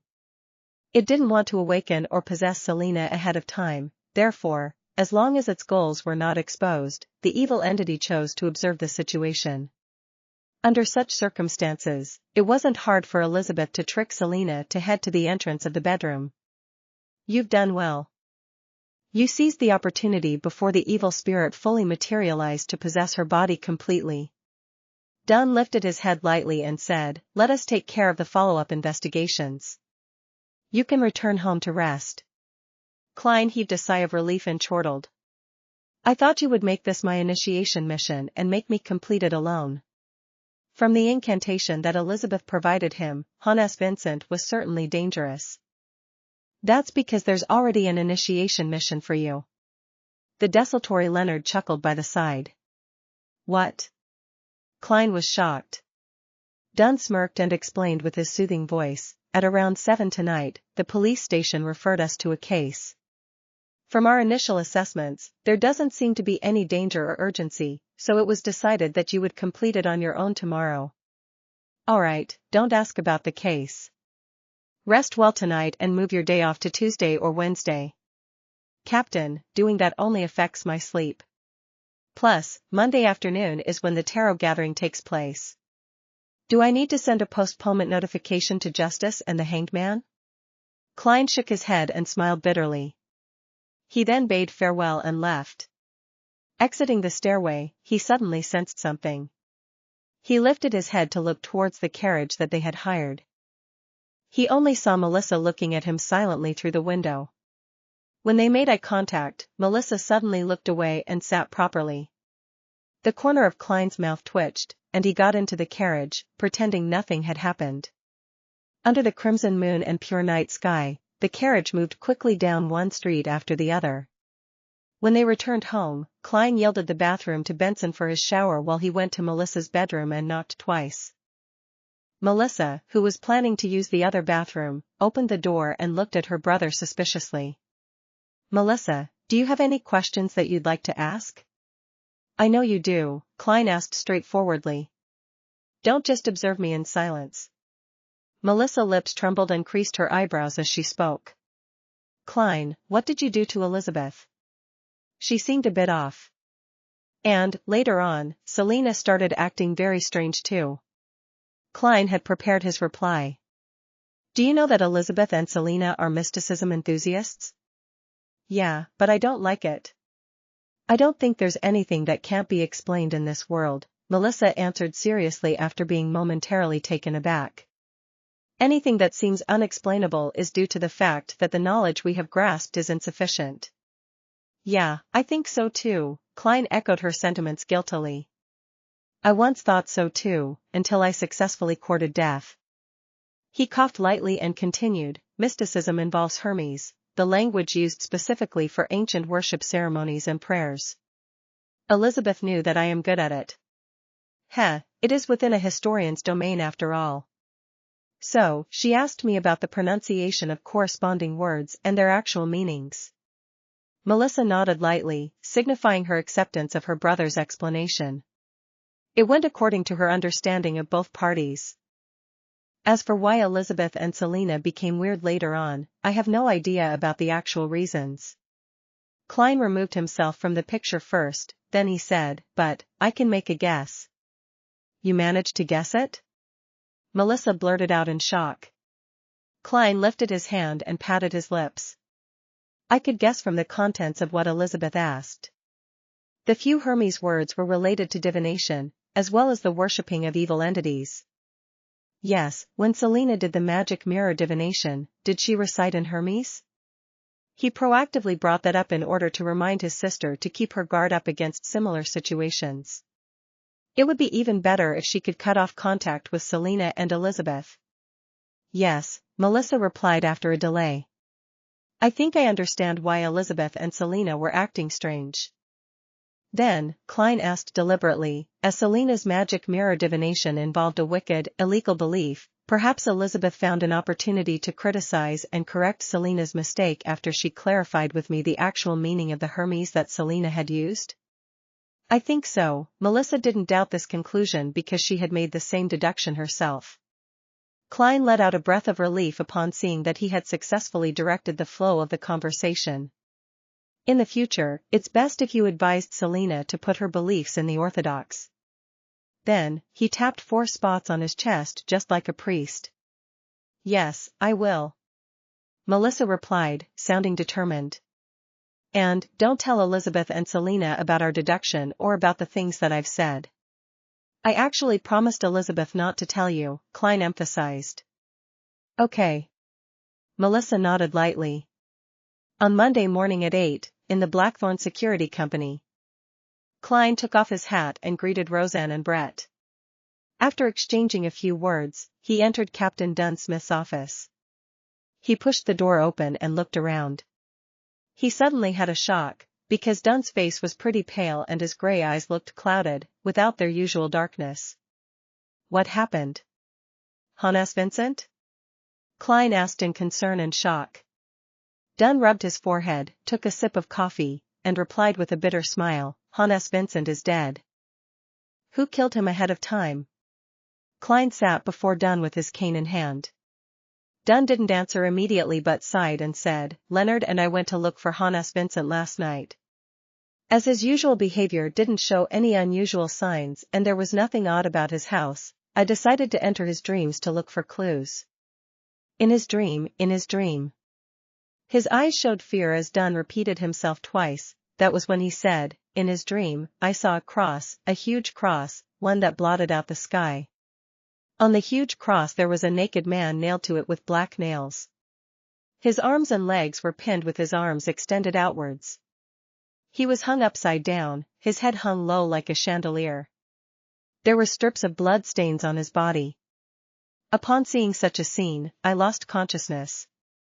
I left Hannes Vincent's dream, and when I woke up, Leonard told me that Hannes had died in his sleep. Huge cross, hung upside down, the man covered in blood stains. It's similar to some of the stories of the true creator that some of the hidden organizations believe in, but there are considerable differences too. Klein made a deduction in suspicion. The few hidden organizations that believed in the true creator had only appeared in the last 2 or 3 centuries, such as the Aurora Order and the Iron and Blood Cross Order. However, similar such depictions had never disappeared over the past 1,000+ years. Dunn rubbed his forehead again. We'll follow up on this. As for you, go ahead and complete your initiation mission first. Chapter 89, a simple mission. Klein nodded and said, all right, but I still don't know what my mission is. Nothing dangerous. I haven't seen any signs of danger at the very least, Dunn emphasized. This is a case which was referred to us by Golden Indus's police department. The famous philanthropist Sir Deweyville has been experiencing unusual harassment over the past month. Be it his bodyguards, the security guards he has employed, or the police, none of them have been able to find the culprit. Inspector Tolley, who is in charge of this case, suspects that it involves beyond our powers and, thus, handed the case over to us. I saw Sir Deweyville at the library the other day and noticed that he was feeling down and lethargic. So it was a result of being harassed. Klein knitted his brows and asked, what kind of harassment is it? There hasn't been any physical harm inflicted yet, thus, the harassment wouldn't be considered dangerous. Sir Deweyville hears moans and cries every night, no matter where he is, be it Tingen or not. This has affected his sleep quality negatively. Dunn flipped the notes in his hands. He has seen a psychiatrist and has asked his butlers and servants to confirm that it was not an illusion. Having confirmed that it isn't a hallucination, thus, it is suspected that someone is harassing him. Closing the file, Dunn looked up at Klein. Change into your probationary inspector uniform in the break room, then meet Inspector Daly, who is in charge of this case at the shooting club. He'll provide you with more details. Probationary inspector uniform? Klein asked instinctively. Dunn rubbed his forehead and smiled. Half of our salary comes from the police department, and the title of probationary inspector doesn't merely belong in the records. When you met Leonard and I for the first time, we were also wearing uniforms. This is a perk held by fully official members. Yes, the perks as Emperor Roselle would call it. Unfortunately, I can't wear it as a casual outfit.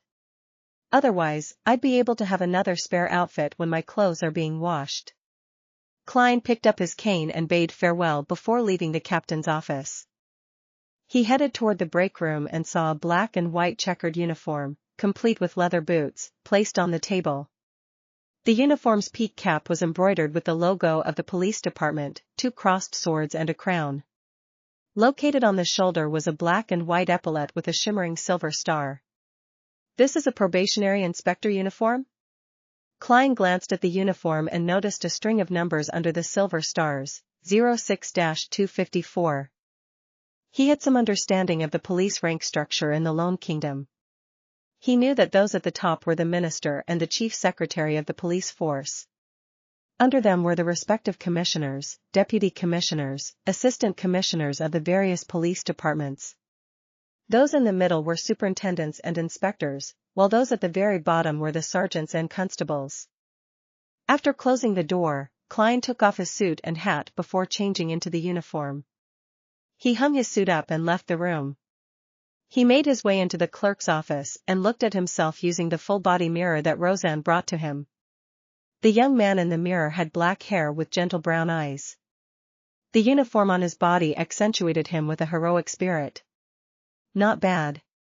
Klein praised himself narcissistically. He left his cane in the office and left the Blackthorn Security Company. Inside his pockets were a full set of equipment, ranging from weapons to his police badge. At the hall of the shooting club, Klein met Inspector Daly immediately since he was the only one in a police uniform. Of course, there's me too, Klein thought. There were 2 silver stars on the epaulets of Inspector Daly's uniform. His clothes were propped up by his stomach and he had a thick blonde mustache. His frame was tall but not imposing. Perhaps, it was imposing in the past. Moretti? Klein Moretti? Inspector Daly noticed Klein and welcomed him with a smile. Hello, Inspector Daly, I believe that you have the right person, Klein replied amicably, then following his memories, he raised his right arm, kept his fingers straight and tight before saluting. Daly chuckled. I can tell that you'll be a young man who's easy to get along with. That's good. Shall we head to Sir Deweyville's place now? Even though he was a higher rank than Klein, the tone in his query was obviously friendly. No problem. Klein thought for a moment before he said, you can fill me in on the details of the case on the carriage. Sure. Daly stroked his thick blonde beard and guided Klein out of the shooting club. They boarded a carriage which was stopped on the other side of the road. There was the 2 crossed swords and a crowned police emblem on the carriage, and it came with a personal carriage driver. Sir Deweyville is a believer of the goddess, so we referred the case to you, Daly said quickly as he sat down. I know. The fine knight is a common figure on the covers of newspapers and magazines. Klein flashed a friendly smile. Daly picked up the document docket beside him and removed the seal before taking out the materials inside. As he flipped through them, he explained, regardless, even if you are aware of it, I need to provide you with the detailed briefing. Sir Deweyville is one of the richest tycoons of Tingen City. He built his career beginning with a lead and porcelain factory. It has now expanded to steel, coal, shipping, banking, and bonds. He is also a great philanthropist that has been praised by the king, having set up the Deweyville Charity Foundation, the Deweyville Trust, and the Deweyville Library. He was also knighted 5 years ago. If he were willing to run for mayor, I don't think anyone in Tingen City could contest with him. But Backland is his goal, he wants to become a member of parliament. We once suspected that the harassment might be related to this, but we have no clues to this date. Klein nodded slightly and said, we can't rule out that possibility, but there's nothing to confirm that suspicion as of now. Daly didn't dwell on this point. He continued, from the 6th of last month, Sir Deweyville has heard painful skin-numbing moans every night when he sleeps, akin to a patient's fight for his life. He has checked the surrounding rooms multiple times, but he hasn't found anything unusual. His butler and servants have also confirmed that they heard such sounds, but it is simply softer for them. In the beginning, Sir Deweyville believed that this matter would pass quickly and didn't pay too much attention to it. But the moans became more and more frequent, to the point of occasionally happening during the day. There was even the addition of heart-wrenching cries. This has made Sir Deweyville lose sleep. Time and time again he had no choice but to leave Tingen to his villa in the villages. But it was to no avail. The moans and cries persisted. Similarly, the phenomenon persisted even in Backland, just that it wasn't as serious. He employed security guards to check his surroundings, but they didn't find any clues. Our preliminary investigations also came up with nothing. Sir Deweyville, who has been tortured for more than a month, is on the brink of collapse. He visited psychiatrists time and time again but was unable to have his problems resolved. He told us that if this problem was not solved within a month, he would leave Tingen and head to Backland. He believes that there would be people who can help him there. After listening to Daly's explanation, Klein quickly analyzed and came up with a few possibilities. He offended a Beyonder and is suffering from a curse? No, if he was suffering from a curse, the butlers and servants in his house wouldn't hear the same things. There's a Beyonder with unknown motives hidden among his servants and bodyguards? But the problem stems from the point that there has been no requests made of Sir Deweyville over the past month. Perhaps Sir Deweyville accidentally came into contact with some vengeful evil spirit? That possibility cannot be ruled out. The carriage entered the Golden Indus Borough while Klein was still deep in thought. It stopped at the door of Sir Deweyville's house. A steel fence surrounded a lush garden. There were 2 statues by the side of the hollowed metal gates, a magnificent fountain that showered a marble sculpture with water, an expansive 2-story building, as well as a path wide enough to fit 3 carriages. Even the knight's house is only 2 stories high. The newspaper reported that Backland is experimenting with building 10-story apartments. Klein got off the carriage and saw a sergeant with 3 chevron stripes walking over briskly. He looked at Klein and saluted. Good morning, sir. Good morning. Klein nodded with a smile. Daly smiled. This is Sergeant Gate, you can tell him if you need anything. This is Probationary Inspector Moretti, a history and psychological expert from the police department. Daly introduced Klein to Gate. I don't deserve such a title. Klein felt a little embarrassed. After the greetings, Gate pointed to the 2-story building behind the fountain and said, Sir Deweyville is waiting for us. All right. Klein caressed the revolver at his waist. That was his best bet against an enemy. Since he was in police uniform, he could put his revolver in a holster at his hip, making it easier to draw it. As they spoke, the trio made their way down the path, around the fountain, and arrived outside the door. By then, the door was already opened by a servant who was waiting politely at the side. As Klein pretended to adjust his hat, he tapped twice on his glabella to activate his spirit vision before entering the house. The square-faced Sir Deweyville was massaging his forehead in the hall. He was clearly in low spirits. His blonde hair and blue eyes were either dry or dull as though he had aged considerably by at least 5 years. Good morning, Sir Deweyville. Klein, Daly, and Gate bowed at the same time. Sir Deweyville stood up and forced out a smile. Good morning, officers. I hope that you can resolve what has been causing me distress. At that moment, Klein squinted and slightly knitted his brows. Other than his low spirits, Klein couldn't find any other problems with Sir Deweyville. That's odd. He thought for a moment before he said, Sir, in which room did you first hear the moans? My bedroom. Sir Deweyville shook his head. Can we take a look? Inquired Klein. Haven't you checked it many times? The middle-aged butler interrupted from the side. It was clear that he didn't notice that Klein was the partner of the kind-hearted soul that had not pocketed the money that he picked up. Klein smiled, composed. Those were my colleagues, not me. Sir, this is an expert sent by the police agency, Daly said, taking the opportunity to introduce him. Deweyville looked at the young expert and said, All right, Cullen, take him to my room. Sir, I hope that you will come with us, Klein said seriously. Deweyville hesitated for a few seconds before saying, if that can solve the problem. He grabbed his cane as he spoke. He made his way feebly toward the staircase with the butler Cullen and several guards beside him, ready to support him if needed. Klein surveyed the surroundings as he followed behind them silently. 1 step, 2 steps, 3 steps. They arrived at the second story and entered the master bedroom.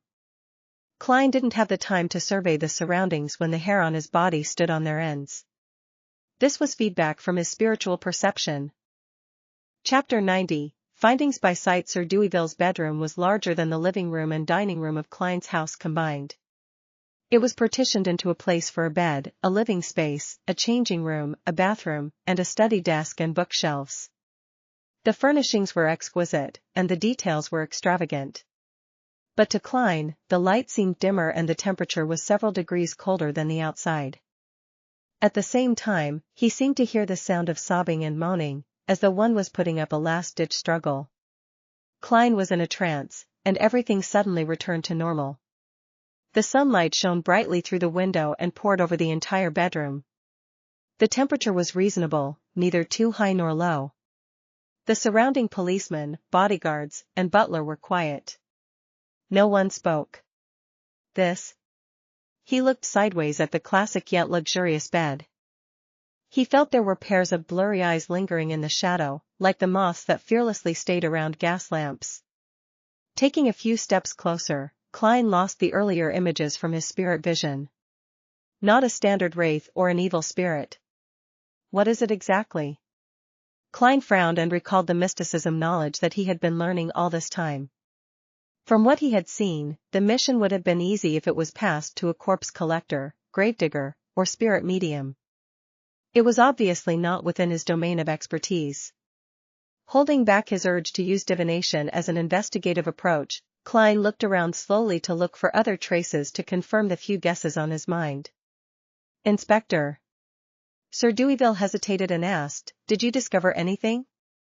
If it were that easy, I believe my colleagues wouldn't have waited until now, Klein replied, glancing at the philanthropist subconsciously. Just as he planned to retract his gaze, he suddenly saw that there was a faint white human figure reflected behind Sir Deweyville in the mirror behind him.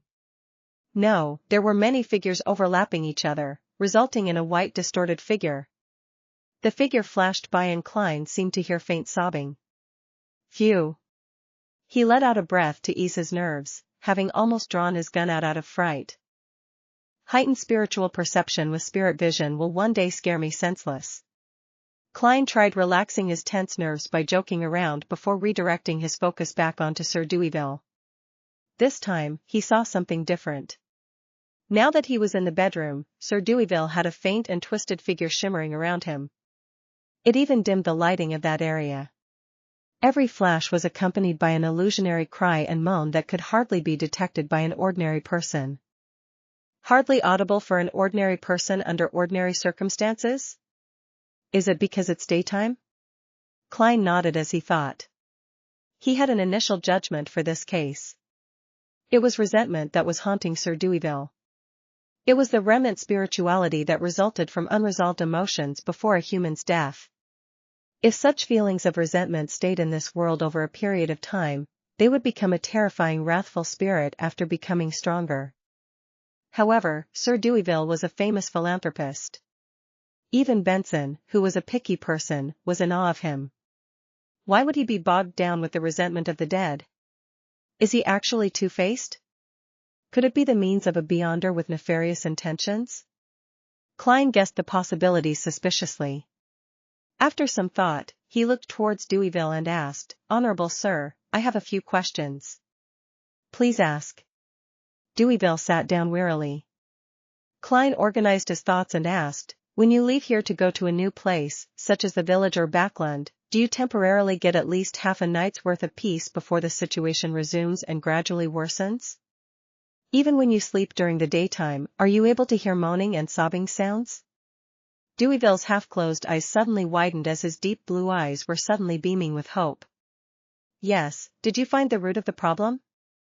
Only then did he realize that due to his extended period of insomnia and his poor mental state, he had completely forgotten to inform the police about such an important clue. Seeing that Klein's question had uncovered something useful, Inspector Tolley relaxed. He knew that the Nighthawk had found a clue. Sergeant Gate was surprised and curious too. He couldn't help but look closely at the psychological expert, Klein. It coincided with the traits of gradual entanglement and the feature of accumulation. Having received the feedback, Klein had basically confirmed the cause. Then, he had two ways of helping Sir Deweyville to shake off the burden. One was to set up an altar directly around the man and remove the resentment of the dead entirely using ritualistic magic. The second option was to use other mysticism measures to find the root of the problem and solve it from there. Taking into consideration the rule of preventing commoners from learning of beyonder powers to the best of his abilities, Klein planned on first attempting the second method.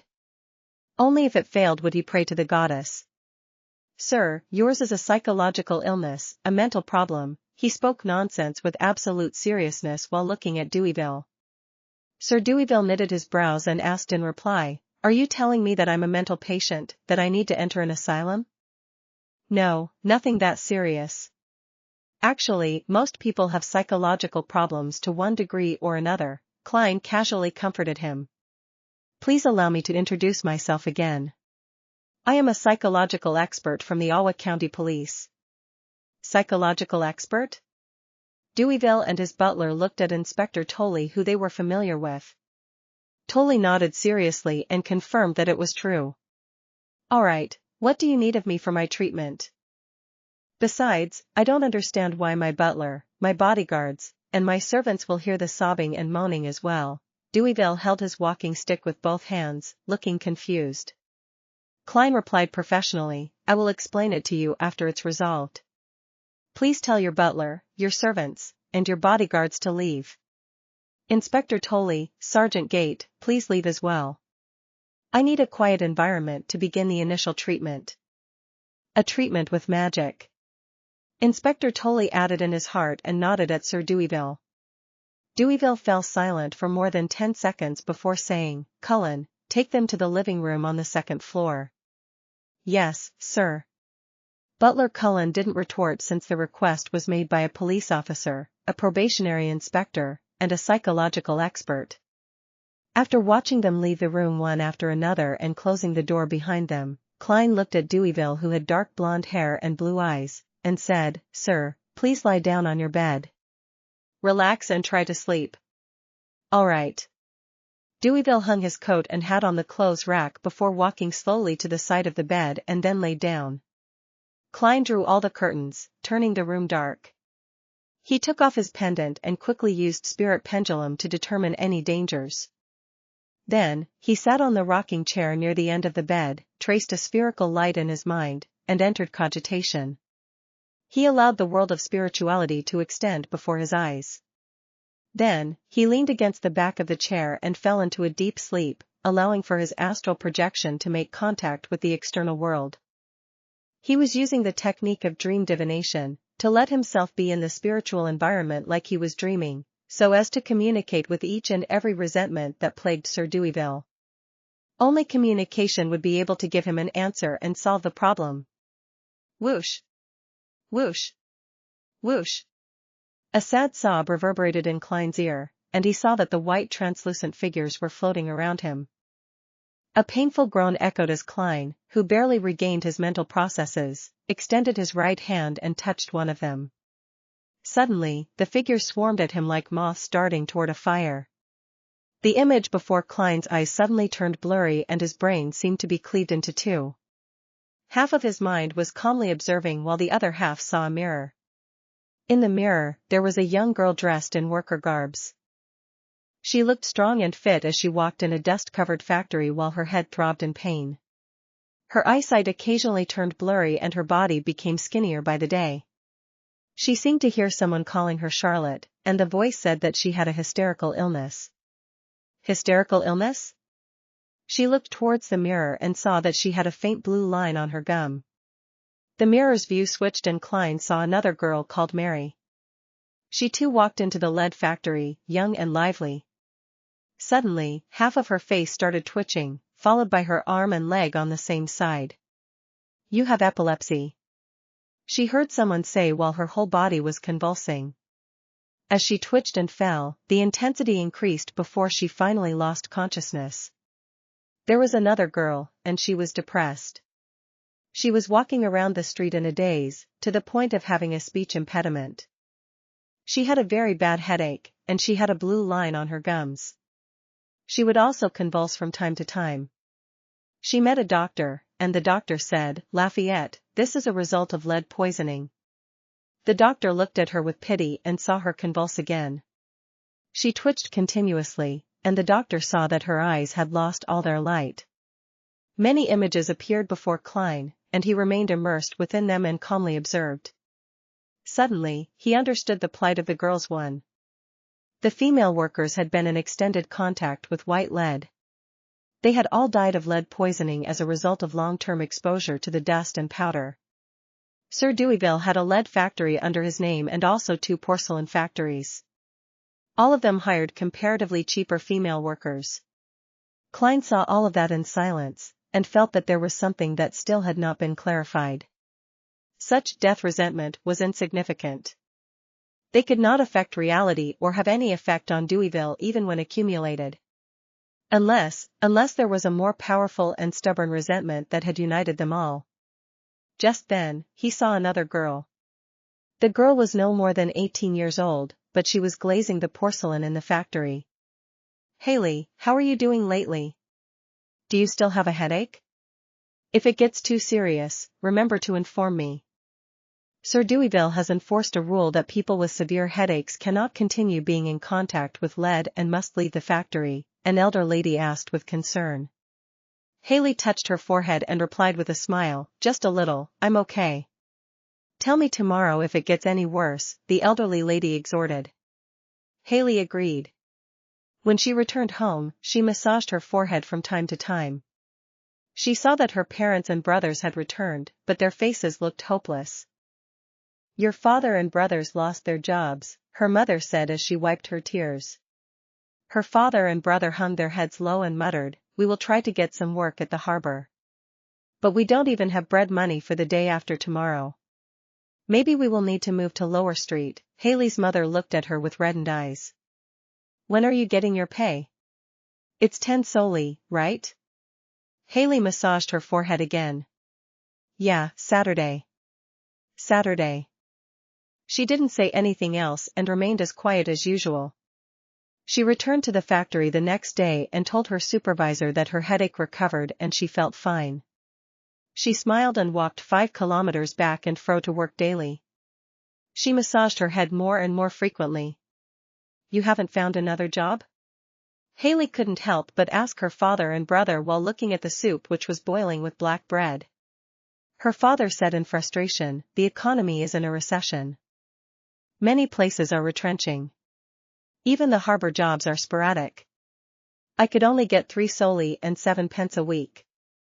Haley sighed and fell into her usual silence. However, she hit her left hand that was twitching suddenly. On the second day, she walked to work again. The sun was shining brightly, and the street grew busier and busier with pedestrians. Suddenly, she started convulsing all over. She fell to the side of the road, foam spewing out of her mouth. She looked up into the sky and her gaze turned into a blur. She saw people walking past and others getting close. She saw a carriage pass by with the Deweyville family emblem with a white dove with its spread wings as if ready to take off. She tried hard to open her mouth, but she couldn't make a sound. So, she didn't say a thing, quiet as ever. But the difference this time was that she was dead. Chapter 91, Solution. The scenery started to distort, turning illusory and began to fade away. After Klein left his dreamlike state, his vision adapted to the darkness in the room. He knew that with £1 and 10 solely, which was 30 solely a week, Benson didn't have an easy time supporting the family according to the standards of an average family. He had thought that the majority of workers earned 20 soldi a week. He had once heard Melissa remark that Lower Street of Iron Cross Street had 5, 7, or even 10 families squeezing into the same room. He also learned from Benson that as a result of the situation in the southern continent, the kingdom's economy was in a recession for the past few months. He knew that a maid, with board and lodging provided, could earn between 3 soldi and 6 to 6 soldi a week. Klein extended his hand and pinched his glabella. He was silent for a long time until Sir Deweyville asked, "Officer, aren't you going to say anything?" The psychiatrists I went to would always speak to me and ask questions in such a situation. However, I must say that I feel at peace. I almost fell asleep. I haven't heard any moans or cries yet. How did you do it? Klein leaned back in the rocking chair. Instead of providing an answer, he asked with a gentle tone, "Sir, do you know about lead poisoning?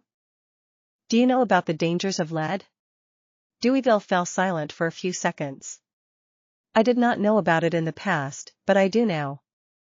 "Are you telling me that my psychological illness stems from my guilt toward the female lead and porcelain factory workers?"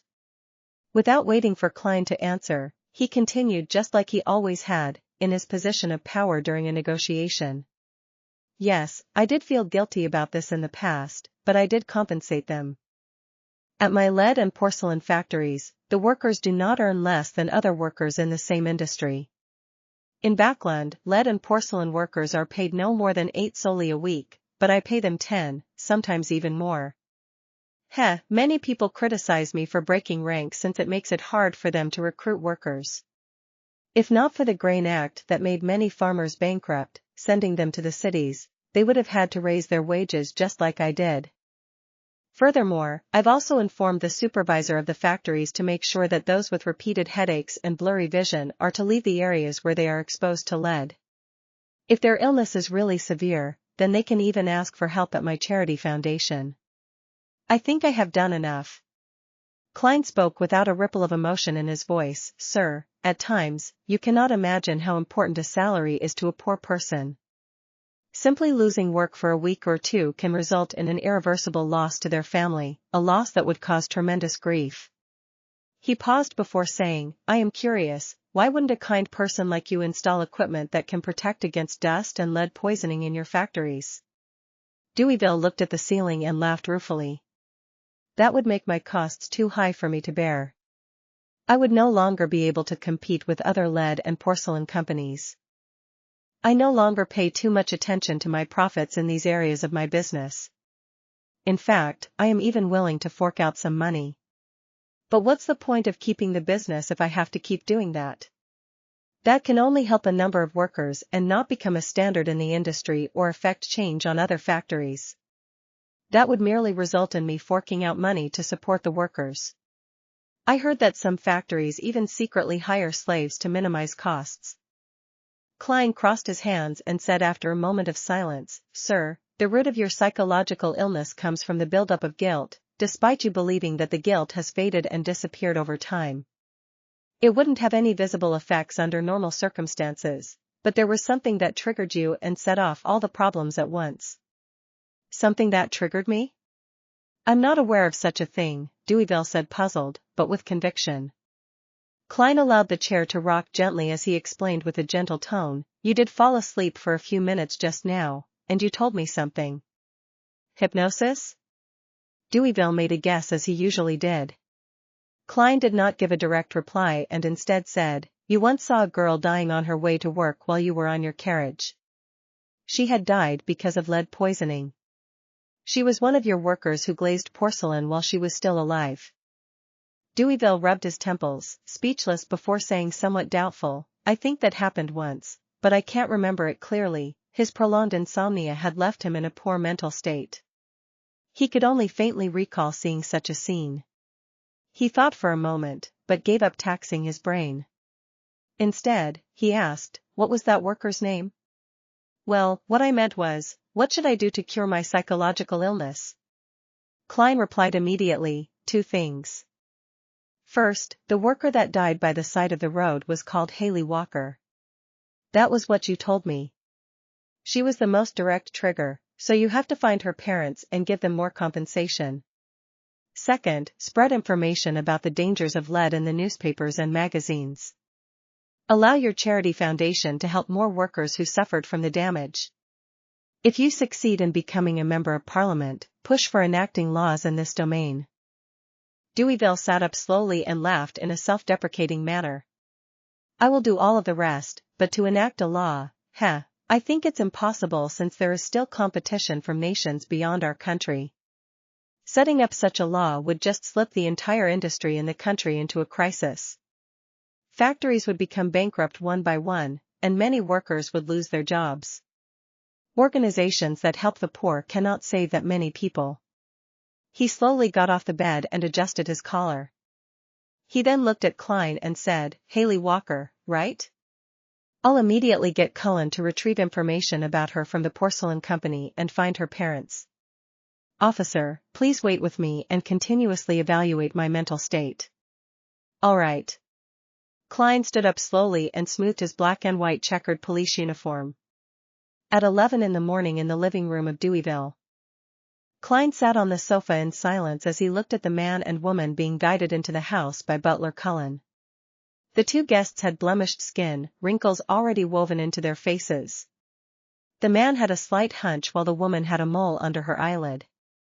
They looked nearly identical to what Klein had seen through Haley, just older and more haggard. They were so skinny that they were almost all bone. Their clothes were old and ragged. Klein even learned that they couldn't continue living on Lower Street of Iron Cross Streets any further. Sob. Klein sensed an icy wind start to spiral through his spiritual perception. He pinched his glabella and shot a glance toward Sir Deweyville. It was unknown when a faint white, translucent, contorted figure had appeared behind him. Good morning, Honorable Sir. Haley's parents were unusually polite. Deweyville rubbed his forehead and asked, Are the both of you Haley Walker's parents? Doesn't she also have a brother and a 2-year-old sister? Haley's mother answered in fear, her brother broke his leg at the harbor some time back. We got him to take care of his sister at home. Deweyville remained silent for a few seconds before he sighed. My deepest condolences for what happened to Haley. Upon hearing that, the eyes of Haley's parents immediately turned red. They opened their mouths and said over each other, Thank you for your goodwill. The police told us that Haley died from lead poisoning. That's the term, right? Oh, my poor child, she was only 17. She was always so quiet, so determined. You had sent someone to visit her before and sponsored her burial. She is buried at the Raphael Cemetery. Deweyville glanced at Klein and changed his sitting posture. He leaned forward and said with a serious tone, That was actually an oversight of ours. I have to apologize. I have considered that I need to compensate you, to compensate Haley. Her weekly salary was 10 soldi, was it not? 1 year would be 520 soldi, or £26. Let's assume that she could have worked for another 10 years. Cullen, give Haley's parents £300. £300? Haley's parents were dumbfounded. They never had more than £1 of savings, even at their richest. It wasn't only them who were dazed. Even the expressions of the bodyguards and maids in the room were also all that of shock and envy. Even Sergeant Gate couldn't help but draw in a deep breath. His weekly salary was only £2 and among his subordinates, only one chevroned constable earned £1 a week. Amidst the silence, Butler Cullen walked out of the study and held a bulging sack. He opened the sack and revealed stacks of cash, some £1, some £5, but mostly made up of 1 or 5 soldi. It was clear that Deweyville had made his subordinates receive change from the bank earlier. It's an expression of Sir Deweyville's goodwill. Cullen handed the sack over to Haley's parents after receiving confirmation from his master. Haley's parents took the sack and rubbed their eyes, looking at it in disbelief. No, this is too generous, we cannot accept this, they said as they held the sack tightly. Deweyville said in a deep voice, This is what Haley deserves. Why, you truly are a noble, charitable knight. Haley's parents bowed repeatedly in agitation. They had smiles on their faces, smiles that they couldn't repress. They praised the knight repeatedly, repeating the same few adjectives they knew. They kept insisting that Haley would be grateful towards him in heaven. Cullen, send them home. Oh, take them to the bank first. Deweyville heaved a sigh of relief and instructed his butler. Haley's parents hugged the sack tightly and walked toward the door quickly without stopping. Klein saw the faint translucent figure behind Sir Deweyville attempt to extend its hands towards them, hoping to lead with them, but the parents' smiles were abnormally radiant. They didn't turn back. That figure turned fainter and, soon, vanished completely. Klein also sensed that the icy feeling in the guest hall had instantly returned to normal. From beginning to end, all he did was sit there silently, not expressing his opinion. Officer, I feel much better. Now can you tell me why my butler, servants, and bodyguards could also hear the cries and moans? This shouldn't just be solely a psychological illness of mine, right? Deweyville looked at him curiously. Inspector Tolley, who knew the underlying truth, instantly became nervous. Klein replied without much expression, in psychology, we call this phenomenon mass hysteria. Chapter 92, Psychological Expert Mass Hysteria? Sir Deweyville, who had met many psychiatrists recently, ruminated over the term Klein had said. Despite their curiosity, his butler, bodyguards, and servants didn't make a single sound since they had not been given permission by him.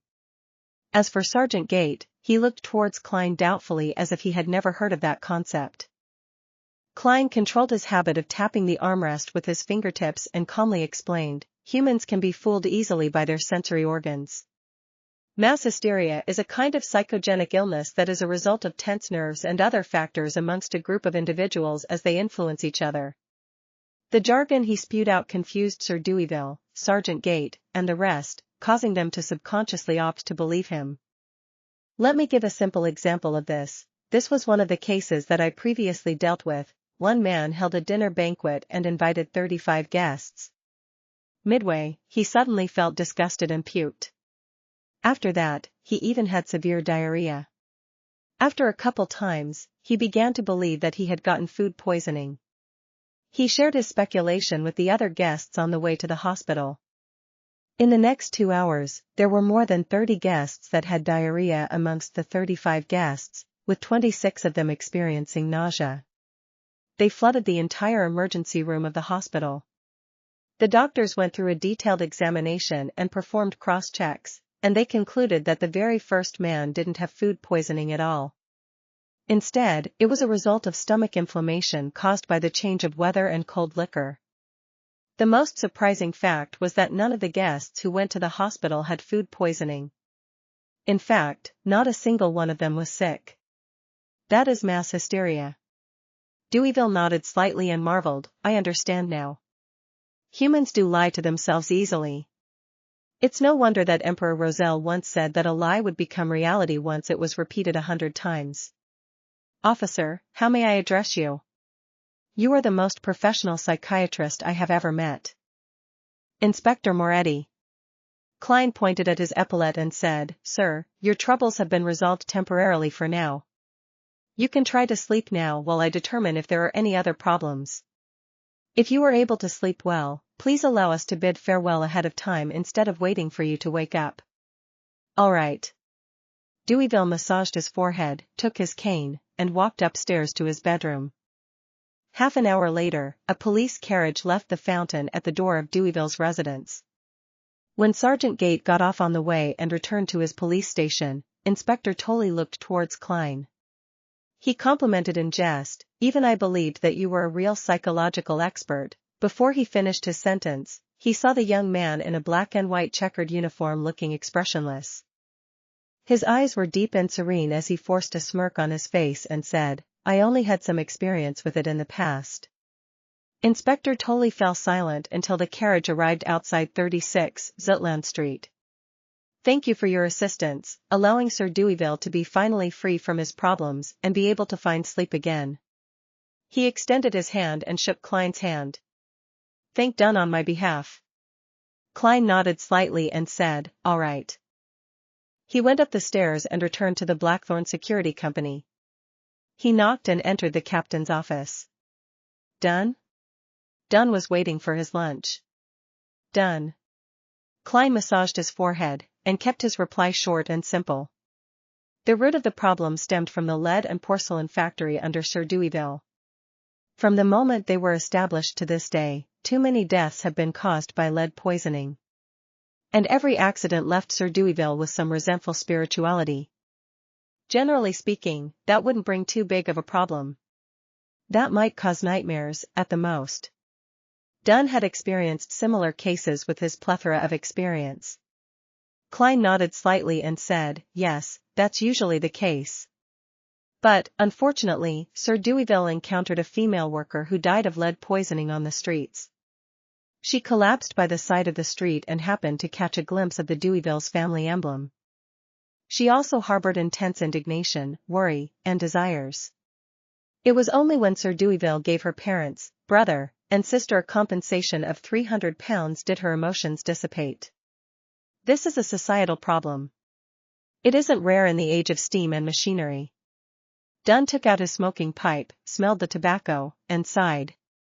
Workers that make linen work in damp environments, and are generally diagnosed with bronchitis and joint-related ailments. As for factories with serious powder and dust issues, even if the dust isn't poisonous, it can still accumulate into lung problems. Sigh. We don't have to talk about this. As the kingdom develops, I believe these problems will be resolved.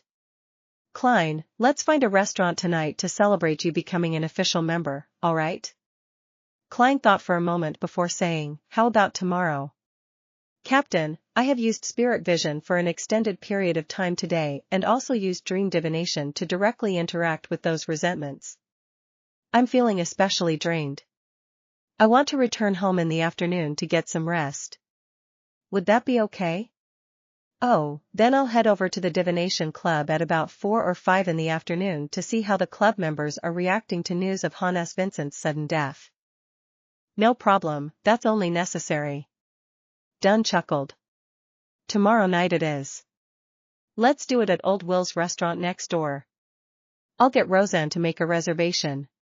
Klein took off his police peak cap and stood up to salute him. Thank you, Captain. See you tomorrow.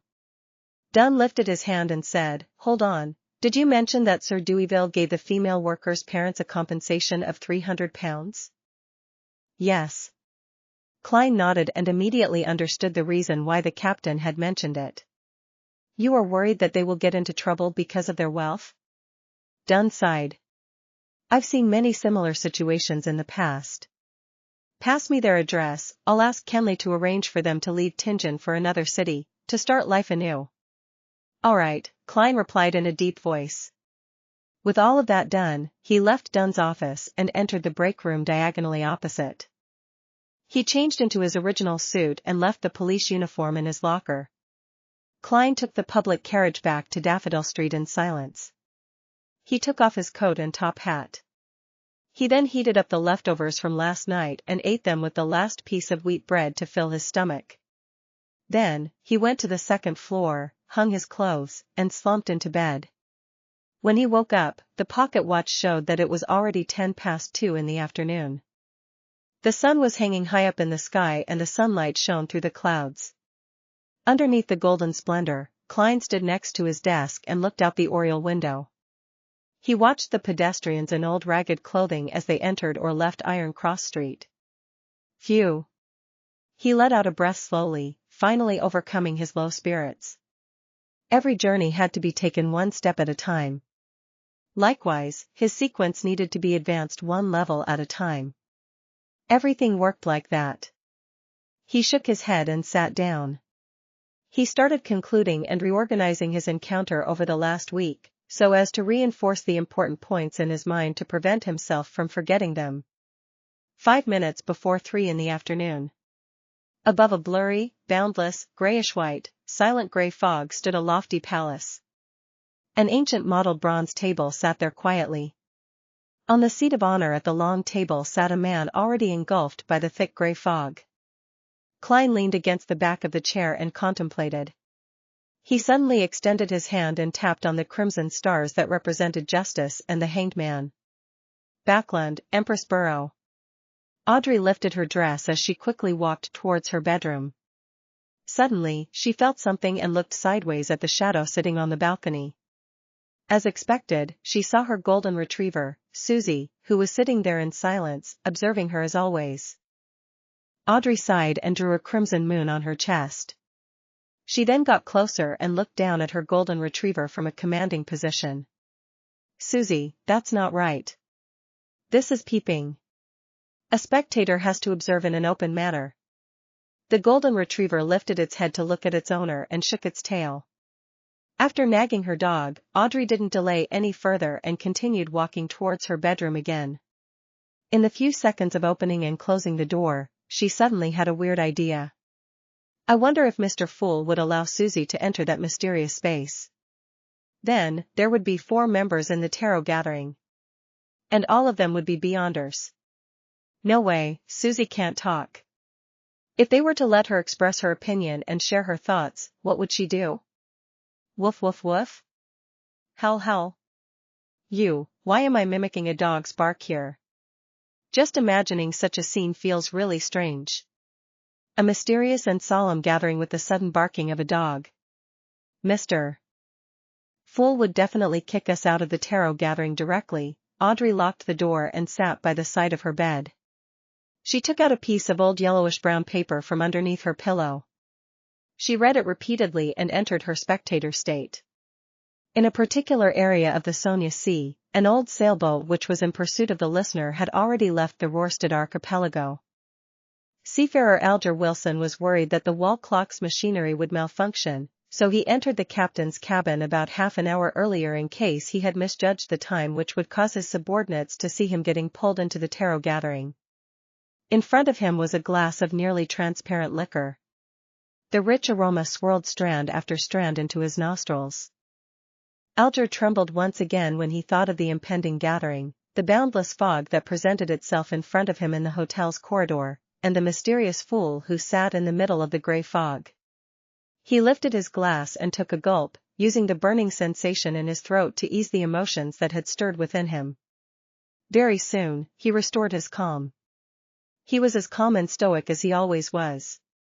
Chapter 93, New diary page. Above the grey fog, gigantic stone columns held up a majestic divine hall. 2 dark red blobs extended out into faint human figures by the side of the ancient mottled bronze table. Good afternoon, Mr. Fool. Augmented with a blurry effect, Audrey greeted him with a bow and smiled. It is unfortunate that there is no wine here, otherwise, we could have a toast to your successful trial. She was referring to the ritualistic magic. You are more powerful than we imagined, Alger Wilson praised as well. Klein was surrounded by the thick fog as usual. He pressed down with his right arm and spoke with his normal tone, replying as though it was natural. Great, this means that we are on the path of excellence. If you have any matters to tend to that leave you unable to attend the gathering on Mondays, conduct the ritual and inform me. All you have to do is change the line in the incantation "I pray for a good dream" with the reason. All right, Audrey quickly agreed. Mr. Fool, I obtained another page of Emperor Roselle's diary. I believe I still owe you 1 page. I was away from land this week and haven't found any new pages. Alger placed his right hand near his chest and bowed in apology. No matter. I expected my request to take a long time. Klein leaned back into his chair and tapped the armrest with his index finger. He looked at Miss Justice and said, "You can express the contents of the diary now." Audrey bowed slightly and said, "As you wish." A pen suddenly appeared before her. She recalled the symbols that she had memorized and tried her best to transcribe them. In seconds, she saw that the goatskin was already filled with content. The strange symbols neatly covered the entire page. After checking the contents, she put down the fountain pen and said, "It's done." Klein raised his hand and the goatskin parchment appeared in his palm. Shifting his gaze down, he started reading without emotion. July 9th. I suddenly thought of an interesting question. Since the sequence pathways are also called the blessings of the divinities or pathways of the divinities, then why would the stone slate that records the completed 22 sequence pathways be called the blasphemy slate? Blasphemy, what an interesting term. Just who is the one blasphemed? And who created the blasphemy slate? How could that person hold all of the sequence pathways? Just what other information was on the stone? I really want to see it. July 12th. I've realized another fact today. The sealed artifacts are an important component of a church's overall strength, even though some of the sealed items are very, very dangerous. Among the 7 churches, the God of Craftsmanship wields the least number of sealed artifacts, which are also relatively less dangerous. Did I join an organization without a future? No, I should think of it this way: only a blank piece of paper can produce a good painting. A weak organization is the best place for me to display my abilities. July 14th. I saw that mysterious Mr. Zeradal again. I never expected him to be the leader of an ancient organization, the Secret Order. Klein's pupils constricted when he read this. He nearly revealed an unnatural expression.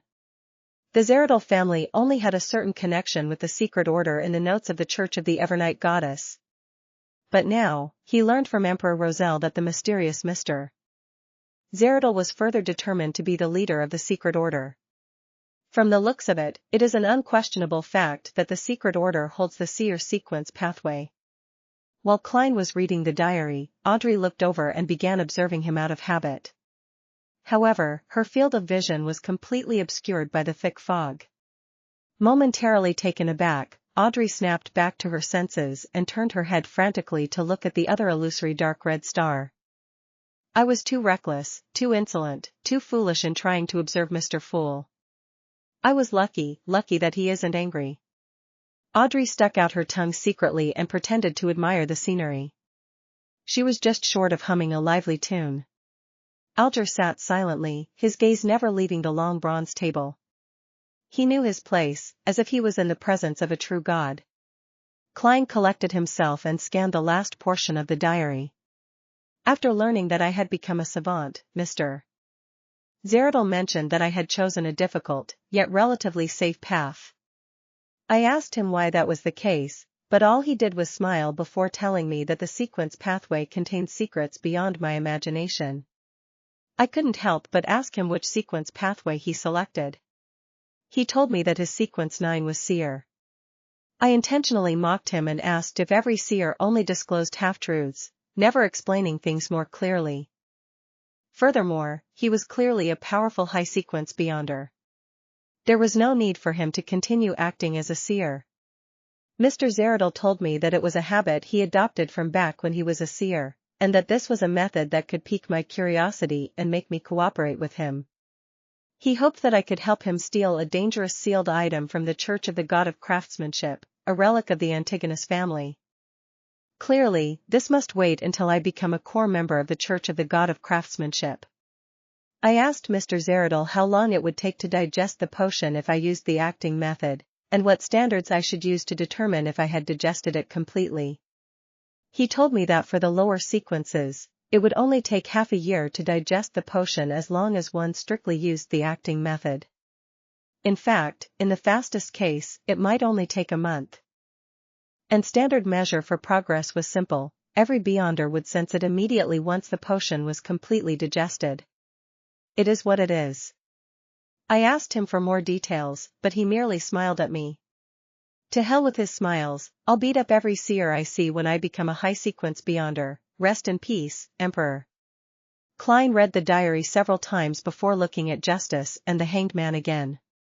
Sorry for the wait. It is our honor. Audrey was still shocked, forgetting that she was a spectator. She looked at the Hanged Man and organized her words. Where can I find the psychology alchemists? Psychology alchemists. Klein suddenly recalled the man buying supplementary ingredients for the Spectator potion at the Tingen underground market. Perhaps he was a member of the psychology alchemists? Just as Klein was considering how to get closer to that man, the Hanged Man, Alger Wilson shook his head and said, Miss Justice, firstly, I don't have a clue. Secondly, I don't think there's any rush in seeking out the psychology alchemists. What you should focus on now is completely digesting the Spectator potion. Audrey glanced at the fool and noticed that he didn't have any intention of adding to the conversation. She nodded in disappointment and said, "All I want is to have plenty of time to prepare so that I can approach them more naturally." "All right, then when can I digest the Spectator potion and stop acting? Is there a standard that indicates when I can? I'm almost at the point where I no longer feel frustrated, nor do I hear the constant murmuring anymore." Alger looked at the fool in the fog but saw that he didn't have any intention of speaking. He then deliberated before saying, "If you don't use the acting method, the typical rule of thumb is to wait 3 years and confirm that you no longer feel restless or receive any auditory or visual illusions. There is one simple test to determine when you can. That method is to exhaust your body to its limit. If you still don't hear any maniacal murmurings or see any strange things at that point, that would mean that you're ready to advance. With regards to the acting method, I have also just come into contact with it. It feels good, so I don't think it'll take 3 years." That wasn't useful at all. 3 years, that's too long. Audrey criticized inwardly. She had just thought about this when she heard an armrest being tapped. Audrey froze, then turned her head in joy. She saw the fool tapping on the edge of the long table. Alger sat straighter, waiting for the fool to speak. Klein said in his normal tone, "For low-sequence beyonders, as long as you strictly stick to acting, you should be able to digest the medicine in half a year. It's even possible to do it in a month." He looked at Justice and added, "As for the signs of digestion, you'll know it when it comes. It doesn't need to be taught." 1 month. Great. Thank you, Mr. Fool. Audrey exclaimed while brimming with joy. "Miss Justice, don't think that you are the chosen one. The key point is half a year." Klein lifted his right hand and placed it beside his lips. "Half a year," Alger repeated softly. Audrey sensed joy, relief, and intense doubt in his tone. What is he suspicious about? Audrey thought as she asked, "Mr. Fool, have you considered adding more members?" Klein leaned back casually. He had long prepared an answer. "This started as a trial, so I didn't spend much time thinking about extending our meetings. But now, as a regular gathering, we must choose our members carefully. Secrecy is our motto." Audrey nodded gently and said, "That is to say that we have to follow a process of observation, recommendation, and testing process." "Yes, a process. You can interpret it that way," Klein affirmed. In his mind he was thinking about how he could inquire about the secret order and the clown potion. How can I ask questions in a way that befits my status? Klein was placed in a difficult spot. At that moment, realizing that Justice temporarily had nothing else to say, Alger took the initiative to speak. "I've heard that a listener from the Aurora Order is searching for traces of the true Creator, which is the holy residence they advocate." "True Creator?" Audrey asked, puzzled. "It is an ancient entity worshipped by numerous secret organizations and cults. They believe that the Creator hasn't completely perished. The core he left behind is the true Creator." Alger gave a rough explanation.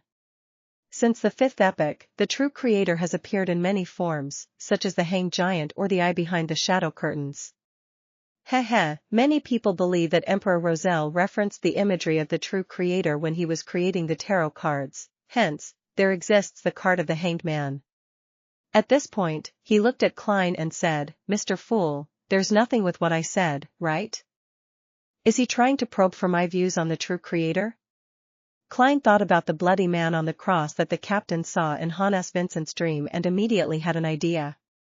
Doesn't both the hanging and the shadows imply evil connotations? Therefore, he chuckled and said, "I am more inclined to call him the Fallen Creator." Chapter 94, Hidden Sage, the Fallen Creator. Fallen, Alger ruminated over the fool's words and fell deep in thought.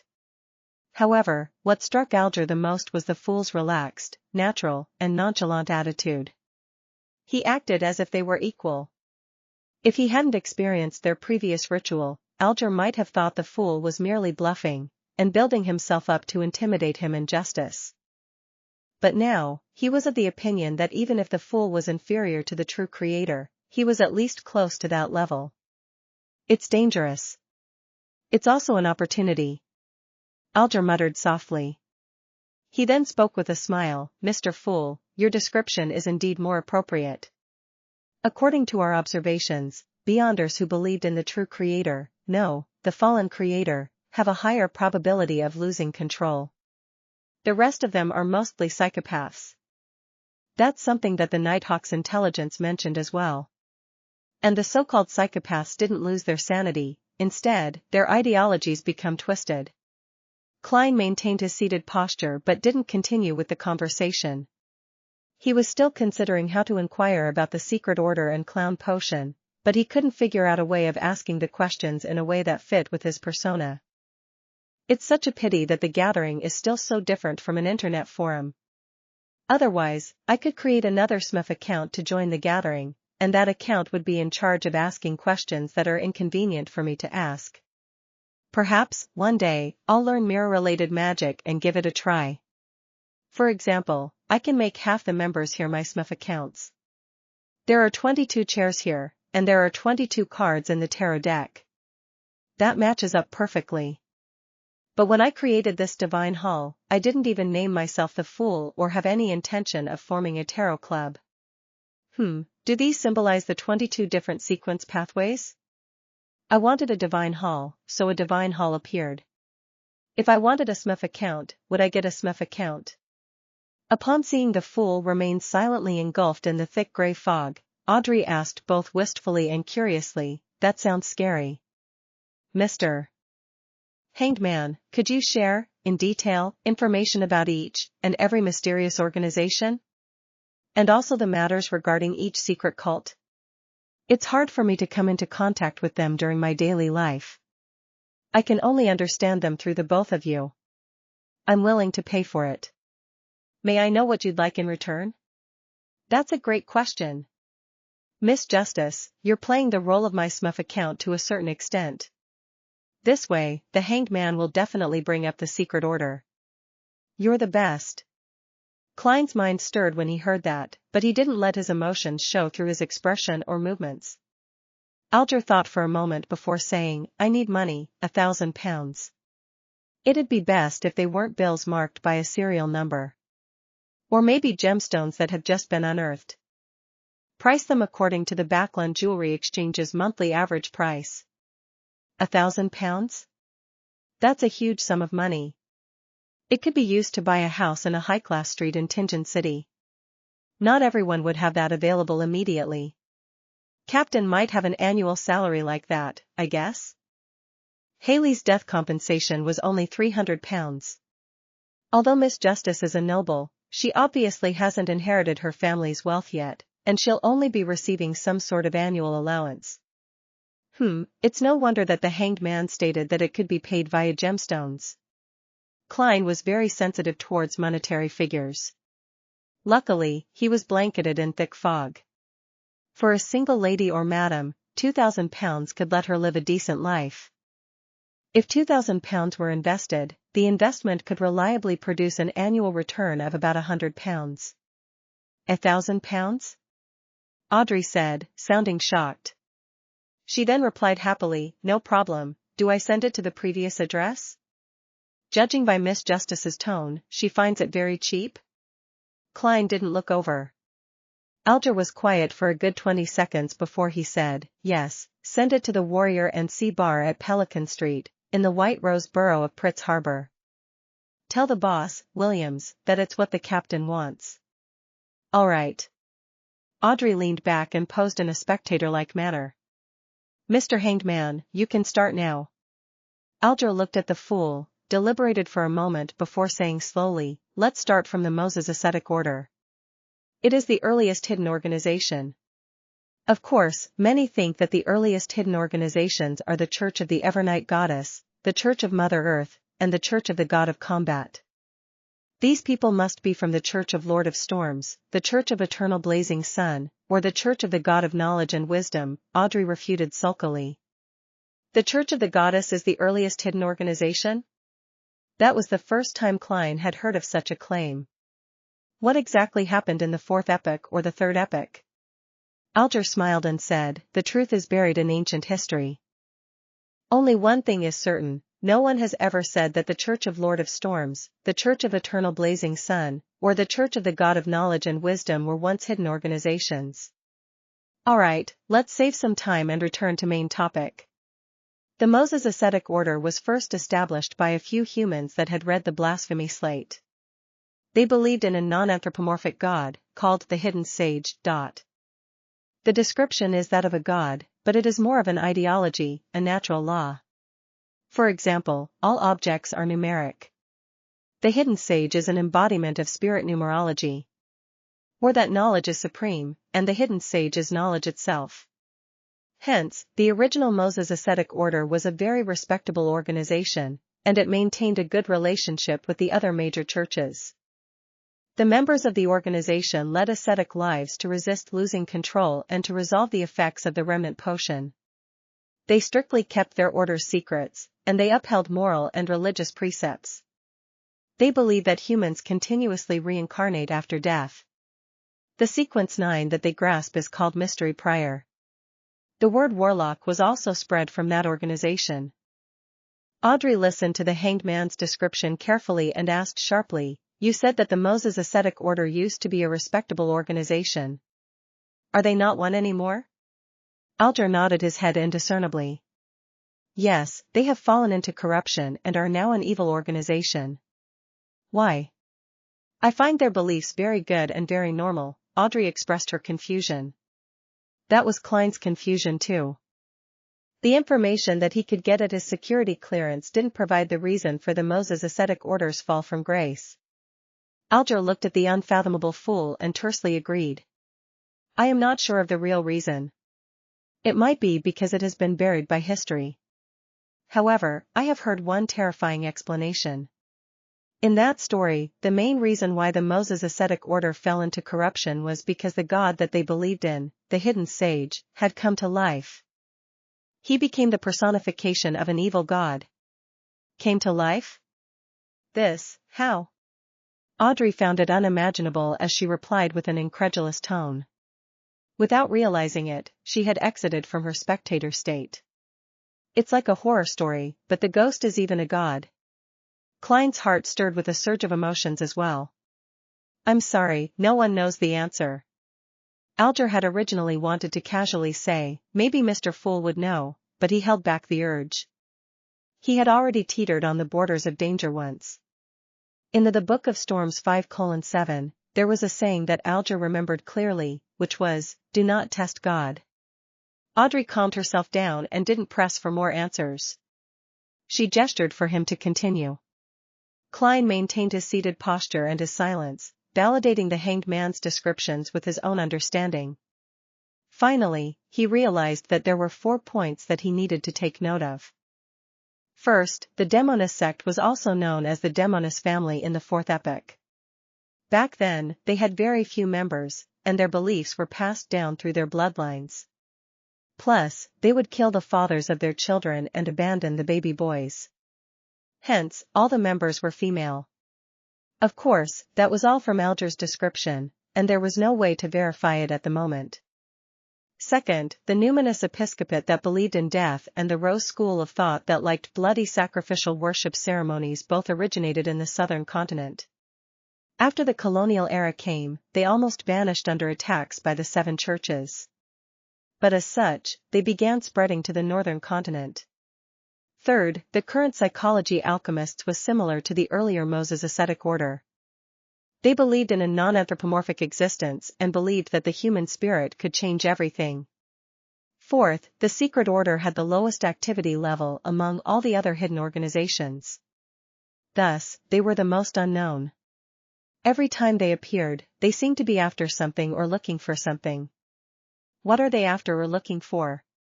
Klein suddenly recalled the diary which he had read earlier. The leader of the secret order, Zeradal, cooperated with the Roselle. His goal was to get something left behind by the Antigonus family. Their appearance that time was to look for the lost notebook, the Antigonus family notebook. Klein narrowed his eyes slightly and felt that he had apparently found the key reason for the secret order's actions. They are after the things that the Antigonus family left behind. Klein suppressed his urge to tap the edge of the table as his thoughts appeared one after another. Oh, they were looking for remnant traces the Antigonus family left behind? Then must I direct my focus onto these areas to obtain the clown potion formula from the secret order? After a further exchange of information, Klein announced the end of the gathering. By your will. Audrey and Alger stood up together. Cutting off the connections, he saw both their figures shatter and disappear. Klein rubbed his glabella and attempted conjuring a smurf account with his mind. As he thought, a figure appeared at the furthest end of the long bronze table. That figure was wearing a black tuxedo, a silk top hat, and a dull expression. His actions were clumsy and inarticulate. Even though he was engulfed in gray fog, it was obvious that something was wrong with him. That won't do. Klein experimented a few more times before sighing and dismissing the idea of creating a smurf account. He attempted other things too. He continued to sit above the gray fog in the seat of honor at the long bronze table. He considered what Audrey had said, and he cast his gaze curiously at the illusory crimson stars. After a moment of silence, Klein started to pray as a form of feedback instead of establishing contact with those stars. Amidst the tranquility and silence, he didn't receive any feedback from the 10+ crimson stars nearby. In order to receive feedback, I need to pull someone above the gray fog before I can reply? Klein nodded as he thought, feeling somewhat disappointed. He didn't want to violate someone else's will and forcefully pull them into this mysterious space. Klein was just getting ready to leave, but he habitually touched a nearby illusory crimson star. Just then, he suddenly felt that there was a faint and insignificant prayer deep inside the crimson star. Chapter 95, The Supplicant, a Prayer? Klein's mind stirred as he used the same method he used back when he spied on the hanged man. He allowed his spirituality to spread outward and touch the crimson blob. A hazy and contorted image appeared within his sight. He could faintly see a blonde teen kneeling on the ground, facing a pure crystal ball. That teenager was dressed in a tight-fitting black outfit, with a style very different from the contemporary styles of the Lone Kingdom. It was more congruent with the traditional clothing of the Faesak Empire and the Intis Republic that Klein had seen from reading magazines. The area surrounding the teenager was dark and had old furniture. From time to time, the room would be illuminated, but Klein couldn't hear the roaring thunder or the pattering of rain. In the image, the teenager had his hands on his forehead, fingers crossed. He bowed forward, continually praying for something. His thick accent buzzed in Klein's ears. Klein listened attentively but discovered an awkward fact. He couldn't understand what the other party was saying. It was a language that he had never come across in his life. To think that I cannot understand a foreign language even though I am the mysterious ruler of this world above the gray fog. Klein gave a self-deprecating laugh. He indignantly tried listening in once again in a manner more attentive than when he had to do English listening comprehension tests back on Earth. As he was listening to the prayers, he gradually discovered something. Even though he had never learned the language the young man was speaking, he found that it had similarities to ancient Faesak. Father. Mother. Those are likely the meanings of those two terms, right? It is quite similar to ancient Faesak, but not without its differences. Klein creased his brows and slipped into deep thought. Ancient Faesak was a common language in the Fourth Epoch. It is also the root language of all the contemporary languages of this era. Furthermore, it is still evolving. I cannot confirm it right now. He listened to it over and over again, eliminating the possibility of the language being a modern language like Lone, Faesak, or Intis. Could it be a dialect of ancient Faesak? Like the language used in the Antigonus family's diary? Klein tapped his finger on the edge of the bronze table and nodded indiscernibly. There was another possibility.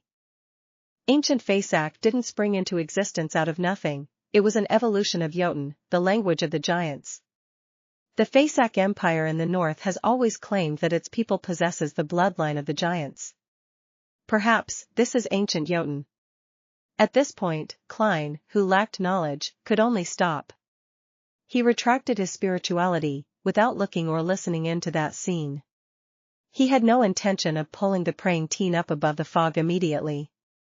He wanted to know what the young man was talking about first. Of course, before that, he had to observe him frequently and conduct basic tests. Phew. Klein exhaled as he leaned back in his chair. He enveloped himself with his spirituality and simulated the feeling of falling. After revising Roselle's diary, Klein changed into his formal wear and left for the Divination Club. He took the public transport despite his pay rise, but he did splurge to support Mrs. Wendy's business. He spent 1.5 pence on sweet iced tea to combat the afternoon heat. When he arrived at House Street, Klein tossed the empty cup into the trash can and walked up to the second floor. Before entering the building, he pinched his glabella and activated his spirit vision. Klein had just entered the hall when he felt a faint, lingering grief. The pretty receptionist Angelica was sitting there, her slightly red eyes looked unfocused. "The grief will pass in time," Klein said with a gentle and firm tone as he walked toward Angelica. Angelica looked up abruptly and muttered, clearly confused, "Mr. Moretti." She quickly came to her senses and asked, perturbed, "Why, you already know about Mr. Vincent?" "Oh right, I forgot that you're an exceptional fortune-teller." Klein sighed appropriately. "I only managed to divine a very rough outline of what transpired." "Just what exactly happened to Mr. Vincent?" "The boss told us that Mr. Vincent had a heart attack in his sleep and left this world peacefully." Angelica cried as she said, "He was so friendly, so polite, a true gentleman. He was the spiritual mentor of so many of our members. He was still so young. I am sorry for bringing up this sad topic." Klein didn't console her any further. He walked toward the meeting room slowly. Angelica took out a handkerchief and wiped her eyes and nose. She then looked at Klein's back and asked loudly, "Mr. Moretti, what would you like to drink?" "Black tea." Klein preferred black tea to coffee, even though he found the black tea average. In comparison, he preferred ginger beer and sweet iced tea. But as a gentleman, it was not right for him to act like a child in a formal setting. As it was a Monday, there were only 5 or 6 members in the meeting room. Using his spirit vision, Klein saw that they each had different colors of emotion. Some were grieving, some more dull, some relatively unaffected. "They're all rather normal reactions." Klein nodded slightly. He picked up his cane and found a spot in the room. He was about to deactivate his spirit vision when he saw Angelica walk in and walk towards him. "Mr. Moretti, a customer is looking for you." "Well, it's the person from last time," the beautiful lady said with a hushed tone. "You still remember him?" Klein asked with a smile. I wonder if he bought the magical medicine as I instructed. I wonder if he still needs surgery." Angelica covered her mouth and said, "He was the only person who was willing to wait an entire afternoon in the club for a divination." Klein grabbed his cane and stood up. He walked outside without saying anything. In the reception area, he found the person who had sought his services the other day. He also noticed that the aura near his liver had regained its normal color. His overall health had also improved. "Congratulations, the feeling of being healthy is wonderful indeed." Klein smiled as he extended a hand. Bogda was first taken aback before he immediately extended both hands. He grabbed Klein's right palm tightly. "Mr. Moretti, you truly can see my condition." "Yes, I have fully recovered. The doctors asked me questions over and over again, ran repeated tests on me, but they cannot believe that I recovered just like that." Upon hearing Bogda's ecstatic description, Klein calmly confirmed one thing: the apothecary at Lawson's folk herb store was definitely a beyonder. He had seen how severe the man's liver disease had been. Fully healing him in the span of a few days was beyond the capability of herbs and medical ability. The only possible explanation was that of a beyonder. Coupled with the incident with Glassy, there could only be one answer. "I have to repent to God. To think that I would suspect that miraculous doctor." Bogda refused to let go of Klein's hand. He continued on about his shame and gratitude. "Those £10 were truly money well spent. It bought my life back." "What? £10? You spent £10 on the miraculous medicine? And you only gave me 8 pence for my divination. Just 8 pence, 8 pence. Klein was dazed just hearing about it. At this moment, Bogda released his hands as he took a step back while beaming. He bowed reverently and said, I am here today to express my gratitude. Thank you, Master Moretti. You showed me the way and saved my life. This was the outcome of you paying to have something divined. You need not thank anybody. Klein lifted his head slightly and looked at the divide between the wall and the ceiling. His answer fully expressed the vibes of a charlatan. You are a true seer, Bogda praised. Next, I'll be heading to Vlad Street to thank that apothecary and buy the medicine he recommended. Haven't you already recovered? Klein expertly hid the shock in his voice. Bogda looked around, and laughed when he confirmed that the receptionist was not paying attention to them. He chuckled softly and said, the doctor mentioned a concoction of herbs that includes mummy powder. It is a prescription that would satisfy both men and women. I didn't believe the doctor back then, but I have no more doubts now. There's a prescription like that? Klein suddenly felt that the apothecary was a cheat, and suspected if he had pushed the person in front of him into a fiery pit of doom. He observed Bogda and confirmed that there was no problem with his aura. Mummy powder? Klein cautiously asked. Yes, mummy powder. I have asked a friend, he said that even the nobles of Backland are maniacally looking for such an item. It's a powder made by grinding mummies which gives men peak performance in bed. Even though it's disgusting and sounds dirty, it truly is a material used by the aristocrats. Bogda gave a detailed description. He had an eager desire in his eyes. Mummies? Mummies made from corpses? Then grinding them to powder? Klein was dumbfounded. He nearly retched in front of Bogda. Those nobles sure are hardcore.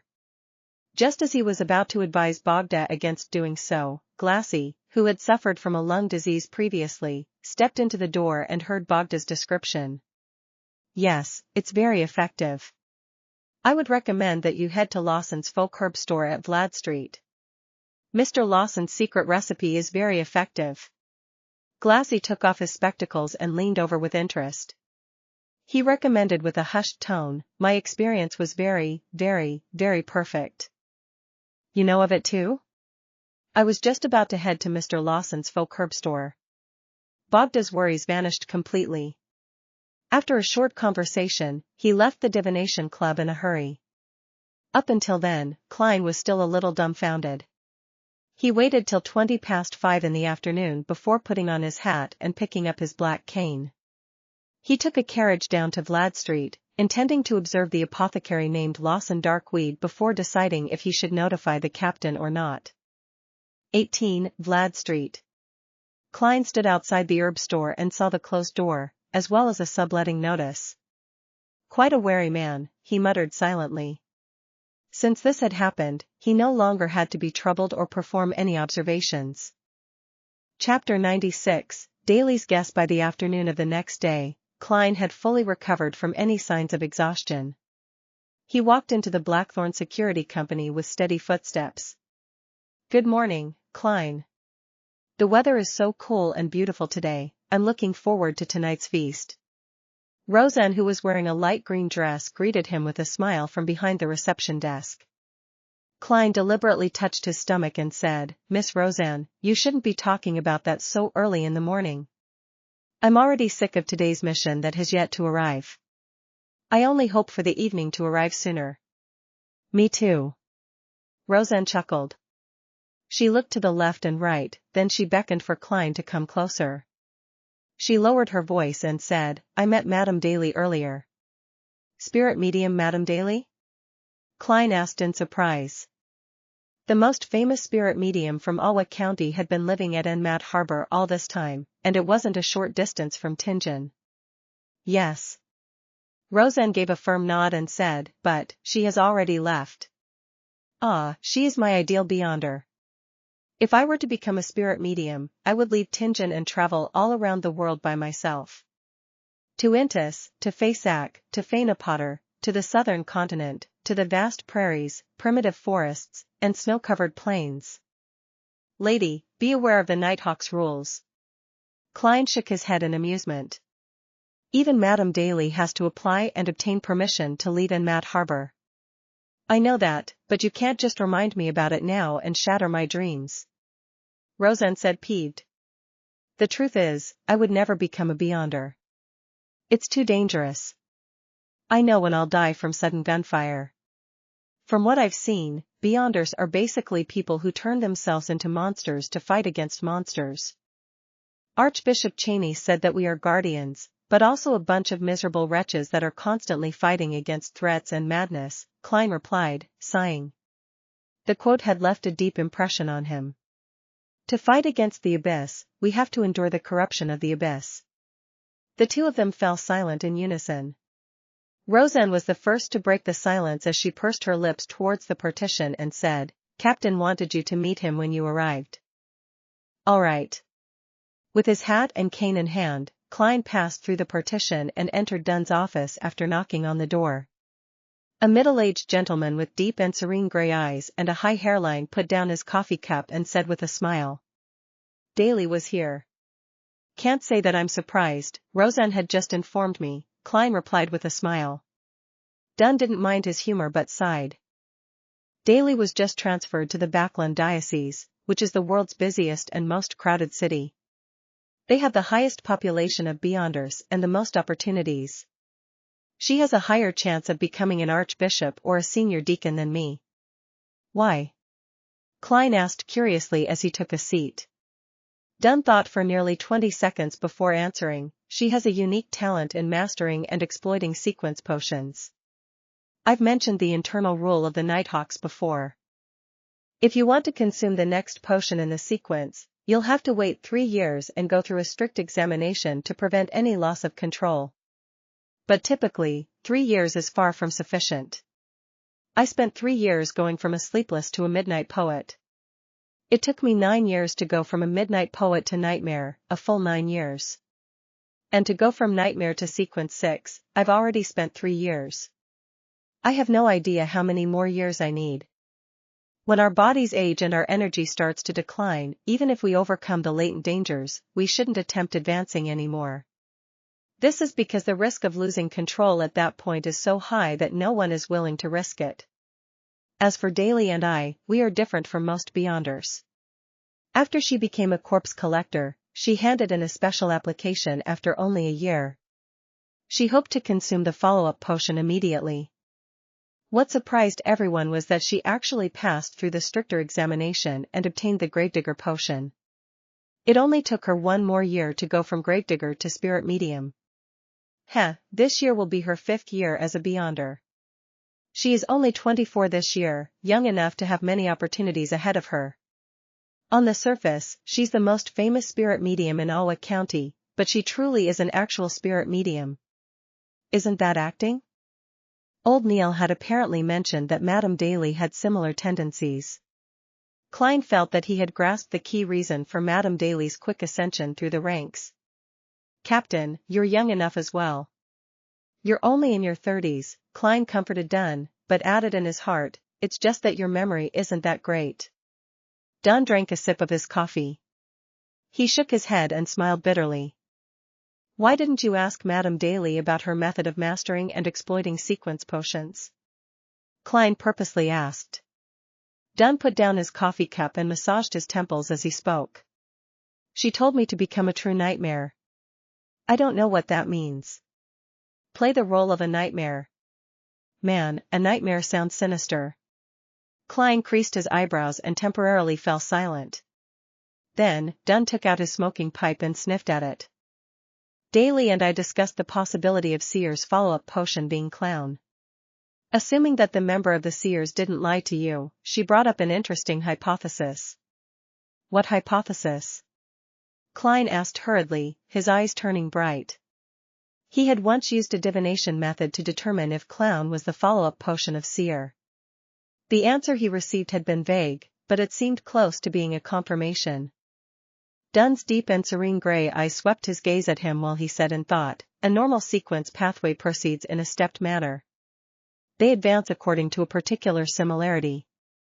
For instance, Sleepless, Midnight Poet, and Nightmare are all obviously related to the darkness of the night, as well as the peaceful sleep and tranquility that is generated from sleep. It can be imagined that every subsequent sequence would have identical traits, only with more power and a wider scope. They might be linked to secrets, disaster, horror, the crimson moon, etc.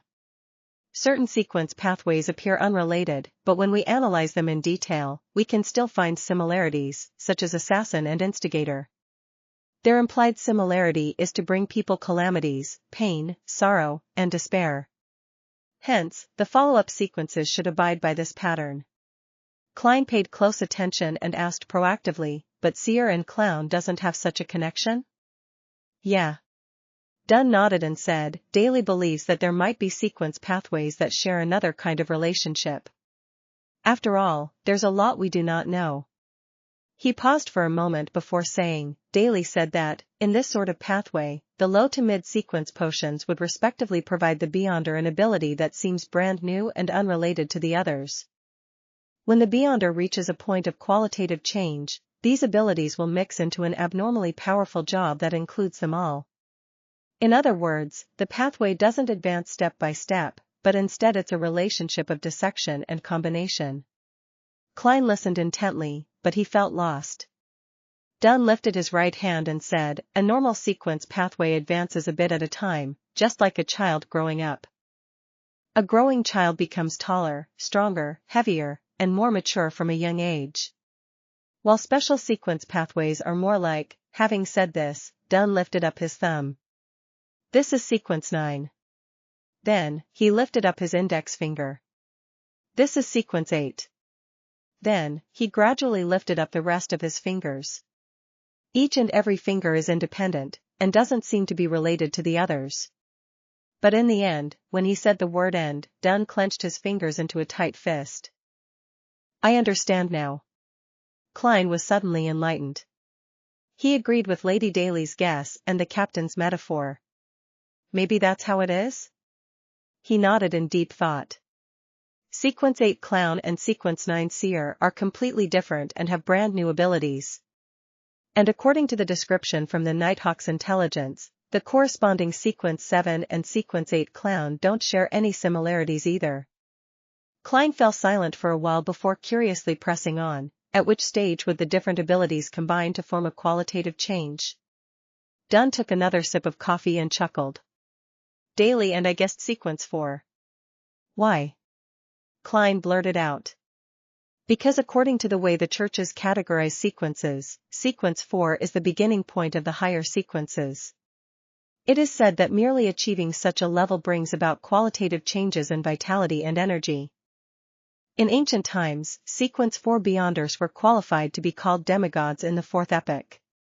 It's a pity that such Beyonders are very rare in this era, Dunn said wistfully. If Sequence 4 to Sequence 1 are high sequence Beyonders, then who are the low sequence Beyonders? Klein asked with interest. Sequences 9 through 7 were considered as low sequences 1,000 years ago. But, in recent centuries, Beyonders are few in number and each church has listed Sequence 7 as a mid-sequence. Dunn laughed in a self-deprecating manner. Sequence 9 and Sequence 8 are low sequences. Then, Sequences 7 through 5 are mid-sequences. Finally, those Sequence 4 and above are high sequences. Klein repeated in his head and inevitably felt a yearning for that. Emperor Roselle was a high sequence Beyonder. However, the higher the sequence, the greater the risk of losing control. Klein thought to himself in fear. He asked as though in a seemingly casual manner, what is the Sequence 4 potion for the Church of the Goddess called? In actual fact, I'm not sure. My security clearance isn't high enough for me to be privy to that information. I'll be able to read them when I become a diocese bishop or Nighthawk's deacon. Dunn shook his head and smiled. In fact, at least half of the church's 13 archbishops and 9 senior deacons at the top of the church's hierarchy are below Sequence 4. That's just me being optimistic. The archbishop in Sangwell, who became wanted, lost control when he tried to advance to Sequence 4. The one who stole sealed artifact 0-08. His potion was apparently called Gatekeeper. Klein thought and probed, is Sleepless Sequence 5 Gatekeeper? No, that's in Spirit Medium's pathway. You'll be allowed to access that information when you reach Sequence 7 and become a bishop or a captain of a Nighthawks team. Gatekeeper is Sequence 5 of the Spirit Medium pathway? Does it mean that it's keeping watch over the gates to hell? Or keeping watch over the gates to the spirit world? Klein guessed. Alright, go to Old Neil and continue with your studies. Dunn smiled and said, don't forget about dinner tonight, at Old Will's restaurant. Reservations have been made. I'll introduce you to the rest of the Nighthawks officially. Alright, I've already prepared the money. Klein forced a smile. No, there's no need. Have you forgotten that we have additional bonuses? The part about you completing an assigned mission. Dunn waved. Klein was momentarily taken aback before replying with a beaming smile, all right, Captain.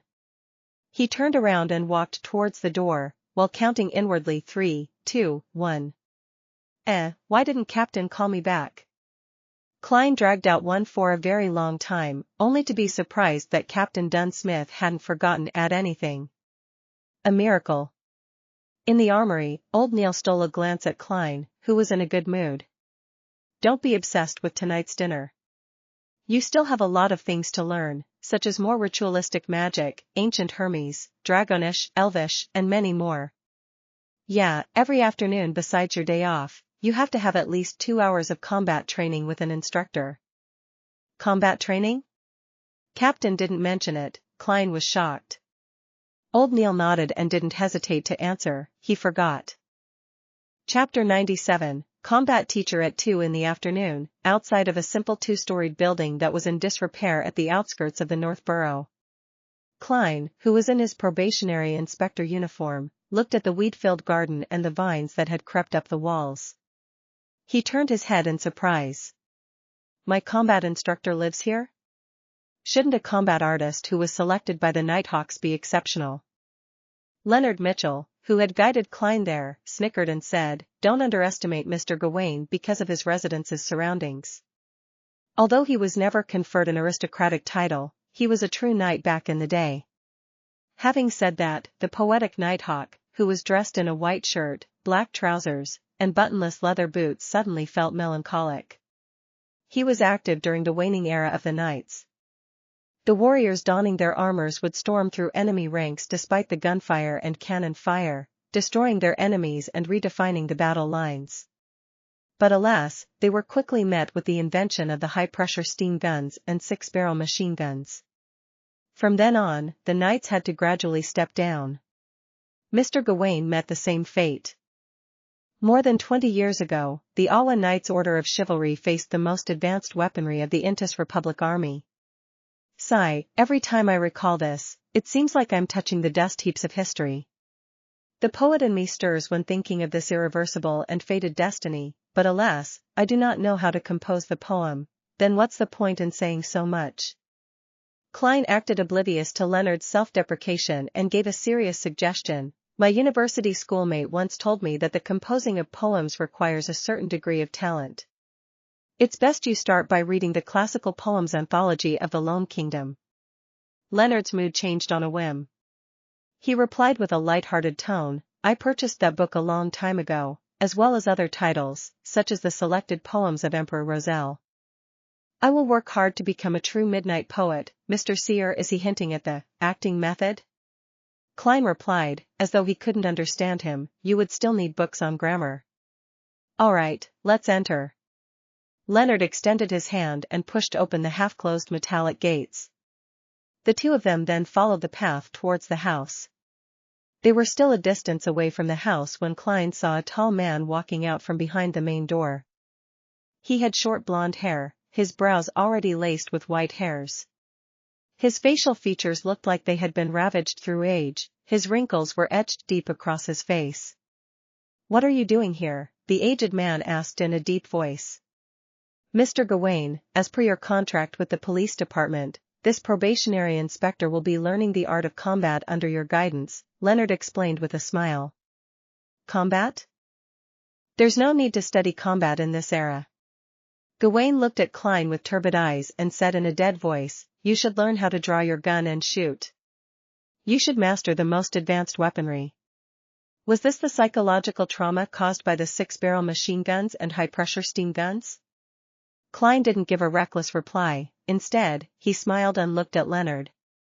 The art of combat is still a skill a policeman has to master.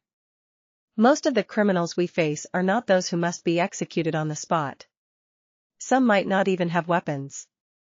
In that case, we have to rely on combat techniques, Leonard said, obviously prepared for the situation.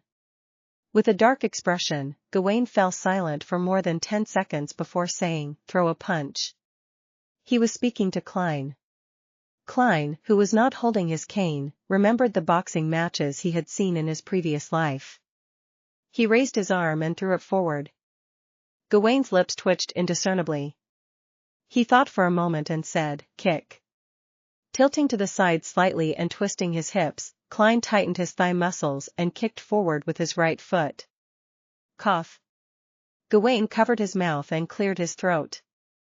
He looked at Leonard and said, "I will honor my contract. But based on his foundation, he needs to come here 4 times a week, 3 hours each time, for the first month.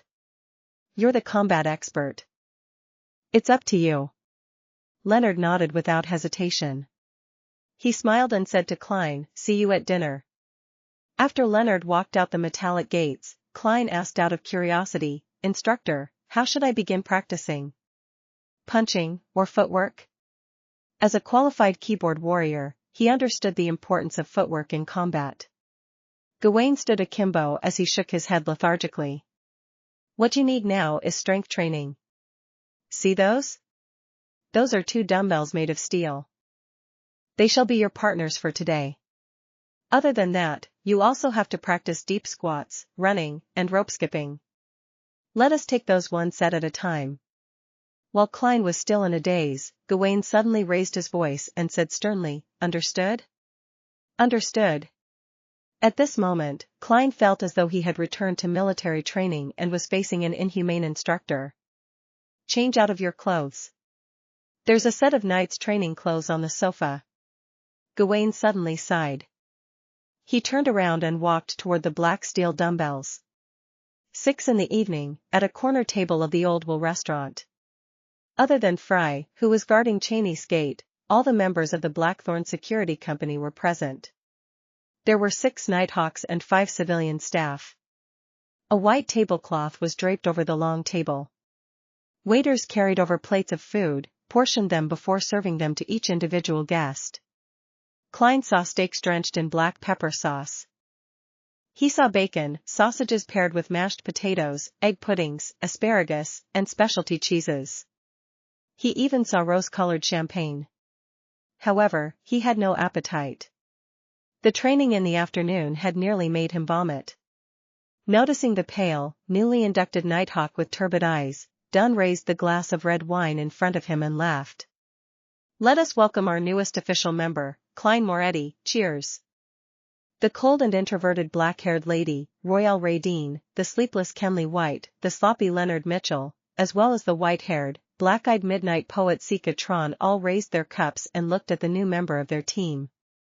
Klein fought back the discomfort of the training and raised his glass of amber champagne. He stood and said, "Thank you." He clinked glasses with every Nighthawk, tilted his head back, and finished the small amount of champagne. "Is our Miss Author not going to say something on this occasion?" Dunn smiled as he looked at Sikatron. Sikatron was a lady in her 30s. She had average looks, but had an exceptional demeanor, one that was quiet and serene. Coupled with her few strands of graying hair, it added a unique charm to her. Klein had heard old Neil mention that this midnight poet had taken on a side job as an author and had attempted to submit her works to newspapers and magazines. Unfortunately, only a few smaller newspapers had accepted them. Sika smiled and looked at Dunn. "In order to make the term Miss Author into a reality, Captain, I think you should give me some funds to self-publish my work." Dunn laughed. "You should learn from old Neil and give me a more suitable reason. I'm most impressed with Mr. Neil in this department." Roseanne echoed in between her mouthfuls of roast mutton. Amidst the chatter and laughter, Leonard looked at Klein and said with a chuckle, Are you so tired that you have no appetite to eat? Yeah.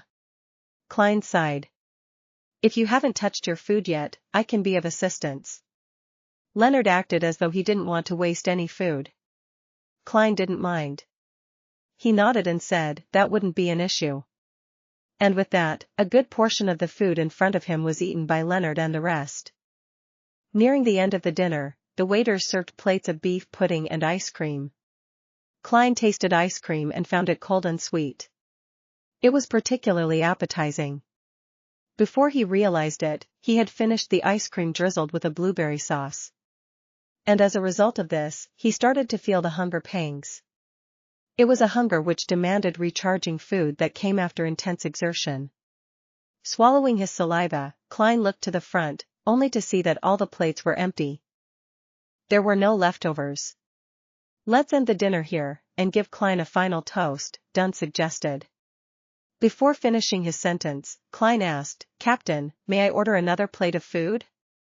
The group fell silent after hearing such a request, only to break out into chuckles moments later. Haha, you finally recovered. No problem, order 2 plates if you want to. Dunn shook his head and laughed. While patiently waiting an unbearable amount of time, Klein heard his stomach growling. Finally, a freshly prepared black pepper steak was served before him. His fork and knife danced as Klein finished the medium done steak in 90 seconds, tears nearly falling from his eyes. The meat juices and the fragrance of the sauce lingered in his mouth. Sometime later, Klein let out a satisfied sigh as he looked at his empty plate. He put down his knife and fork and took a sip of his champagne. Waiter, the bill please. Dunn turned around and called for the waiter. The waiter went to the counter, then returned with the check. He gave a thorough breakdown. You opened 5 bottles of Desi champagne, each bottle being 12 soldi and 3 pence, a small glass of Southville red wine for 10 pence. Each black pepper beefsteak was 1 soldi 2 pence. Each serving of beef pudding was 6 pence, the servings of ice cream was 1 soldi each. The total would be £5, 9 soldi, and 6 pence. £5, 9 soldi, and 6 pence? That's nearly my weekly salary. A restaurant is indeed much more expensive than eating at home. Klein clicked his tongue upon hearing that. He felt lucky that the captain had said that he didn't need to pay out of his own pocket. They had some petty cash from bonus earnings. He calculated the cost carefully and noticed that the most expensive portion of the meal was the alcohol. 5 bottles of champagne had cost more than £3. This is no different from Earth. Klein secretly rubbed his stomach and forced down the last of his champagne. The next morning, Klein felt bloated. He tried to get off the bed in his sleepy stupor. Just as he exerted strength, he was instantly awakened by his aching muscles. He felt as though his body wasn't under his control. What a familiar feeling. It's the same as that day after we got punished with frog jumps.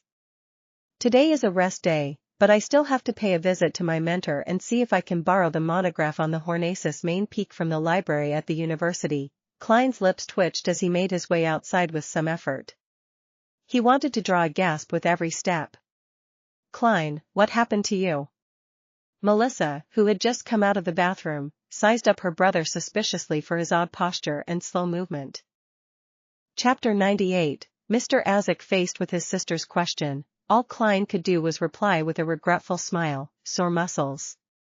He originally believed that by consuming the sequence potion, his constitution would be enhanced as a Beyonder, but the harsh reality told him that a Seer's stats points were all allocated to his spirituality, mind, intuition, and interpretation. It didn't aid him in adjusting to combat training quickly. As for the original Klein, he had focused on his studies early on and had suffered from malnutrition. That led him to possess a below-average physical condition. The fact that he was having after effects from working out was to be expected. Sore muscles? I remember you returning after dinner last night and you didn't do anything else. Does alcohol cause sore muscles? Melissa inquired with an inquisitive look. Does alcohol cause sore muscles? Sis, that question can't help but make me have inappropriate thoughts. Klein laughed dryly and said, No, this has nothing to do with alcohol. It was from yesterday afternoon. I joined the company's combat training. Combat? Melissa was even more astonished. Klein organized his thoughts and said, well, this is what happened. I considered it and believe that as a historical and relic consultant of a security company, it's impossible for me to stay in the office or port warehouse forever. Perhaps there will come a day when I have to accompany them to the villages or an ancient castle, to the site of some relic. That might require me to hike, to cross rivers, and to walk a lot. I'll have to endure all sorts of tests posed by nature, so I have to possess a sufficiently healthy body. So you joined combat training to enhance your stamina? Melissa seemed to understand her brother's intention. That's right, Klein answered with great affirmation. Melissa said with a frown, but that isn't gentlemanly. Don't you always keep yourself to the standards of a professor? A professor only requires the ability to read historical documents, ponder over difficult questions, and maintain a polite and gentlemanly demeanor. Of course, I'm not saying that those aren't all good things. I prefer men who can solve problems on their own, regardless of whether that solution requires brawn or brain. Melissa smiled. Klein smiled and said, no, Melissa. Your definition of a professor contains a misconception. A true professor can communicate with people gently and politely, but he can also educate the other person using the principles of physics by raising a cane to convince someone when there is an obstacle in communication. Principles of physics, Melissa was momentarily at a loss, but she quickly understood what her brother was saying. She was suddenly unable to retort him. Klein didn't say anything more but widened his pace with great difficulty as he headed for the bathroom. Melissa stood there and looked for a few seconds. She suddenly shook her head and caught up to Klein. Do you need my help? She posed as if she was supporting someone. No, there's no need to. I was hamming it up a bit earlier. Klein felt humiliated. He suddenly stood straight and walked normally. Watching her brother walk steadily to the washroom and close the door, Melissa pursed her lips and muttered, Klein is getting more and more pretentious. I even believed that his muscle soreness was really that serious. In the bathroom, Klein stood behind the tightly shut door, his face suddenly contorting in pain. Ouch, ouch, ouch. He held his breath, tensed his body, and stood there for a good 7 or 8 seconds. When he finally went downstairs with great effort, had breakfast, and saw Benson and Melissa off, his soreness finally began to ease. After resting for a little while, Klein took his cane, donned his top hat, and left the house, strolling towards the public carriage stop. During the summer, Koei University had trees with shade-providing foliage, flourishing with birds and luxuriant flowers. It was peaceful and calm. Walking along the river, Klein took a turn towards the history department. Then, he found the 3-story building which showed its age and located his mentor's, Cohen Quinton's, office. He knocked and entered the room, but he was shocked to see that the man sitting at his mentor's seat was the academic, Azik. Good morning, Mr. Azik, where's my mentor? We made an appointment by letter to meet here at 10, Klein asked, puzzled. Azik, who was Cohen Quinton's best friend and often debated with his mentor regarding academic topics, smiled and said, Cohen had a last-minute meeting and went to Tianjin University. He asked me to wait for you here. He had bronze skin, an average height and build, black hair, brown eyes, and gentle facial features. Being in his presence brought on an indescribable feeling, as though you could see in the man's eyes that he had been through the vicissitudes of life. Under his right ear was a tiny mole that one wouldn't notice unless closely examined. Having said the reason, Azik suddenly frowned as he carefully observed Klein. Feeling confused by the sudden scrutiny, Klein looked at his attire. Have I committed some breach of etiquette? Tuxedo, black vest, white shirt, black bow tie, dark-colored trousers, leather boots with no buttons. Everything seems normal. Azik's brows eased and he chuckled softly. Don't mind me. I suddenly noticed that you are way more energetic than before. You look even more like a gentleman now. Thank you for your compliment. Klein accepted it calmly and asked, Mr. Azik, Did my mentor manage to find the book Research of the Hornacis Main Peaks Relics in the school library? He found it with my assistance, Azik said, smiling gently. He then pulled open the drawer and took out a gray-covered book. You are no longer a Koei University student anymore. You can read it here, but you cannot take it home. All right. Klein delightfully took the academic monograph, and with a hint of fear. The book's design was fully in line with the current trends. It used hard paper as a hardcover and it was printed with an image like an abstract version of the main peak of Hornacis mountain range. Klein took a glance and found a seat. He flipped open the book and started reading carefully, line by line. As he became engrossed in the book, he suddenly realized that there was a cup of rich and fragrant coffee by his side. Help yourself to the sugar and milk. Azik put down the silver saucer and pointed at the milk jar and sugar container. Thank you. Klein nodded with gratitude. He added 3 cubes of sugar and a teaspoon of milk before continuing to read his book. The book, Research of the Hornacis Main Peaks Relics, was not a very thick book. Klein finished reading it when it was almost noon. He took note of a few noteworthy points. First, the settlement on the main peak of Hornacis Mountain and its surrounding area was obviously an advanced civilization, which existed as part of an ancient nation. Second, from their wall murals, their perspective on life appears similar to that of humans. I can assume for now that they were human. Third, they revered yet feared the darkness of the night. Hence, they called their god the ruler of the Evernight, mother of the sky. Fourth, the weirdest part is that researchers haven't found any graves in the entire area, which initially seems to indicate that the people didn't need to be buried, because they didn't die. However, that would be contradictory to the contents of the wall murals. In the wall murals, the people in the nation believed that death is not the end. They believed that their deceased family would protect them in the night. Hence, they would keep their deceased family members at home, on the bed, by their side, for a full 3 days. There is nothing beyond that for the wall murals as it doesn't involve burials. Klein took another sip of coffee and continued to write down his afterthoughts in his notebook. Mother of the Sky, Sky Mother is such a grand title, while the ruler of the Evernight obviously overlaps with the Evernight goddess. Is this a contradiction at its roots? In the ancient remains on the main peak of the Hornacis mountain range and its surrounding area, every arrangement and decoration was well preserved. Even the wall murals didn't have any signs of damage. Before it was discovered, there seemed to be no disturbance at all. The table was arranged with cutlery, and there were dried stains of rot on the dining plates. In some rooms, there were half-filled bottles of alcohol that had almost turned into plain water. What happened to the nation's people? They seemed to have left their homes in a hurry, without taking anything with them, and they never returned. Considering how there are no burial grounds, this only makes it weirder. The author, Mr. Joseph, also mentioned that when he first discovered the remains, he even had the belief that the people residing there had just vanished all of a sudden. Klein stopped writing and cast his gaze at an illustration. On John Joseph's 3rd visit to the main peak of the Hornacis mountain range, he had used a new camera model to shoot a monochrome photograph. In the photo, the lofty palace had a collapsed wall and was overgrown with weeds. It followed a grandeur style for its design.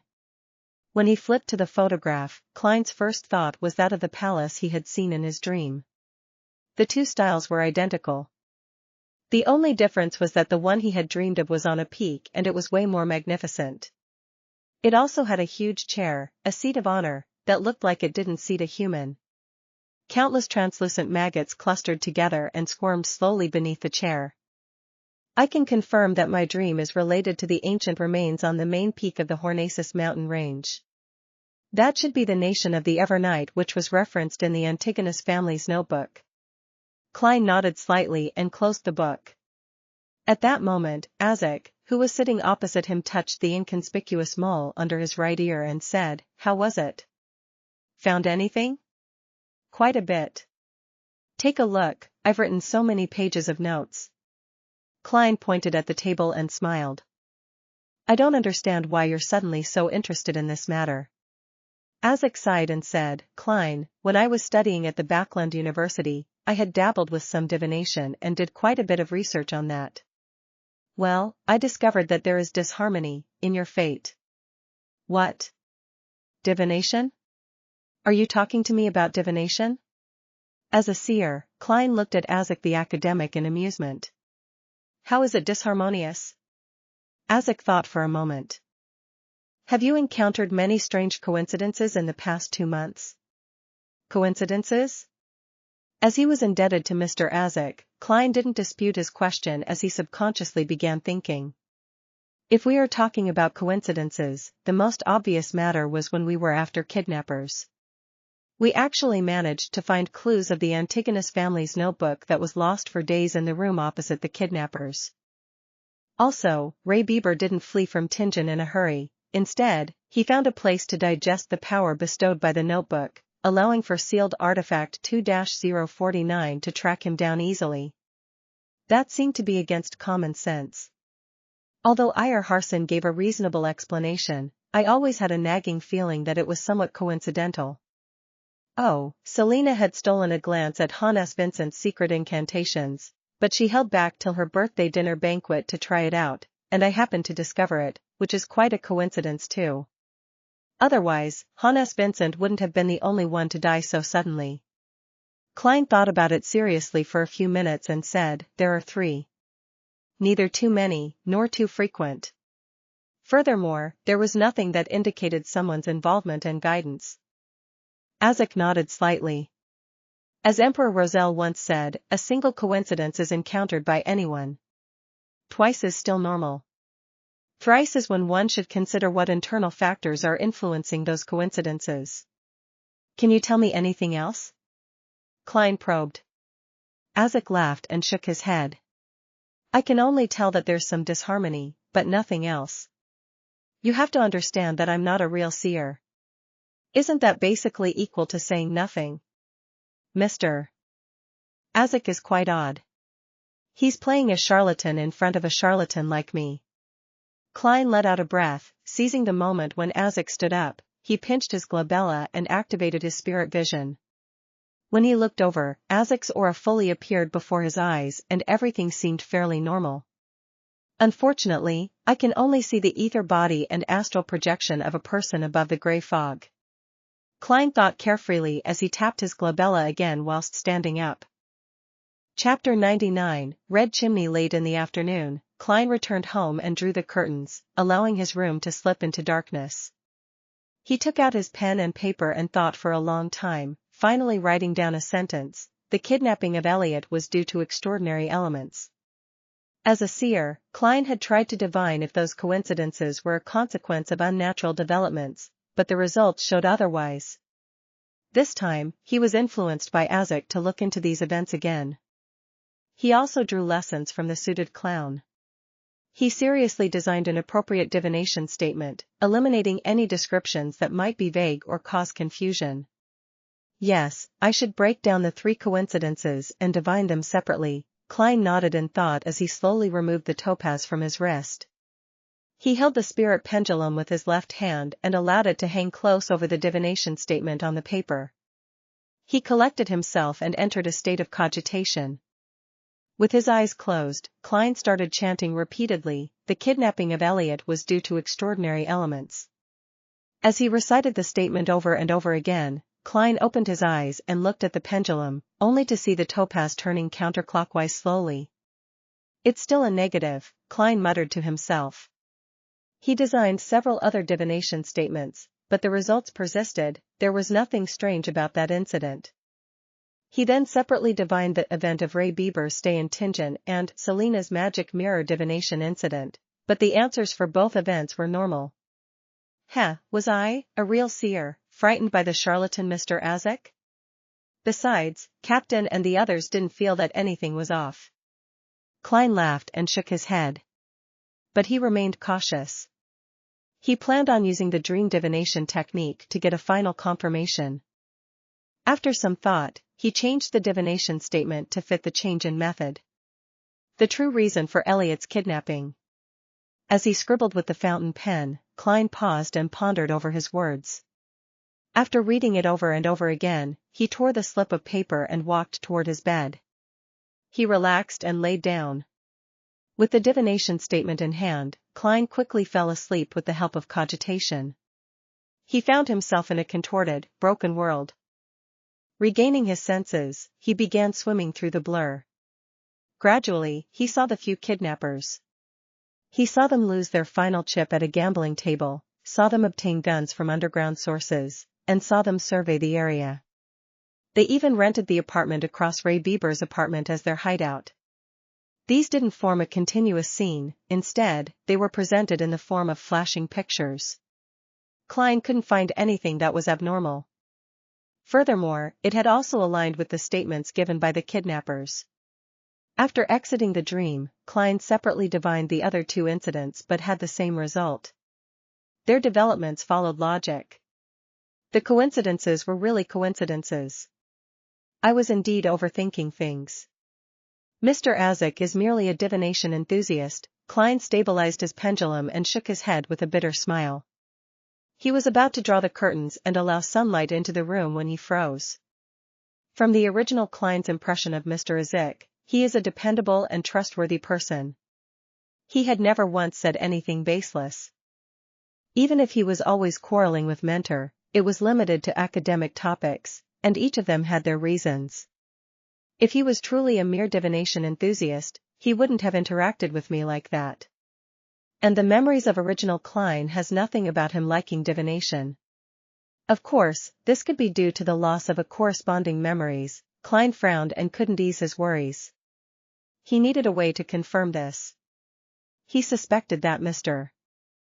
Azik had unwittingly come across some insider information and was trying to remind him by using divination as an excuse. How should I confirm this? Klein paced back and forth across the dark room, trying to recall the other divination techniques he knew. 1 step, 2 steps, 3 steps. He suddenly halted as an idea came to him. Let's assume that these coincidences are dubious. I'm unable to divine a result either because my sequence isn't high enough or I'm being affected by outside interference, but I can change my environment. I can change my environment to someplace that is even more mysterious and even harder to understand. Klein felt pumped. He pulled open his drawer and took out a silver dagger. He concentrated and allowed his spirituality to flow out from the tip of the dagger, becoming one with his surroundings. With each step he took, the wall of spirituality sealed off the entire room. Klein planned on doing the divination above the gray fog, to do the divination in that mysterious world. In the magnificent ancient divine hall above the endless gray fog. Klein sat at the seat of honor on one end of the bronze table. Before him was a piece of goatskin he willed into existence. He lifted a pen and tried writing the divination statement as he had previously. The kidnapping of Elliot was due to extraordinary elements. He held the spirit pendulum and hung it low. Klein quickly composed himself as he turned silent and ethereal. Half closing his eyes, he recited the statement 7 times, using his spirituality to interact with the spiritual world that stood above all. Feeling the tug of the silver chain, Klein opened his eyes to look at the pendulum. The sight made him freeze immediately. The pendulum was spinning clockwise. This meant that there was an extraordinary element behind Elliot's kidnapping. This was completely different from the result he had gotten in the outside world. There were no traces of any interference. Such power or means is terrifying. What's the motive of the person behind this? Is my fate intertwined with the Antigonus family's diary? Klein was immensely shocked.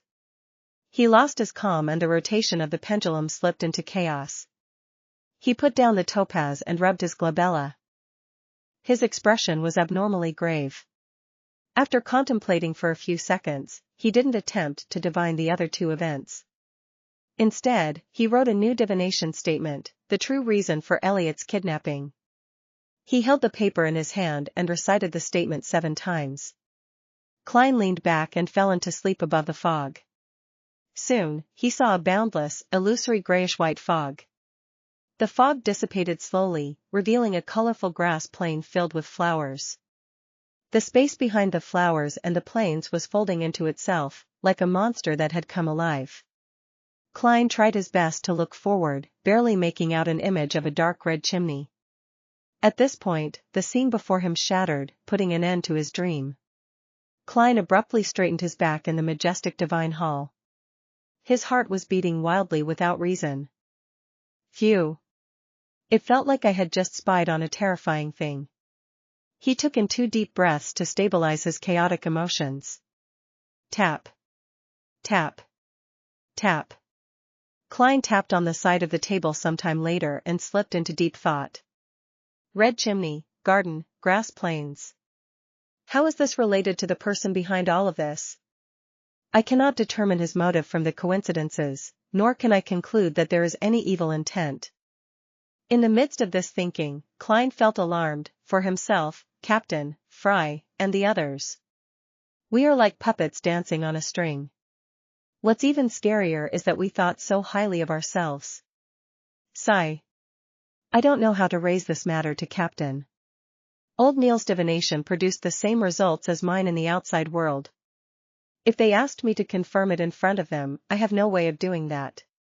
Klein rubbed his temples as if he had a headache. After nearly 20 seconds of calm, he began divining the event of Ray Bieber's stay in Tingen. Similarly, he first used spirit dowsing. This time, Klein was shocked to see his topaz hang motionless. It was neither a confirmation or rejection of the statement. Strange, he muttered. He started to guess the reasons for this phenomenon. The person behind this has sensed my divinations and engaged in countermeasures? Following this, he tried the dream divination technique, but all he saw were fragmented pieces of fog. He no longer made any new discoveries. The results of Selena's magic mirror divination incident were the same. Klein could almost confirm his conjecture at this point. Since he had no way of notifying Captain Dunn-Smith for the time being, he had an unprecedented motivation to improve his abilities. I must head to the Divination Club later and quickly succeed in my acting to digest the Seer potion. Also, I have to confirm whether the Clown potion is indeed the subsequent sequence of Seer, as well as gather clues about it. In addition, I have to interact more with Mr. Azik and see if I can dig up whatever inside information he holds. Klein held his forehead with his right palm and quickly drew up a plan, and determined his focal point. After some thought, a goatskin appeared in front of him again. He picked up his pen and wrote, the corresponding sequence 8 of sequence 9 Seer is Clown. From his prior experience, the present Klein was completely convinced that his divination abilities were augmented and enhanced above the gray fog. Just like how raids are usually successful, is this the result of having good luck? He muttered and picked up his spirit pendulum. Sometime later, Klein received a definitive answer. The corresponding sequence 8 of sequence 9 Seer was Clown. He then wrote on the paper once again. The corresponding sequences 8, 7, 6, and 5 of Seer would grant at least one brand new, unrelated power. Klein exhaled as he tried spirit dowsing again. However, he saw the topaz hang motionlessly without any rotations. There isn't enough information to complete the divination and receive a revelation, he muttered to himself while seemingly deep in thought. Then, he set down the silver chain and began considering the required statement for a dream divination. Nearly 20 seconds later, he picked up his fountain pen and wrote seriously, Clues to the Clown Potion. Chapter 100, Interpreting Symbols, Clues to the Clown Potion. On the seat of honor at the ancient bronze table, Klein repeated the divination statement a few times before leaning back and entering a deep sleep. His surroundings quickly became peaceful and quiet. He saw a hazy view, with countless distorted and blurry scenes flashing past, just like drops of morning dew on tender flower petals. Gradually, Klein grasped his spirituality and came to his senses. He saw a fireplace before him with a rocking chair in front of it. Sitting on it was an old woman dressed in black and white. Although he couldn't see her face since she was hanging her head low, Klein's gut feeling told him that she was an old lady. And he was pretty certain about it. The old lady was facing a desk directly. There were newspapers and tin cans inlaid with silver on the desk. Klein found the scene before his eyes very familiar, and he quickly recognized what he saw. This was where Ray Bieber and his mother stayed. This was where he saw a bloated cadaver for the first time. There are clues that point to the clown potion here? Just as Klein's thoughts flashed past, the scene around him transformed. It was a grayish-white warehouse, hidden among identical buildings. There were white bones scattered all around, and a few balls of flesh that looked like they had been squashed by a boulder. In the middle of the warehouse was a grayish-white object that was the size of a fist. Its surface was filled with ditches and it looked soft but ductile. It looked like a brain that had been extracted out of a living being.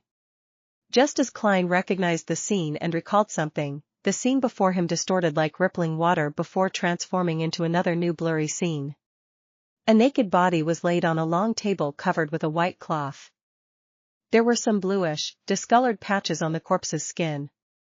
Klein suddenly knitted his eyebrows and muttered, "It was first the images of Ray Bieber's hiding place and his remains, and now, it's related to the brand on the suited clown's wrist?" Just as he attempted to speculate what the scenes meant, the scene suddenly changed again. A marble coffee table, a set of 2 leather couches, and a chandelier that hung high on the ceiling. There were 3 people, Klein Moretti, who had black hair, brown eyes, and a scholarly temperament, a wealthy man with a chubby body and pale skin, and a beautiful young lady with fishnet gloves. Following that, it was another 3 people and an object, a middle-aged man in a black robe who had thick spiky brown hair, a wealthy man with a chubby body and pale skin, a half-century-old elder with messy eyebrows, thin brown hair, and gray-blue eyes, and a black notebook on the round table in between all of them, a notebook that exuded an ancient and distant air. The Antigonus family's notebook. Klein suddenly sat up straight and the dream vanished. Looking outside the divine hall where there was boundless gray fog and crimson stars, he thought in both shock and confusion. I was divining for clues to the clown potion. Why would the Antigonus family's notebook show up? Let me think, that chubby guy was Welch. Yes, Welch, an unfortunate fella who bought the Antigonus family's notebook and triggered a sequence of incidents. The beautiful young lady wearing fishnet gloves was Naya. I remember, the marble coffee table and leather couch combination is a hallmark of Welch's place. I saw spirit medium Daly there. In other words, what I saw was Welch's living room.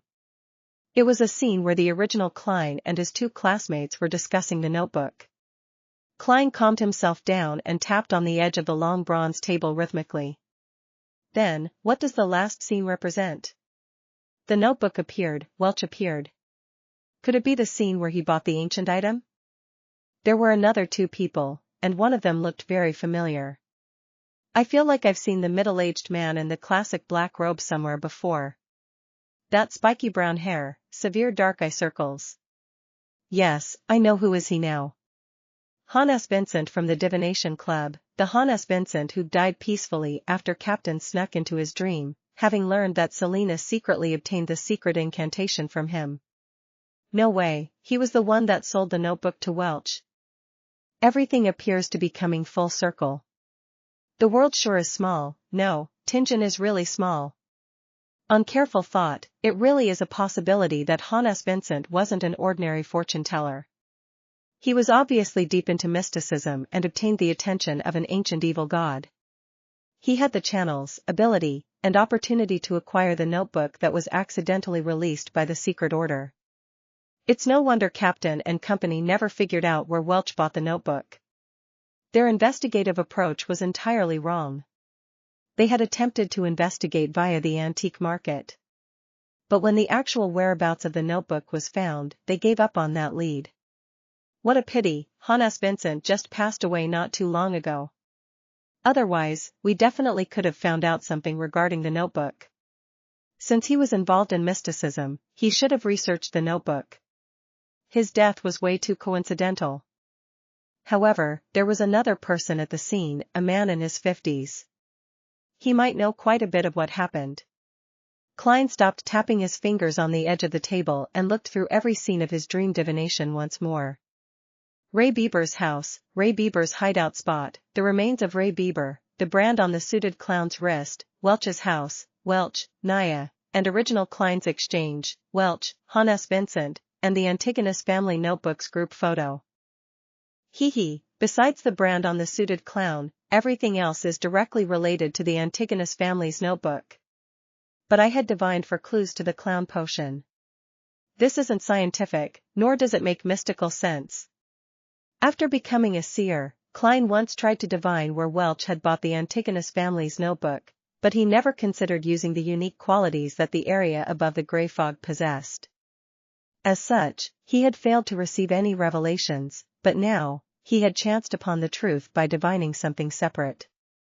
After spending nearly 20 seconds to calm down, Klein summarized the context provided by Roselle's diary and attempted to interpret his dream divination. The first possibility, Zeradol, or should I say, the Secret Order, was searching and pursuing the relics of the Antigonus family. So, the symbolic meaning of the dream is to use matters related to the Antigonus family to lure the Secret Order into appearing, so as to obtain the clown potion's formula. The second possibility, the clown potion's formula is directly recorded in the Antigonus family's notebook. The fact that the Zeradol family is seeking the relics of the Antigonus family implies that they share very deep connections. They could have been allies or enemies. Hence, it seems fairly natural that the Antigonus family possessed parts of their sequence. Things would be obvious if they were allies, but enemies are the ones who would know each other the best. But the second explanation wouldn't be able to link it to the brand on the suited clown. Sigh, I do wish that the second explanation were true though. When the Holy Cathedral finds an expert to interpret the notebook, I would be able to obtain the clown potion without any risk. It seems that the first explanation is the most plausible. My gut feeling as a seer tells me that there might be a deeper symbolic meaning. Having thought of this, Klein massaged his forehead and suddenly realized the limitations of a seer. Unless it was a very simple and straightforward sign, a seer had to be extremely careful when making interpretations. It was just like walking on the edge of the abyss or walking on a thin layer of ice over a lake's surface. The suited clown's outcome was an actual and bloody example of what a single mistake in interpretation or failure to grasp a key point could result in. In that instant, Klein had an illusion of himself mastering the true essence of a seer. He seemed to be just one step away from digesting the potion completely. Thank you for enlightening me with your life. Praise the lady, he muttered and drew a crimson moon before his chest. Then he divined whether Azik had good intentions or if he was an amazing beyonder. He received confirmations for both of them. Eventually, the continuous divinations exhausted Klein. He had no choice but to stop churning through his thoughts and decide on the crucial matters that he needed to attend to. I have to find the man that appeared in the same scene with Welch, Hannes Vincent, and the Antigonus family's notebook as soon as possible. I can begin my search with the Divination Club. I can't just confront Mr. Azik. Yes, he might be a mid-sequence beyonder of the life school of thought, but there's a lack of information, making it impossible for me to divine. Phew. Klein let out a breath and conjured the portrait of the half-century-old elder with messy eyebrows, thin brown hair, and gray-blue eyes on the goatskin that appeared before him. This was the third person present when the Antigonus family's notebook was traded between Welch and Hannes Vincent. Looking at the portrait, Klein suddenly fell into a dilemma. I can't draw. During art class in primary school, I was always the one receiving the greatest criticism from the teachers. Should I use ritualistic magic like old Neil? This was done by praying to the goddess. If I were to use the uniqueness of the area above the gray fog, I would be in trouble if the divinities noticed something amiss. Hold on a second, perhaps I can pray to myself. Transmitting images and transmitting voices are similar. Although I'm temporarily unable to access the mysterious power above the gray fog, accomplishing such a minor matter shouldn't be a problem. Having thought of this, Klein immediately emanated his spirituality to envelop himself to stimulate the feeling of falling. Back in his bedroom, he lit the gas lamp and prayed. The fool that doesn't belong to this era, you are the mysterious ruler above the gray fog. You are the king of yellow and black who wields good luck. I pray for your revelation and pray that you allow me to draw what I've seen. After reciting the incantation, Klein didn't splash essential oils or burn any herbs to gain the help of their powers. It was just that informal when praying to oneself. There were suddenly murmurs in his ears as he saw the 4 black dots that formed a square surface on the back of his hand. He walked 4 steps counterclockwise and recited the incantation before penetrating the maniacal chaos to return to the area above the gray fog. This time he didn't see any of the crimson stars shrinking or expanding. But behind the seat of honor at the long bronze table, the strange symbol formed by a partial pupilless eye and partial contorted lines shimmered weakly as it produced illusory prayers. Klein held his ear to it and listened. After making sure that there were no mistakes, he conjured the portrait of the third person, and cast it towards the flowing light in accordance to the prayer's format. After everything was done, he immediately left the mysterious world above the gray fog and returned to his bedroom. Just as he found his footing, a portrait surfaced immediately in front of Klein's eyes. Furthermore, he sensed a weak and illusory power augmenting him. He picked up a fountain pen and found a piece of white paper and expressed his intent. Klein was surprised to find his right hand moving uncontrollably as it quickly drew lines. Before long, he saw a lifelike portrait of the third person. After writing down the hair and eye colors, as well as other unique characteristics, Klein heaved a sigh of relief despite the spasms of his right hand. The illusion before his eyes rapidly dissipated.